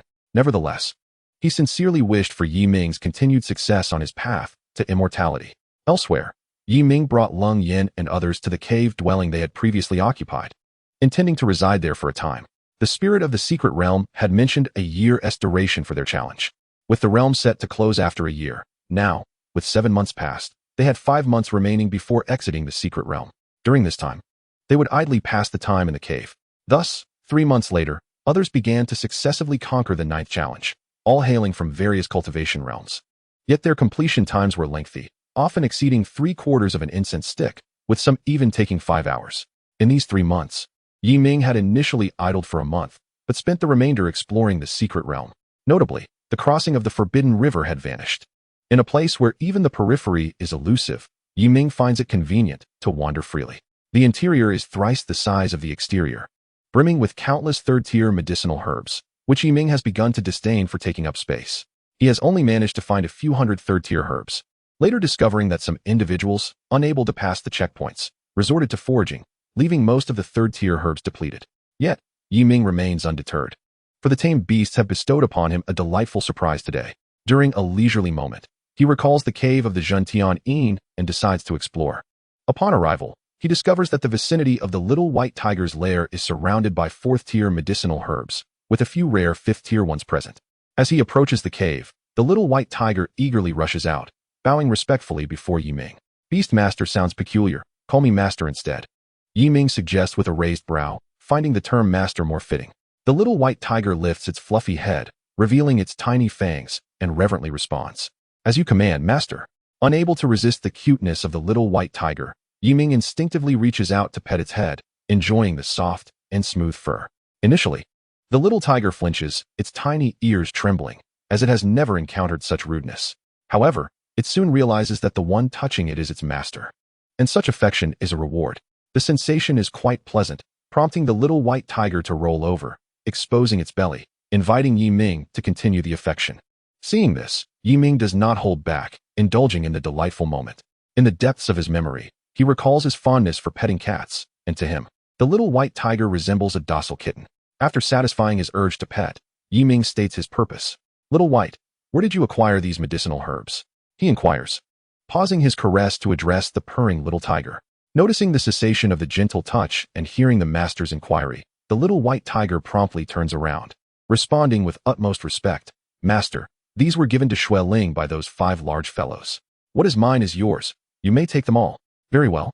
I will come back to gather them when I have the time, Ming replies, appreciating the little white tiger's understanding. At present, he lacks the ability to refine second-tier pills, let alone these 4th-tier herbs, so he decides to leave them for now.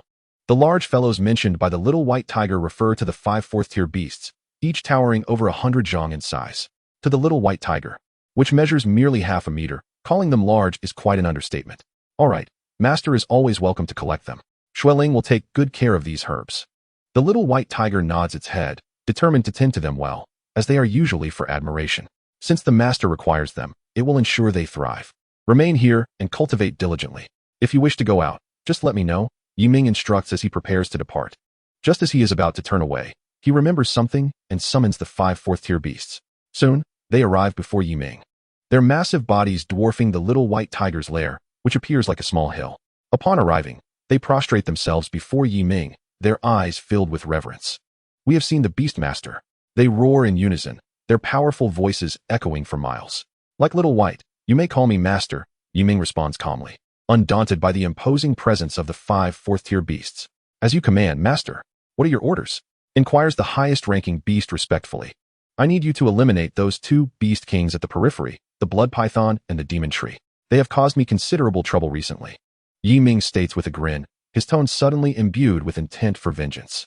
Having been pursued twice, he harbors a simmering rage, and now that he possesses the means to retaliate, he is ready to settle the score, regardless of right or wrong. Those who provoke him must prepare for retribution. As for why he does not subdue them, Ming simply contends that in the Taishan realm, 4th-tier beasts are plentiful, and there are even 5th-tier ones awaiting his capture, making the loss of 1 or 2 rebellious ones inconsequential. Upon hearing that their master has been troubled by the 2 beast kings, the little white tiger is the first to respond with fury. Master, let me join. I shall bite them to death. It growls, baring its teeth, a fierce aura enveloping it, causing the 5 beast kings nearby to tremble in fear. The intensity of this aura is formidable. Ming's brows twitch slightly, but seeing how fiercely the little white tiger is defending him, he readily agrees to let it join the fray against the 2 beast kings. All right, Little White, you can accompany me. I'll release you when the time comes. Your command. With that, Ming departs from the cave, his figure reappearing within the lair, and subsequently exiting the cave. Outside, Lung Yin and Lung Yamo, who have been waiting since Ming's emergence. Master, they exclaim as they approach him. Let us go and settle the score at the periphery. Ming nods slightly and leads them towards the outer area. At the Blood Jiao Lake, a blood python over 300 zhang long rests at the lake's bottom, its swollen belly indicating it has recently fed. Strangely, this normally bustling lake, teeming with 3rd-tier blood pythons, appears eerily deserted. Upon arriving, Ming furrows his brow at the absence of any blood pythons, whether underground or in caves. None are to be found. Even other beasts have vanished, as if wiped from existence. Only when Ming approaches a particular section of the lake does he understand the reason for the blood python's disappearance. Using his divine sense, he detects a snake king with an enlarged belly lurking at the lake's bottom. It seems the blood pythons and other beasts have been consumed by this snake king, perhaps in an attempt to transform.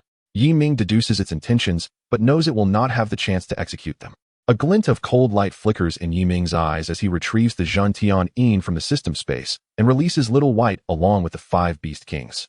With a thunderous roar, the 5 beast kings emerge, their formidable presence instantly enveloping the Blood Jiao Lake, startling the snake king from its slumber. Meanwhile, Little White remains quietly beside Ming, its fierce eyes fixed on the depths of the lake. Chapter 66. Revenge must be taken. Sensing 5 unfamiliar auras, the snake king opens its cold, vertical eyes, raising its head to glance at the lake's surface. It swims upward, its massive form slowly emerging from the water, its indifferent gaze locking onto the 5 beast kings, seemingly unfazed by their presence. Great Snake, you finally show yourself. A voice disrupts the tense atmosphere, capturing the snake king's attention. It realizes that standing beside the 5 beast kings is a human, one whose presence it can never forget. The very individual responsible for the demise of many of its kin, delaying its transformation by a year. It's you. I couldn't consume you then, and you dare return. The snake king hisses, its words dripping with cold malice, chilling the air around them. Seeking death, daring to threaten my master. Upon hearing the Snake King's threat, Little White erupts in rage, a potent murderous aura enveloping it, causing its form to swell to an imposing 800 zhang. The air above Blood Jiao Lake is shrouded in its menacing presence, overwhelming the Snake King, which curls up in fear, its entire body trembling as if facing a dire enemy, without any other beast kings intervening. A colossal white claw effortlessly smashed the head of the Snake King into a pulpy mess, leaving only the serpent's body twitching in a state of unconsciousness. The Snake King has fallen. Alas, the poor Snake King had not even the chance to utilize its trump card of transformation before being slain by Xiao Bai's single strike. Setting aside the innate bloodline suppression of divine beasts over demon beasts, in terms of rank, Xiao Bai exists at the early stage of the 5th tier, akin to a nascent stage of divinity, while the Snake King had merely just breached the late stage of the 4th tier. Faced with Xiao Bai, it was akin to a mere infant. Xiao Bai could easily dominate it at will. Ming could not help but lift his gaze towards the gigantic white tiger. He had initially believed that Xiao Bai was of that size, only to discover its capacity for transformation into such a vast form. In its enlarged state, Xiao Bai appeared formidable, surrounded by a swirling mass of crimson malevolence, exuding an aura of coolness. With a thunderous roar that shook the heavens, Xiao Bai reverted to its original form, scampering over to Ming and nudging his foot with its tiger head, seeking affection. Ming, of course, did not refuse its request and promptly patted Xiao Bai's head. "Master, how did Xueling perform just now?" Xiao Bai raised its head, looking at Ming inquisitively. "Impressive." The enlarged Xiao Bai looked exceedingly cool. Ming readily bestowed praise upon Xiao Bai, then, with curiosity, inquired, "Xiao Bai, since you can grow so large, why do you prefer to maintain such a small form?"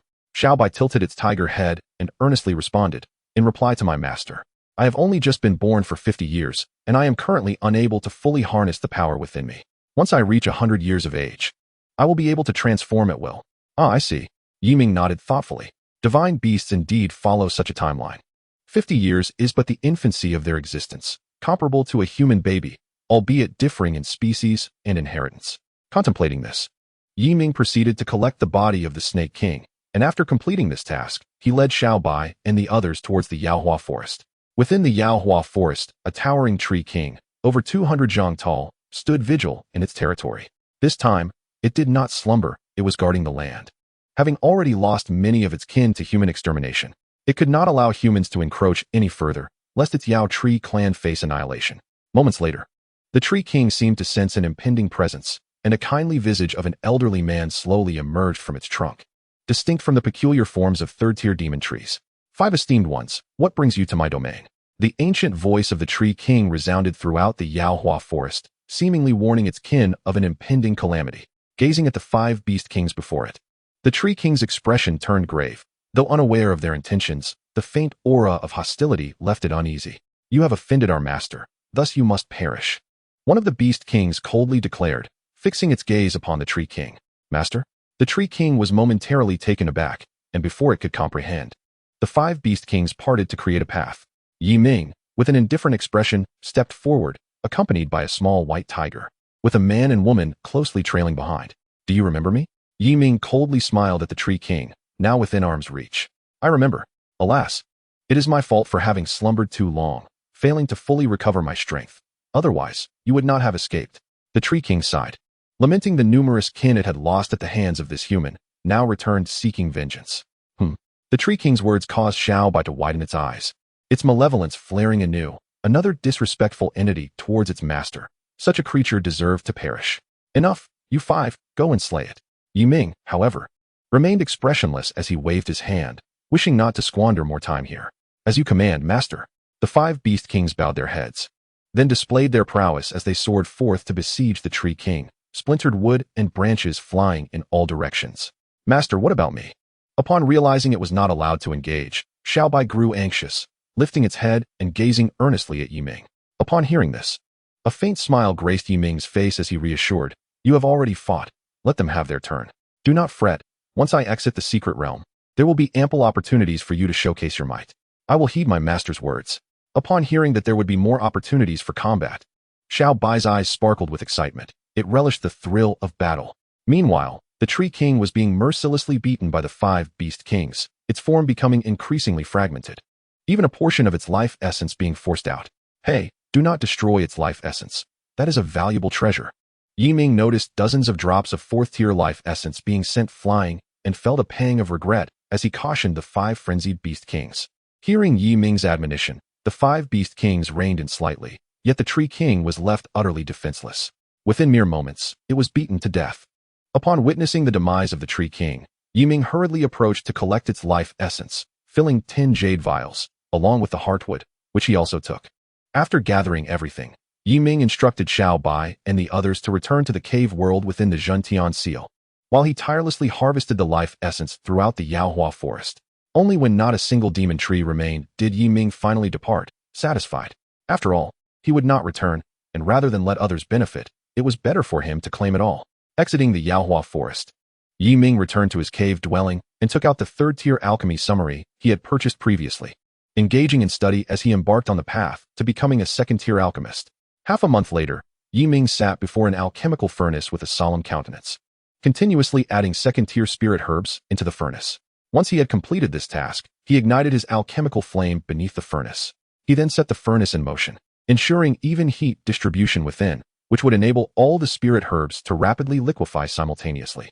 Finally, by following the fire control techniques outlined in the alchemical formula, he could condense them into pills.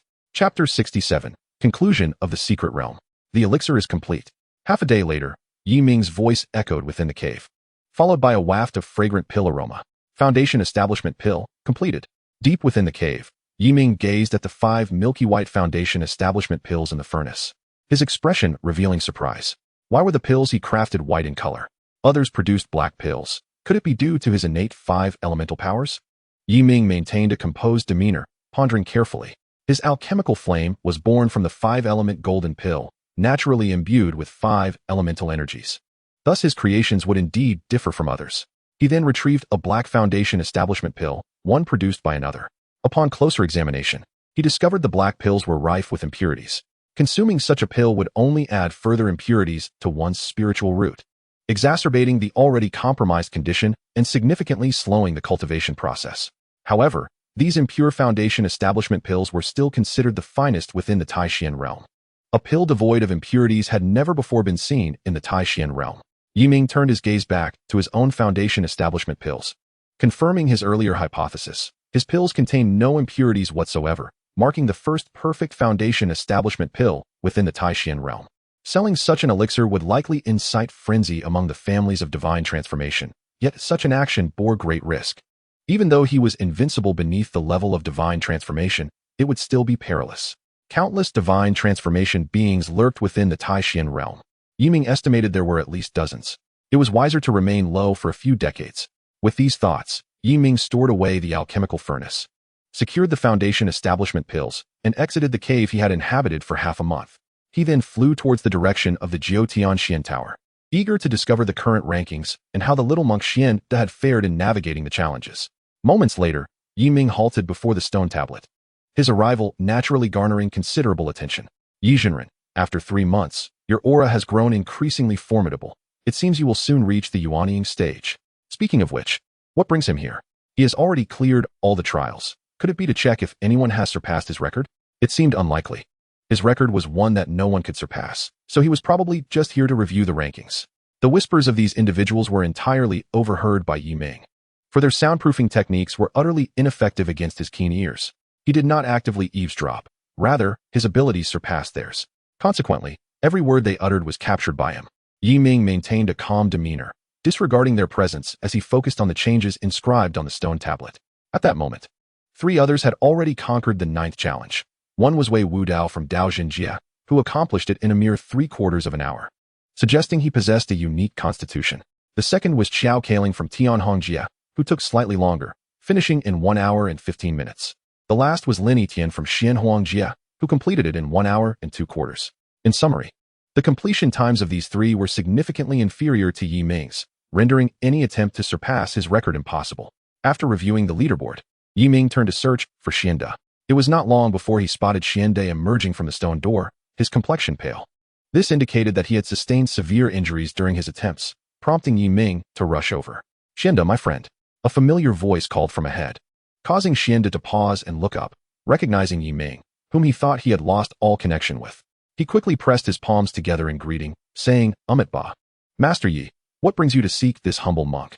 Yi Ming raised an eyebrow and placed a hand on Xianda's shoulder, playfully chiding. Oh, you little monk. After just a few months apart, have you grown so distant? Yi Ming's words caused a slight change in Xianda's expression, revealing that the latter had mistakenly believed Yi Ming had become estranged. Please do not take offense, Master Yi. It was my own overthinking. Umitba.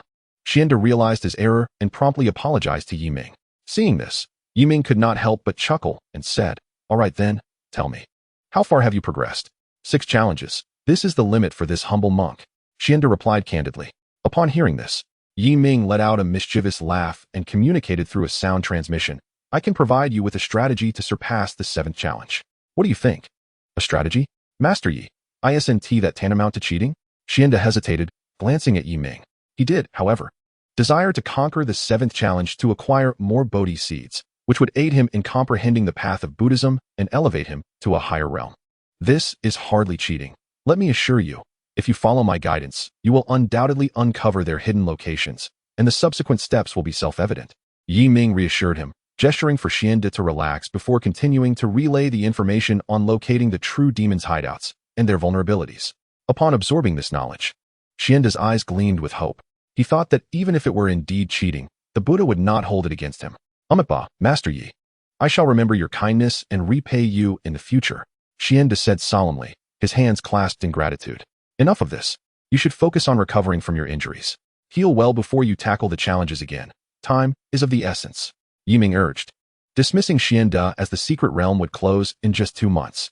What seemed like ample time was, in reality, insufficient for Xianda to prepare adequately for the 7th challenge. After Xianda departed, Yi Ming wandered elsewhere, occasionally allowing Xiao Bai and the others to join him for a picnic. Before he knew it, a month had swiftly passed. This morning, Yi Ming received a message from Xianda, stating he was ready to attempt the 7th challenge today. Without hesitation, Yi Ming soared to the front of the Jiutian Xian Tower, eager to see if Xianda could succeed with his strategy. At that moment, few remained at the stone gate, as most had ventured off in search of opportunities. Only a handful of disciples from the Huashan powers remained, unwilling to concede defeat and attempting to challenge the gates daily. Xianda's entry into the stone door drew no attention. Rather, it was Yi Ming's presence that astonished the onlookers, who marveled at how Xianda had truly latched onto a formidable ally. An hour later, Xianda emerged from the stone door, his face pale, yet bearing a tremulous smile at the corners of his lips. Yi Ming, upon witnessing Xianda's expression, instinctively knew he had succeeded. However, before Yi Ming could speak, Xianda suddenly collapsed. Several other monks rushed to support him and assess his injuries. They ultimately discovered that Xianda was merely exhausted and would recover after a few days of rest. Satisfied that Xianda was all right, Yi Ming turned to leave, intending to refine a few more foundation-building elixirs, as well as producing some first-tier pills to solidify his foundation. Thus, the final month elapsed. One day, a massive vortex leading to the exit appeared beside the Jiutian Xian Tower.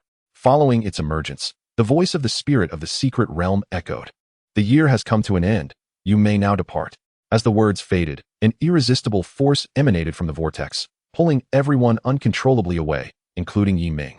After a familiar disorientation, Yi Ming felt the ground beneath his feet and opened his eyes. Suddenly, a large face appeared before him, startling Yi Ming, who instinctively swatted at it. A loud slap echoed, followed by a cry of pain as the owner of that large face fell to the ground, clutching his left cheek. Disbelief etched in his expression. Can you believe it?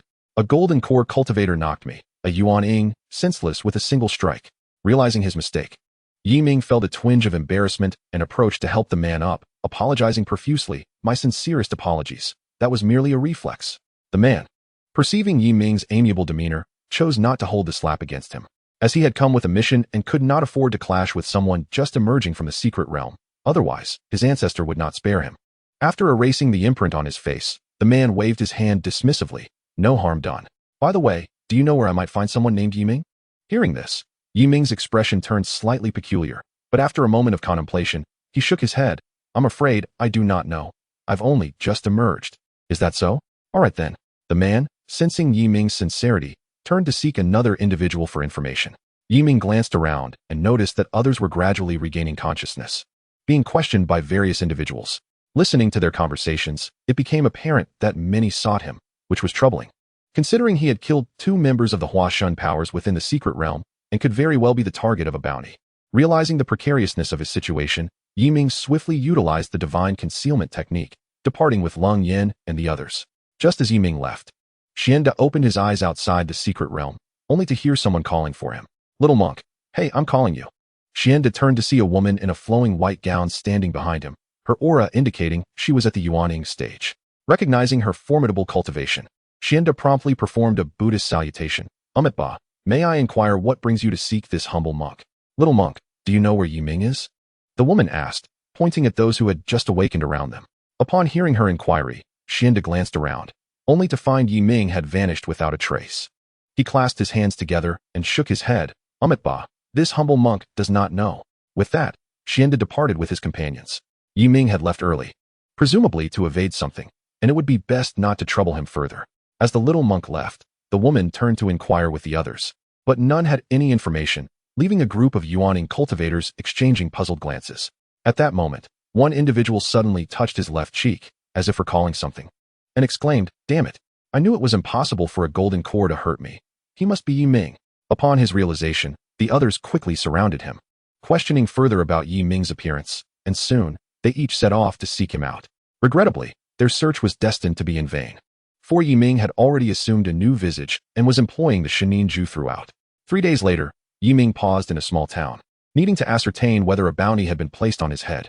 He located a Tianbao pavilion and entered to purchase a jade slip, which contained records of recent significant events in the cultivation world. Half a day later, in a room of an inn, Yi Ming opened his eyes, astonished. It turned out that the ranking list of his trials had been disseminated throughout the entire Taishan realm. What piqued his interest most was the news of the Li family, known for their transformation into deities, being eradicated. According to the records, the Li family had sought to attack individuals from the secret realm, incurring the wrath of an entity that annihilated their lineage, including collateral branches. This entity was likely the spirit of the secret realm. Was it their doing? With the ranking list circulating in the Taishan realm, and the spirit of the secret realm acting on his behalf, the forces of transformation were now in pursuit of him. Yi Ming's expression shifted continuously before settling into calmness. He felt no sense of crisis, but rather that powerful factions wished to curry favor with him. While this was evidently a positive development, he remained uncertain of their intentions. Until he reached the pinnacle of deity transformation, he resolved to ignore these individuals. Once he attained that level, none in the Taishan realm would dare to oppose him, and only then could he roam freely throughout the realm. With this thought in mind, Yi Ming exited the inn, preparing to return to the mortal realm, when an unexpected visitor stood before him. Just outside the city gates, he encountered an elderly man clad in a white robe, seemingly devoid of any cultivation. Yet, the passers-by treated him as if he were invisible. The palpable pressure emanating from him caused Yi Ming's expression to turn grave. The elder before him was an ancient being of deity transformation. "I am He Lao, the current head of Tianbao Pavilion. Fear not, young friend Yi. I harbor no ill intent, merely wishing to forge a benevolent connection with you." He Lao spoke kindly, revealing his identity and intentions to Yi Ming. Yi Ming narrowed his eyes, perplexed as to how He Lao had tracked him down, given that he had hidden his presence throughout his journey. Was it during his purchase of the jade slip? Sensing Yi Ming's wariness, He Lao appeared unfazed, producing a high-tier spatial ring and presenting it to Yi Ming. "Young friend Yi, this is a token of our first meeting. Should you find the time, feel free to visit Tianbao Pavilion for a cup of tea." Upon finishing his words, He Lao's figure vanished, as if he had come solely to deliver this gift. Yi Ming regarded the spatial ring in his hand, his brow furrowing slightly. He could discern no traps. To be prudent, he directly cast it into the system space. Subsequently, Yi Ming employed the Shininju to depart, intending to return to the mortal realm, where no deities resided and safety was assured. He planned to remain there for a decade or two. As Yi Ming departed, within a grand hall, He Lao's figure suddenly materialized upon a chair. "Did you see him?" An aged voice resonated within the hall. At this voice, He Lao's demeanor transformed into one of reverence as he gazed toward the main seat, where an elderly man, frail and emaciated, sat, appearing as if a gust of wind might topple him. Yet, the aura surrounding him revealed he was in the late stages of deity transformation. This was the former head of Tianbao Pavilion, now with merely 130 years left to live, his lifespan nearly at an end. All longevity-enhancing treasures in the Taishan realm had proven ineffective. He could only hope Yi Ming might lead him to the spirit realm. "Yes, we have met. But he harbors a considerable wariness towards me," He Lao replied, bowing his head. "Did you receive the token of our meeting?"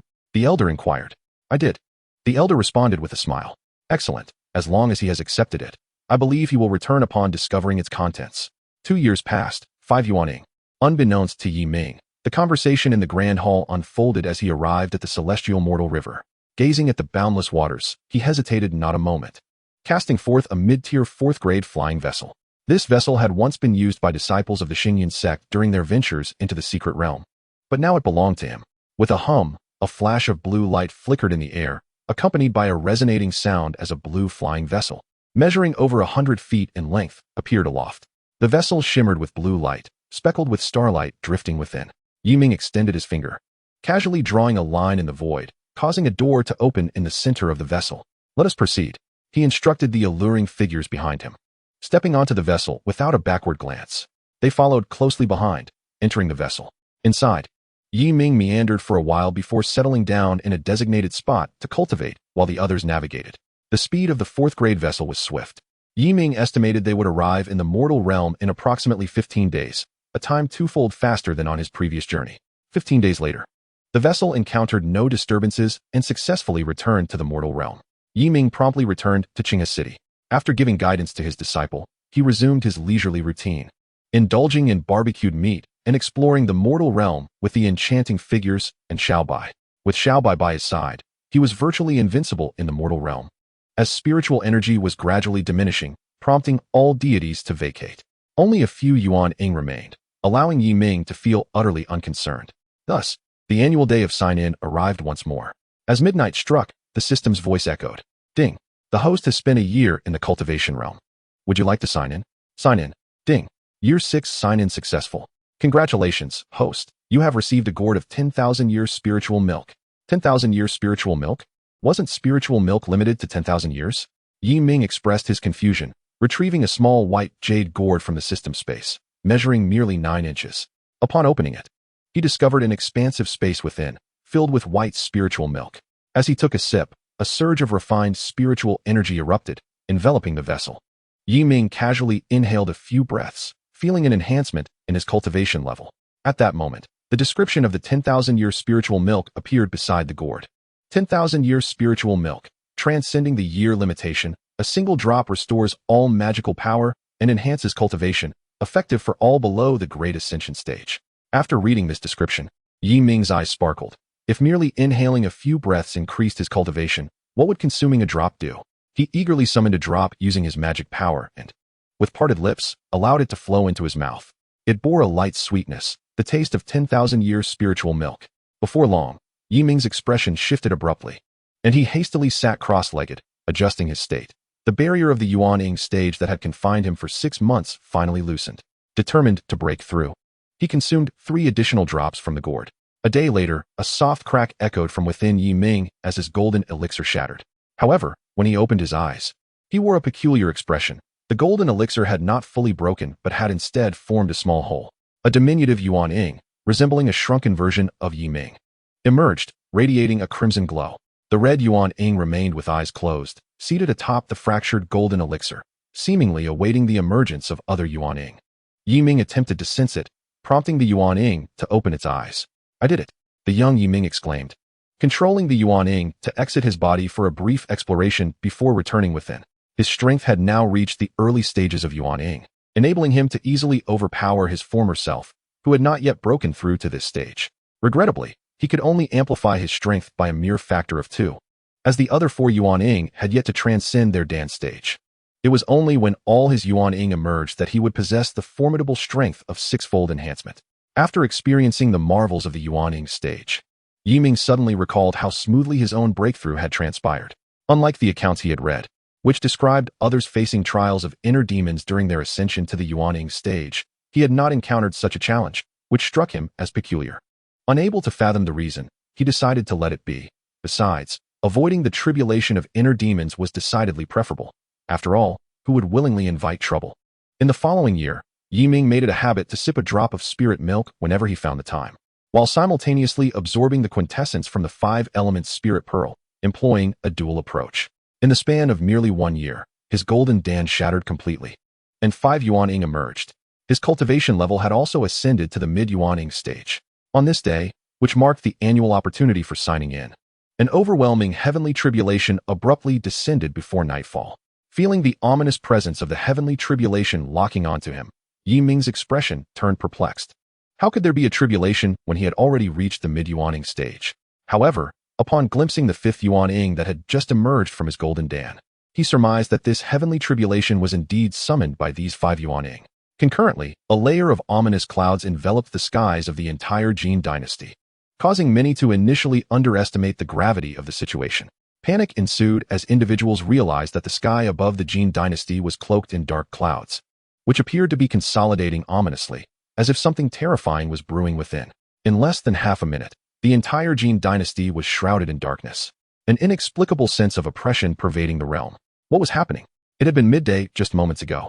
Alarm spread as people began to comprehend that the Jin dynasty was engulfed by a veil of black clouds. How could this be? Was there a powerful figure of Yuan Ing or above undergoing tribulation in their midst? Within the royal palace of the Jin dynasty, voices echoed in shock as many gazed at the foreboding clouds above, while the common folk cowered in their homes, too afraid to venture outside. As everyone remained in a state of trepidation, a thunderclap suddenly shattered the darkness, illuminating the entire Jin dynasty.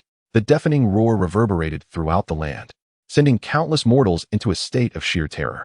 Yet this was merely the beginning, as successive thunderclaps resounded across the heavens, driving even the cultivators to flee from the Jin dynasty.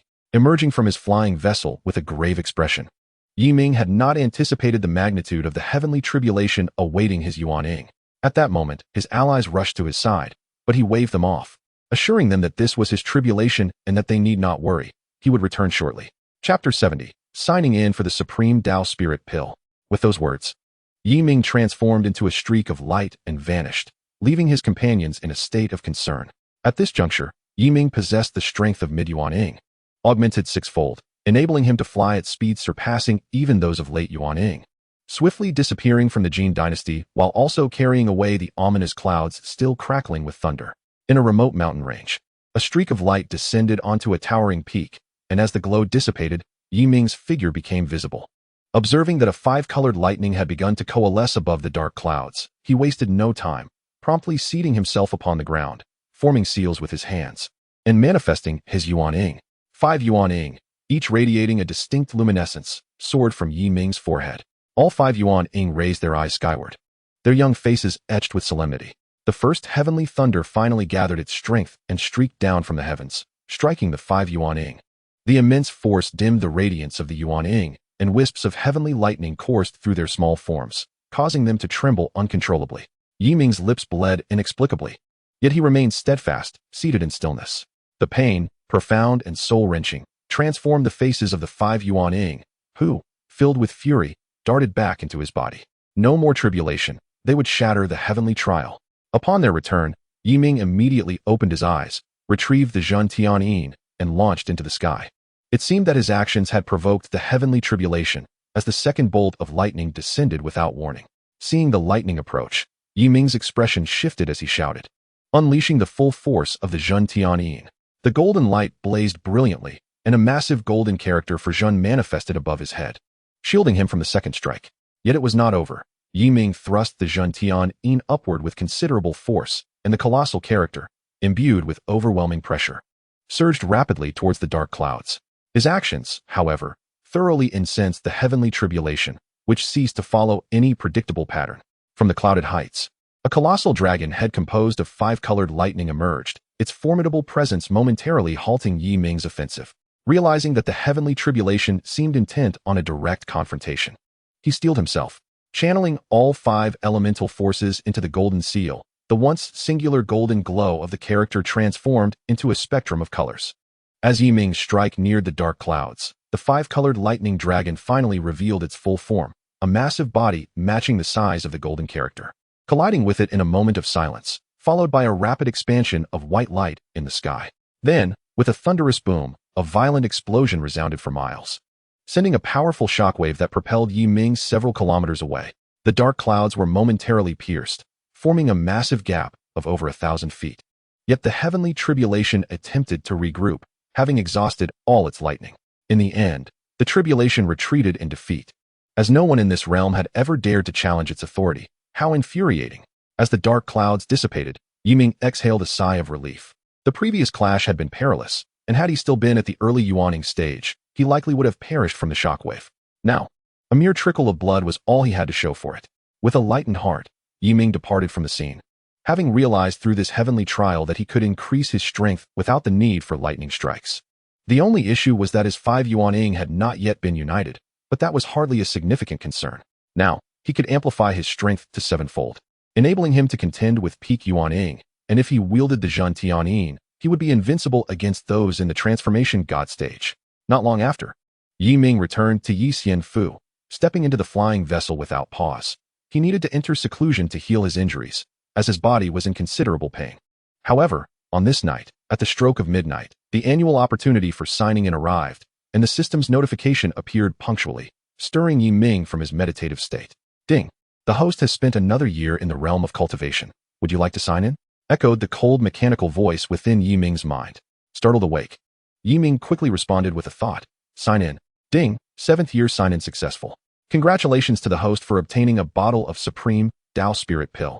Upon hearing the system's prompt, Yi Ming's expression turned astonished. A Dao Spirit Pill? What sort of elixir could this be? Driven by curiosity, he promptly retrieved a small jade vial from the system space, within which lay the coveted Supreme Dao Spirit Pill. As he poured one of the pills into his palm, Yi Ming's expression shifted dramatically. He hurriedly activated all the formations aboard the flying vessel and even employed a 5th-tier grand formation he had acquired during his trials in the 9 Heavens Xian Tower's 7th stage, ensuring that the entire vessel was fortified against any signs of anomaly. Only after confirming that no unusual manifestations would escape did he turn his gaze back to the Dao Spirit Pill, which floated before him. The surface of the Dao Spirit Pill shimmered with colorful radiance, while various strange illusions danced around him. These phantoms occasionally took the form of a droplet of water or a flickering flame, but Yi Ming could not discern their significance. He had never encountered such visions before and was unable to ascertain their utility. The subsequent introduction of the Dao Ling Dan left Yi Ming in a state of bewilderment. The system stated, Jiping Dao Ling Dan. This extraordinary elixir can enable an individual devoid of spiritual roots to manifest Dao roots, which are innate and natural. Yi Ming, overwhelmed with curiosity, inquired, what exactly is a Dao root? And what are these illusions? What is their significance? The system promptly responded, patiently elucidating all the answers for Yi Ming. In truth, within the realm of cultivation, the highest grade of spiritual roots is not merely the Tianling root. Beyond it lie the Shengling root, Dao root, and others. Let us first discuss the Shengling root, which possesses an understanding and cultivation speed that surpasses the Tianling root by 7-fold. The Dao root, on the other hand, is characterized by its innate comprehension of the Dao. Those who possess this root can grasp the Dao from birth, and they encounter no barriers before the tribulation stage. Its other attributes are 10-fold superior to those of the Shengling root, bestowing upon its bearer a status akin to that of the favored child of the heavenly Dao, drawing near to the myriad laws of the universe. The notion of being the favored child of the heavenly Dao sparked a glimmer of hope in Yi Ming's eyes. He mused, if I am indeed a child of the heavenly Dao, does that mean I shall no longer face tribulations? While Yi Ming's mind wandered, the system continued its discourse. The manifestation of the Jiping Dao Ling Dan is the myriad laws of the universe. Each law of the great paths is distinct. If the host perceives fire, they are witnessing the law of fire. If they perceive water, it is the law of water. Should the host consume the Dao Ling Dan now, they will comprehend these great laws and gain a preliminary mastery of the power of the laws. Though Yi Ming's thoughts drifted elsewhere, he absorbed the system's exposition. The power of the laws, could it truly be more advanced than the power of the 5 elements? Yi Ming pondered in his heart. Indeed, it is far superior. To put it plainly, the laws of the 5 elements are the progenitors of the power of the 5 elements. Do you comprehend this? Chapter 71, 300 Years of Cultivation. The laws of the 5 elements are stronger than the power of the 5 elements. Upon hearing the system's words, a spark of excitement flickered in Yi Ming's eyes. The power of the 5 elements had already granted him formidable combat prowess. Thus, the even more potent laws of the 5 elements must be truly extraordinary. Furthermore, by merely consuming the Dao Ling Dan, he could attain comprehension of the laws of the 5 elements, and even other laws might be within reach. With this thought, Yi Ming hastily retrieved the Dao Ling Dan, still radiating its extraordinary aura, and without hesitation, consumed it in one swift motion. As soon as he swallowed it, the Dao Ling Dan transformed into an intangible force, seamlessly merging into his upper dantian, leaving him unaware of any taste. Simultaneously, his spiritual roots began to emanate a kaleidoscope of light, illuminating not only his body, but also his previously translucent soul, which now radiated vibrant hues. Much like the last time he consumed the Butian Dan, Yi Ming succumbed to slumber, enveloped in the colorful glow as it initiated the transformation of his spiritual roots. Body and soul. His spiritual roots were the first to complete their metamorphosis, each of the 5 roots inscribed with mysterious, colorful symbols. His physique also reached a new pinnacle, achieving a strength that rivaled that of a peak-tier 4th-grade beast. It is well known that the physical forms of beasts possess an innate superiority over cultivators, making it somewhat challenging for cultivators to defeat beasts of the same realm. Once the transformation of his physical form was complete, it was time for his soul. At this moment, Ming's soul had shed its colorful glow, yet a faint thread of law was drawn towards him by a mysterious force, swirling around his soul continuously. Upon closer inspection, these laws exhibited 5 distinct colors, representing the laws of the 5 elements. This was a rarity, necessitating Ming to delve deeper into comprehension to utilize these laws. After the transformation, the colorful aura surrounding Ming dissipated, and he slightly furrowed his brow before opening his eyes, a fleeting glimmer of 5-colored light passing through his gaze. Awakening, Ming first examined his body, discovering a remarkable enhancement. His skin gleamed with a radiant whiteness. He then closed his eyes, carefully sensing the changes brought about by the Dao root. Firstly, his cultivation speed had accelerated by over 17-fold, and his comprehension had significantly improved. Previously stagnant in the late stage of the Xiaoqing level of the Shun Yinju, he suddenly grasped the secrets, breaking through to the Deshang level. The elevation associated with the Deshang proficiency of the Shun Yinju endowed Ming with substantial advantages, enhancing his invisibility effect to the extent that only beings 2 realms above him, such as those at the peak of the Lianxu stage, could perceive him. Additionally, he could now produce a hidden pearl with the effects of the Shun Yinju every month, a drastic reduction from the previous 6 months it took to create one. His understanding of the Dao had also deepened. How to comprehend it was simple. He merely needed to produce another Dao Ling Dan to manifest the extraordinary phenomena. By observing these phenomena, he could glean insights into the myriad laws of the universe, though the extent of his comprehension would depend on the capabilities bestowed upon him by the Dao root. Without further ado, Ming promptly retrieved another Dao Ling Dan, seated himself upon the ground, and fixated his gaze intently upon the extraordinary phenomena of the elixir.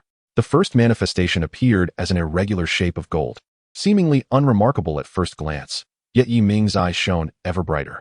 What is the essence of gold? In the realm of the myriad laws, what significance does gold hold? Ming contemplated the manifestation before him and spent several days deciphering the answer. Once he understood it, the law of gold would gravitate towards him. This sensation was akin to a mute child yearning for candy but unable to express their desire, and yet you intuitively understood their need the moment you presented the candy. The child would approach you. As the law drew near, Ming seized the opportunity to extract some of its essence, gradually refining it for his own use. However, given Ming's current cultivation level, the amount of law he could extract was minuscule, barely a thread at a time, coupled with the time required for refinement. Leveraging the laws would necessitate 2 to 3 years of dedication. At this moment, Ming comprehended that the Dao root merely opened a door for him. The extent to which he could harness its power depended on his own strength. The realm required to refine the myriad laws was the He-Ti stage, merely a preliminary grasp, while the true mastery of a single law resided within the Decheng stage, where one could wield laws with devastating force. A Decheng cultivator, upon invoking the laws, could rend the very continent asunder, demonstrating the true meaning of catastrophic destruction. Upon realizing the years of continuous refinement required to wield the laws, Ming's expression soured. The duration was excessively lengthy, and he resolved to take his time. He shook his head, returning the Dao Ling Dan to his storage, deciding he would engage in comprehension at a later time, as he had not savored roasted meat for many days and felt a strong craving. Upon disembarking from the flying vessel, Ming sought out Leng Yin and the others, inviting Xiao Bai to partake in a grand feast. As for his disciple, he would offer guidance when time permitted, rewarding her upon her breakthroughs. Ming had contemplated taking her to the Ling Jia, but upon further reflection, he decided against it. She should ascend on her own merit, and he would provide only minimal assistance. Time in the realm of cultivation is not measured by years, and thus another year passed. In a certain valley within the mortal realm, a magnificent blue, flying vessel rested peacefully. Under the cover of night, the surrounding starry lights illuminated the entire valley. Not far from the vessel, Leng Yin was playing with a small white tiger, which was none other than Xiao Bai. Meanwhile, Leng Yamo sat quietly upon a tree stump, diligently practicing the techniques Ming had imparted to him. Further away, 5 massive beast kings stood guard around the valley, their eyes closed in restful slumber, preparing for their impending tribulation transformation in a few months. Inside the flying vessel, Ming awaited the moment to sign in with eager anticipation, calculating the time. And soon enough, the system's prompt appeared. Ding, the host has spent another year in the cultivation realm. Would you like to sign in? Sign in. Ding, 8th year sign-in successful. Congratulations, host, on acquiring 300 years of cultivation. Please prepare, as the system will begin imparting the cultivation. As soon as the system's voice faded, Ming immediately settled into a meditative posture, adjusting his state to optimal levels, and addressed the system. I am ready, proceed. With that, the system responded, initiating the infusion of 300 years of cultivation. Following this announcement, an extraordinarily pure stream of spiritual energy materialized within Ming, swiftly directing itself toward his 5 primordial infants. A quarter of an hour later, he advanced to the late stage of the primordial infant realm. After half a day, he ascended to the pinnacle of the primordial infant realm. However, at this peak, 220 years of cultivation remained to be fully assimilated. Thanks to the enhancement provided by his Dao spirit root, he achieved this formidable breakthrough in such a brief span. Yet, the subsequent transition into the transformation realm took a full 3 days. 3 days later, he broke through to the transformation realm, inside the flying vessel. While receiving the infusion of cultivation, Ming suddenly opened his eyes. Breakthrough, he exclaimed. Instantly, his aura surged, propelling him into the early stage of the transformation realm. In that moment, his 5 primordial infants metamorphosed into 5 primordial spirits, consuming the entirety of the 300 years of cultivation. Observing the 5 identical primordial spirits surrounding him, Ming calmly retracted them into his body, deeming it wise to keep this life-saving diversion concealed. Next, Ming carefully assessed his capabilities following his ascension into the transformation realm. He realized that with a mere slap, he could annihilate 28 4th-tier peak beast kings. Without the need for the Tianjin, he could overpower adversaries 2 minor realms higher and harness the power of the 5 elements without interruption. After gauging his strength, he intended to stretch his limbs when the heavenly tribulation descended once more. This time, the scale of the tribulation was unlike the previous one, as half of the mortal realm was shrouded in ominous clouds. Ming sighed, feeling somewhat resigned as he stepped out of the flying vessel. Clearly, he was not favored by the heavenly Dao, as he still had to face tribulation. What a nuisance. Upon seeing Ming emerge from the vessel, Xiao Bai and the others hurried over. Master, it's been days, you. Xiao Bai gazed at Ming in disbelief. What kind of monster was his master? He had only advanced to the primordial infant realm last year, and now he had reached the transformation realm? Such an outrageous pace. When Xiao Bai was born in the spirit realm, he had never heard of anyone progressing so swiftly. Could it be that Master was a reincarnated immortal? Suddenly, a shocking realization dawned upon Xiao Bai. It's nothing. Are you eager to witness how I transcend this tribulation? Ming replied with a mysterious smile, leaving others unable to decipher his thoughts. This enigmatic demeanor sent a jolt through Xiao Bai's heart, as he was now certain that his master had indeed reincarnated from the immortal realm. In that moment, he felt immense gratitude for his decision to serve Ming, harboring hopes of one day reuniting with his mother. Xiao Bai, are you ready to see how I overcome the heavenly tribulation?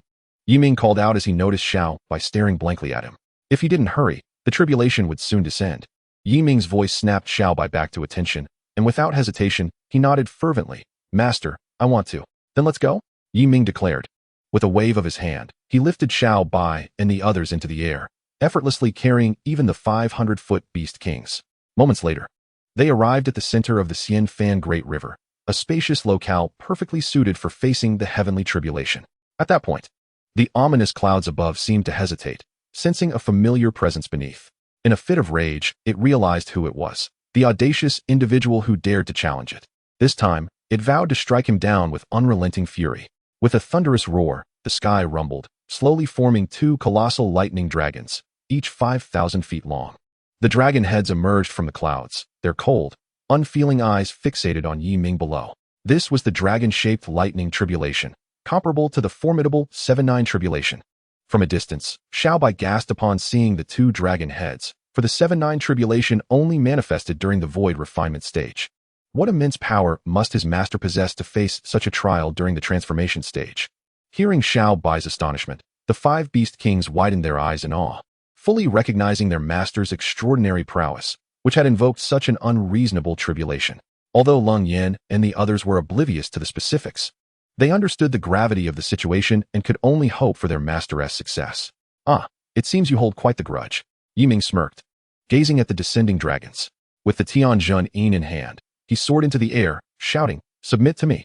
Ascending to midair, Ming approached the colossal dragons and bellowed, unleashing a radiant golden seal that materialized into an imposing 8,000-foot character above his head. When the two forces collided, silence enveloped the world. After a tense standoff of 3 breaths, the two dragons disintegrated into countless sparkling fragments. While the 8,000-foot character merely shrank by half, but still surged forward with an aura of terror, the heavenly tribulation, stunned, had no time to flee as Yi Ming's powerful imprint pierced through the gathered storm clouds. Though the tribulation felt no pain, the enmity between it and Yi Ming was now irrevocably cemented. This audacious cultivator had dared to defy the heavens, and it swore vengeance upon him. Defeated, the tribulation retreated, and Yi Ming's power surged to an 8-fold increase. "Master, incredible!" cheered the 5 beast kings as they flocked to Yi Ming, showering him with praises. Xiao Bai remained silent. Yet the astonished expression on his face spoke volumes about his admiration. His master had single-handedly repelled the heavenly tribulation. A smile crept across Yi Ming's lips as he savored their accolades and awe. He then turned, hands clasped behind his back, and gazed toward the direction of Wansho Mountain, stating, "Enough of this. To celebrate my ascension to the transformation realm, today I shall take you to find some companions." "But what if they refuse to cooperate?" one beast king inquired. "Refuse? That would be splendid.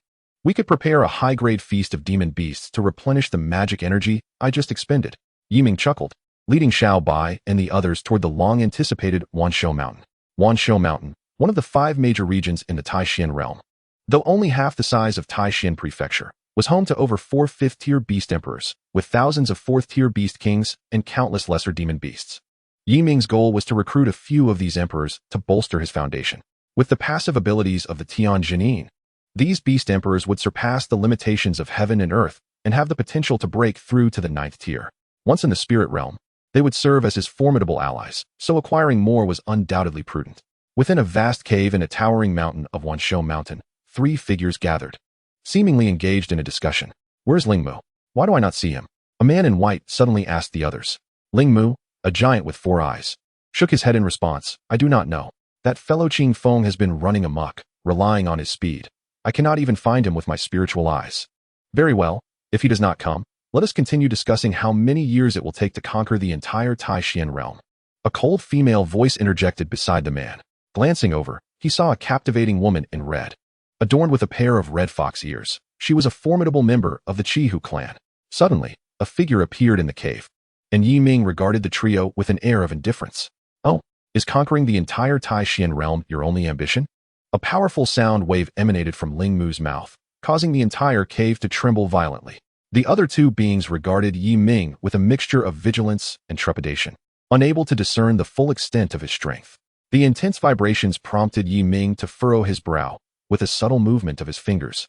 The cave fell into an immediate silence. Observing Yi Ming's effortless suppression of the tremors, Lingmu swallowed hard, refraining from further questioning him. Yi Ming, however, was unfazed. He produced the Zhun Tian Yin, and upon its emergence, the 3 beings uncontrollably transformed into their true forms. The man became a white crane, Lingmu morphed into a 4-eyed frog, and the woman transformed into a crimson fox. As Yi Ming gazed upon the 3 beast emperors in their true forms, his expression turned grave. He addressed them, stating, "Submit to me, and I shall lead you to the Lingjia, where you truly belong." At the mention of Lingjia, the 3 beast emperors, upon seeing the Zhun Tian Yin in Yi Ming's hand and sensing the stirring of their bloodlines, were taken aback. Their astonishment quickly gave way to elation as they recognized that their great fortune lay with this individual. Trusting their instincts, they promptly prostrated themselves before him. "We are willing to submit." "Excellent. From this day forward, I shall be your master." "Bai He, go and summon the other beast emperors. Also, bring forth any talented monsters you can find." Yi Ming nodded approvingly at the 3 beast emperors before gesturing for Bai He to carry out his command, tossing a small jade vial to him. "Yes, master." Bai He, upon seeing the contents of the vial, was filled with joy and immediately accepted the task. Soaring into the sky, the vial contained merely 20 drops of 100,000 years spiritual milk, sufficient for Bai He for a time. Once Bai He departed, Yi Ming turned to the other 2. He lifted the Zhun Tian Yin and pointed to the 9-clawed golden dragon engraved upon it, instructing them, "You too. Enter and establish a cave dwelling inside." "Master, how do we enter?" "Indeed, master, that opening is far too small for us to fit." Upon hearing Yi Ming's words and seeing him gesture towards the minuscule mouth of the golden dragon, the 2 beast emperors were filled with confusion, as they believed they could not shrink to such a size, let alone reside within. Realizing his oversight, Ming smirked slightly. Few had ever heard of such a cave. Especially these monsters. Without further ado, he commanded the golden dragon to emit a beam of golden light, which engulfed the two bewildered beast emperors and drew them inside. At that moment, they understood why Ming had spoken as he did. The great opportunity truly lay within. After they had established their cave dwelling and waited for some time, he returned, accompanied by 2 additional beast emperors and a selection of carefully chosen monsters, all of commendable talent. One of the new beast emperors was a green giant roc, and the other, a white flood dragon, both at the mid-stage of the 5th tier. As they arrived, the white flood dragon, filled with malevolence, slithered toward Ming, lifting its dragon head to gaze down upon him with a hint of murderous intent. "Are you the human who wishes for our submission? You possess quite the audacity." At this proclamation, Bai's expression changed dramatically, and he quickly admonished the white flood dragon, "Bai Jiao, do not show disrespect to our master." Meanwhile, Qing Feng merely observed the unfolding drama, chuckling at Ming's expense, seemingly indifferent to the brewing conflict. However, as Bai Jiao was about to speak further, Ming's eyes narrowed, and he suddenly vanished from sight. Bai Jiao's heart raced, a sense of unease washing over it. In the blink of an eye, Ming reappeared above the creature, his expression impassive, the cold glint of murderous intent sending a shiver down Bai Jiao's spine. Without hesitation, Ming raised the Zhentian and brought it down upon Bai Jiao.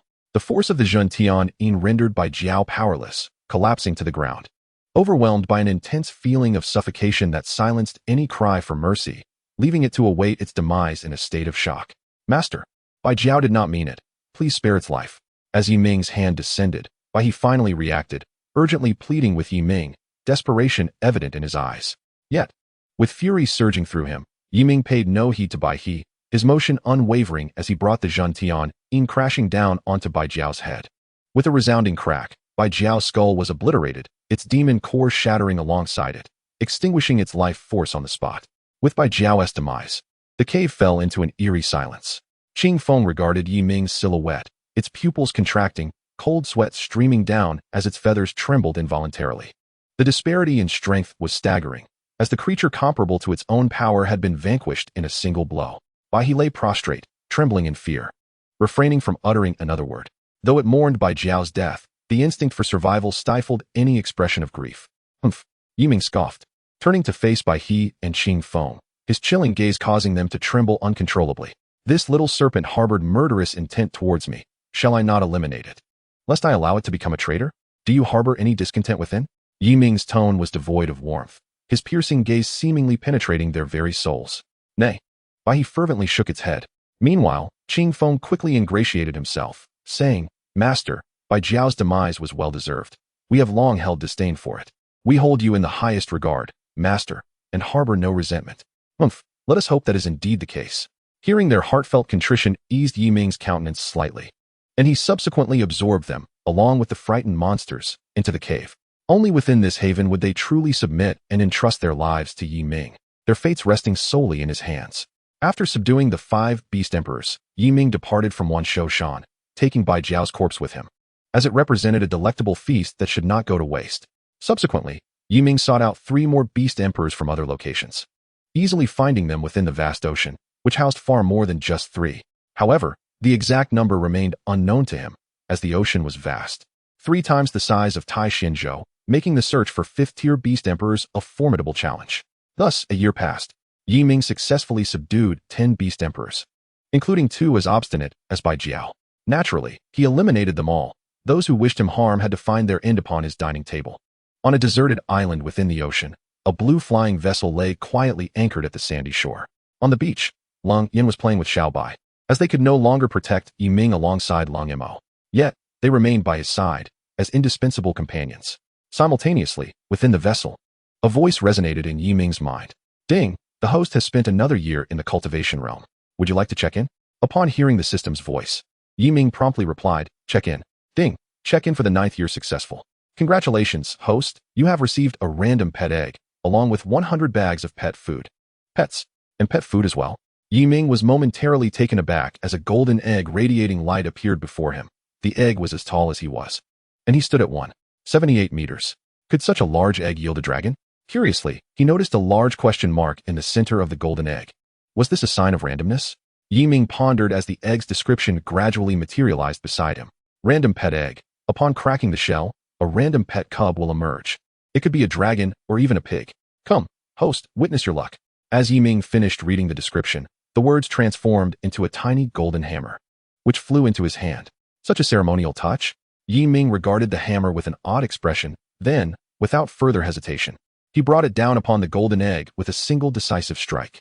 With a crisp crack, the shell shattered. The golden egg shattered, emitting a brilliant golden light that compelled even Ming, at the mid-stage of transformation, to shield his eyes, fearing the radiance might blind him. After a duration of 9 breaths, the light subsided, revealing a scattering of eggshell fragments.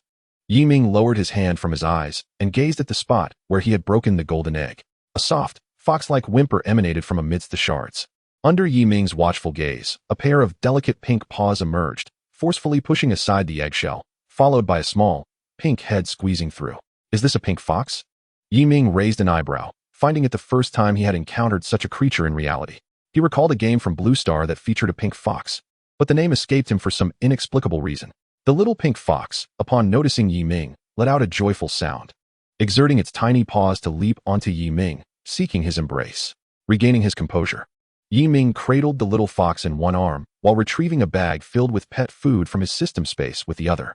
As soon as the bag was produced, the little fox twitched its adorable pink nose, seemingly catching a whiff of something delectable. It eagerly lifted its head to look at Ming, its body beginning to fidget restlessly. Hold on.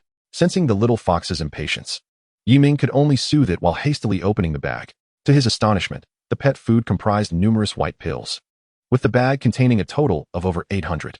He recalled having 99 more bags in his system space, leading him to ponder whether the system had gifted him with 80,000 pet food pills. While contemplating this bounty, he did not forget to offer one to the little fox. Upon tasting the food, the little fox settled down, happily emitting soft whimpers.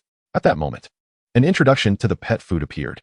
Pet food, crafted from various spiritual herbs favored by spirit beasts. One pill can accelerate a pet's growth by 10 days. Feed your pet one daily, and after 100 days, it can be treated as a snack. After reading the description, Ming couldn't help but marvel at the system's thoughtfulness, even preparing snacks for the little fox. Meanwhile, the little fox had already fallen asleep in his arms, needing rest to digest the food it had just consumed. Ming suddenly realized he was unaware of the little fox's species and decided to take a closer look. Focusing intently, the introduction about the little fox soon arrived. Mei Ling Jiawei Hu. This is one of the branches of the nine-tailed celestial fox, possessing cultivation talents comparable to that of the nine-tailed celestial fox. They are naturally endowed with beauty, so much so that even celestial beings may succumb to their charms. They make the ultimate pets, remaining devoted to their chosen masters for a lifetime. Devoted for a lifetime? Ming mused softly, a glint of light flashing in his eyes as he glanced at the peacefully sleeping little fox, lost in thought. After an indeterminate period, he shook his head, dispelling his fanciful musings. Next, Ming constructed a cozy pet room for the little fox aboard the flying vessel before gently placing it inside to sleep. While he quietly exited the craft, outside, Lung Yin and the others had ceased their playful activities and were now preparing food, including roasted by Jiao meat and seafood porridge, all crafted by Lung Yin alone. Xiao Bai was beside her, tending to the fire, as only its flames could properly cook the Bai Jiao meat. During this process, it often couldn't resist sneaking a few pieces of roasted meat for itself. Upon Ming's exit from the vessel, they immediately took notice. Master, here, roasted meat. Xiao Bai exclaimed, swiftly appearing before Ming with 10 skewers of roasted meat to offer. Ming accepted the roasted meat graciously, playfully lifting Xiao Bai into his arms as he strolled towards Lung Yin. A quarter of an hour later, having satisfied his cravings, Ming reclined on the beach, gazing at the starry sky, while Xiao Bai couldn't help but frolic around with Lung Yin. Suddenly, Ming turned towards the flying vessel. Sensing that the little fox was about to awaken, he remembered he had yet to name it. What name would be fitting? Rising thoughtfully, he walked back to the vessel, where Xiao Bai noticed his intent and hurried over. Master, aren't you going to lie down a bit more? I was just thinking of joining you. Xiao Bai gazed at Ming with wide, innocent eyes. Ming's contemplation was interrupted as he turned to Xiao Bai, suddenly struck with a brilliant idea. Perhaps it would be delightful to have Xiao Bai and the others help think of a name. No more lounging, Xiao Bai. Go gather everyone. I have a new friend to introduce. Ming smiled faintly. Okay, master.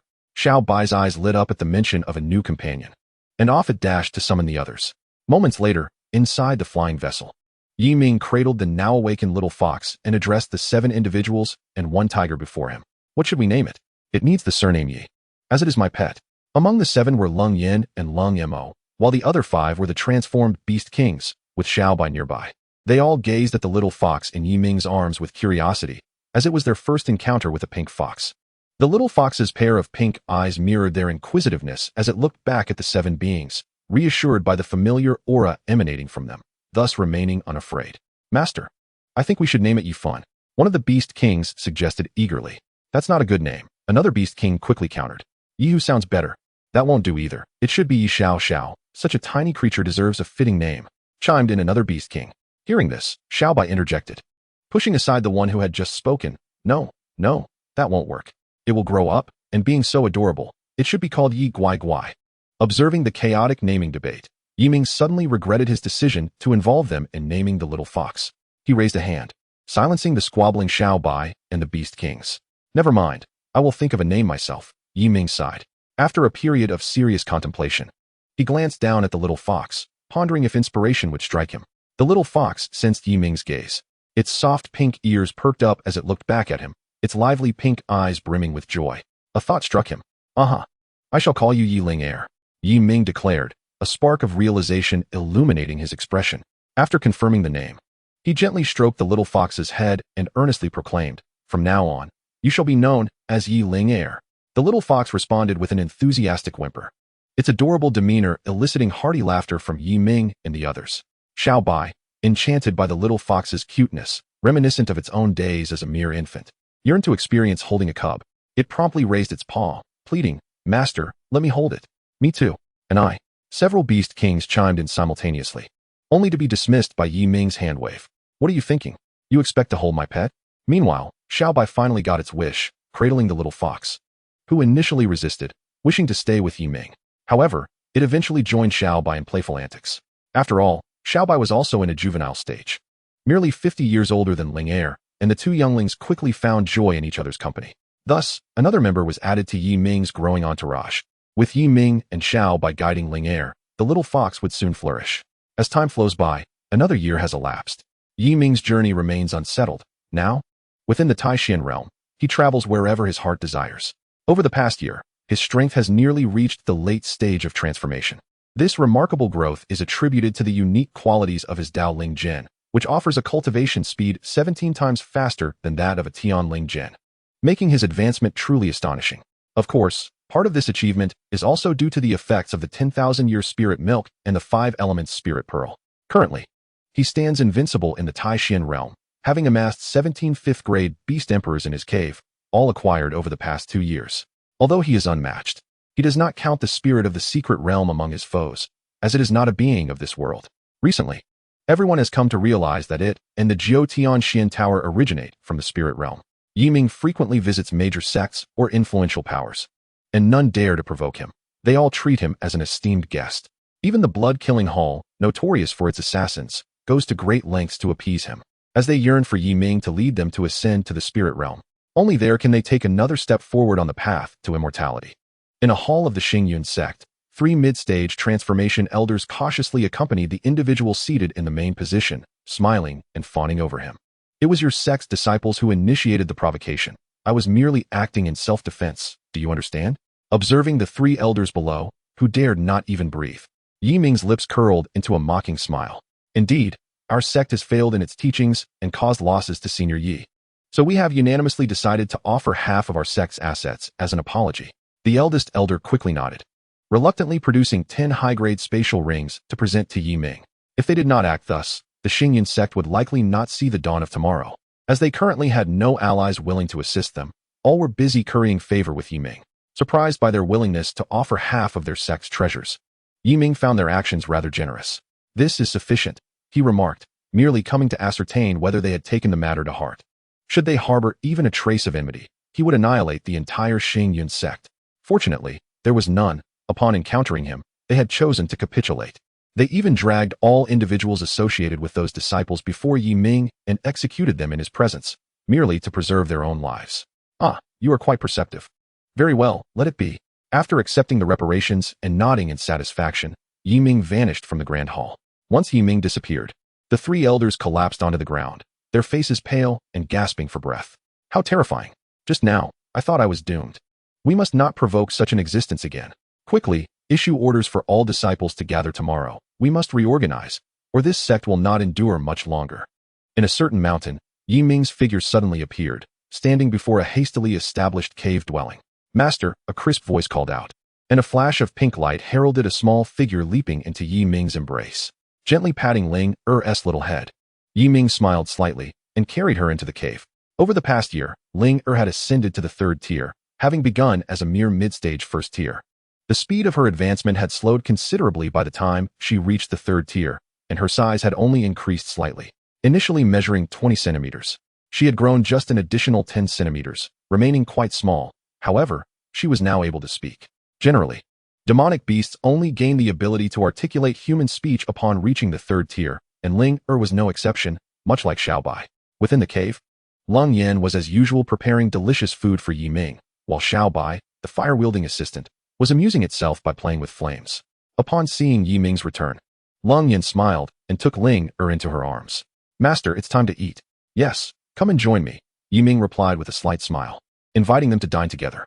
Yay, I want to eat that stewed chicken soup. Xiaobai cheered, scampering off to select its favorite dish. This meal was prepared specifically for it, featuring a 4th-grade beast king from the Chicken Demon clan, known for its delectable meat, which was truly savory. A quarter of an hour later, after Xiaobai and the others had gone out to play, Yi Ming waited in the cave for the year-end check-in. At midnight, the system arrived as expected. Ding, the host has spent a year in the cultivation realm. Would you like to check in? Check in. Ding, 10th year check-in successful. Congratulations to the host for receiving 100 million premium spirit stones. 100 million spirit stones, such a staggering amount. Upon seeing the figure, Yi Ming's eyes sparkled with unprecedented excitement. Just as he was about to examine the rewards, the system spoke again. Detected that the host has completed a full decade of check-ins. The system grants an additional cultivation gift package. Upon reaching a century of check-ins, the next phase of additional rewards will be unlocked. As the system's voice faded, a golden package appeared before Yi Ming, complete with a button at its center. Chapter 76, Supreme Puppet Technique. Gazing at the shimmering golden cultivation gift package, Yi Ming was astonished to find such delightful surprises beyond the 100 million premium spirit stones. The items provided by the system were never trivial. With the cultivation gift package in front of him, Yi Ming was in no rush to inspect the spirit stones. He opted first to open the package. He extended his finger and pressed the button, causing the lid to automatically open. With brilliant golden light shooting forth and illuminating the entire cave, Yi Ming had to shield his eyes from the blinding radiance. However, before the golden light could dissipate, the system's voice echoed once more in his mind. Ding, the host has opened the cultivation gift package. Congratulations on receiving a 7th-grade premium puppet, a 6th-grade premium flying artifact, and the supreme puppet technique. As the system's announcement concluded, the golden light vanished. Yi Ming's expression brightened as he quickly turned to examine the items he had received. The gift package was no longer visible, replaced by a humanoid puppet exuding a terrifying aura, causing Yi Ming's expression to shift dramatically. A 7th-grade premium puppet equates to the pinnacle of the fusion stage. This entity has already gained an initial understanding of the laws. Even if he wielded the Zhentian seal, he would still be unable to defeat this puppet. Rather, he would be effortlessly subdued by a mere finger. The system truly displayed its magnificence, bestowing such a formidable puppet as an additional reward. Upon noticing Yi Ming, the puppet immediately retracted its aura, kneeling on one knee, respectfully bowing its head in deference to Yi Ming. I humbly greet my master. Rise. From now on you shall be named Lung Feng, Yi Ming replied with a slight smile, feeling quite pleased as he conferred a name upon the puppet. This puppet was male, exuding an aura of rugged masculinity, its eyes occasionally glinting with sharp brilliance that instilled a sense of pain akin to being cut by a blade. Thank you, master, for bestowing a name. Lung Feng knelt again, and Yi Ming waved his hand, prompting it to rise once more. After observing the puppet, Yi Ming turned his attention to the 6th-grade premium flying artifact nearby. This artifact, seemingly diminutive and toy-like when inactive, was a flying boat of pure white cloud color. Known as Yunling, according to its description, it possesses a highly practical function, breaking through dimensions. It can traverse the starry sea and reach the spirit realm, with the ability to return at will. Should he find himself bored in the Taishan realm, he could set sail on the Yunling to explore the spirit realm. Let us set a date. I shall visit the spirit realm in 50 years. By then, I should have ascended to the status of a tribulation-transcending celestial being.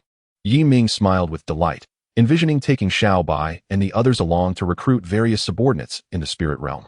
After a moment, Yi Ming regained his focus. directing his gaze toward the final reward, the Supreme Puppet Technique. This was a gray book, shrouded in a mist of the same hue, intriguing Ming and piquing his curiosity. After gazing at it for a moment, the system's introduction emerged from the side. Supreme Puppet Technique, a unique puppet technique created by the system, which not only includes methods for crafting puppets from the 1st to the 9th rank, but also encompasses those above the immortal rank. Unlike other puppet techniques, this system can actively summon the souls of the deceased into the puppets, although the host must possess a certain level of strength. The method for creating puppets above the immortal rank. Ming, astonished, read the introduction, realizing that the value of this supreme puppet technique far exceeded the previous 2 items by an immeasurable margin. Excited, he hastily picked up the puppet technique, eager to discover which rank of puppets he could currently create. However, as soon as he opened the book, it suddenly erupted, transforming into countless runes that surged into Ming's mind. He did not resist, allowing these gray runes to meld into his memory. The result was that a new section on puppet techniques was added to the depths of his memory, and when he opened his eyes, he had already mastered a portion of the puppet techniques. He could create puppets ranging from the 1st to the 5th rank. And if his spiritual power were to strengthen further, he would be able to craft 6th rank puppets. Fortunately, within the puppet technique, there was also a supreme soul enhancement technique, which was likewise created by the system. Once he learned this soul technique, in due time, he would be capable of producing 6th rank puppets. For now, he planned to create a few 1st to 5th rank puppets to hone his skills, as materials for crafting puppets below the 6th rank were available in xianxia, albeit in scarcity. He would need to traverse the world, but he was more than willing, for with increased proficiency, he could upgrade Lung Yin and the others. Indeed, Lung Yin and Lung Feng were both crafted using the system's self-created puppet technique, and he might not need to sign for puppets in the future, as he was now capable of creating them himself. With that thought, Ming instructed Lung Feng to follow closely behind him. He then took out the Yunling Zhou and exited the cave dwelling, destroying the temporary abode before leaving. Each time he established a temporary cave, Ming had grown accustomed to destroying it upon departure over the past 2 years. After briefly sensing the positions of Xiao Bai and the others, Ming led Lung Feng to find them. At a rarely frequented lake, Xiao Bai stood at the water's edge, pointing at a 2nd-rank spirit fish attempting to flee. Quick! Ling Er, bite that big red fish. Don't let it get away. Ling Er, spotting the vibrant fish, leaped excitedly into the water, managing to grab the fish's tail and fling it toward Xiao Bai. Seeing this, Xiao Bai swiftly swatted the fish onto the shore to prevent its escape back into the water. Sister Bai, I want to eat grilled fish. Ling Er emerged from the water, shaking off the droplets before running to Xiao Bai, requesting her to prepare grilled fish. Aside from the pet food provided by her master, grilled fish was her favorite treat. All right, just wait a moment while I prepare the most delicious grilled fish for you. Xiao Bai nodded. Having learned many culinary skills from spending time with Lung Yin over the years, grilling fish was a simple task for her. Good. Ling Er cheerfully followed Xiao Bai, eager to observe her cooking process. By the time they finished, Ming also arrived. Xiao Bai, go call the others over. We are leaving. Ming appeared beside Xiao Bai and instructed her. Okay, master. Xiao Bai responded and went to gather the others. Seeing Ling Er enjoying the grilled fish, Ming chose not to disturb her, but instead surveyed the surroundings. Lung Yin and Lung Mo were each in different directions, engrossed in studying various books to acquire more knowledge. Master Fish. At that moment, Ling Er raised the half-eaten grilled fish in her paw, joyfully offering it to Ming. He took a symbolic bite, while Ling Er devoured the rest. Once she finished, everyone had gathered. Noticing their presence, Ming tossed the Yunling Zhou into the air, revealing a grand vessel of 3,000 zhang above them.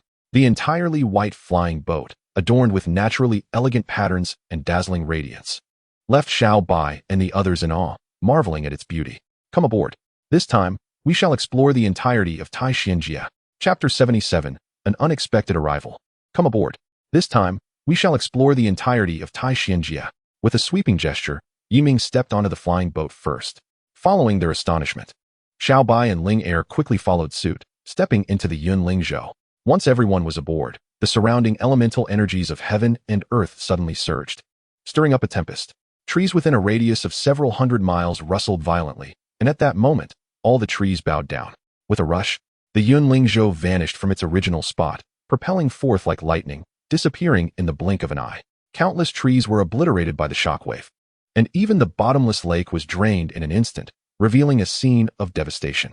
On the other side, within the Yunling Zhou, Xiao Bai and the others looked around in astonishment, taking in the surroundings filled with grand mansions, small lakes, and hills, everything one could imagine. White clouds drifted overhead, and not far away, a small sun shone, with various lower-tier beings coexisting within. This is no mere flying boat. It is akin to a small pocket realm. Xiaobai thought, gazing at Yi Ming's figure with growing admiration. Come, let me introduce you to a new companion, Lung Feng. Yi Ming clapped his hands, capturing everyone's attention.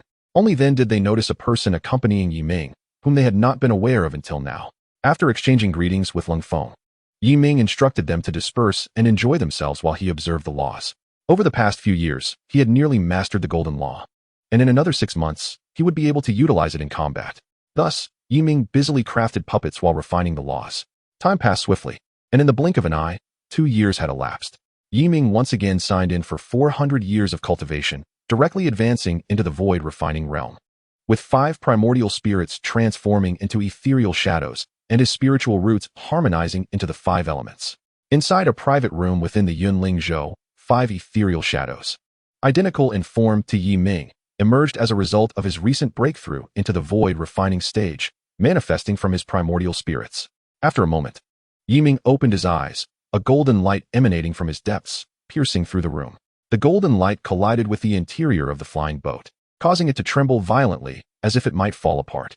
Only after Yi Ming raised his hand and grasped the air did the golden light dissipate, and the flying boat settled into tranquility. This was the preliminary mastery of the Golden Law. Having just broken through, his control was somewhat lax. He nearly damaged the boat. But fortunately, only a few parts were broken, which he could have Lung Feng repair later. Currently, Xiaobai and the others were not aboard the vessel. They had gone out at his request to procure some needed items. Observing the 5 ethereal shadows around him, Yi Ming calmly waved his hand, and the shadows stood up, one by one entering his body. They formed a circle within his spiritual consciousness, silently comprehending the laws without requiring his guidance. The shadows were essentially 5 versions of himself. While he played, the shadows practiced. At this moment, his realm had surpassed the level of the human world, and no heavenly tribulation would come unless he ventured to the spirit realm. However, he deemed it too early to go there. In the spirit realm, being in the void refining stage meant little. Only those at the great ascension stage would be considered formidable beings in the spirit realm. He planned to enter the spirit realm in about 40 years, by which time he would likely have transcended beyond tribulations, perhaps even achieving immortality. After a myriad of thoughts, Yi Ming regained his focus, casually retrieving a pill radiating a peculiar glow and consuming it. This was a top-tier soul-enhancing pill he had signed in for a year ago. With a total of 100 bottles, each containing 10 pills, all designed to enhance the soul, he could consume only 1 bottle per year. Now, his spirit has reached the pinnacle of the Lianxu realm. Should he consume 1 or 2 more, the strength of his spirit would ascend to the He-Ti realm. However, such rapid advancement may not be beneficial, as it could lead to an imbalance between a frail physical form and an excessively powerful spirit. It would be prudent to wait until he reaches the later stages of Lianxu before preparing for the breakthrough of his spirit. Once he had made this decision, Yi Ming exited the flying vessel and, after retracting it, stepped forward, traversing tens of thousands of kilometers in the blink of an eye, arriving in a grand city where Xiaobai and the others were shopping.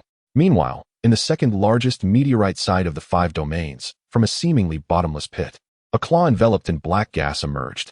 Once it firmly grasped the ground, a grotesque creature with uncoordinated limbs crawled out. The creature gazed toward a distant, indistinct small village, let out a shriek, and swiftly retreated into the darkness, vanishing from sight.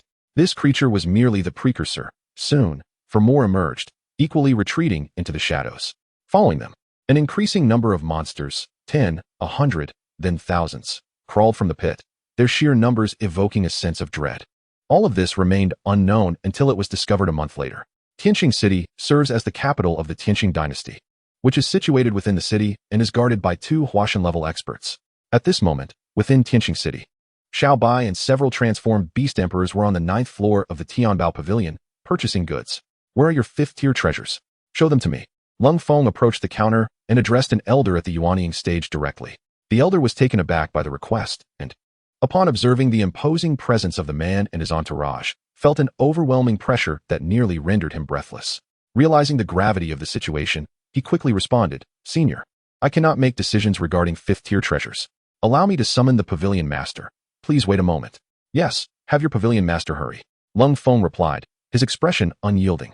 The elder dared not delay, arranging a guest room for Lung Feng and his companions before hastening to contact the pavilion master. Yi Ming also arrived at the Tianbao Pavilion. Quickly identifying their location before ascending to the 9th floor, where he ultimately found Xiao Bai and the others. Upon opening the door, a dozen gazes converged on him. Master. Upon seeing Yi Ming, the group sprang to their feet and hurried to his side, two small heads peeking from behind, one white and one pink. Linger, as before, eagerly rushed into Yi Ming's embrace. Master, the people here said that the 5th-tier treasures require their pavilion master to bring them, and they asked us to wait. Lung Feng stepped forward to explain the situation. While gently stroking Linger's little head, Yi Ming nodded nonchalantly. Well then, let us wait here. It just so happens that I have matters to discuss with this pavilion master. Yes, master. With that, Yi Ming took a seat in the room, waiting alongside Lung Feng and the others for the pavilion master's arrival. Before long, the elder He, who had previously met Yi Ming, rushed in. Upon entering, he was momentarily stunned to find Yi Ming there, surrounded by a group of individuals whose power equaled or surpassed his own, all seemingly trying to curry favor with Yi Ming. Has Yi Ming truly reached such heights? He Lao, please come in. Upon hearing Yi Ming's voice, He Lao regained his composure, beads of cold sweat forming on his back as he cautiously entered the room. Thankfully, he had heeded the advice of the old pavilion master back then and refrained from offending Yi Ming. Otherwise, he would have been in dire straits. Haha, He Lao. These are all allies. Do not be afraid. Yi Ming, observing He Lao's trepidation, smiled reassuringly. He Lao could only manage a dry laugh, remaining silent throughout. Feeling overwhelmed under the scrutinizing gazes of his peers, seeing He Lao's reticence, Yi Ming did not press him further and directly broached the subject. He Lao, have you brought the items? Rest assured, I will pay the original price. And no, Yi Dao friend, these 5th-tier treasures are a gift for you. But I do have a small request, He Lao stammered, his voice hesitant, fearing Yi Ming's displeasure. Enough. You merely want me to escort your pavilion master to the spirit realm, correct? That is a trivial matter, Yi Ming replied, his demeanor unchanged, revealing no surprise. It was merely a matter of bringing one additional person to the spirit realm, a small price to pay for access to all the 5th-tier treasures of the Tianbao Pavilion. Previously, He Lao had given him a spatial ring, which he had examined. The most valuable item, a top-grade spirit stone, was merely over 9,000, along with 5 4th-tier pills and various 4th-tier artifacts. Additionally, there was a letter, an entreaty from the old pavilion master to join him in the spirit realm. Had it not been for the allure of the 5th-tier treasures at the Tianbao Pavilion, he would not have made the trip. Very well, Yi Dao friend. All of our 5th-tier treasures are within. I hope you will honor your promise. He Lao's face lit up with joy upon hearing Yi Ming's agreement. His earlier anxieties forgotten as he quickly produced a spatial ring to present to Yi Ming. Yi Ming accepted the ring, feeling quite pleased. Rest assured, I will inform you in advance when the time comes. With that, he prepared to depart, intending to return and utilize the 5th-tier materials to create puppets. As Yi Ming turned to leave, He Lao swiftly rushed to the door to open it for him, having grasped the importance of service. Safe travels, fellow Taoists. At the entrance of the Tianbao Pavilion, He Lao stood still, watching as Yi Ming and his companions departed. His actions naturally stirred a commotion within the city, as it was unexpected for someone of He Lao's stature to personally escort a guest. However, these disturbances were no longer of any concern to Yi Ming, who had already left Tianxing City. On the flying vessel, Yi Ming sat cross-legged amidst a plethora of 5th-tier materials. With a slight movement of his fingers, all the materials levitated into the air. Following this, Yi Ming began crafting a humanoid puppet using the methods of puppet technique. As he continuously infused it with the power of the 5 elements, the materials swiftly coalesced into a human form. He then incorporated various materials into the puppet's interior, replicating human facial features and internal organs. After half a month, the exterior of the puppet was complete, leaving only the crucial step of soul infusion.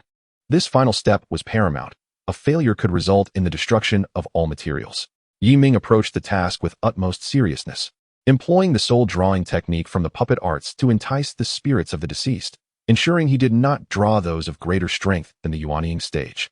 With his current abilities, he could only attract souls below the Yuanying stage, and he had to cleanse their memories from life. Otherwise, he risked attracting terrifying entities.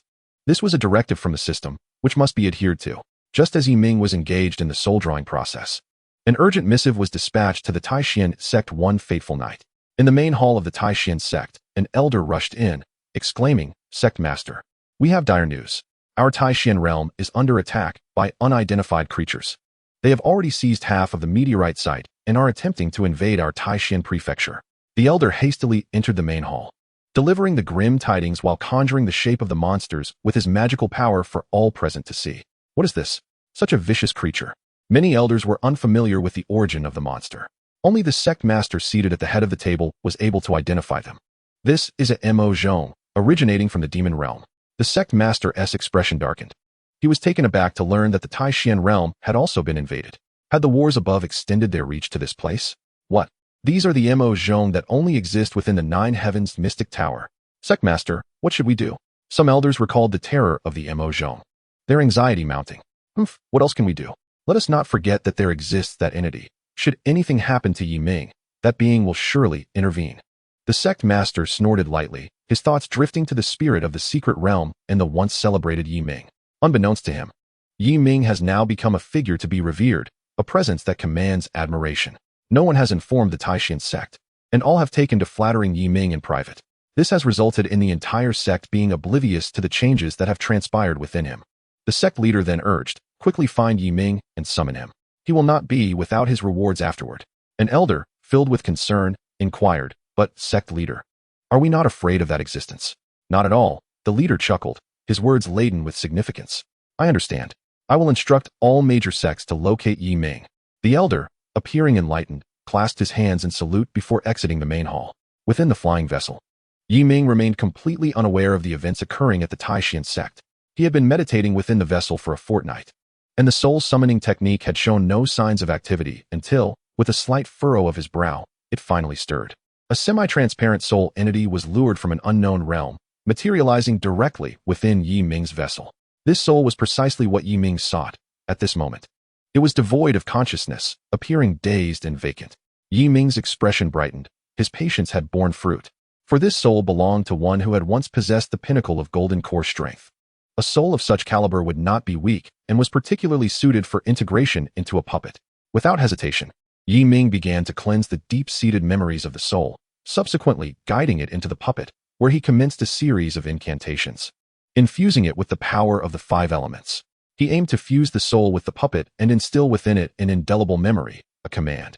Yi Ming would be the master of the puppet, which would have no reason to disregard his words or instructions, embedding over 100 commands deep within its memory. Once all was completed, he planned to let it rest for several days to observe for any irregularities, as this was the 3rd puppet he had constructed, and certain aspects might not have been executed perfectly. The previous 2 had succeeded, but their minds had exhibited some flaws, occasionally becoming dazed and acting foolishly. Yi Ming had to refine them multiple times before they functioned correctly. Now, those 2 were learning alongside the seasoned member, Lung Mo. However, merely half a day later, Yi Ming's communication jade pendant flickered to life. This artifact was only utilized when someone sought him for an urgent matter. Chapter 79, The Call of the 10 Sects. The pendant flashed incessantly, and Yi Ming raised an eyebrow, wondering who might be transmitting a message at this hour. Without further thought, he grasped the pendant and channeled his spirit into it, instantly hearing a voice resonate in his ear. Daoist Yi. The Taishan sect has received reports of a demonic incursion into our Taishan realm, and they are searching for you. Upon hearing this, Yi Ming's eyes narrowed, and the expression on his face gradually faded. The demons had invaded, and most significantly, the Taishan sect actually intended to send him to the falling star ground to meet his demise, hoping that the spirit of the secret realm would intervene once more. He had experienced the terror of the demonic entities firsthand. If they were not halted, the entire Taishan realm would likely perish. Nevertheless, the actions of the Taishan sect displeased him greatly, and he resolved to turn the tables. Let their people serve as cannon fodder first, and he would intervene last. With this thought, Yi Ming entrusted the newly formed puppet to Lung Mo and the others for observation, while he and Lung Feng exited the flying vessel. In a mere 3 breaths, they descended upon the Taishan sect. At that moment, the main hall of the Taishan sect was already filled with representatives from the 10 major sections. They had all received word of the invasion and had hastened to gather at the Taishan sect. Everyone, do not worry. This sect leader has a plan to drive back the demonic incursion. The Taishan sect leader continued to speak cheerfully from his position of authority. Suddenly, a member from one of the large sects uttered a statement that left the leader flabbergasted. Could it be that the sect leader's plan involves sending Daoist Yi to the front lines? Upon this revelation, several members exchanged glances, while only the Taishan sect leader's expression shifted dramatically. What do you call that, Yi Ming? Daoist Yi? Seeing the sect leader still in a state of confusion, the elder from the Face sect continued. Are you unaware of the weight of that top ranking? Daoist Yi's strength has now become comparable to ours, thanks to that position. As soon as these words fell, the sect leader was visibly agitated, leaping to his feet with a grim expression. Impossible. Absolutely impossible. How could a golden core cultivator ascend to the transformation realm in just a few short years? No sooner had the sect leader spoken than two figures appeared without warning in the main hall, standing grandly above all present. Nothing is impossible, wouldn't you agree, sect leader?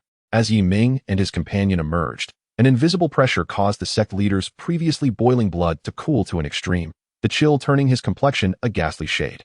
Ming's arrival swayed all present to his side, while the Fey sect leader's expression radiated delight, sensing an opportunity. He cleared his throat, gathering his emotions before stepping forward to vehemently accuse the Taishan sect leader. The esteemed first sect of the Taishan realm dares to send Daoist Yi alone to confront the demonic incursion? Sect leader, you are unworthy of this position. It should rightfully belong to Daoist Yi. Upon hearing this, the others internally lamented, realizing they had been outmaneuvered by the Fey leader. However, Ming displayed no interest in such a position. He waved his hand dismissively, stating, "Enough. I do not desire this position. Let it be granted to someone else. Furthermore, do not delay regarding the demonic entities. Let us proceed at once. And sect leader, you must join as well. You shall lead the charge this time. No objections, I trust." Ming regarded the sect leader with an expression of calm indifference, an unspoken killing intent causing the sect leader to lower his gaze.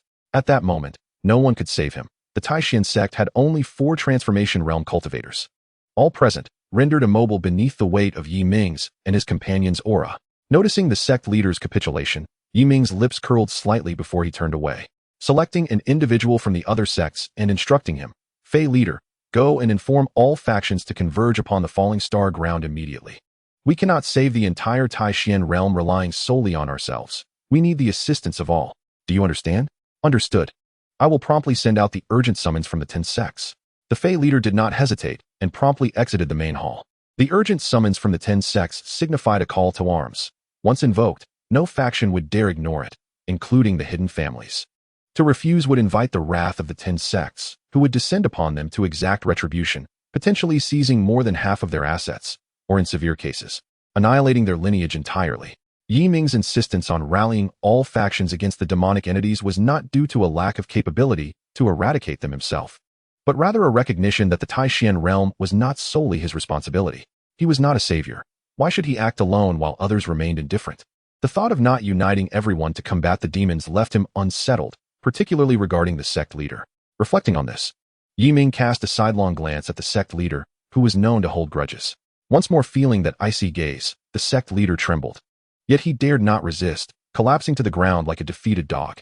Shortly thereafter, the Fey leader returned, accompanied by 13 transformation realm cultivators who had responded to the summons. They were taken aback to see Ming as the leader, but said nothing. For in the realm of cultivation, strength was paramount.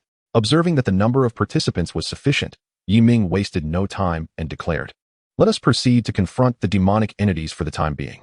Once all factions have arrived, we shall finalize our strategy." Yes, with that, more than 20 transformation realm cultivators hastened toward the falling star ground.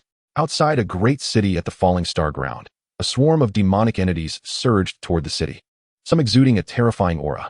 A middle-aged man atop the city walls turned pale upon witnessing the multitude of monsters and anxiously inquired of those nearby, "Has assistance not yet arrived?" Reporting to the city lord, there has been no response from the communication jade pendant. What of other locations? None have responded either. Upon receiving this response, the middle-aged man could not help but strike the wall with his fist, cursing under his breath. Did they truly wish for the demise of the Taishan realm? As he gazed at the approaching demonic entities, the city lord set aside his reservations and promptly commanded those nearby, "Activate the Great Formation immediately and prepare all cultivators within the city for battle. Even in the absence of reinforcements, we must hold our ground." "Yes, my lord." Following his orders, the cultivators of the entire city swiftly ascended to the city walls. Even those in the Qi refinement stage were summoned. They had no choice. The grand city housed hundreds of thousands, yet there were merely over 10,000 cultivators, with the highest cultivation level being merely 3 in the Yuanying stage. Faced with countless demonic entities, their efforts were but a desperate struggle for survival. Yet they resolved to prolong their existence for as long as possible. As the demonic hordes drew nearer, a formidable formation suddenly emerged outside the city, halting their advance. A barrage of attacks relentlessly struck the formation, causing minimal disturbance. "There's hope. Quickly, let the formation master maintain the defenses. Spare no spirit stones, and stabilize the formation with all your might." Upon witnessing the formation's efficacy, the city lord's expression brightened, and he shouted to his companions. However, before he could relish his joy, a terrifying black hand abruptly appeared, crashing against the formation and opening a breach. Numerous monsters surged through the gap, prompting a change in the city lord's countenance. Do not allow them to enter. Quickly, dispatch a team to eliminate them.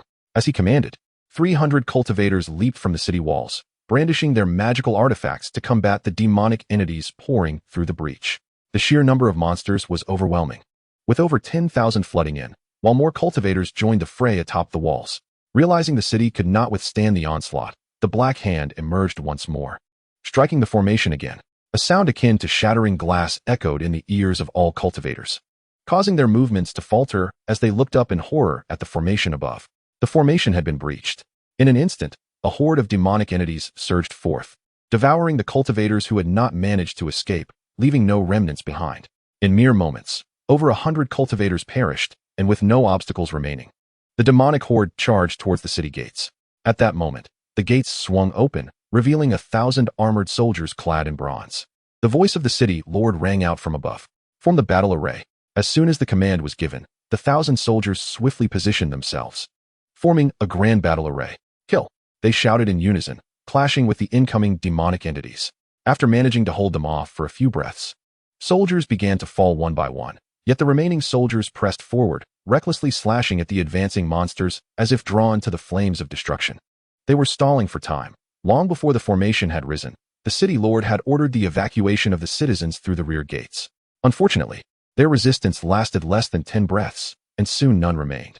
Observing this, the city lord became eerily calm, silently summoning his magical artifact and ascending into the air without uttering a word. The other Yuanian cultivators exchanged glances, nodded, and leaped into the air alongside the city lord, preparing to unleash their ultimate abilities in unison against the demonic entities. Should the situation become dire, they would swiftly retreat. However, before they could execute their powerful strikes, a colossal creature enveloped in swirling black mist appeared in the distance. In the blink of an eye, the enormous beast approached them, extending its hand to seize them just as they expressed their shock. The entire process transpired in less than half a breath. They had no time to react before being captured by the giant creature. The overwhelming aura emanating from the beast rendered them utterly defenseless, akin to standing before a divine being. Just as they were about to be consumed, a radiant beam of multicolored light, reminiscent of a celestial river, shot down from the heavens, leaving a trail of vibrant color across the sky as it sped towards the beast. The creature's attempt to intercept the light was futile. In an instant, its form was pierced through, leaving only the massive hand that clutched the city lord and his companions. The radiant light continued its path, penetrating millions of demonic entities below before vanishing entirely. Is this possible? The city lord and his allies were left in utter disbelief, astonished that a creature of such power had been annihilated in a single strike. Looking down at the fallen monsters, they were left in stunned silence, pondering the nature of such a formidable attack. Meanwhile, the 20 or so other Yuanian cultivators who had arrived with them were equally astonished, gazing at Yi Ming with incredulity. Was this truly the power of a Yuanian cultivator? The peak of Yuanian seemed to pale in comparison. Why is everyone staring at me? Shouldn't you be focusing on eliminating the demonic entities? Yi Ming's complexion appeared slightly pale, suggesting that the attack had taken a toll on his energy reserves. The high sect master, who had followed behind, noticed this, and a glimmer of cunning flashed in his eyes. While Yi Ming was undeniably powerful, he too had vulnerabilities. Perhaps the high sect master seemed to formulate a devious plan, a malicious gleam crossing his gaze before he resumed his previous demeanor, pretending to cautiously pass by Yi Ming to engage the demonic entities. After all, Yi Ming had designated him as the leader of the charge, and surrounded by Yi Ming's supporters, he needed to bide his time for a better opportunity. Watching the others engage the demonic entities, Yi Ming allowed a faint smirk to cross his lips, yet his gaze lingered on the high sect master for a moment longer. Withdrawing his gaze, he stepped forward and halted atop a high wall of the city. I extend my heartfelt gratitude for your timely rescue. The city lord and his companions bowed deeply to Yi Ming. Though they remained unaware of the source of that formidable attack, they were grateful to be alive. Yi Ming turned to them and inquired, "Which faction do you belong to?" "Reporting to you, esteemed elder, we are from the Mu Hua dynasty." The city lord replied truthfully. "Very well, that suffices. I have no further issues." Yi Ming waved his hand dismissively, and the group departed, as if his inquiry had merely been a passing curiosity. Once they had left, Yi Ming turned his attention to the distant chaos outside the city. The 20 or so Yuanian cultivators swiftly cleared away the remaining demonic entities. Yet, this was merely one wave of the invasion. Many more monsters wreaked havoc in other locations. Yi Dao Yu, we have completed the extermination. The cultivators, now imbued with a fierce aura, gathered around Yi Ming, while the high sect master still dared not show his face, his thoughts shrouded in mystery. Once you have finished, proceed to another location. Which area is closest? Yi Ming nodded, glancing towards Sect Master Fei for guidance. Sect Master Fei answered promptly, to the east, 30,000 li away. There lies a major sect awaiting our support. Then let us depart. With that, Yi Ming led the way in that direction, followed closely by the others. The Qi sect, one of the 5 major sects of the Fallen Star region, boasted 2 Yuanning ancestors and a disciple count exceeding 100,000. Yet, this grand sect now faced an unprecedented catastrophe that threatened its existence. The once imposing main gate lay in ruins, with nearly half of the disciples and elders having perished, and the air was thick with the stench of blood for miles around. Even the 2 Yuanning cultivators could hold out no longer, beleaguered by 4 colossal monsters, relentlessly pushed back. As the disciples suffered heavy casualties, the Yuanning cultivators resolved to fight to the death. Just as they prepared to unleash their self-destructive moves to drive back the monsters, Yi Ming and his companions finally arrived. This time, Yi Ming refrained from employing the power of the 5 elements. Instead, before even nearing the site, he condensed 2 cloud palms, one striking down upon the demonic entities on the ground, while the other aimed at the 4 monstrous creatures besieging the 2 Yuanning cultivators. The other Huashan swiftly joined the fray, and in an instant, the battlefield underwent rapid changes. The demon spawn, which had been relentlessly pursuing the disciples of the sect, were swiftly vanquished by the arriving Huashan. One of the 4 monsters was instantly obliterated by Yi Ming's grand cloud palm, while the remaining 3 were quickly surrounded and eliminated. Within the span of a single incense stick, all the demon spawn were eradicated completely. At this moment, Yi Ming and his companions descended beside the corpses of the 4 massive creatures, pointing and discussing them. Is this truly a demon lord comparable to Huashan? It's even more ferocious than what the Tianji Pavilion described. It took dozens of strikes to the head before it succumbed. One Huashan remarked gravely, with others nodding in agreement, acknowledging the difficulty of the kill, except for Yi Ming, the extraordinary prodigy. Chapter 81, Betrayal. The Qijian sect expressed their gratitude to all the friends for their assistance. 2 elders from the Qijian sect approached Yi Ming and his companions, bowing deeply in respect. Thank you, esteemed seniors, for saving our lives. Please accept our gratitude. The surviving disciples and elders discarded their magical artifacts and knelt before Yi Ming, bowing their heads deeply.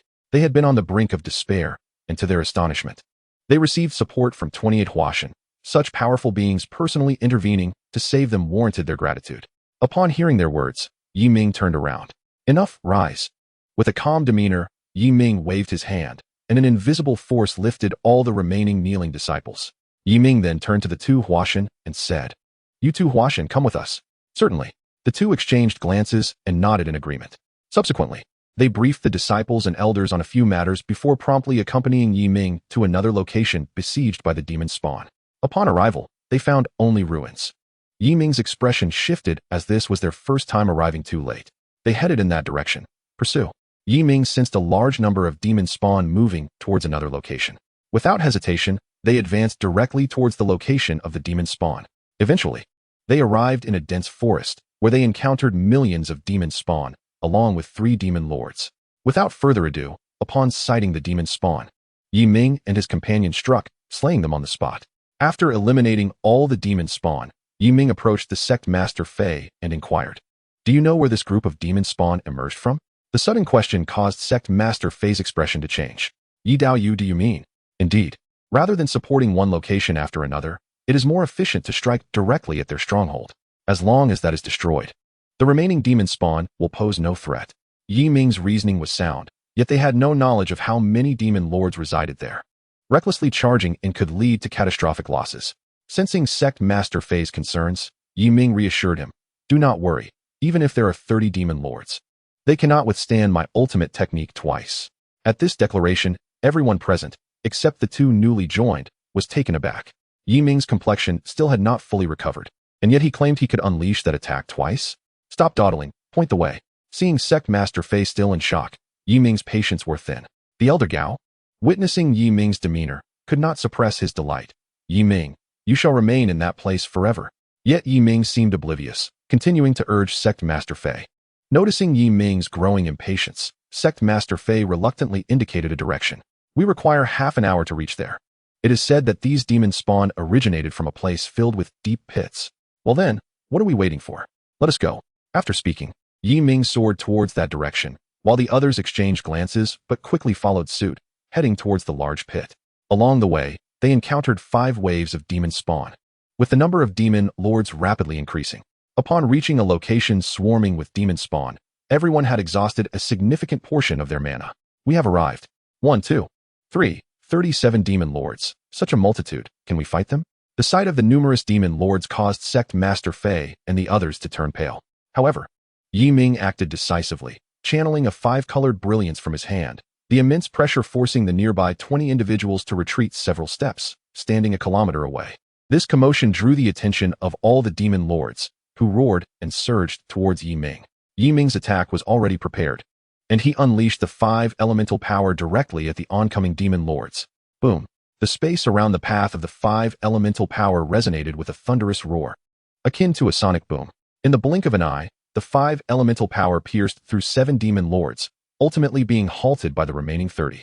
Ming's complexion paled further, yet he once more gathered the 5 elemental power and shouted to the nearby 20 individuals, "Come over and help me block them. Just give me 10 breaths of time. Go assist Dao. The 20 individuals did not hesitate, immediately flying to Ming's side to help fend off the demon lord's assault. Ming quickly coalesced the 5 elemental power. Everyone spread out. At his command, they immediately dispersed, clearing space for Ming. The 5-colored light erupted from his hand, instantly slaying 8 demon lords in the vicinity. Yet, he seemed to have exhausted his strength, nearly collapsing to the ground. Their numbers have decreased.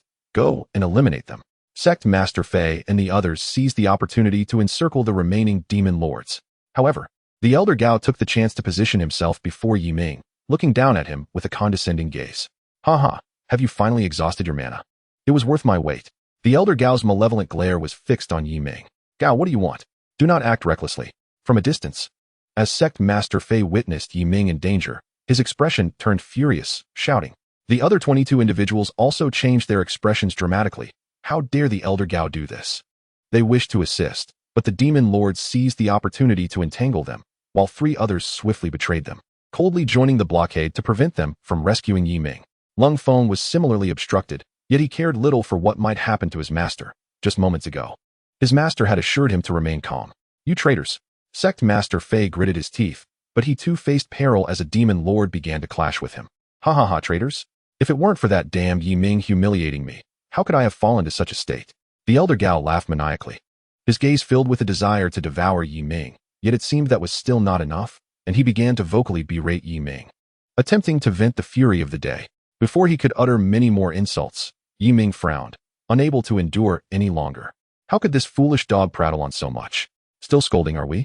A voice devoid of emotion resounded across the battlefield, accompanied by an invisible pressure that instantaneously enveloped the entire area.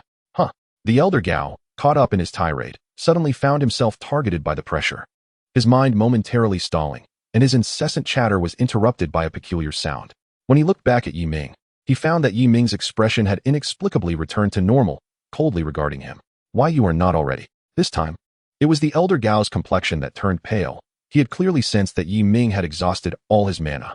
Why was this? Chapter 82. The Spirit of the Secret Realm reappears. Why? Go ask King Yen in the underworld. Ming looked disdainfully at the Elder Gao, a chilling smile forming as he raised his hand, imbued with 5 elemental power, and struck down the Elder Gao in one fell swoop. Lung Feng also ceased pretending, instantly eliminating the 3 traitors, along with the demon lords that besieged him. However, both Lung Feng and Ming concealed their true cultivation levels. Ming's concealed aura was at the late stage of transformation, while Lung Feng had reached the pinnacle of transformation. Upon witnessing Ming's recovery and his subsequent counterattack against the esteemed Gao Zhongzhu, the others were left in utter shock. Was this truly the extent of Ming's cultivation? Fei Zhongzhu, equally incredulous, gazed at Ming, but the demon lord, lacking any sense of martial ethics, seized the opportunity to launch a surprise attack, sending him flying with a single strike. Only when he felt the pain coursing through his body did Fei Zhongzhu realize the peril he was in and hastily called for Ming's assistance. "Dao, aid me." Others, too, were caught off guard and fell victim to the ambushes of the demon lords. Observing this, Ming promptly joined forces with Lung Feng to lend their support. And within mere moments, they had vanquished all the demon lords. "Look, what are those demon seeds doing?" One person stammered, pointing at the multitude of demon seeds below. They had gathered together and were engaging in fierce fights against one another, resulting in the emergence of several demon lords in a brief span of time. Do not let them continue. Not a single one must remain. Ming commanded, urging everyone to annihilate the demon seeds present. No steel hand, a transformation expert shouted, summoning a massive stone tablet from the heavens that instantly obliterated a vast area of demon seeds. The others quickly joined the fray, denying the demon seeds any respite. However, the sheer number of demon seeds was overwhelming, and before they could clear them all, a terrifying hand emerged from a deep pit, its overwhelming aura causing the very heavens and earth to change color. Panic swept through everyone as they realized that their internal vitality had been suppressed by 70%. Demon King. One person recognized the identity of the monstrous hand. What? A being on par with the void refinement realm. Another exclaimed in disbelief. Can we even contend with such a foe? Damn it. Our vitality and magical power are suppressed. Escape is impossible. Fear and despair gripped them all.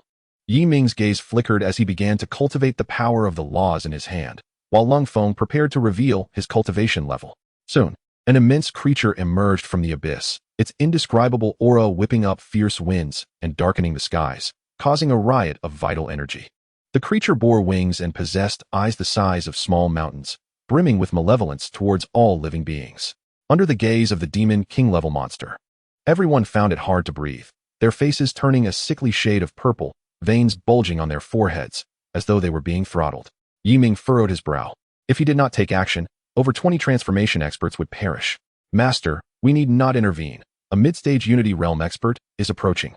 Lung Feng seemed to sense something and quickly transmitted this message to Ming.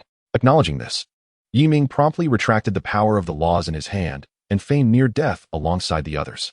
The next moment, a resounding voice echoed from afar. Even a mere demon king dares to act ferociously?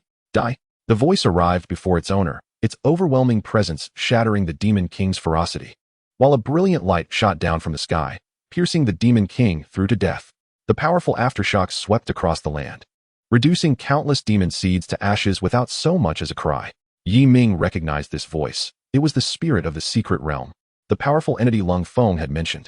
So, the spirit of the secret realm possessed the strength of the Unity realm? No wonder a single statement from them could shake the entire secret realm. As Ming pondered, the situation shifted once more. No sooner had the demon king been slain than a cloud of black mist billowed out from the pit, swiftly engulfing the sky and darkening the entire fallen star.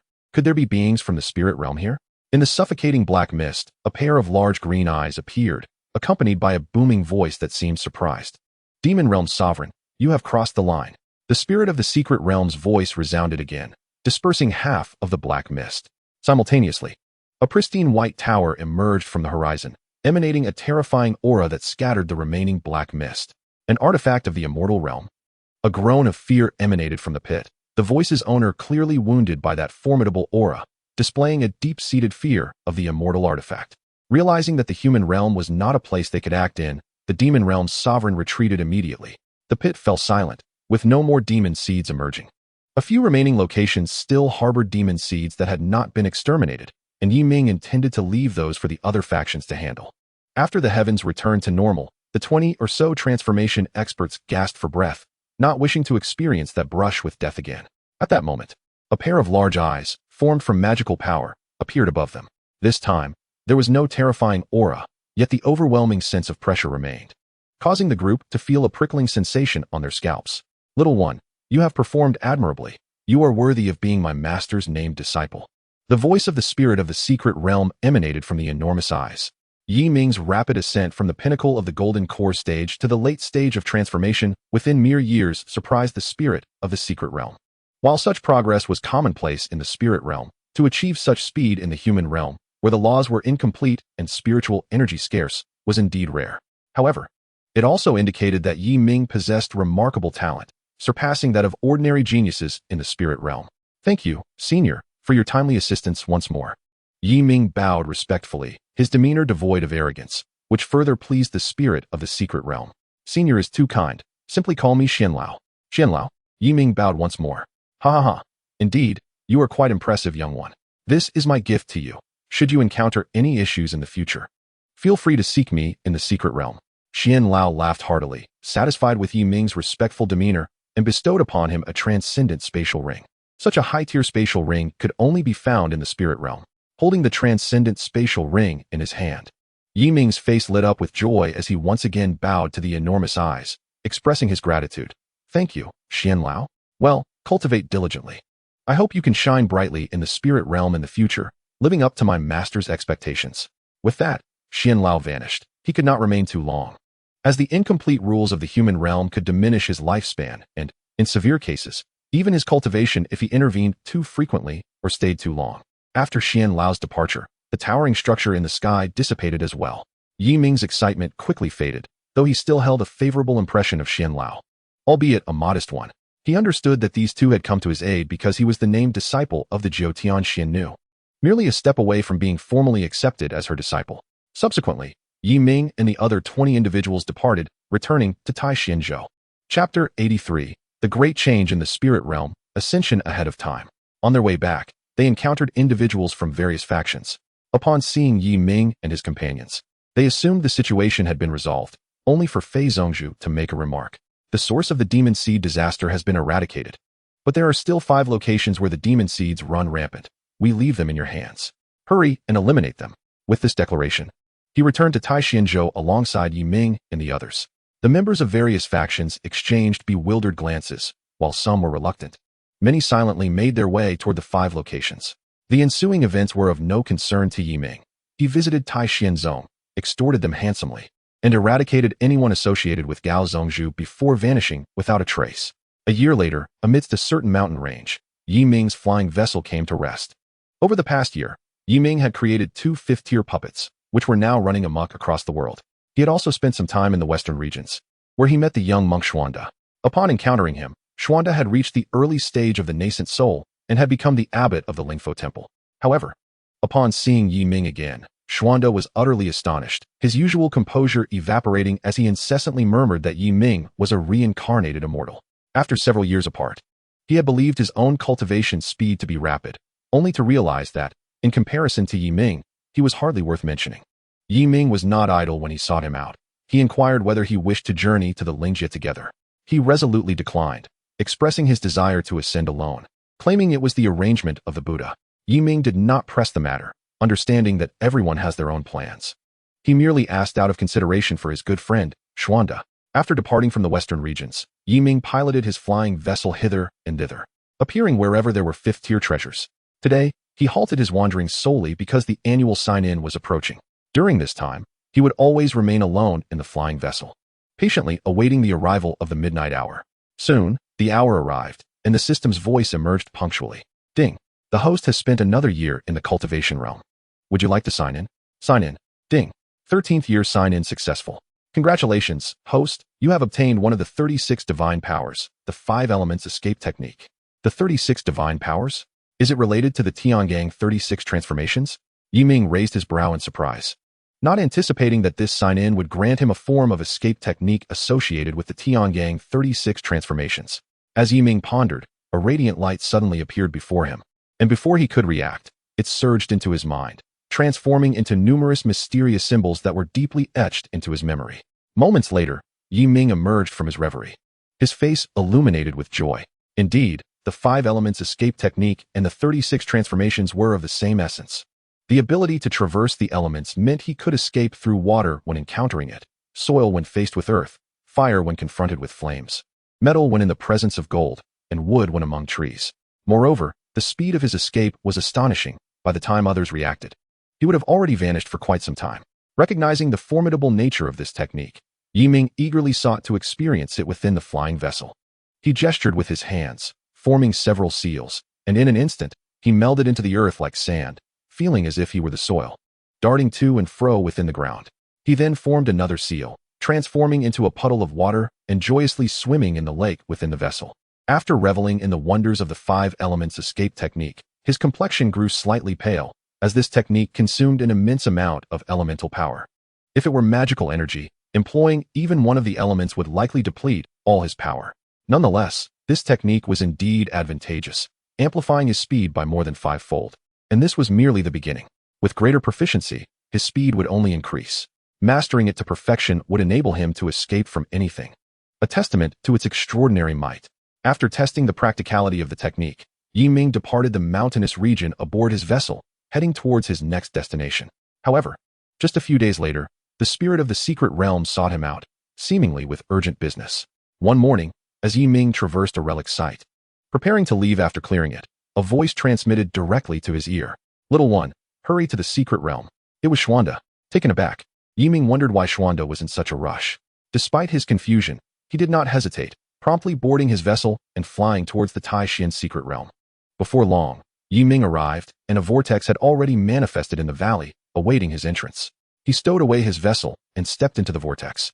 Accompanied by a familiar sensation of inversion, Ming reappeared within the secret realm. "Come to the inner sanctum." Upon hearing this command, Ming squinted, lost in thought. Yet his feet did not falter as he swiftly entered the inner sanctum. Only upon seeing the Jiutian Xuanta did he lower his guard. Having initially suspected Xuanda was merely feigning urgency. Thankfully, it was not the case. As Ming approached the Jiutian Xuanta, Xuanda appeared, bearing unexpected news. "Little one, a sudden upheaval has occurred in the Xianxia. Our master, while battling the demon realm alongside other celestial lords, has fallen into the demon emperor's scheme, and his life or death is now unknown." Xuanda's voice carried a heavy weight. Ming's expression shifted dramatically. Even the formidable Jiutian Zuan had encountered misfortune? As his countenance continued to change, Xuanda spoke again with gravity. "Plans have altered. The century-long ascension has come to an abrupt end. Prepare yourself, for in 2 days, the Jiutian Xuanta will facilitate your early ascension to the Xianxia." Such haste? Ming was taken aback. Was it not still less than 10 years before his ascension? "Not only you, but others on the list will ascend together. The Jiutian Xianmen requires gifted cultivators like you. If you can stand out among them, the sect will devote itself to your cultivation." Xuanda's words filled Ming with a sense of unease. "Surely, the Xianxia is not lacking in talented individuals?" he inquired, his face a mask of confusion.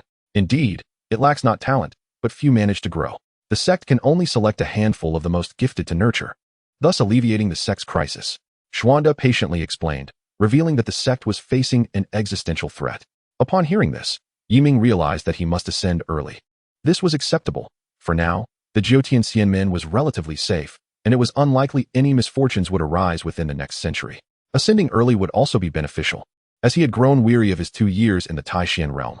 After careful consideration, Ming clasped his hands towards Xuanda and declared, "There is no problem. I am ready to ascend early." "Very well, go prepare." With that, Xuanda opened the vortex, and Ming relaxed his mind, allowing it to draw him in. After Ming departed, a voice resonated from the Jiutian Xuanta. "Xuanda, I shall take my leave. This mortal realm is entrusted to you.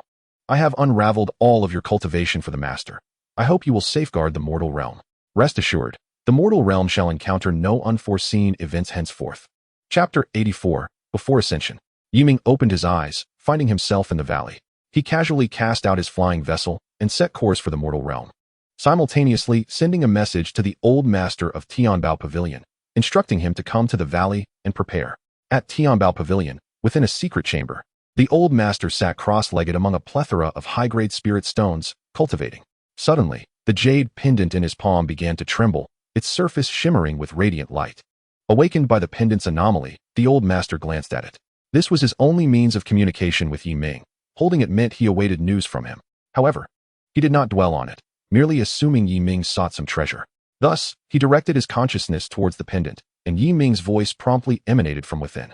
"Old master, go to Chiang Mai Valley tomorrow and wait for me. We shall be heading to the Xianxia in 2 days. Do not inquire further, nor disclose this information. Just be there." Upon hearing Ming's words, the old master was initially taken aback. Is this true? In less than a century, Ming has reached the pinnacle of the transformation stage? His cultivation speed is astonishing. After a moment of astonishment, the old master became exhilarated. "The Xianxia at last. We can go to the Xianxia. Once there, I can surpass the pinnacle of the transformation stage and perhaps even ascend further, extending my lifespan." Filled with excitement, the old master hastily gathered his belongings, leaving a jade slip in the secret chamber before promptly vanishing. He believed it prudent to arrive ahead of time. Meanwhile, the speed of Yunling Zhou was swift. In merely the time it takes to burn half a stick of incense, Ming returned to Qinghe City. At noon, Qinghe City was as bustling as ever, with many mortals milling about the streets, enveloped in the atmosphere of the mortal realm. "Brother, 1 bowl of beef offal noodles, please." "Certainly, esteemed guest. Please wait a moment. The beef offal noodles will be ready shortly." Why has the sky darkened again? In front of a noodle shop selling beef offal, the elderly man cooking noodles paused mid-sentence, suddenly sensing that the sky had darkened. What is going on? It was just noon. The elderly man, perplexed, looked up and was instantly struck dumb, the ladle slipping from his grasp as he stood transfixed. The others outside also looked up in unison, their eyes widening at the sight of the colossal object suddenly appearing in the sky. What is that? Is it a ship? A massive white ship. Mother, look quickly. There's a giant flying ship in the sky. After a brief moment of astonishment, many people erupted into incredulous exclamations. They were unaware of what it was, but they recognized the shape of the vessel. Meanwhile, in the city hall, Wu Qing was engrossed in reading an article. Beside him, Wu Yiting was anxiously staring at the tome on Zhi Yuan Gong, having reached the 6th level of qi refinement in recent years. Yet she found herself unable to progress to the 7th level, which greatly troubled her. At that moment, a servant rushed to the study, drenched in sweat. Report, City Lord. A large flying ship has appeared above Qinghe City. Upon hearing the servant's words, the father and daughter immediately stepped outside, and when they beheld the ship in the sky, they were rendered speechless with shock. As everyone was in awe, the flying ship suddenly shrank and vanished, yet a figure remained suspended in the air. Is that Senior Yi? Wu Qing rubbed his eyes, feeling an uncanny familiarity with the figure above. However, Wu Yiting recognized him instantly, her face alight with excitement as she waved her hands and shouted to Yi Ming in the sky, Master.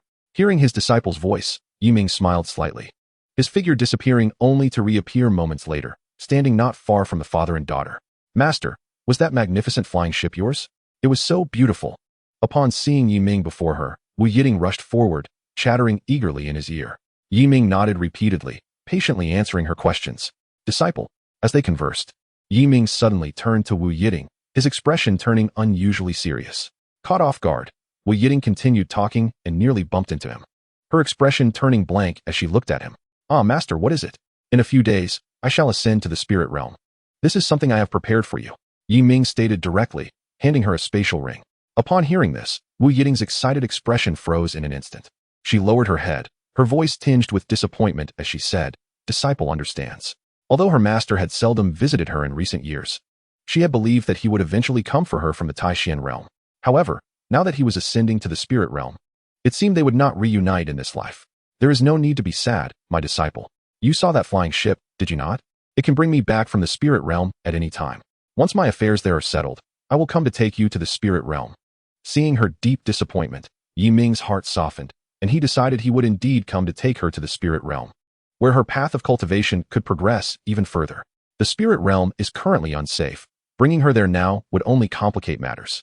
Really? Wu Yiting's eyes lit up with intense hope at his words. Yi Ming nodded slightly, lifting her spirits from her previous sorrow.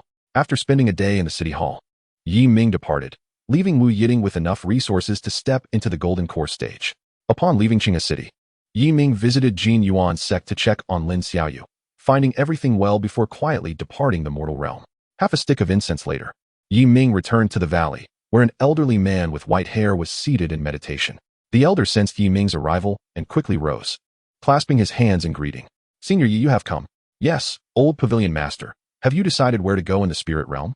Yi Ming asked calmly, nodding slightly. I can go anywhere.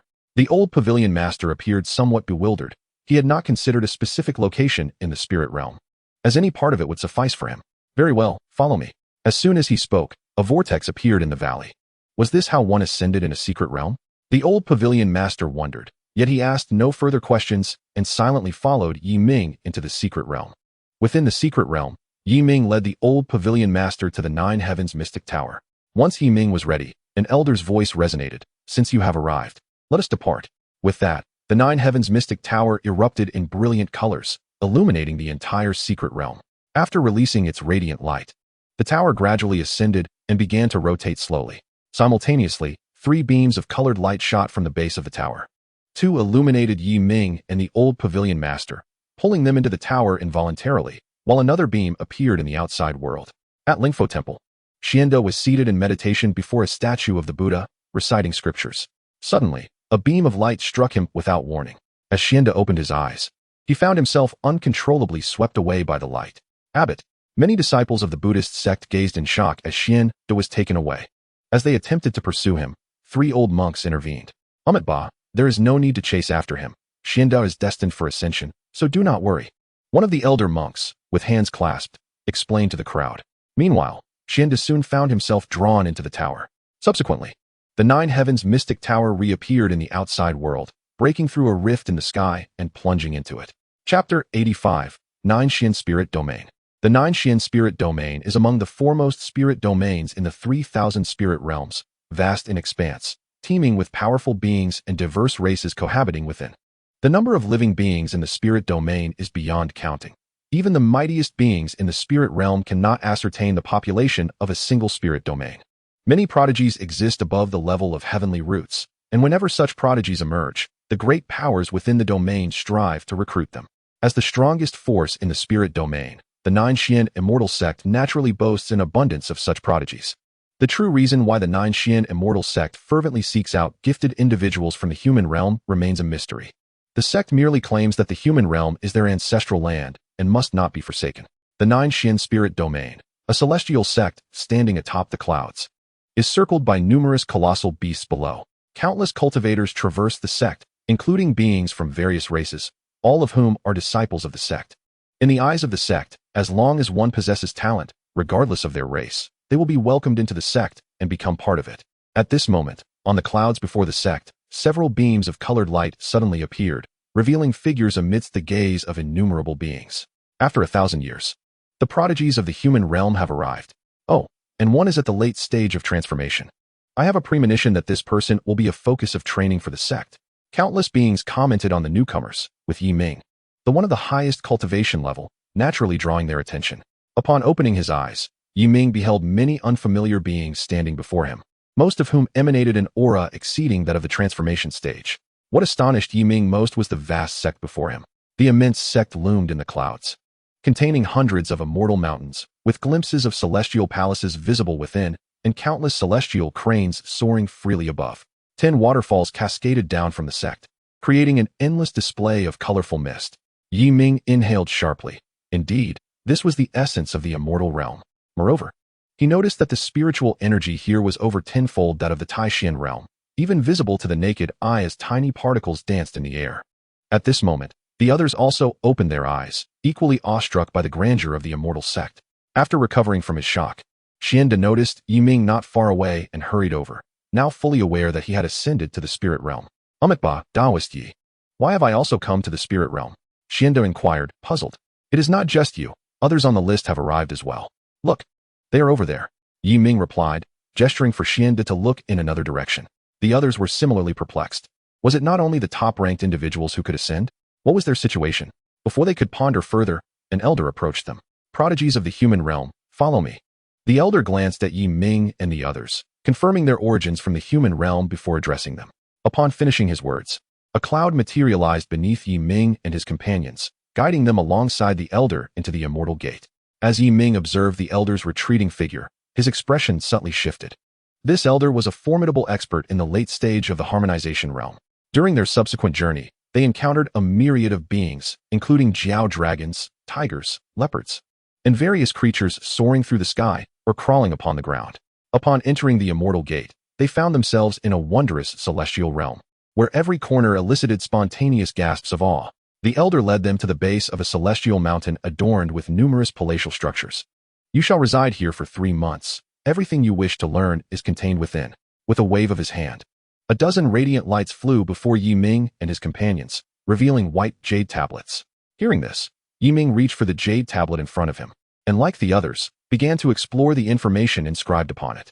After reviewing all the details, Ming gained a general understanding of the Jiao Immortal Gate. Within the gate, there stood 108 celestial mountains, each with its own designation, overseen by an elder of the Ascension stage. While the Immortal Gate's master was the Jiao Xianxianu, who had reached the late stage of the Tribulation Crossing. The celestial mountain before them was not one of the 108, but rather a mountain designated for welcoming new disciples, known as Xianxian Mountain. After familiarizing themselves with the information, everyone proceeded into individual palaces, each hailing from different realms of cultivation and thus remaining strangers to one another. Just as Ming contemplated finding a palace to settle in, the elder addressed him. Ming, your identity is special. Follow me. Ming raised an eyebrow, pondering the implications of his unique status. Could it be that he was recognized as a registered disciple of the Jiao Xianxianu? As these thoughts crossed his mind, the floating cloud reappeared beneath him, leading him alongside the elder. Upon regaining his composure, he was met with yet another breathtaking celestial vista. Shortly thereafter, The elder brought Yi Ming before a grand celestial palace, surrounded by swirling laws of power.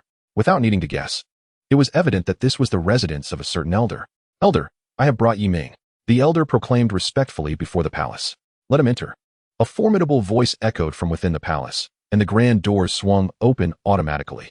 Unfazed, Yi Ming stepped into the palace with composure, while the elder bowed once more before departing. Inside the palace, a solemn middle-aged man sat before a table, with powerful laws swirling around him. This individual was undoubtedly a mid-stage ascendant. Yi Ming approached the middle-aged man and respectfully greeted. I pay my respects to the esteemed elder. This was the appropriate demeanor to adopt before a powerful figure, as respect for strength was paramount in the spirit realm. Yi Ming. You should be aware of the Master's intentions, correct? The middle-aged man opened his eyes and gazed deeply at Yi Ming. Indeed. Yi Ming nodded in response to the elder's inquiry. Alas, the Master had intended to take you as a disciple, yet now their fate remains uncertain. Consequently, we elders have reached a decision. You may choose any elder as your temporary mentor, and you have 1 month to make your choice. What say you? The elder explained the purpose of summoning Yi Ming in one breath. I have no objections. Yi Ming replied casually. To him, the identity of his mentor held little significance. Very well, you may return for now. When you have made your decision regarding which elder to take as your master, inform me. The elder, relieved by Yi Ming's agreeable nature, felt a sense of ease. It was worth noting that when they first heard of the master's intention to accept disciples, the elders were taken aback. The master had never taken a disciple in their lifetime. Why, at this moment, did they suddenly wish to do so? With so many prodigies and geniuses in the spirit domain, why select a mortal realm cultivator? It was perplexing. Did Yi Ming possess some extraordinary talent? Unfortunately, the Master's attempt to take a disciple had ultimately failed, and their whereabouts remained a mystery. Chapter 86, Tianyin Jade Tablet. Yi Ming departed the celestial palace, carried away by the cloud to another location. Where are we headed? He murmured. Wasn't he meant to return to Xianxian Mountain? At that moment, the cloud beneath him surprisingly spoke in response. Destination, Huayunxian Mountain. A hearty voice emanated from the cloud, its words shimmering as each syllable flickered twice. You can speak? Startled, Yi Ming raised an eyebrow, curiosity gleaming in his eyes as he glanced down at the cloud. Of course. I am Yun and of the Yun Fu tribe. The cloud responded with a chuckle. Yun Fu? I've never heard of it. Yi Ming pondered, but could not recall which tribe it belonged to. The jade tablet given to him recorded the myriad clans of the spirit realm. Yet the Yun Fu tribe was absent from it. You can investigate that for yourself. Steady yourself. I shall accelerate. Seemingly unwilling to elaborate further, Yunnan began to quicken its pace, and in the blink of an eye, they vanished from their previous location. Just as Yi Ming departed, another ancient voice echoed within the celestial palace. What do you think of this, Yi Ming? The elder nodded affirmatively, quite impressive. His talent surpasses that of most prodigies with sacred spiritual roots within the immortal gate. To truly ascertain his extraordinary potential, we may need to subject him to a test. Could he be a prodigy with Dao roots? It's possible. We shall know soon enough. The elder did not turn to address the source of the voice, but instead gazed towards the palace entrance, his penetrating eyes seeming to pierce through all. Dao roots would be splendid. It has been centuries since the immortal gate has witnessed such a prodigy. Gradually, the celestial palace fell into silence. Huayunxian Mountain, ranked among the lower echelons of the immortal gate, despite its modest standing, boasted its own share of celestial beauty. It was said that this mountain housed 30,000 disciples of the immortal gate, along with an elder of the early ascension stage presiding over it. At this moment, Yi Ming had been transported here, and Yunnan's task was complete. Wait here, someone will come to escort you. Farewell. With that, Yunnan transformed into a burst of white light and vanished, its speed surpassing that of its arrival. Yi Ming watched Yunnan depart, casually lingering in the vicinity, ensuring he did not wander too far. Moments later, a disciple clad in a white robe approached Yi Ming. You must be Yi Shidi, correct? The disciple scrutinized Yi Ming and inquired earnestly. Indeed. Yi Ming nodded, his expression unchanged. The individual before him was at the late stage of the void refinement realm. A small tier above him. I am Huang Jia, the eldest disciple of Elder Yunhua. Please follow me, Yi Shidi. After confirming Yi Ming's identity, Huang Jia smiled and introduced himself before turning to lead the way. Yi Ming promptly followed, soon arriving before a palace. The vicinity was replete with palatial structures, numbering over 1,000 at first glance. Yi Shidi, you shall reside here temporarily. Once you choose your master, you will receive your own quarters. Huang Jia explained with a smile, gesturing towards the palace. As a cultivator from the lower realms, to be granted residence here upon entering the immortal gate signified Yi Ming's exceptional status, prompting Huang Jia to consider befriending him. Understood. Thank you, senior brother Huang, for guiding me. Ming expressed his gratitude with a respectful bow. No need for formality. Please take a look around the Grand Palace. If you have any questions, feel free to seek me out. Huang Jie waved dismissively, not lingering further before departing. The notion of forming a friendship seemed premature. He would wait until Yishidi grew more accustomed to his surroundings. After seeing Huang Jie off, Ming entered the palace to settle temporarily. Time passed, and a month slipped by. One clear morning, Ming emerged from the palace, as the time agreed upon with the elder had arrived. Throughout this month, he had gleaned insights from the Jade Tablet regarding the basic circumstances of the 108 elders, and he was now ready to make his selection. Additionally, he had learned the name and function of the Jade Tablet. It was an artifact capable of conveying significant matters within the Immortal Gate, known as the Tianyin Jade Tablet. The Tianyin Jade Tablet is classified into different ranks. The higher the rank, the more significant events one can perceive, and the broader the range. It is divided into 4 tiers: Tiandi, Xianhuang. The Huang tier allows one to hear major happenings within a single domain, while the Xian tier extends to the entire Lingyu. The D tier encompasses significant occurrences from dozens of nearby Lingyu. Finally, the Tian tier of the Tianyin Jade Tablet is said to enable one to hear the momentous events across the vast expanse of the 3,000 spirit realms, along with many hidden stories. The one he possesses is of the Huang tier, which is already quite valuable, priced at 18,000 low-grade spirit stones. The Xian tier is even more expensive, demanding a full 100,000 mid-grade spirit stones, 100 times the cost of the Huang tier. The D tier is not something an ordinary person can acquire, with a price tag of 1 million high-grade spirit stones. As for the Tian tier, it must be purchased with top-grade spirit stones, requiring a staggering 100,000 of them. Even a tribulation transcendent would not possess such an abundance of top-grade spirit stones. However, Ming thought to himself that he could afford thousands, as he had yet to spend even a single piece of the 1 billion top-grade spirit stones in his system space. Nevertheless, he concluded that acquiring just one of these was sufficient. Of course, the functions of the Tianyin Jade Tablet extend beyond this. One can also query the information they desire, which is determined by the rank of the tablet. For instance, to access detailed information about the myriad races, one must possess a Tian tier tablet. Similarly, if he wished to investigate the history of the immortal sects, he would need to consult the Xian tier Tianyin Jade Tablet.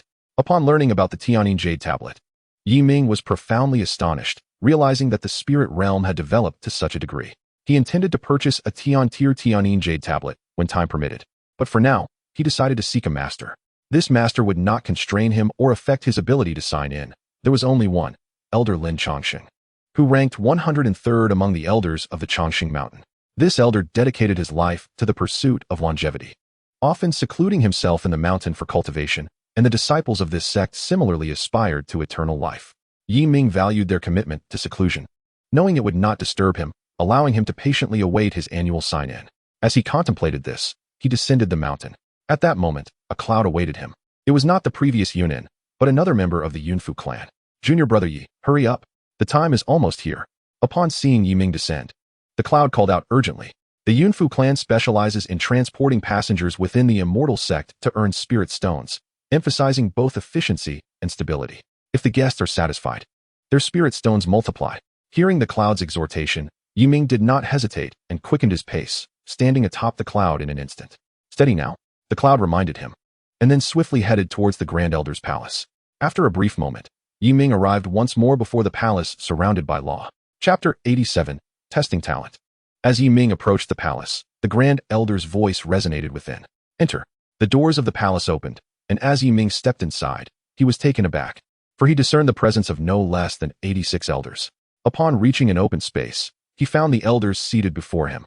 The moment Ming appeared, all gazes turned towards him, and the overwhelming pressure caused his expression to shift slightly. Is this the disciple the sect wishes to take in? He appears quite handsome, yet his talent seems somewhat unclear, difficult to discern. Generally, those whose talents cannot be detected possess either a holy spiritual root or a unique spiritual body, or even an immortal body. It seems this disciple is poised to become a key focus of cultivation for the sect. The elders exchanged hushed whispers upon witnessing Ming. Though he could not hear their words, yet he felt a chill creep down his spine. Although these elders meant him no harm, being scrutinized by 86 great Ascension experts was a terrifying ordeal, invoking a sense of dread and the prickling sensation of their scrutinizing laws. Ming wished to leave this place immediately. Fortunately, the elders' gazes did not linger on him for long. Otherwise, he might have thought he had done something wrong. Ming, we, the gathered elders, are here to assess your talent. If your talent is remarkable, We will prioritize your cultivation," the Grand Elder proclaimed sternly. Ming's brow furrowed slightly. Was it not customary to select just any elder? This deviated from his plans. Although puzzled, he did not hesitate, deciding to reveal a hint of his talent for their observation. At that moment, the Grand Elder waved his hand, and a long stone appeared before him, appearing rather ordinary. "Do you see that stone in front of me? Touch it. If it emits a white light, it signifies you possess a heavenly spiritual root, indicating decent talent. But you will not be prioritized for cultivation, merely receiving the status of an outer sect disciple. However, if it glows blue, it indicates a holy spiritual root, marking you as a genius. The sect will pay special attention to you, yet you will not be prioritized for cultivation. Alternatively, if your talent shines with golden light, you will be included in the list of prioritized disciples, receiving teachings from different elders every week, and even an ascended elder will come to instruct you annually, with no limits on cultivation resources, allowing you to indulge freely. However, to trigger the golden light, you must possess either a spiritual root or a unique spiritual body." The Grand Elder's authoritative voice reverberated throughout the palace. Ming felt a stirring in his heart. He indeed possessed a spiritual root and a unique 5-element spiritual body. Combined, these two aspects surely surpass the golden light, right? Not to mention the prospect of having elders come to impart teachings. The resources available for him to squander would undoubtedly elevate his status within the sect. Yet, he had a system. What resources could he possibly lack? His only deficiency was time. Nevertheless, he must demonstrate the talent of his spiritual root, as many were already aware of his rapid ascension from golden core to spirit transformation. He thought to himself that regardless, he stood to gain much from this, and who could ever complain about receiving too few benefits? Furthermore, even the tribulation transcendent could not see through his cultivation. Unless an immortal descended, no one would discern his true power. Over the years, he had perfected his concealment technique, such that even a tribulation transcendent would be unable to perceive him, allowing him to evade heavenly tribulations. This was also why he had not faced any heavenly tribulations upon arriving in the spirit realm. Lost in thought, Ming had already approached the testing stone. Under the watchful eyes of the numerous elders, he placed his hand on the stone and began to operate the concealment technique, concealing his spiritual body and revealing only his spiritual root. Moments later, pure golden light erupted from the stone, illuminating the entire palace as if it were forged from gold. Within the golden light were 3 runes, which Ming did not recognize, but the elders present certainly did. Spiritual root. There can be no mistake. This disciple possesses a spiritual root. Excellent. After 500 years, our immortal sect has gained yet another prodigy with a spiritual root. The last prodigy from the previous generation can already venture to the borders alone. May this new prodigy grow swiftly. The elder's eyes sparkled with delight upon witnessing Ming's spiritual root. Once the golden light dissipated, the Grand Elder spoke again. "Ming, you are now a key focus of cultivation within our sect. From henceforth, your status will be that of an immortal sect disciple." Upon finishing, the Grand Elder produced a golden token and casually tossed it before Ming. This token was distinct from the one given to him by Zhuan. It bore the words disciple and was an extraordinary spatial treasure, containing a plethora of items, including over 1,000 top-grade spirit stones, 6th-tier magical artifacts, and 5th-tier transformation pills, among others. "Very well, prepare yourself. In 3 days, the ceremony for your induction as a disciple will take place," the Grand Elder instructed. "Yes, I shall take my leave." Upon hearing this, Ming bowed to the elders and then turned to exit the palace. Upon stepping outside, a more extravagant cloud awaited him. "Disciple, you have arrived. Quickly, come aboard. I shall take you to your new residence." The cloud's voice brimmed with respect. Ming was surprised that news of his newly assigned status as a disciple had spread so swiftly. It appears that an elder has placed information within the Tianyin Yupai, leading to a state of unrest. The Daozi is the highest existence among the disciples of the immortal sect, and even the true disciples must respectfully address him as Daozi upon encountering him. With such a prestigious identity, one can only imagine the multitude of individuals eager to seek his favor. Shortly thereafter, Ming was escorted by clouds to the foot of a celestial mountain. This was not one of the 108 celestial mountains, but rather his very own mountain, entirely his. This place is known as Daozi Xianshan, rivaling the grandeur of any of the 108 celestial mountains, and it is endowed with 3 supreme spiritual veins for his cultivation, all shrouded in a veil of ethereal mist. This mist is formed from spiritual energy, and at the mountain's peak lies a pool of concentrated spiritual liquid. A single sip is equivalent to refining a superior grade spirit stone. Ming estimated that once he consumed this spiritual liquid, he would ascend to the later stages of the refinement void realm. Meanwhile, A unique message appeared on the Tianyin Yupai of all members of the immortal sect. Some curious beings opened their jade tablets, and an announcement resonated forth. After 500 years, the Jiushuan Xianmen has added another Daozi. This was the message discernible through the Huangjia Tianyin Yupai. For those of the Xuangjia level, the announcement revealed the Daozi's identity and name. Consequently, many disciples flocked to him. And within a mere day, Daozi Xianshan was teeming with over 10,000 disciples. These disciples were not ordinary either. The least among them ranked within the top few dozen of the inner sect. As they gathered, they began discussing the identity of Yi Ming as Daozi. I heard the Daozi has only recently entered the sect and possesses just the cultivation of Huashan. That's inconsequential. More importantly, he ascended from the human realm. How could such a prodigy, typically found in a realm where the rules are incomplete, exist? Perhaps he is a reincarnation of some ancient being. Who can say for certain? Look, the Daozi is coming down. Many disciples at the foot of the mountain were engaged in conversation about Yi Ming when they suddenly witnessed him descending through the air. With each step, he stirred waves of primordial energy, reminiscent of walking upon water, his footsteps creating ripples of energy. The Daozi's command over primordial energy is formidable. Such a talent is surely rare. I eagerly await the day of the Daozi's initiation ceremony. Upon hearing the disciples' evaluations, Yi Ming smirked inwardly, contemplating how revealing his true cultivation would likely terrify them. As for the activities planned for the ceremony, he was aware that it would first involve establishing the Daozi, followed by accepting challenges from the holy sons of other factions. Naturally, those holy sons were also newly appointed. Should they challenge seasoned holy sons, it would be an act of bullying. Any faction daring to act so shamelessly would face the wrath of countless beings if word spread through the Tianyin Yupai. Winning a challenge would result in the immortal sect offering greater rewards, while losing would incur no tangible loss, merely attracting suspicion from fellow disciples and an onslaught of challenges. Given the alluring nature of the Daozi's identity, Yi Ming had no desire to be challenged by these disciples, as it would be quite bothersome. He mused that perhaps he would reveal a fraction of his power.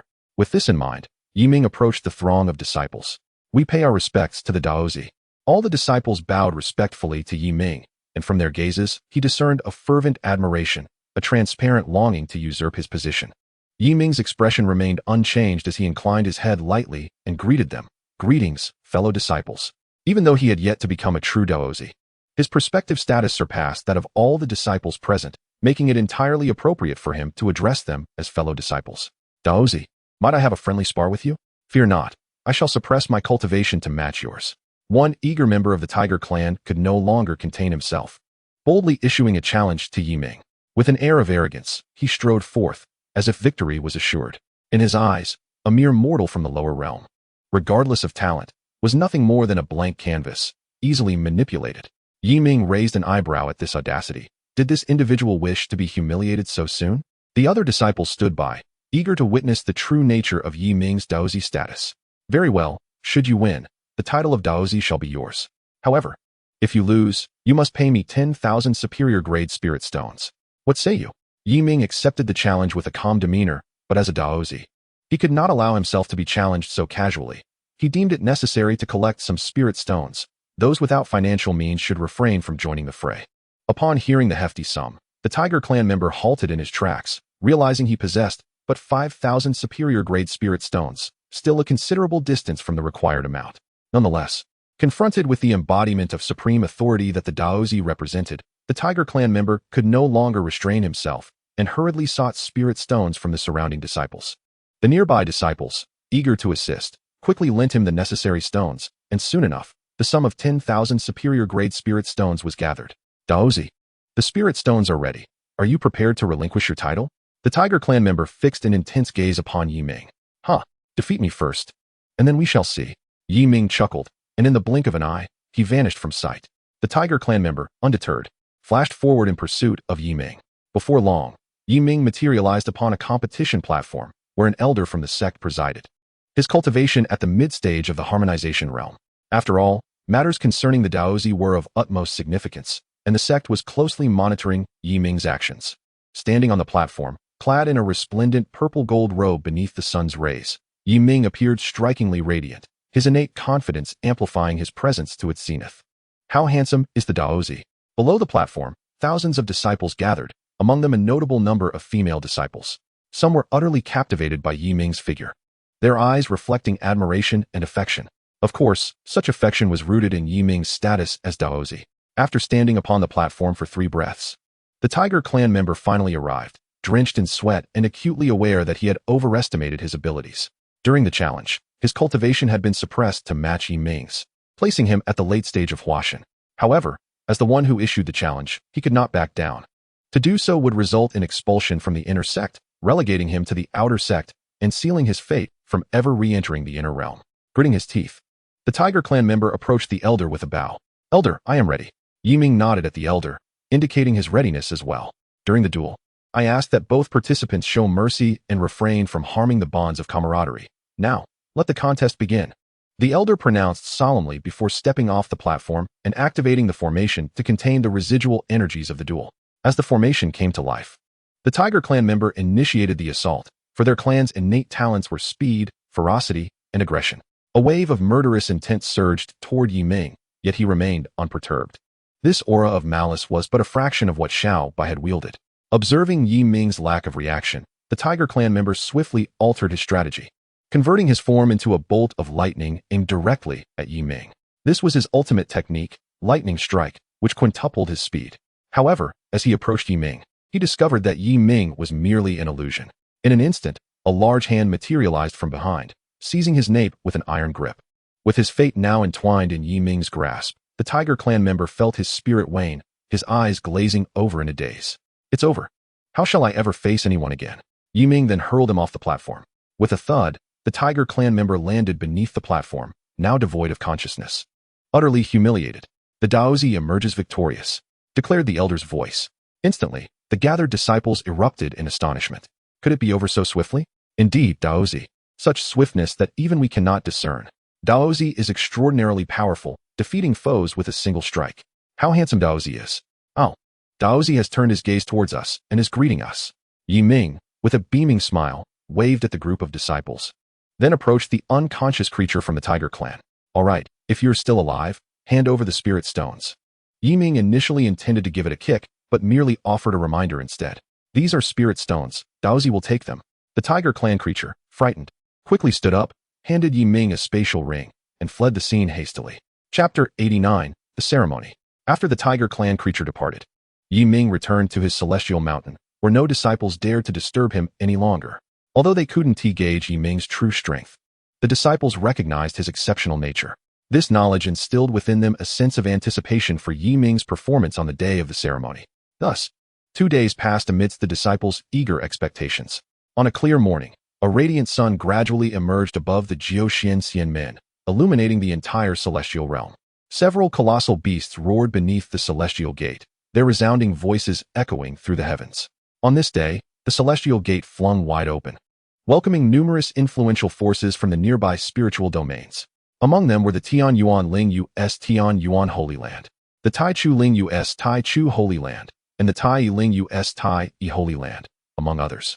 In total, 19 spiritual domains arrived, not only to celebrate the addition of a new Daozi to the celestial gate, but also to challenge Ming, the Daozi.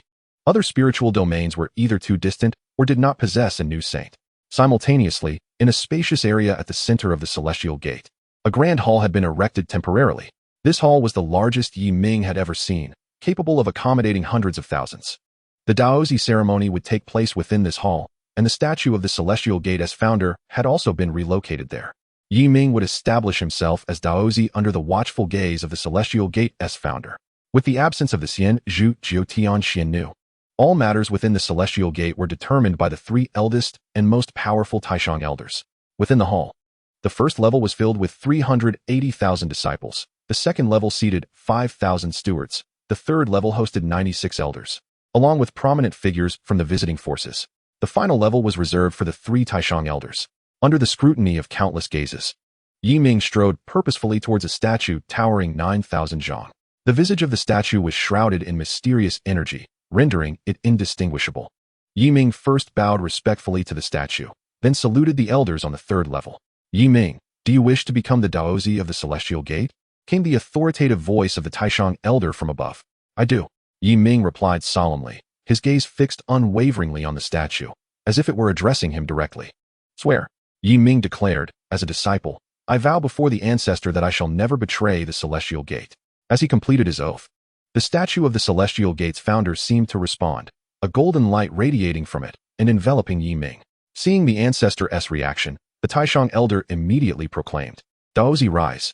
Concurrently, all disciples of the Celestial Gate bowed to Yi Ming, exclaiming in unison, "We pay our respects to the Daozi."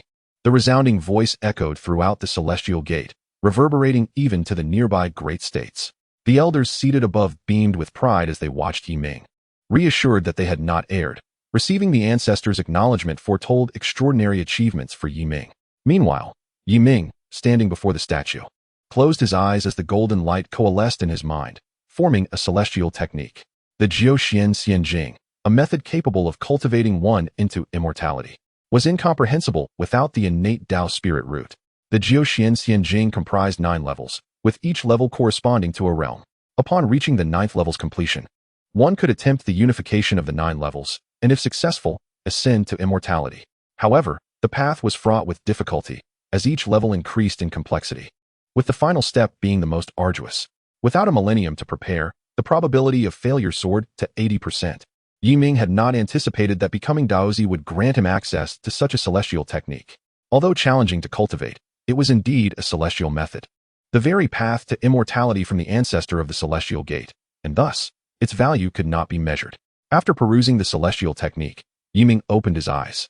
He found himself no longer within the hall, but on the arena outside, facilitated by the Taishang elders.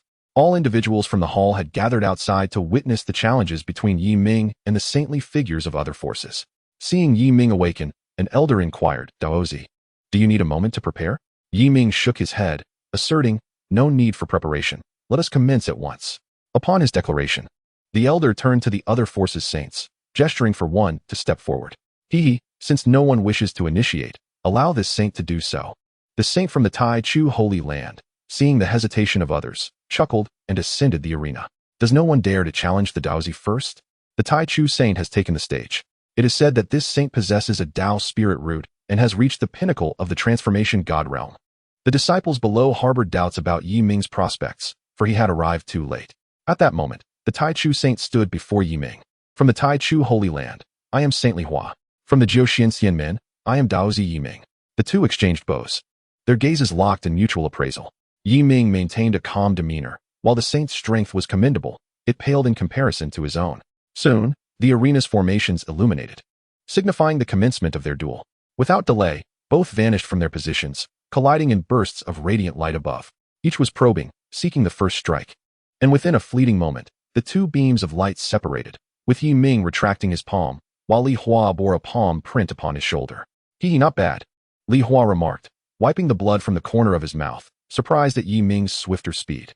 Moreover, the robustness of Yi Ming's physique surpassed his own, compelling him to conclude that a swift resolution was imperative. After a couple more exchanges, Li Hua's eyes suddenly emitted a fierce golden beam, surging towards Yi Ming, causing the surrounding space to tremble. This was his ultimate move, the Tai Chu Divine Light. Yi Ming's brow furrowed as he leaped, attempting to evade the strike, only to discover that the golden light possessed tracking capabilities.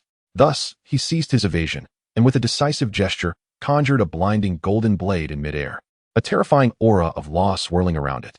The law, the essence of law power. What? The Daozi has already mastered the power of law. All disciples present gasped in astonishment. Even the elders rose in disbelief, while those from other forces regarded Yi Ming with incredulity. A Dao spirit root can perceive the law in advance, yet mastering it is exceedingly challenging. Without the strength of the integration realm, how could one easily refine the law? A moment's carelessness could even lead to a backlash from the law, with only those above the integration realm able to withstand such repercussions. But Yi Ming, at the transformation god realm, had grasped the law. Was he not afraid of the backlash? Did he possess a unique constitution? Disregarding the astonishment of the crowd, Yi Ming lifted the golden blade formed from the law and severed the golden light rushing towards him. Upon witnessing this, Li Hua stood in stunned silence. His ultimate move had been effortlessly cleaved apart. Chapter 90. The Emergence of the Celestial Body. Gazing at the golden blade imbued with law power in Yi Ming's hand, Li Hua felt parched. He was utterly defeated. A peer with equal cultivation and talent had nonetheless attained mastery over the law first. It was akin to two individuals grappling, one wielding a divine artifact while the other possessed merely a mundane iron knife. The outcome was self-evident. He was merely a man wielding an iron sword. utterly incapable of contending with Yi Ming, the monster endowed with a divine artifact. Brother Yi, I had no idea you had mastered the laws ahead of time. I am truly impressed. In the end, Li Hua, wishing to avoid public embarrassment, clasped his hands in respect to Yi Ming and decisively leaped off the stage, returning to his own faction's position. Observing this, Yi Ming's lips curled into a slight smile. Indeed, such an effect was ideal. By showcasing his formidable prowess right from the outset, he compelled his opponent to concede voluntarily. Thus, he was spared the trouble of engaging in protracted combat with others. Below, the sons of various sacred lands shook their heads and smiled wryly. They could not hope to match this monster who had grasped the laws. Naturally, not all factions were willing to concede defeat. The members of Wujing Lingyu all turned their gazes towards the ethereal figure clad in a flowing white gown, and then back to Yi Ming on the stage. Ah, so your Xianmen Daozi has mastered the laws, does he? Then they should not be surprised if we reveal our trump cards prematurely. As Li Hua voluntarily surrendered, the disciples from outside the Xianmen erupted in fervor. Daozi, Daozi, Daozi. Each disciple shouted with fervent excitement. Such a young Daozi, having mastered the laws ahead of time. Who among the assembly could rival him? Silence. An elder standing beside the stage, witnessing the uncontrollable chaos, immediately raised his voice to suppress the clamor. Only after complete silence ensued did he direct his gaze towards Yi Ming on the stage. This elder, hereby declare that in this contest of magic, the Daozi emerges victorious. This announcement precipitated another wave of astonishment. Various factions exchanged glances, taken aback that the newly appointed Daozi of Jushuan Xianmen had indeed mastered the laws. It seemed their own sons were at a disadvantage. In a flash, the elder appeared in midair, addressing the spectators from the various sacred lands. Ladies and gentlemen, is there anyone else who wishes to challenge the Daozi? As he surveyed the audience, he believed no one would dare to step forward. However, the members of Wujing's sacred land recognized an opportunity and promptly bowed respectfully to their own saintess. We humbly request the saintess to ascend the stage and showcase her celestial elegance. Ruo Mengli slightly parted her rosy lips, issuing a single syllable. In an instant, a figure clad in white soared towards the stage at an astonishing speed, surpassing the typical velocity of a transformation stage cultivator, and stood before Yi Ming in the blink of an eye. Wujing saintess, Ruo Mengli, I humbly request your guidance, Daozi. Gazing at the ethereal beauty before him, Yi Ming felt no admiration, but rather a weighty seriousness in his expression. The onlookers below, upon witnessing this unfamiliar woman preparing to challenge Yi Ming, began to murmur among themselves. Wujing saintess? I recall they have a newly appointed son as well, don't they? It seems so, but I do not recognize Ruo Mengli. Regardless, do you not find her exceptionally beautiful? Beauty matters little in these dark times. Who has the luxury to concern themselves with such things? Indeed, do not be deceived by the Daozi's current splendor. He might meet his demise on the battlefield any day. Initially composed, Yi Ming felt his lips twitch slightly upon hearing the discussions of the disciples below. What were they going on about? Did they think he was so easily vanquished? Never mind, he would not stoop to their level. Refocusing his attention on Ruo Mengli, he proclaimed, Xianmen Daozi, Yi Ming, I humbly request your guidance. With a respectful clasp of his hands, the elder below activated the formation. Before Yi Ming could make a move, Ruo Mengli seized the initiative. A vibrant stream of 7-colored celestial light erupted from her hand, dazzling and imbued with an overwhelming force as it surged towards Yi Ming. The terrifying might of this celestial light rivaled the power of his own laws. A flicker of surprise flashed in Yi Ming's eyes. He had suspected Ruo Mengli was extraordinary, but he had not anticipated her to be a fortunate possessor of a celestial body. Meanwhile, the spectators, witnessing the celestial light on the stage, were rendered speechless. 7-colored celestial light, a hallmark of the celestial body. The Wujing saintess possesses a celestial body. The members of Wujing's sacred land had concealed such a treasure. This is bad. The Daozi is going to lose.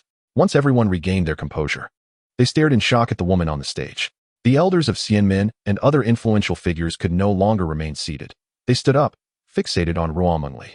A celestial body, a phenomenon that emerges but once in a millennium in the spirit realm. One elder from Wujing's sacred land chuckled, observing the reactions around him. Days prior, they had intended to unveil the saintess's celestial body to the world, but fate had it coincide with Xianmen's appointment of a Daozi. Defeating the Xianmen Daozi with a celestial body would yield far greater results than a mere announcement of its existence. Such a splendid opportunity was not to be missed. Even with the distance between Wujing Lingyu and Jushuan Lingyu spanning numerous realms, they would not hesitate to arrive. On the stage, Yi Ming enveloped his right fist with the power of the Golden Law, simultaneously augmenting it with the Fire Law he had comprehended 2 years prior. With 2 laws backing him, he was confident he could prevail against this celestial body. The golden and crimson fist met the 7-colored celestial light. In that moment, it felt as though time itself had come to a standstill. With a thunderous roar, a violent explosion radiated from the center. The fierce shockwave, infused with Yi Ming's 2 laws and the chaotic celestial light, propelled both Yi Ming and Ruo Mengli against the transparent protective barrier. Both sustained injuries. The celestial body proved even more formidable than Yi Ming had anticipated. Unfortunately, despite consuming numerous celestial fruits, he had yet to awaken his own celestial body. The entire formation trembled violently from the blast, as if it were on the verge of collapse. The Elder, witnessing the chaos, hurriedly stabilized the formation. Damn it! How can 2 transformation stage cultivators create such a ruckus? It's as if 2 refining void cultivators are battling. On the stage, Yi Ming disregarded his injuries, his eyes gleaming as he vanished from his position in an instant. Ruo Mengli seemed to sense this, promptly disappearing as well. This was her first injury since awakening her celestial body, which steeled her resolve, as she now regarded Yi Ming as her most formidable opponent. Their figures clashed on the stage, radiating brilliance as Yi Ming employed his 5 elements law eye. Another explosion echoed, yet this time, Yi Ming was unfazed by the shockwave. Upon closer inspection, he had donned a suit of armor formed from brown light. My goodness, the Daozi has mastered a 3rd law. The golden law, fire law, and earth law. Was the Daozi truly defying the heavens? Chapter 91, Rising Fame. It was unprecedented for a transformation stage cultivator to master 3 laws. So powerful. The Daozi had shattered the convention that laws could not be mastered below the integration stage. It seemed the Daozi would not necessarily face defeat. The audience outside was astounded by Yi Ming's continuous breaking of their preconceived notions. Even the invincible celestial body seemed destined to lose to him. On the stage, Ruo Mengli remained unscathed amidst the residual waves, her white gown glowing with celestial light as she utilized the power of her celestial body to shield herself from the aftermath. What manner of celestial body is this? Yi Ming, intrigued by Ruo Mengli's transformation, inquired earnestly, genuinely curious about the name of her celestial body. No comment. Ruo Mengli replied coldly, "Would I divulge my weaknesses to you? Refusing to speak? Then let me compel you to do so," Yi Ming declared, unleashing all 3 laws as he charged towards Ruo Mengli. A glimmer of caution flashed in Ruo Mengli's eyes as she released a continuous stream of celestial light from her hands, attempting to obstruct Yi Ming. However, with the protection of 3 laws, Yi Ming was not easily deterred by a nascent celestial body. As Yi Ming drew closer, Ruo Mengli sighed softly. It seemed she would have to resort to her magical artifact. A flash of light in her hand revealed a 7-colored soft sword, which appeared before her. Yi Ming's gaze sharpened upon seeing the sword. It was a top-tier 7th-grade artifact, one tainted with celestial light, its essence surpassing the 7th grade. In light of this, let us witness whose weapon proved superior. Yi Ming flipped his palm, and the golden Zhentian materialized in his grasp. Upon seeing Yi Ming wield a magical artifact, Ruo Mengli dared not hesitate any longer. With a swift motion of her soft sword, 3 beams of celestial light surged toward Yi Ming. Yet, this was merely the prelude, for she once more swung her soft sword, each strike amplifying the celestial light until it reached a formidable 10 layers, which she then unleashed towards Yi Ming. With the Zhentian in hand, Yi Ming casually struck at the trio of celestial lights, instantly dissipating them into mere specks of light. However, as he faced the 10-layered celestial light, his expression remained unperturbed. He bellowed with conviction, "Zhan." In an instant, a golden character, measuring 10 zhong, materialized before him. A compression of his power due to the constraints of the arena. As the character emerged, the celestial light collided with it. With a resonating hum, the character emitted a tremor, and the celestial light exploded against it, shattering like eggs against stone, utterly powerless beneath its might. Witnessing this spectacle, Ruo Mengli's countenance shifted dramatically. Yet her transcendent aura began to evolve at that moment. "Xianxiaaudiobooks." Ruo Mengli pointed with her delicate finger, unleashing an ethereal force that surged toward Yi Ming.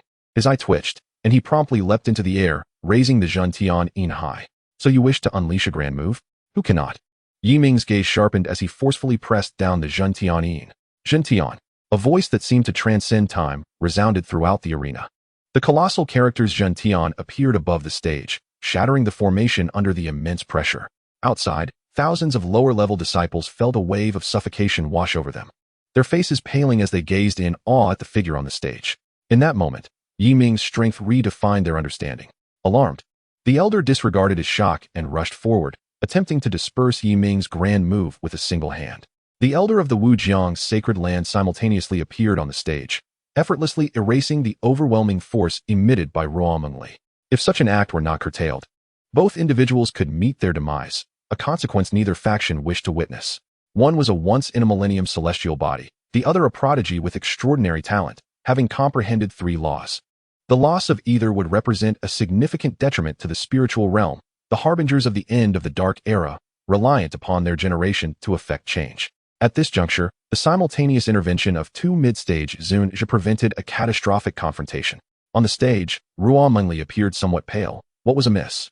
How could she wield such power against her kin? Moreover, did Ming not fear for his life? He seemed to possess a grasp of that formidable power as well.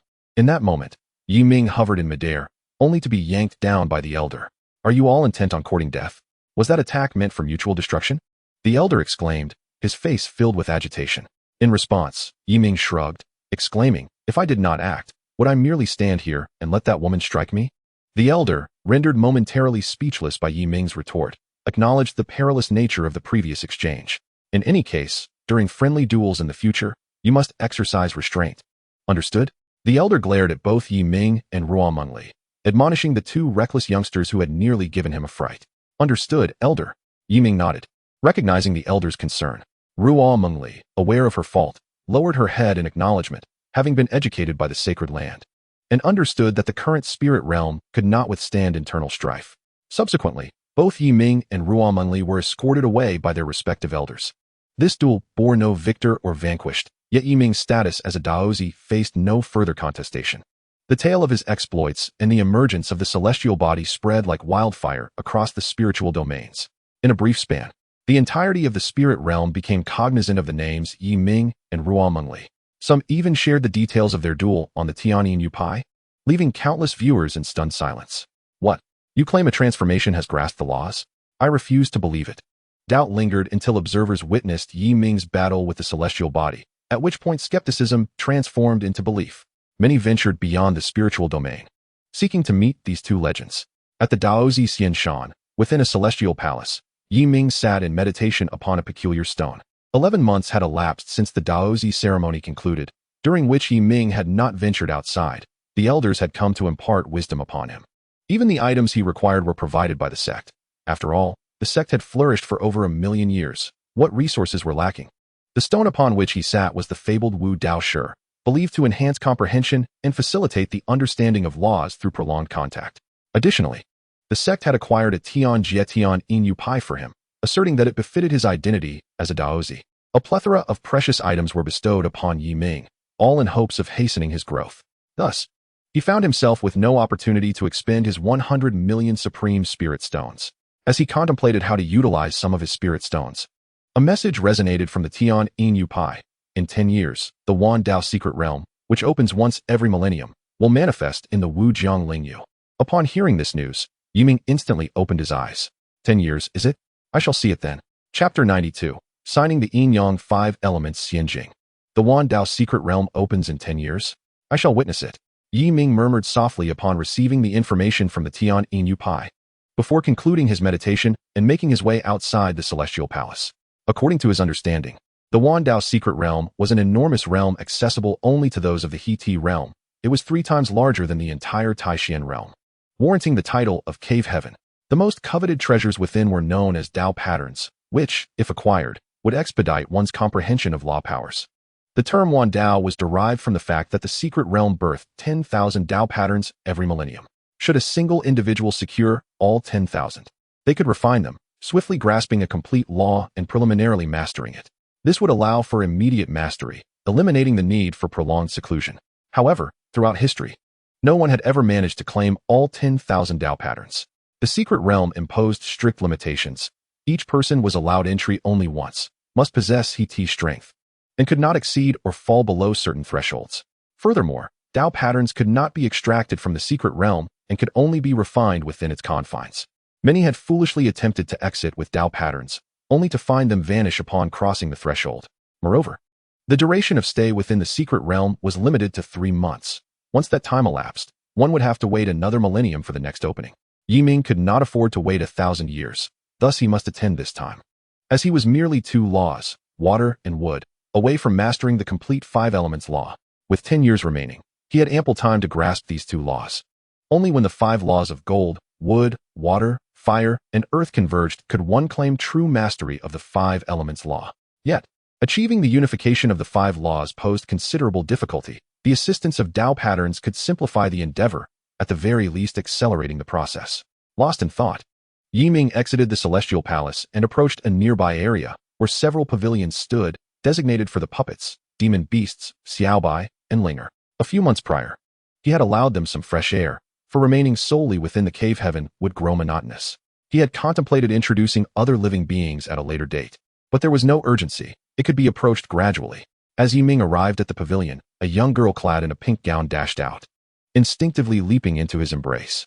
Linger, how many times must I remind you? You are no longer a child. You need not always seek my embrace. Ming glanced down at Linger in his arms, exuding a sense of helplessness. All right then. Linger pouted her lips and obediently descended from Ming's embrace. Now, Linger has reached the initial stage of the fourth tier. Instead of undergoing tribulation to transform, she consumed a linghua fruit provided by Ming. Her transformation was also at her insistence, as she claimed it would bring her closer to him. The transformed Linger, with her hair a lovely shade of pink, appeared quite adorable, yet she remained unable to shed a troublesome habit, her fondness for leaping into his arms. Over time, Ming had grown accustomed to it. He merely suggested she dismount on her own, to which she complied without protest. Outside the loft, Ming gently ruffled Linger's hair and inquired with a light-hearted chuckle. Where are Xiaobai and the others? Sister Xiaobai and the rest are barbecuing on the mountaintop. Would you like to join us, master? Linger pointed towards the mountain and looked up at Ming in anticipation. Barbecuing again? Ming raised an eyebrow, pondering how Xiaobai could indulge in barbecues daily, accompanied by a throng of demon beasts, without growing weary of it. Master, have you forgotten? Ever since you first took everyone for a barbecue 5 months ago, Sister Xiaobai has been utterly enchanted by your grilling. Linger exclaimed, chuckling as she elaborated on Xiaobai's daily barbecue obsession.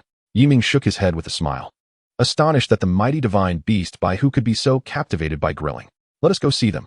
With that, Ming soared towards the mountaintop with Linger in tow. Moments later, delightful. After savoring a skewer of grilled beast meat, Ming gave Xiaobai a thumbs up, thoroughly impressed by the barbecue's taste. Since you enjoy it, eat as much as you like. There's plenty. With Ming's commendation, Xiaobai became even more industrious in her grilling. All right then, bring on more. Ming graciously accepted another skewer of freshly grilled meat, flaunting it with delight.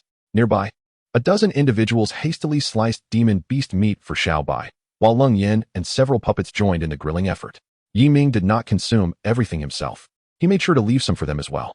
Thus, Ming relished the barbecue delights throughout the day until his hunger was satiated, after which he leisurely descended the mountain, allowing Xiaobai and the others to revel in their play. Another year had passed, and the time for his sign-in was approaching. What would he receive tonight? Ming pondered, and just as he reached the midway point, he vanished from his location, reappearing directly in the immortal palace. Glancing at the time, it was nearly the appointed hour. Simultaneously, the system's notification arrived.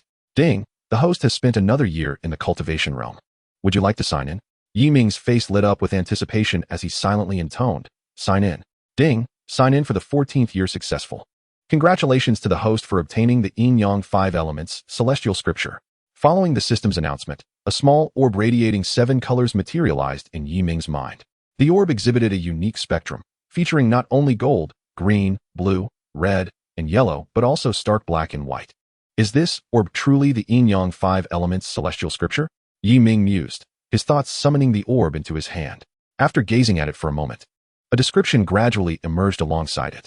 Yin-Yang 5 Elements Celestial Scripture, Cultivation Level, Celestial Rank, contains the truths of Yin, Yang, and the 5 elements. Practicing this celestial technique allows one to perceive the essence of Yin, Yang, and the 5 elements at all times, mastering the laws of Yin and Yang. The moment the laws are perfected is when one achieves immortality. Yin-Yang and the 5 elements. Ming's expression brightened.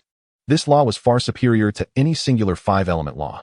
Without hesitation, he acknowledged that the Yin-Yang 5 elements ranked among the foremost laws in the grand scheme of 3,000 principles. Should he refine this law to its utmost, he could conjure a universe with but a thought. Yin and Yang can transform chaos, while the 5 elements can shape all things. Such is the might of the Yin-Yang 5 elements. Recognizing the power of this law, Ming promptly crushed the orb in his hand.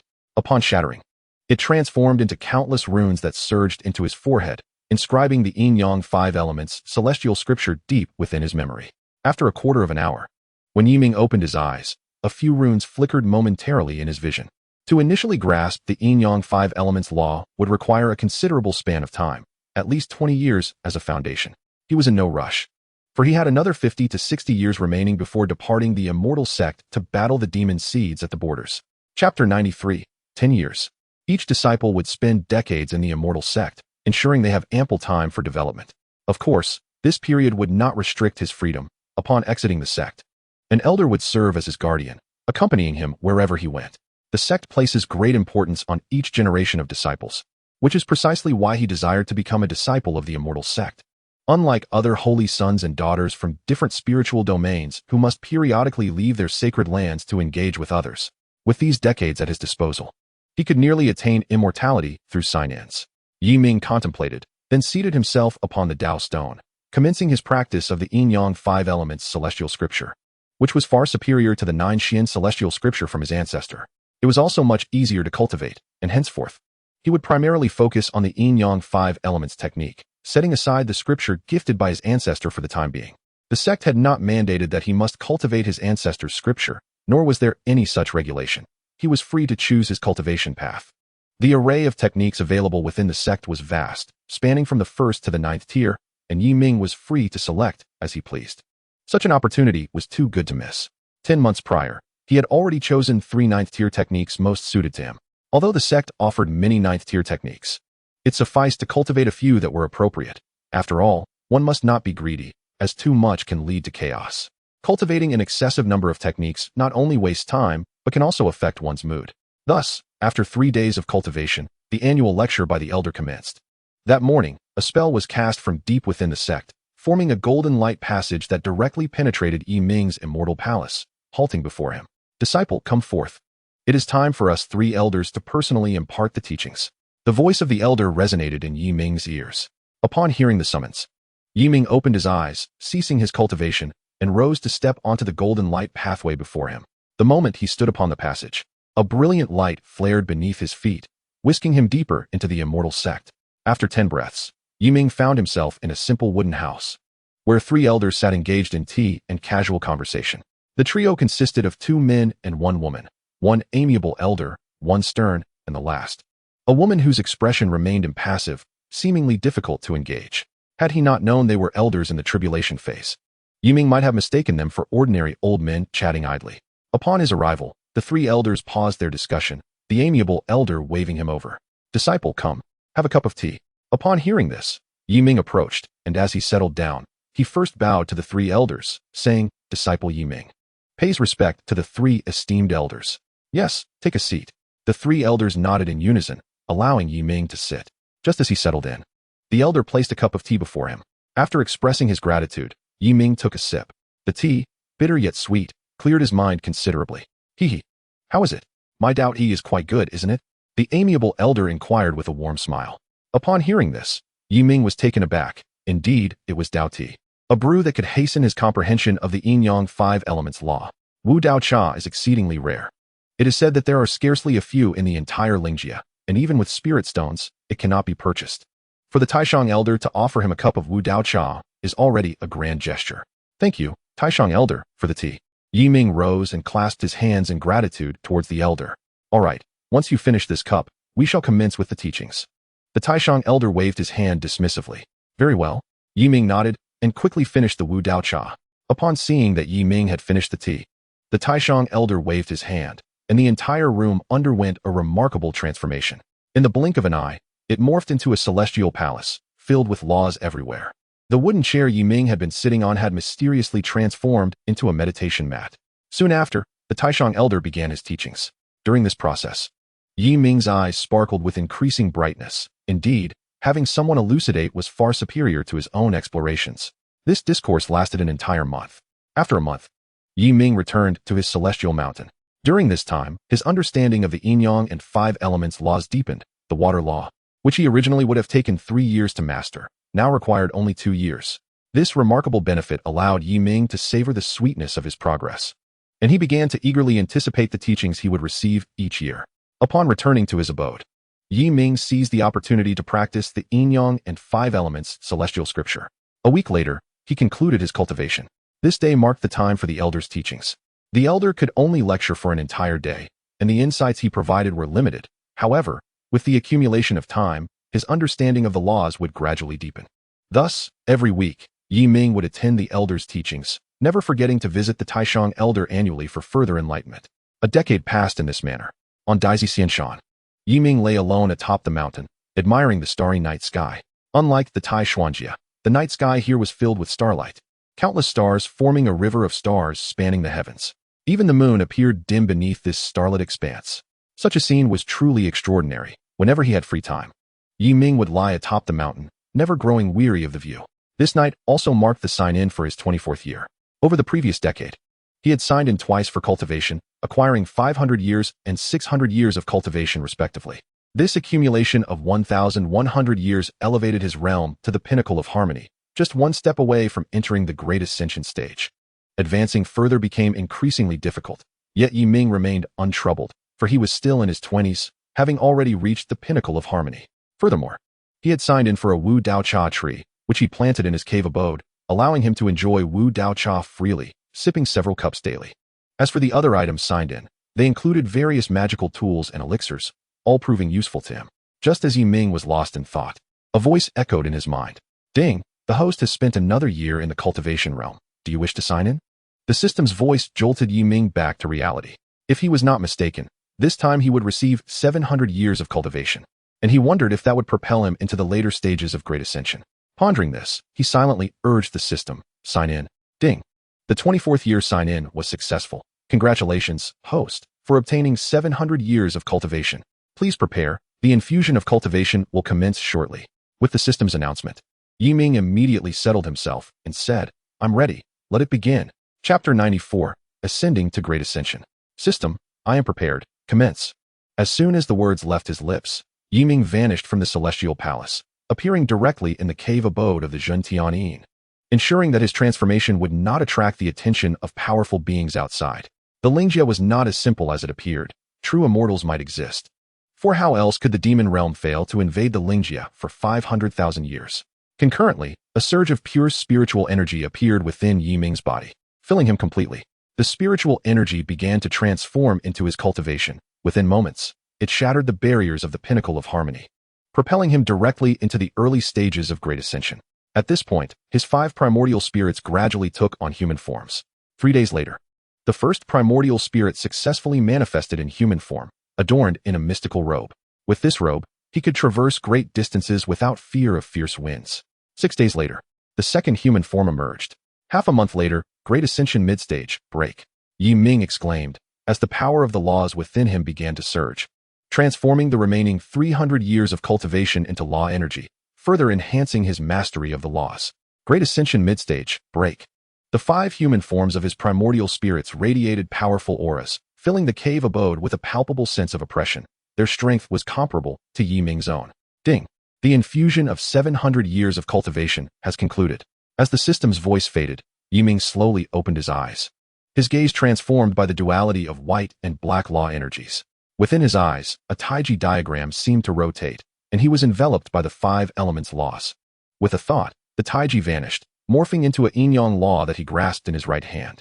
Another thought coalesced the 5 elements energy around him, flowing like water into his left palm. Yin-yang and 5 elements, unite. Yi Ming shouted, suddenly bringing his hands together as the 2 laws began to collide. Upon contact, the yin-yang law and the 5 elements law appeared to generate a mysterious magnetic field, continuously creating and annihilating, as if a miniature universe was birthed within his hands, undergoing ceaseless evolution and eventual demise. The yin-yang and 5 elements laws rapidly spun together until, under Yi Ming's influence, they silently fused into one. The most enigmatic laws of heaven and earth, the yin-yang and 5 elements laws, were complete. Upon successfully merging the laws, Yi Ming's aura surged tremendously, just one step away from entering the later stages of Great Ascension. In the realm of Great Ascension, the strength of one's power was not defined by rank, but rather by the potency of the laws one mastered. Should one be at the pinnacle of Great Ascension, yet possess only the water law with rudimentary comprehension, they would inevitably fall short against Yi Ming, who wielded the mid-stage yin-yang and 5 elements laws. Although Yi Ming had only begun to grasp this law, his understanding of the 5 elements was already at an introductory level. He could effortlessly reverse the 5 elements of heaven and earth, plunging a vast region into chaos, depleting spiritual energy, extinguishing vitality, and bringing devastation to all living beings. It should be noted that a large region within the Lingyu was equivalent to 2.5 Taizhuanjis, meaning a single strike from someone at Great Ascension could reduce the entire Tai Xuanjie to ashes. As for his yin-yang law, it required further refinement. He could apply his understanding of the 5 elements to the yin-yang aspect, expediting his mastery of the yin-yang law. In due time, he would fully comprehend the yin-yang and 5 elements laws, rendering him invincible among Great Ascension practitioners in the Lingjia. In the Lingjia, there were no Great Ascension masters like him. Most wielded laws of strength or any one of the 5 elements laws, and none had mastered the complete 5 elements law. However, some formidable masters did possess certain supreme laws, such as the laws of time, space, light, and so forth. Yet, these laws were often only at a rudimentary level, with few having truly grasped them, even those who would find themselves outmatched by Yi Ming's yin-yang and 5 elements laws. Once the yin-yang and 5 elements reversal was unleashed, those who wielded the laws of time or space would undoubtedly be at his mercy. 2.5 days later, Yi Ming's figure appeared in the celestial palace, his aura retracting at that moment to the mid-stage of refining void. Indeed, in the eyes of all, he was the prodigious disciple of the immortal sect who had ascended to the mid-stage of refining void in just 10 years. Such speed could only be rivaled by those with an immortal body, but they remain unaware that Yi Ming has quietly ascended to the mid-stage of Decheng, a revered figure above countless beings, just beneath the tribulations. Upon his return to the Xiandian, a message arrived through the Tian Yin Pai. The Wandao secret realm is set to open in a month, welcoming friends from all spiritual domains to join. The golden jade plate resonated with such an announcement. Is the Wandao secret realm about to open? Yi Ming's eyes flickered with a sharp brilliance. Although the secret realm imposes restrictions based on cultivation levels, he could employ the Xuan Ju to deceive its rules, as long as he concealed his true prowess within. However, he must embark on this journey alone, ensuring that no one is aware of his actual strength, which serves as his trump card, a hidden ace to save his life in critical moments. As for the means of travel, he had already devised a meticulous plan. He would leave a projection of his human-shaped primordial spirit at the Xiandian, publicly announcing his intention to seclude himself for half a year, while his true self ventured into the Wandao secret realm. As long as others sensed his presence within the Xianman, his primordial spirit would carry his essence. The secret realm offers 3 months of exploration, with a round trip taking a month, providing ample time. The Dao patterns within the secret realm would enhance his mastery of the principles, further justifying his need to go. Such Dao patterns are coveted even by tribulation-crossing celestials, yet they remain constrained by numerous limitations, forced to watch helplessly. Unlike him, with the activation of Xuan Ju, he can traverse any secret realm, even those accessible to Qi refinement stage cultivators. This is the might of the Xuan Ju, a supreme technique tailored specifically for him by the system. After a torrent of thoughts, Yi Ming conjured a spell, dispersing it to various parts of the Xianman, with some directed toward the residences of the elders on the 108 immortal mountains. Upon completing the incantation, a beam of light shot from his brow, illuminating the main seat of the Xiandian, revealing a primordial spirit that bore an identical resemblance to him. Observing his spirit, Yi Ming offered a faint nod before vanishing without a trace. As his primordial spirit entered a state of seclusion, the doors of the Xiandian quietly closed behind him. Meanwhile, deep within the Xianman, a spell reached a hidden paradise. The spell erupted, carrying Yi Ming's voice. Supreme Elder, I have gained insights and require a period of seclusion. The 3 Supreme Elders, currently enjoying tea in the paradise, heard his voice. It seems the Daozi is about to master a new principle. Indeed, he must be seeking to comprehend the 5 elements principle. The old matron observed that his water principle was nearly complete, only lacking the wood principle. While sipping tea, they planned to take him to the 9 Heavens Xian Tower upon his emergence from seclusion. Unbeknownst to them, Yi Ming had already departed the Xianman, and they were oblivious to the fact that he not only fully grasped the yin-yang and 5 elements principles, but had also elevated his strength to match that of the elders of the Xianman. By the time they discovered this, Yi Ming would likely have ascended to immortality. In the Jiuxian Lingyu, on a certain mountain range, Yi Ming, disguised as an ordinary middle-aged man, cast forth a deep blue flying vessel, its surface shimmering with countless stars. This was the 7th tier, top-grade flying artifact. The Xing Yi Fei Zhou, capable of swift travel across the spiritual domains, reaching speeds rivaling that of Decheng masters. Although he could fly by himself, It would be far more taxing than simply enjoying the comfort of the vessel.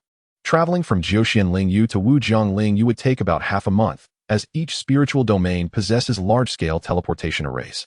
Without these, it could take a year by mere flight to reach Wujianglingyu. The domains are separated by star rivers, which only tribulation-crossing celestials can traverse in a single step, while the Chung masters must endure a grueling flight for over 10 days.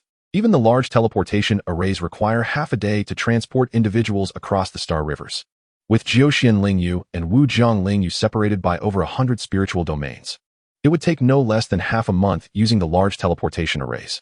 The previous visitors from the sacred lands utilized ultra-large teleportation arrays to reach the Xianmen. These arrays can cross over 100 spiritual domains in just 3 days.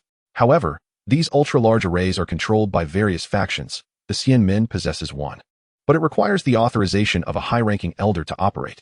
As the Daozi, he naturally has access, but using it would expose him. To avoid such exposure, he decided to endure a bit of hardship, considering it a journey of exploration. Glancing at the vessel above, Ming stepped inside. Moments later, the vessel activated and vanished from sight. Half a day later, Ming arrived at a grand city, within which the teleportation array was located. The city bustled with countless cultivators, the lowest among them being those at the Yuaning stage, with many at the Huashun and Liansu stages. Speaking of Huashun, he wondered about the elder who ascended to the spiritual realm with him 11 years ago. Perhaps he has broken through to the pinnacle of Huashun. At that time, the Nine Heavens Xian Tower had carelessly cast him into a small city. Ming paused momentarily, recalling the elder, but quickly shook off the thought, realizing they might not meet again.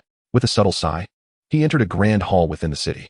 In the center of the hall, many cultivators had gathered, including those at the He stage, all waiting for the teleportation array to activate. These large teleportation arrays require high-grade spirit stones. A single use costs at least 10,000 stones. Each cultivator wishing to teleport must contribute 100 high-grade spirit stones, accommodating around 200 individuals per session. After casually paying the requisite 100 stones, Ming stepped aside to await his turn.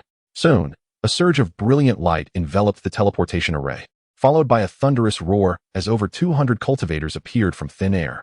Once they departed, the operator of the teleportation array approached. Those wishing to teleport may come forward. Upon hearing this, Ming stepped onto the teleportation array alongside 212 other cultivators.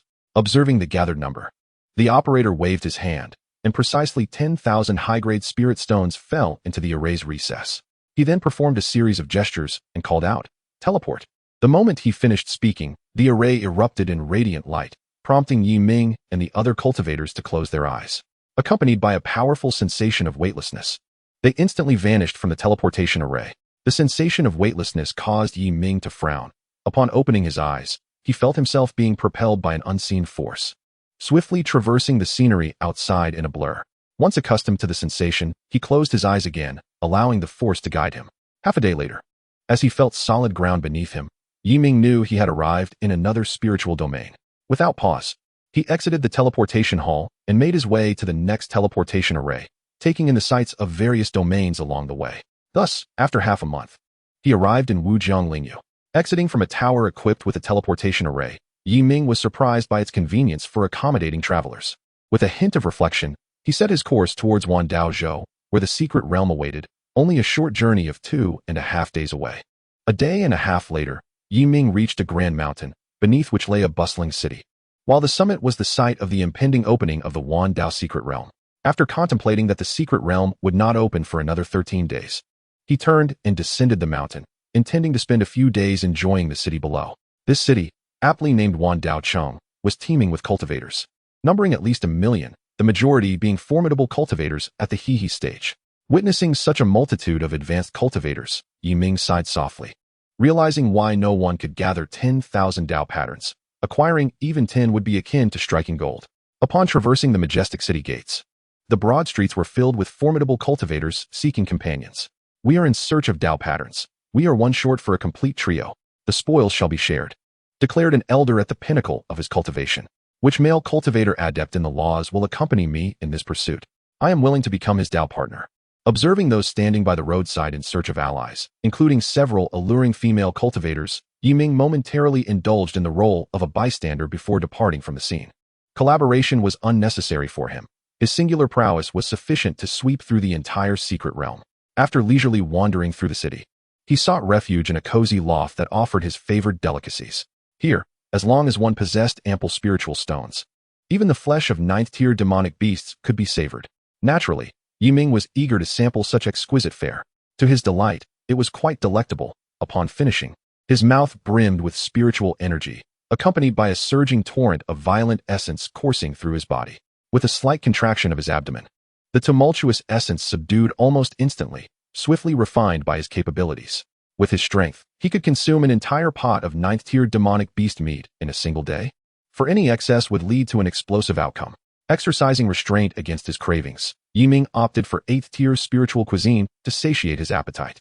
By the end of the day, he had spent merely a few dozen premium spiritual stones. His wealth in spiritual stones was truly staggering. In the 18th year, he had accrued an additional 100 billion premium spiritual stones, surpassing even the inventory of the celestial sect. It was an inexhaustible fortune, utterly unfathomable. With a reflective countenance, Ming exited the loft, setting off to indulge in more culinary delights. Thus, 12 days passed amidst his feasting and revelry. On this particular day, a resounding announcement echoed throughout Wandao City. The Wandao secret realm is set to open on an auspicious day. Fellow Taoists, ascend the mountain in advance. May you all attain the treasures you seek.